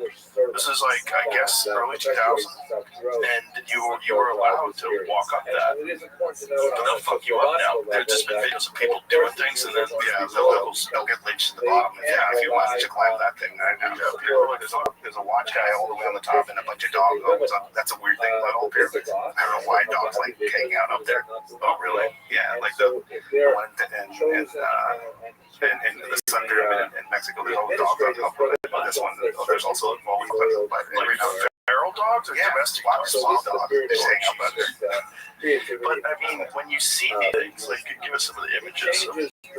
When you see some of these, there's some dogs. When you see some of these pyramids like that, like, that's so different. I mean, that is so sophisticated. It's so bizarre. Yeah. We had a really good guy there when I went. And the guy was showing us this one area, whatever psychedelic plants. They had like some ceremonial room where they would take psychedelic plants. And he was telling me that it's not totally understood what they were doing or why they were doing it, but it is widely accepted that some of what they were into had to do with psychedelic rituals. And he thinks that had a lot to do with why they were able to make these kind of insanely complex structures. And a weird thing that I've also kind of like realized after just talking to people and down there and kind of seeing some of the artifacts, a lot of the psychedelics that they actually took were self-harm and mutilation, bloodletting type activities. Really? And a lot of the Aztec priests, you see depictions of them pulling a cord with thorns through their private part, trying to invoke in them these, I don't know, visions. So just being in such extreme pain and such a bizarre state of mind that he transcended, which matched up perfectly with the Catholic worldviews when they arrived. When you look at a lot of the cultures, specifically in Mexico, you see that they met kind of like the perfect culture. Like they matched in a lot of ways. When the Catholics, the Mexicans were venerating mothers at a grotto area in Mexico. That's where the Buddhist Basilica is. And some of the rituals. What's going on?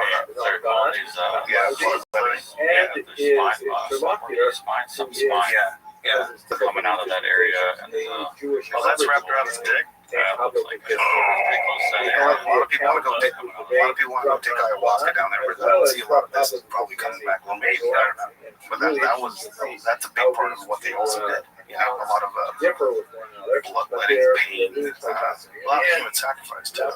Yes, which a lot of people in Mexico are now.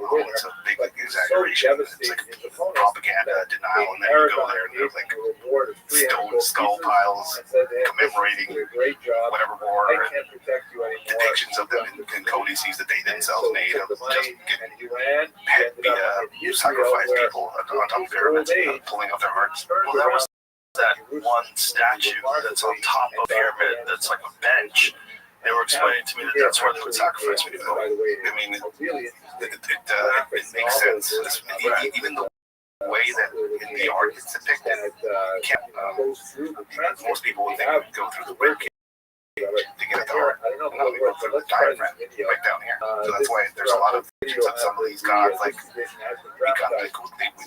Lord of the Underworld and the Aztecs, sometimes depicted with a skeletal form with the hands spread out like this, and you'll see a split diaphragm on the bottom coming out underneath the rib cage as a signifier that, that's well, they go up to grab the heart. That's where they go up to grab the heart.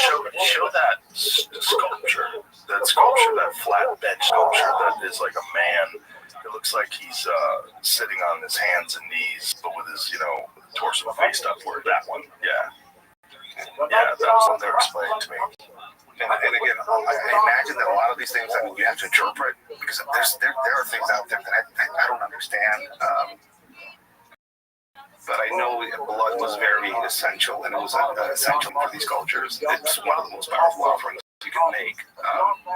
And a lot of the Catholic side of things that came in the country, that came into the area, just intermingled perfectly. They were also talking about a god that those skulls in the corner right next to Church where the capital of Mexico is right now. There's a big cathedral behind it. There's the temple, the major temple of the Aztec Empire. And there's a lot of those types of symbology around the skulls, because that's where they would have the symbolic skulls. Sorry if I butchered the word.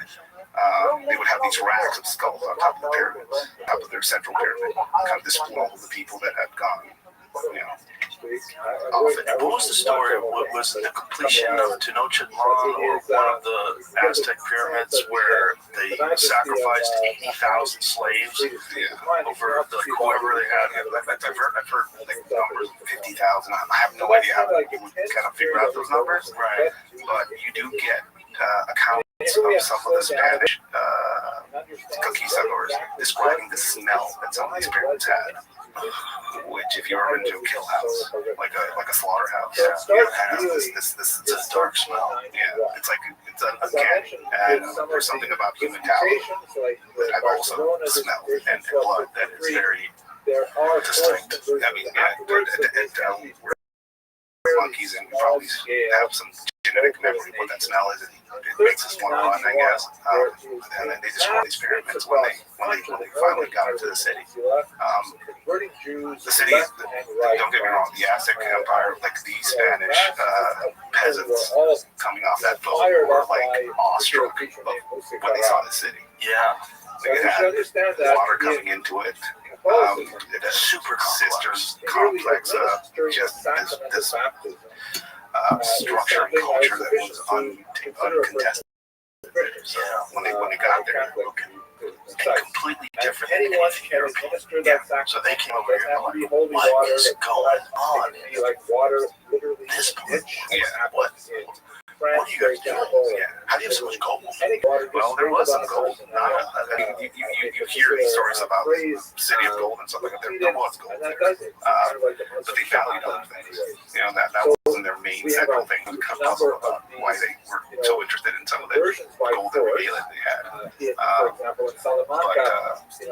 When the conflict kind of finally kind of subsided, and the parties that lost were all being divided up, because that's what happened. The lords within this same culture became allies of the invading forces. And when they won, they were like, you're now title owner, the leader of this area, and here's an royal decree. What's this, Jim?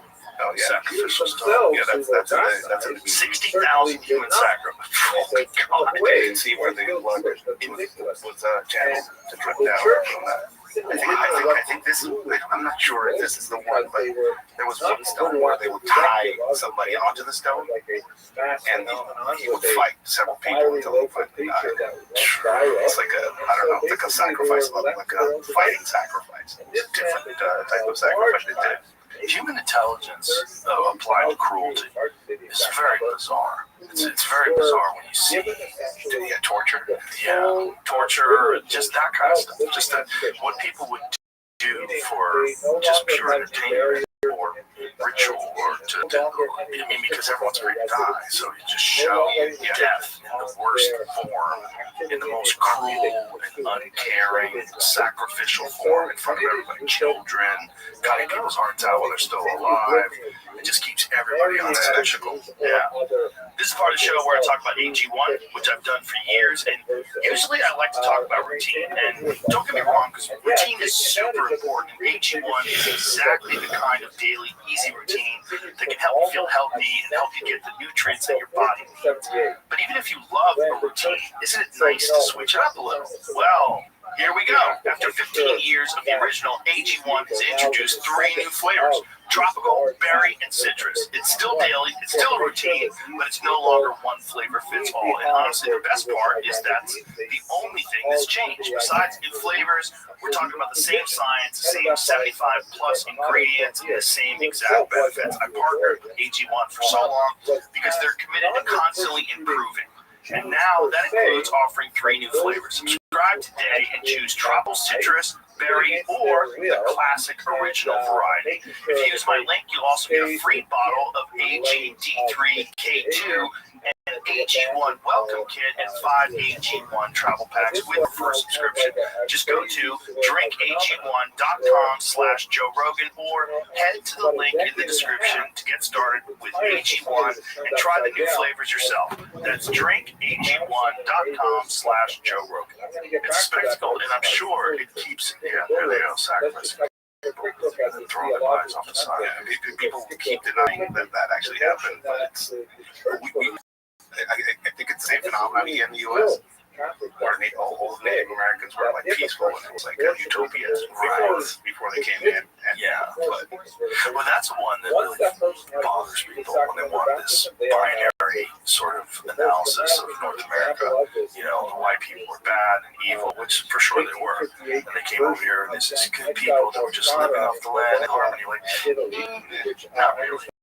In fact, they were killing each other. Yeah. Not only that, their favorite thing to do. Where we are right now, the Comanches, All those fuckers did was eat meat. They didn't have any artwork. They didn't have anything other than bows and arrows. That's all they made.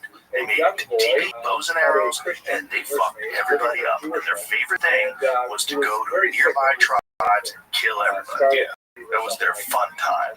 They loved to, and they would kill people in the most horrific ways.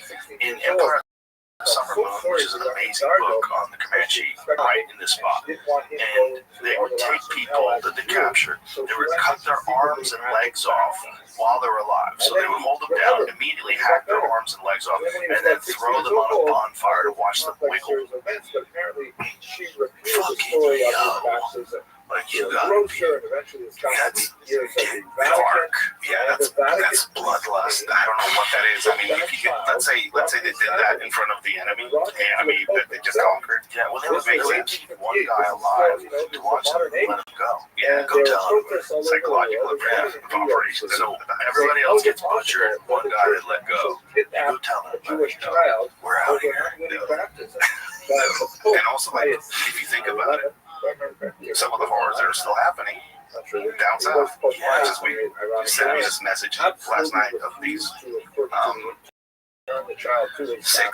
7. I'll send it to Jamie because it's pretty crazy how often this stuff happens down in Mexico and how little of it we ever hear about it. We don't really hear too much about these insane mass murders that take place down there. There was a beheading down in Mexico, and it was it's a safe or not a historically safe part of Mexico that where this type of stuff doesn't happen that much, but things are changing rapidly down there. It's evolving quickly. So back to the Inquisition, basically what went on in the 15th century is that down there. One of the most ridiculous aspects I of believe that there's some sort of was that if a person was found makes sense. I think that engaged in Judaizing, 6, 7 had found this really chilling message. One of Mexico's safest regions, and what part of Mexico is this? And a portion of it was given to the person who betrayed the Jew in Judaizing. And so there was like an economic Visit Puebla. It's beautiful, but this is don't be there at the wrong time. They just don't work for the cartels, I guess. The act. So this is an interesting thing that I heard long ago from somebody. One of the first jobs I did was cut somebody off a bridge. And under duress, they would give one of the older guys that was with me, I was like horrified by this kid, 16, 17-year-old kid, told me, oh, they're being kind. Especially awful. And I'm like, what's kind about leaving somebody hanging from a fucking bridge naked? His family's going to get something. It's a device like this that could be inserted. It dawned on me that that was an act of kindness. So having somebody beheaded is so normal. It's even cooler, yeah, because then I have no body. They have no body there. And there's a lot of coffins with just a head, or not even that, in Mexico, buried in the ground. But just think about how insane it has to be to where hanging someone from a bridge is an act of kindness. At least you can find the body. It is the evolution of I can't forget about them tomorrow. I live with that memory. Got shot. Said that she was afraid she might have displayed.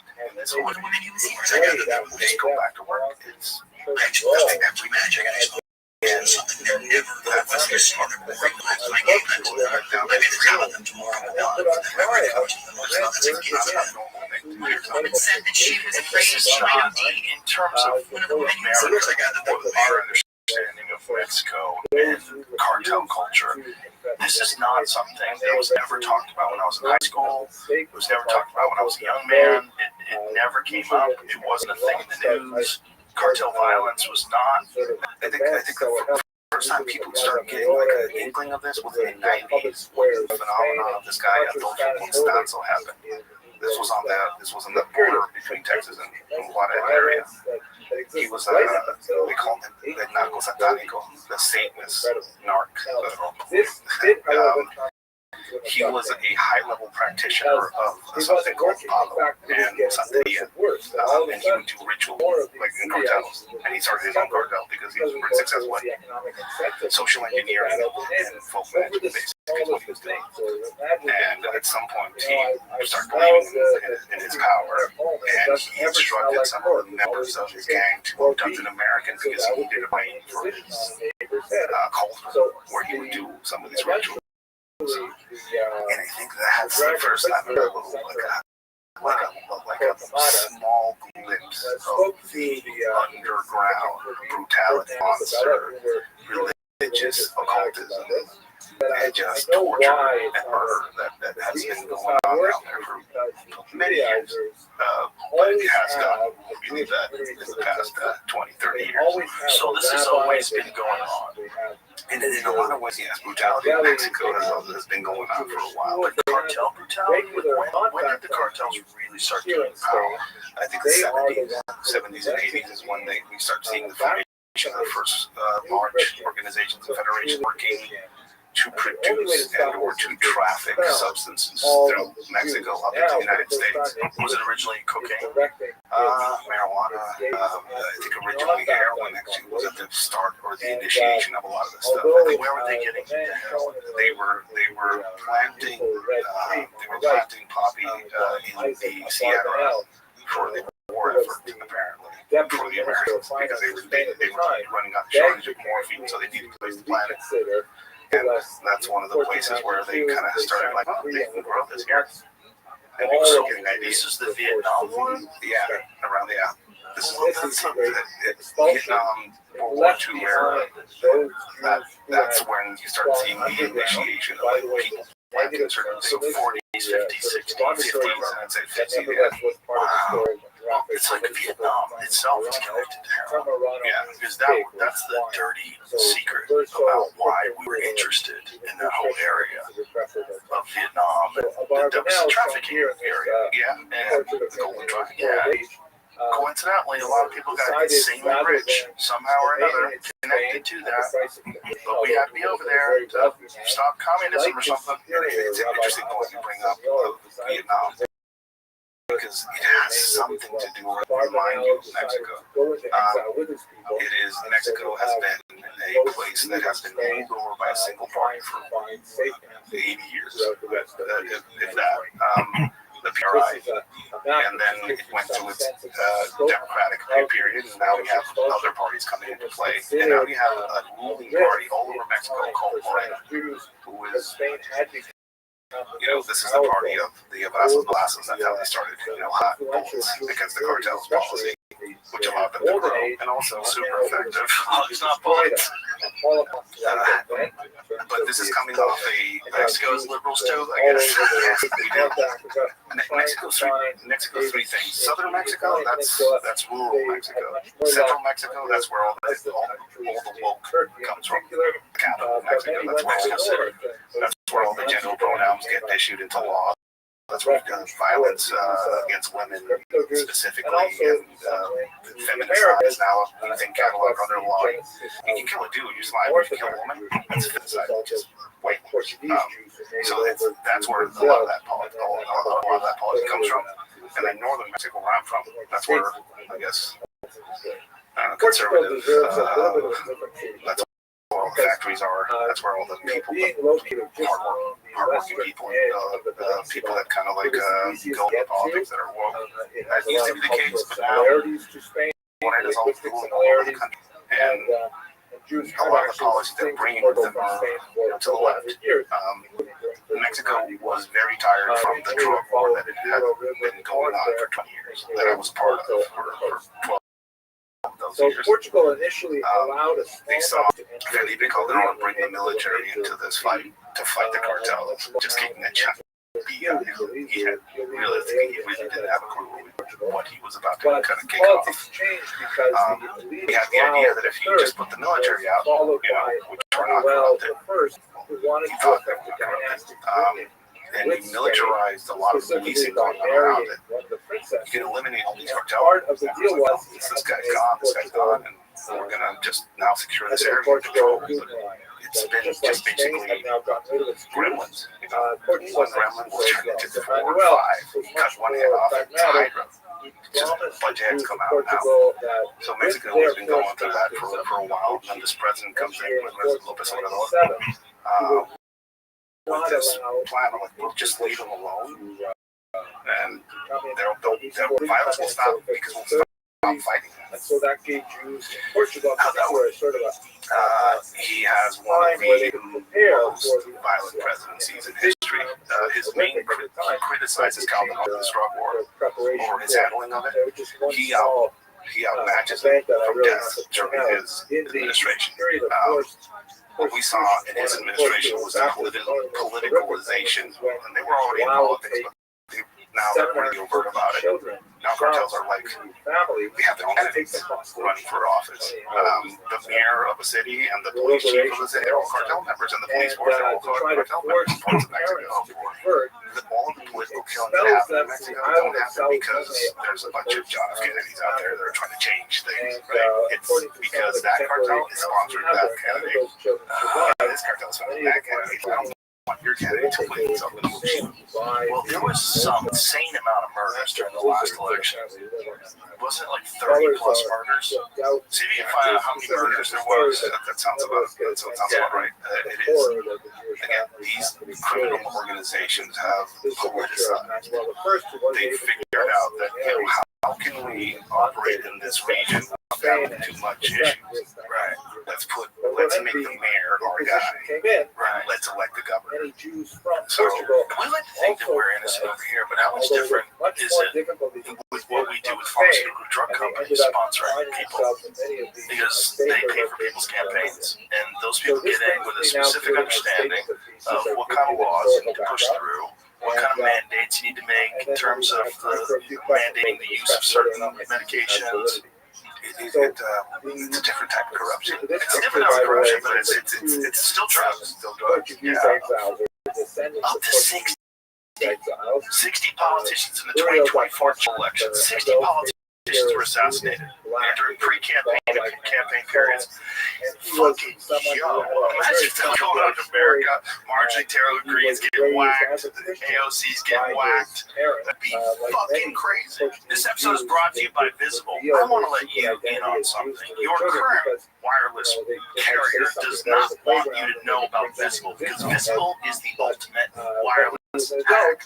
No confusing plans with surprise fees, no non-speeds, great coverage without premium cost. With Visible, you get one line wireless with unlimited data, powered by Verizon's network for $25 a month, taxes and fees included. Seriously, $25 a month flat.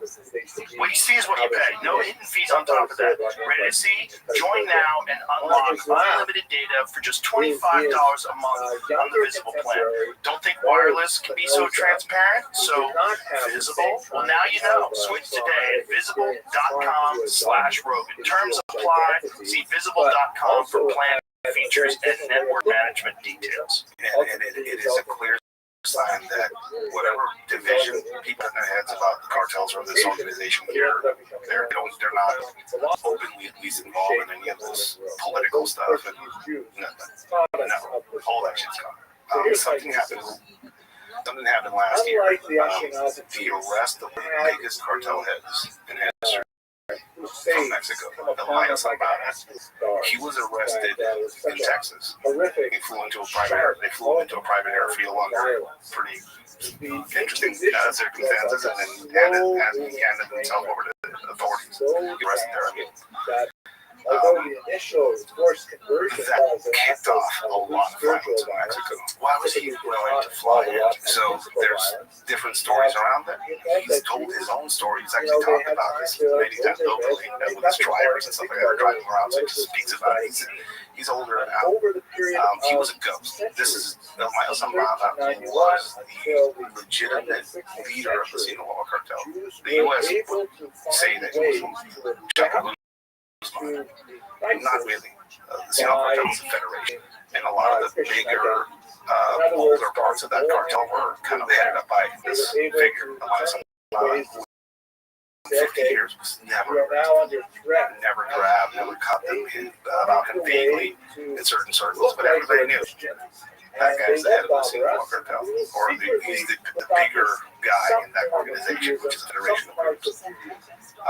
Last time I was here, it was after the Canaso, the incident where they rescued Ovidio, one of Chapo's sons.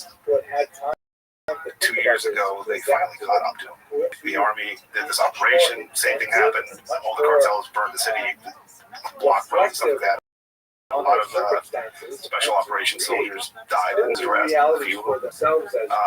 And he was finally arrested and extradited to the United States.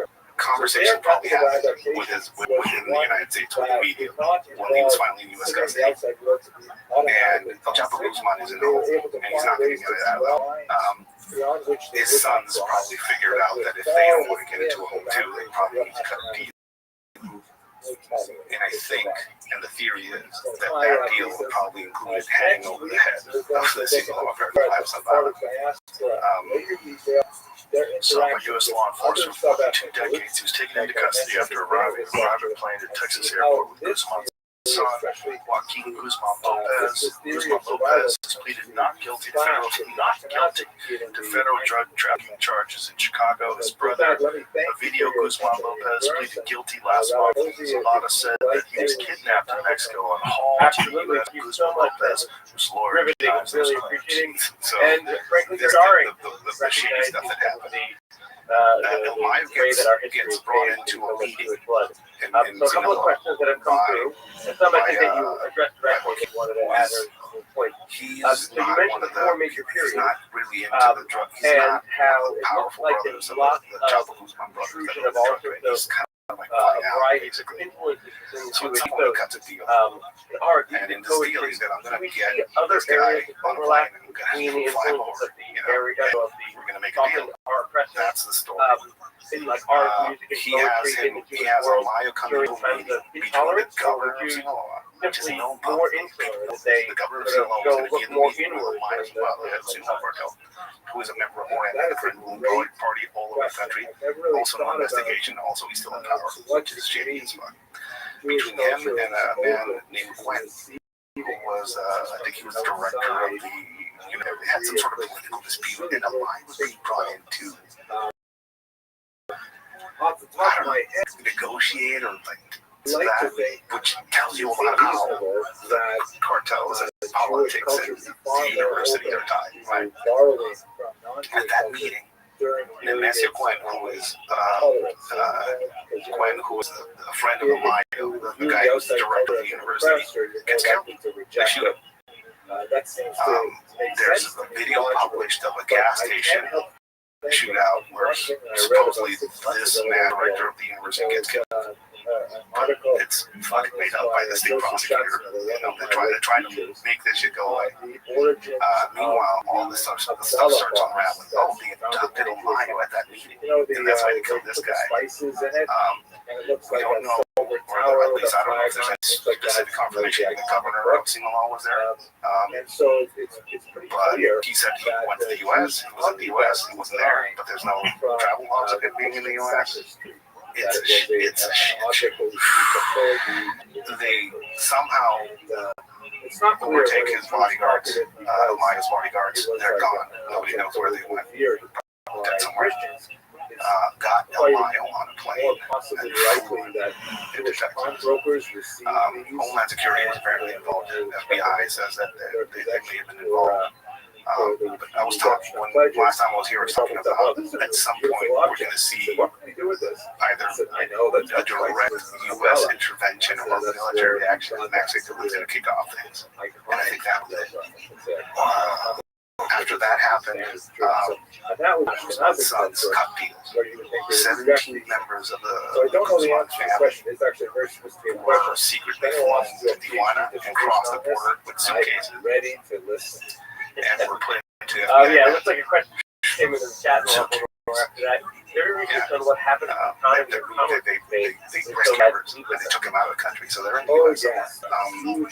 Under some kind of protective custody. Yeah, of course. And if you want to talk about people that have all the internet. Elias Abades wasn't motivated by he knows the word. I think he's in New York, and I think he just declared himself guilty. And probably there's a very good argument to be made. He's older. He's economic interest that all of a sudden you have this massive Jewish population that's surging forward in the economy because they are literate. How long he was running shit. People died. International He learned that from he learned his trade in LA. Here's August 25th, so soon. The Brooklyn federal judge on Monday scheduled August 25th change of plea hearing for Zapata, long-time Mexico City cartel. Development comes 2 weeks after federal prosecutors said they wouldn't seek the death penalty against him. There's a deal there. They're sort of in the same prison as going back. I don't see him jogging, but yeah, probably doing yoga. There's a deal coming, and there's this sense in the U.S. that Trump came into power and declared these organizations terrorist organizations. And there was an expectation that meant gloves off and going to see military action pretty soon. But what we've seen has been a very calculated surgical operation. It looks like, I don't know. I mean, you see. They took out the head of the Sinaloa cartel.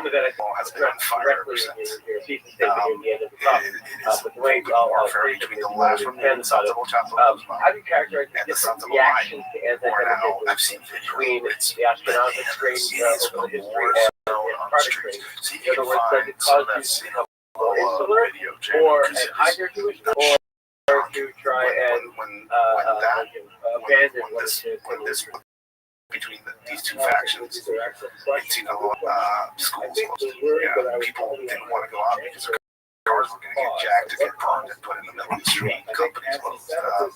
All of the luxury environment around these criminal organizations that they built up. I mean, these were criminal organizations that had Louis Vuitton stores and gun, you know, and exotic cars, sold and stored dealerships and all the bands that played live music at their places and all these exotic seafood places, all these places just how are they going to sustain this economy that started crashing, and it's the Mexican government comes out, the current president, Sheinbaum comes out, and she blames this state being on fire.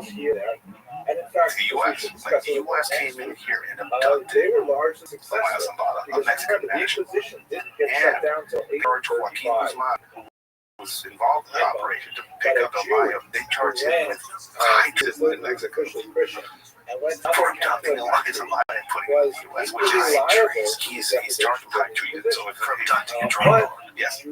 Whoa, which is like, I don't know, like I'm doing the math on all that.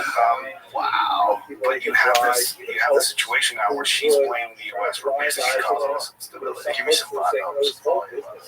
This is the members of Ohio's family shooting up all the luxury houses of Los Chapitos.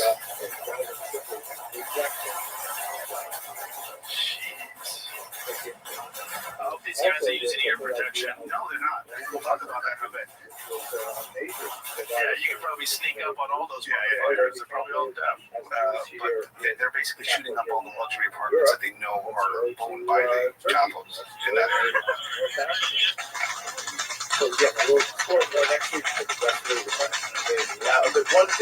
They love 100-round drum magazines in Mexico for some reason. That's a 50 cal. No hearing protection. They're fine. You don't need it. Those guys are deaf. All of them have a severe hearing loss, and we recently went to Jalisco with a friend of mine who has a YouTube channel called The Connect. Johnny mentioned. He talks to drug dealers and people in that life.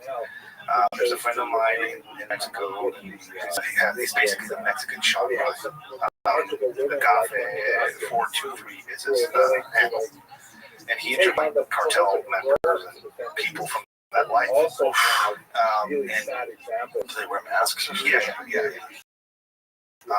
You talk to a kid that was sick of working with what is currently, I think, priority one should be priority one was the new generation cartel. This militarized cartel. Very that's been really this appreciate war your going time. on between the small factions. I mean, that's what Christmas. you were able to share with us and look forward to continuing to learn. What I wish everyone in the island when we went down there, he introduced us to this kid who was freshly off.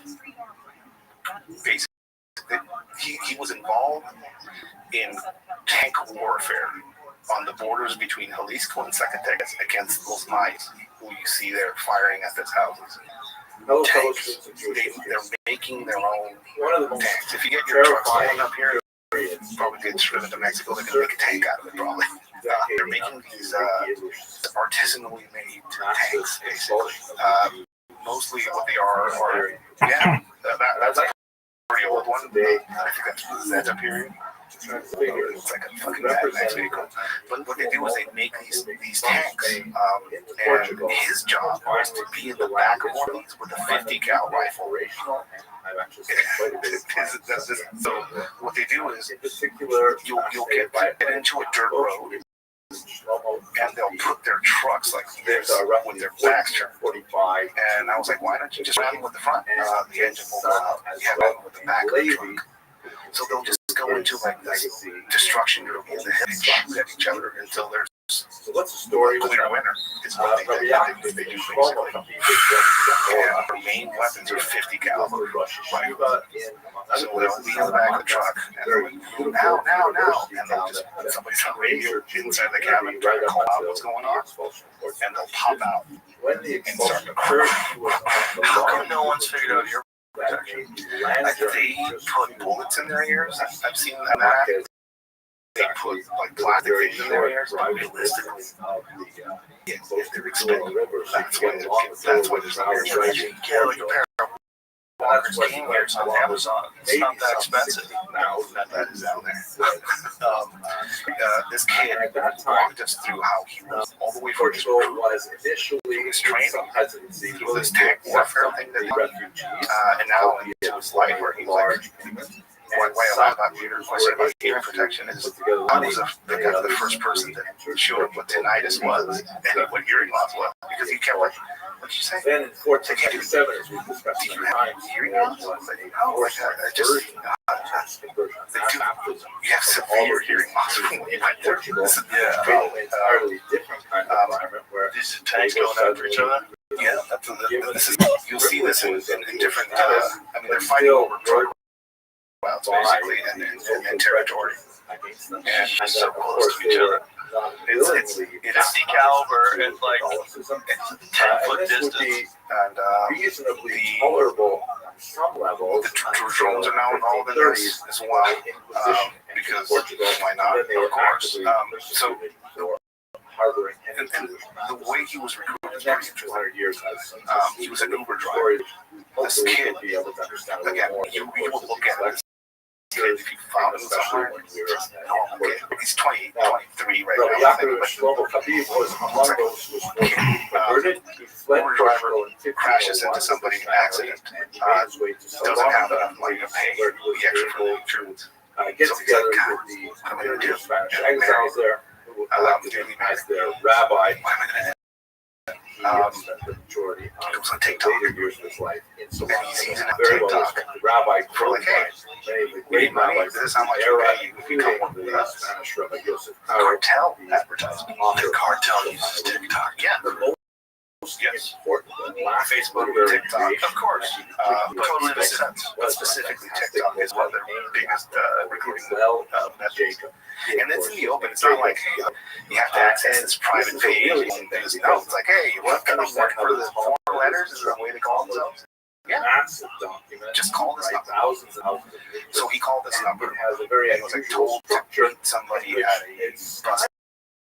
It's like a stream of consciousness discussion. These people at the bus station, they put in a car, they check them, like, give me your phones, like, we don't want to be tracked. Actual, and then they drive them to a place where they're going to be trained, I guess, is what he said. And then cops stop them in the road, beat the shit out of all of them there, torture a few of them. What are you doing? Where are you going? There are all kinds of like sort of discussions that are like philosophical. And after they got the beating of their life, they got passed the test, and now you're going to go stories, biographies, jokes, recipes, and the police observations on the natural world. Places where Amazing, wonderful. So it's just to see if you crack with the rest of the discussion.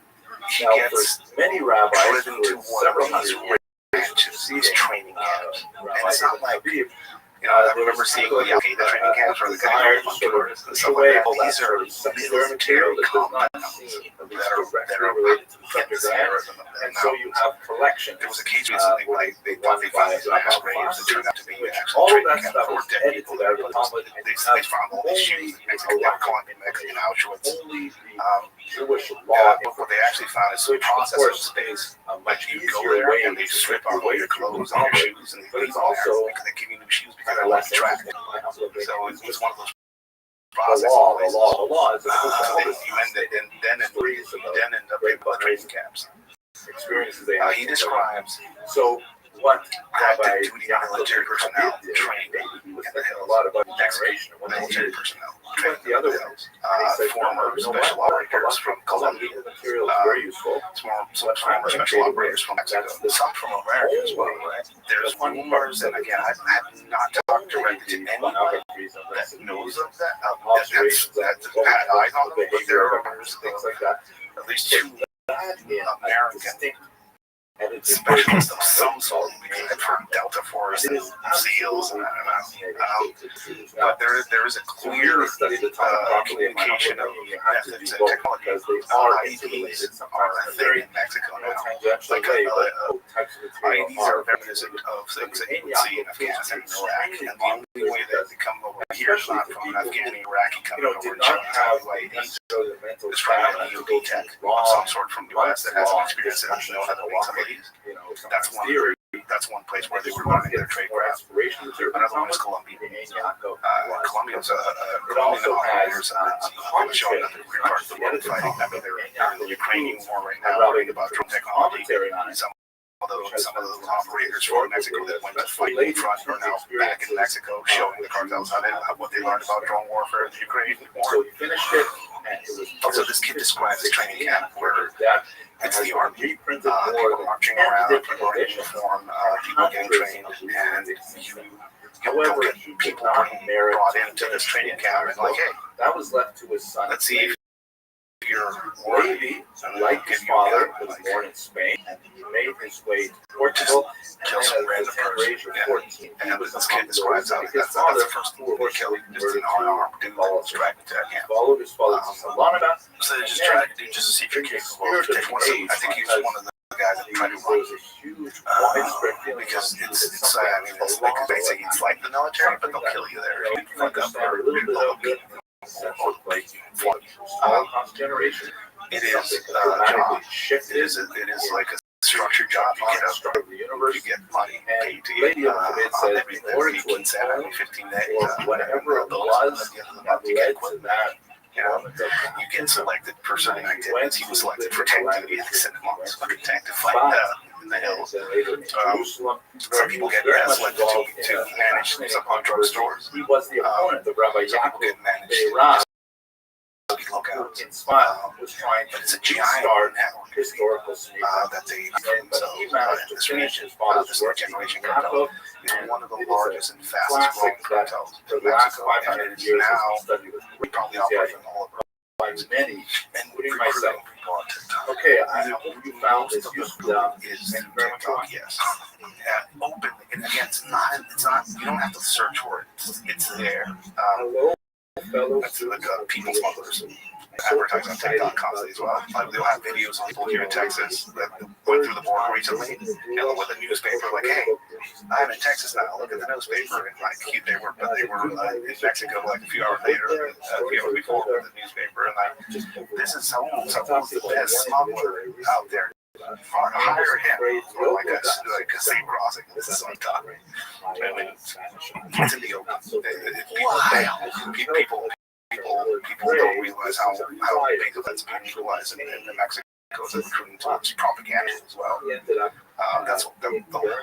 talk shit to each other to that meeting.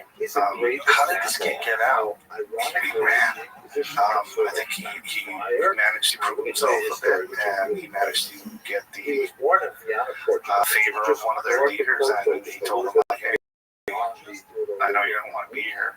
That's fun, I guess. Don't come back. Don't also let him run. 15 years. But not everybody gets that opportunity.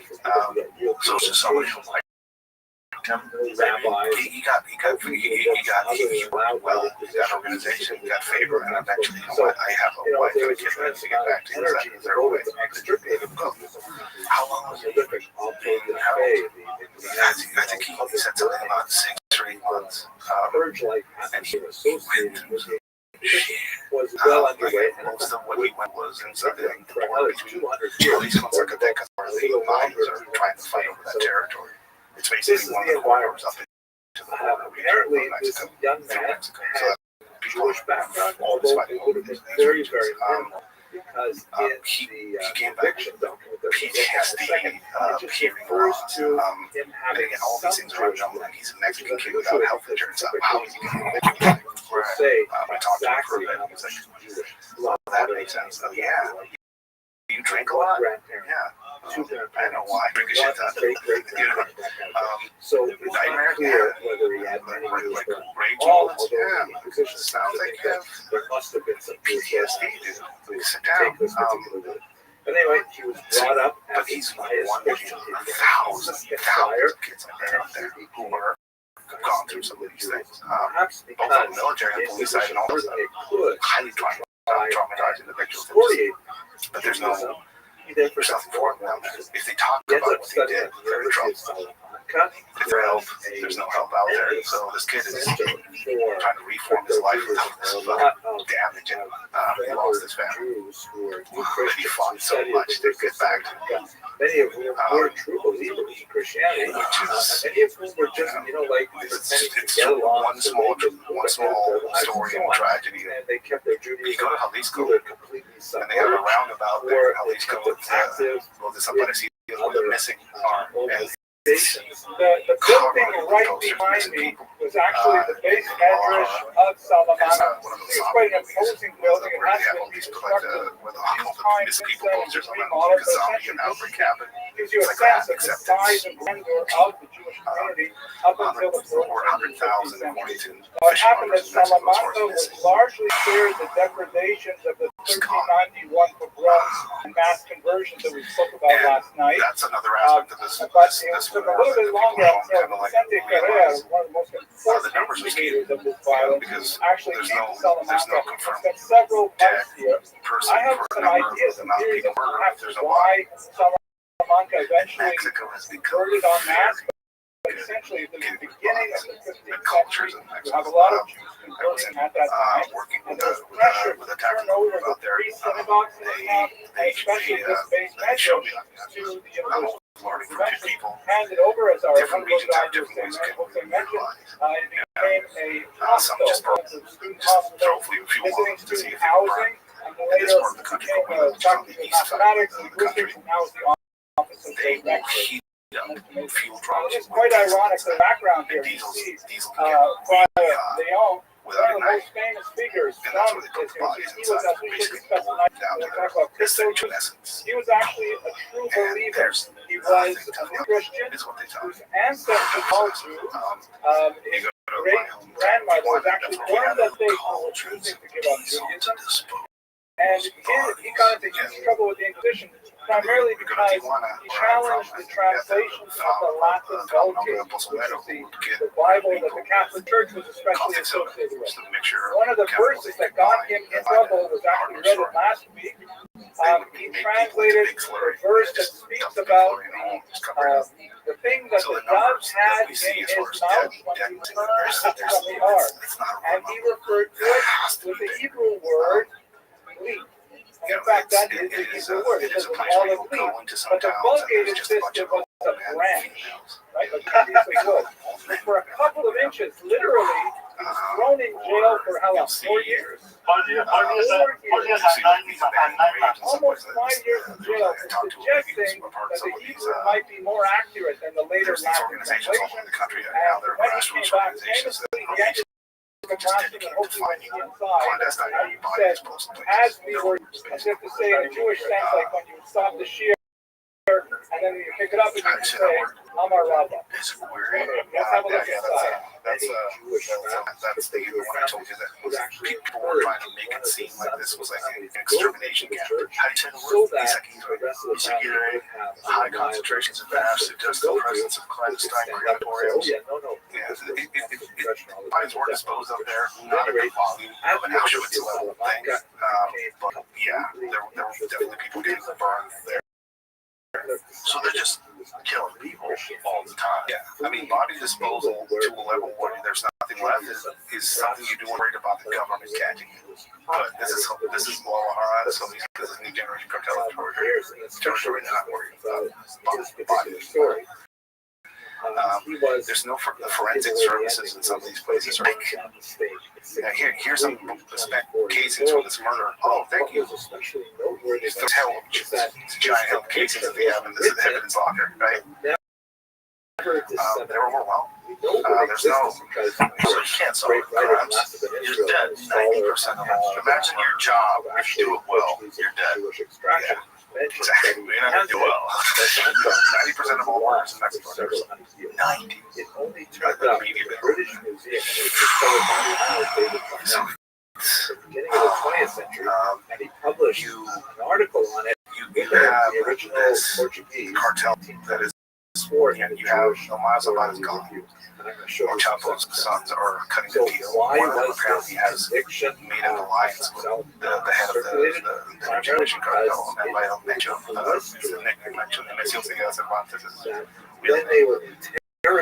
last time I was here, like 5 years ago, there were questions about if he was even alive or not. You know, people thought he was being kept alive as his full figure because he's low key. Very low key, not flat. Everything's militarized. He's very publishes training. But recently, he's very good to watch.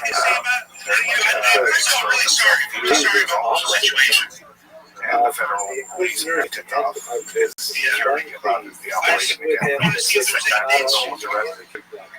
the biggest target they have. Recently, Trump's Saturday was in general,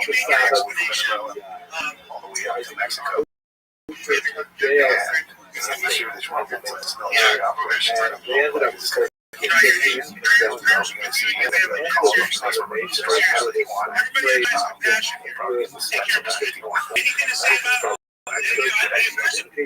You can see like people, Delta Force guys showing up at Tijuana and going on a raid on their own without permission of local authorities. What's this going to look like? I don't see a direct trust between Mexico and the United States anymore. There's issues there. The U.S. has realized that are compromised at high level in Mexico completely. The example of the recent arrest of you see that the federal forces are compromised as well. So I don't even trust as an American force that is trying to cut the stem of drugs into this country. This is kind of the excuse that they're utilizing for this designation. Who do you trust now? I posted, I have some friends with a bunch of dorks, and they're all looking at Flight Tracker and intelligence and that I would talk to.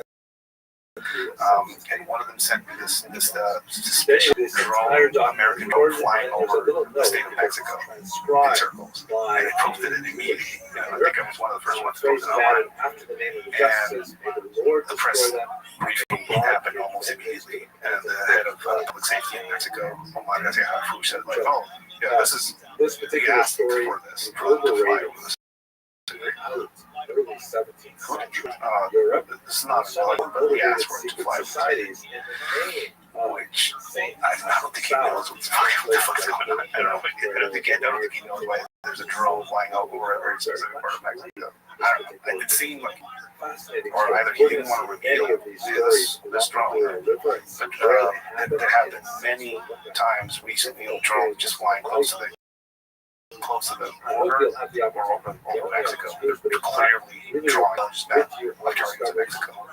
So something is coming, I think. But what is it going to look like, though, is the question that people are asking. I don't know. Speaking to somebody like Gafe down in Mexico, hello, fellow students. He was a former minister of special operations. And what is the military going to do? The U.S. says, like, we're going in without your approval.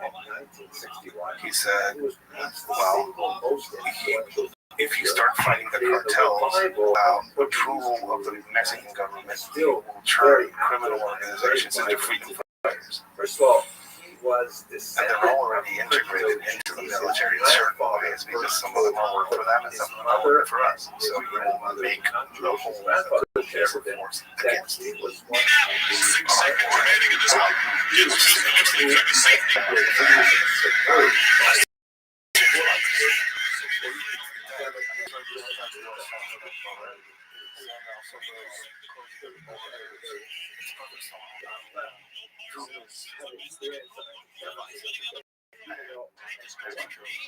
He's going to run back, maybe take the safety. You got to go after him. He's running back. O'Donnell throws the ball out of the end zone, and it stops the clock with 10 seconds left. It's a safety will make it 16 to 12.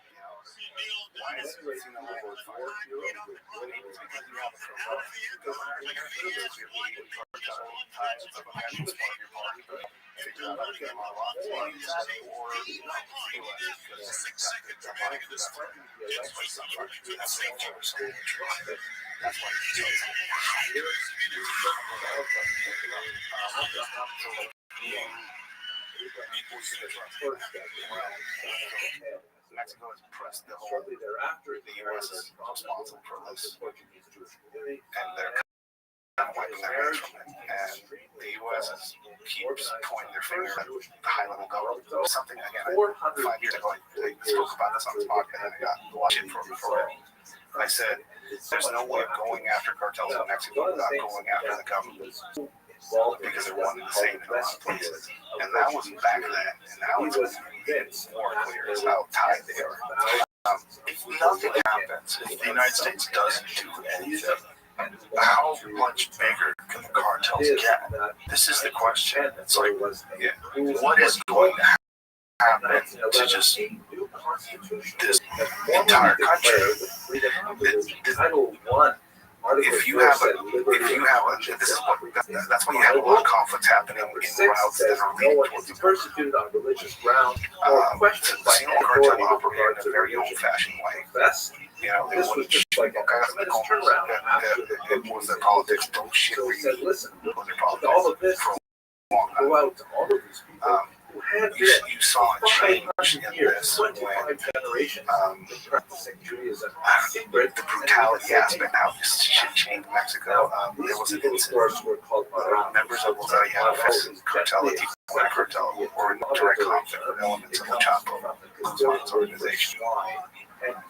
And scholars they today had refer the term converso or crypto Jew or even they had an assassin basically infiltrate the church circle of those main guys in one of the and he seduced his wife, killed her, and abducted his kids, and threw them off a bridge and sent that video to a web public.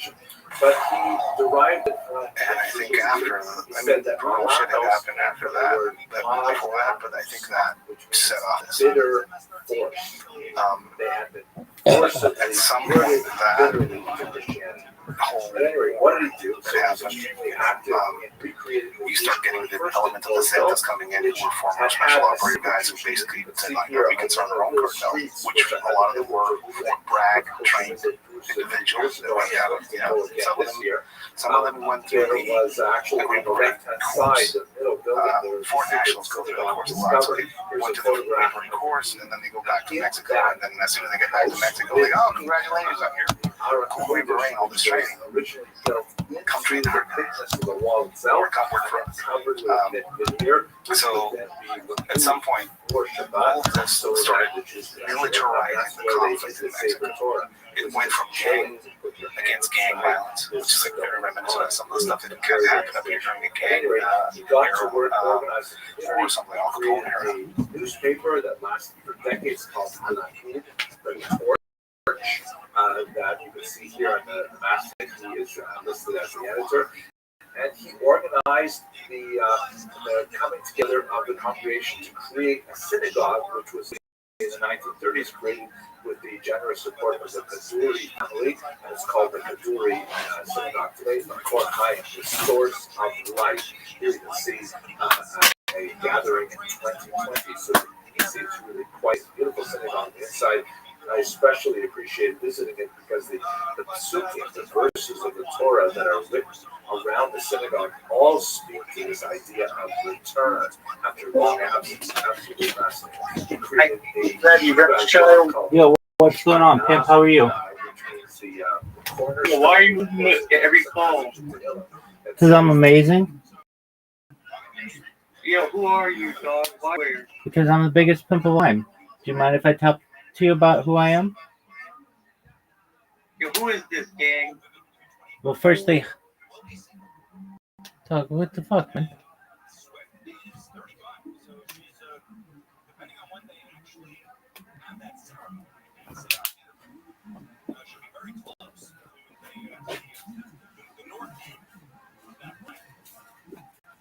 She's so popular, and because Swifties tend to be around that age, well, probably younger than 25, but women 25, 44 single, that's the Swiftie right there.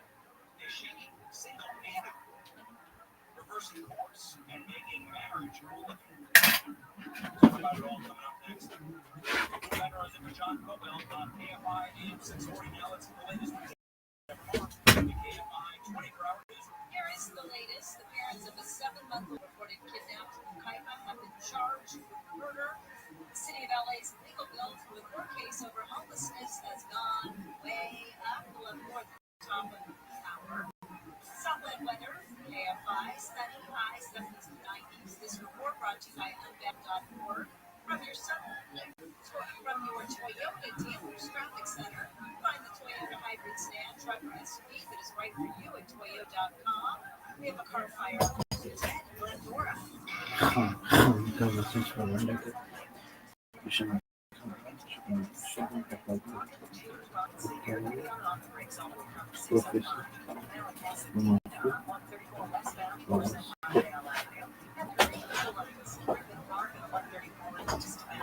Riverside Drive, coming next, it's you to show up. Santa Monica, Ted is found right after Cloverfield Boulevard.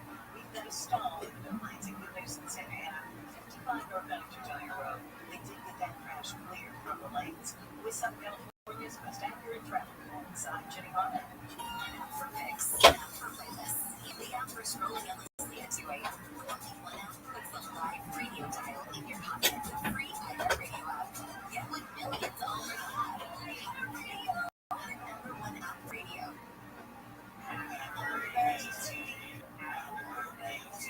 Birthday parties.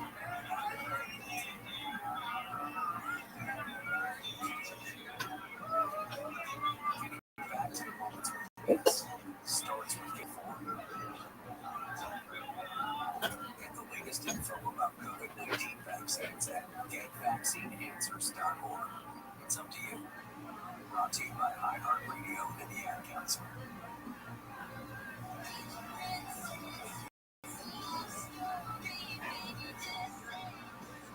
She's in the US. Taylor Swift and Chelsea are engaged. The superstar singer-songwriter made the announcement in a post on Instagram. The caption reads, "Her English teacher and Christian teacher are married." Started dating in 2023. Lil Nas X. Following his arrest in LA last week, his legal name, Montero Lamar Hill, hospitalized over suspicion. Stone at the Builders for rejected has now become the cornerstone, which has tremendous reverberations for anyone who's affiliated or is understanding experience. One of the really interesting debates heard while he was active in this regard is how does one treat the actual religious content of the behavior that the crypto Jews had been practicing as they were in the process of returning to Judaism. For Baruch Bastro, who himself was very much involved in traditional Jewish study, he published in his newspaper many articles on Talmud and on Jewish history and Jewish thought and so on, and really wanted to see the community of Portugal rejoin the mainstream of rabbinic Judaism. Every time they brought in rabbis from the outside, they were extremely intolerant of many of the practices that these crypto Jews had developed over 500 years, which were not in harmony with rabbinic law. And the captain's position was that they had to be treated with tremendous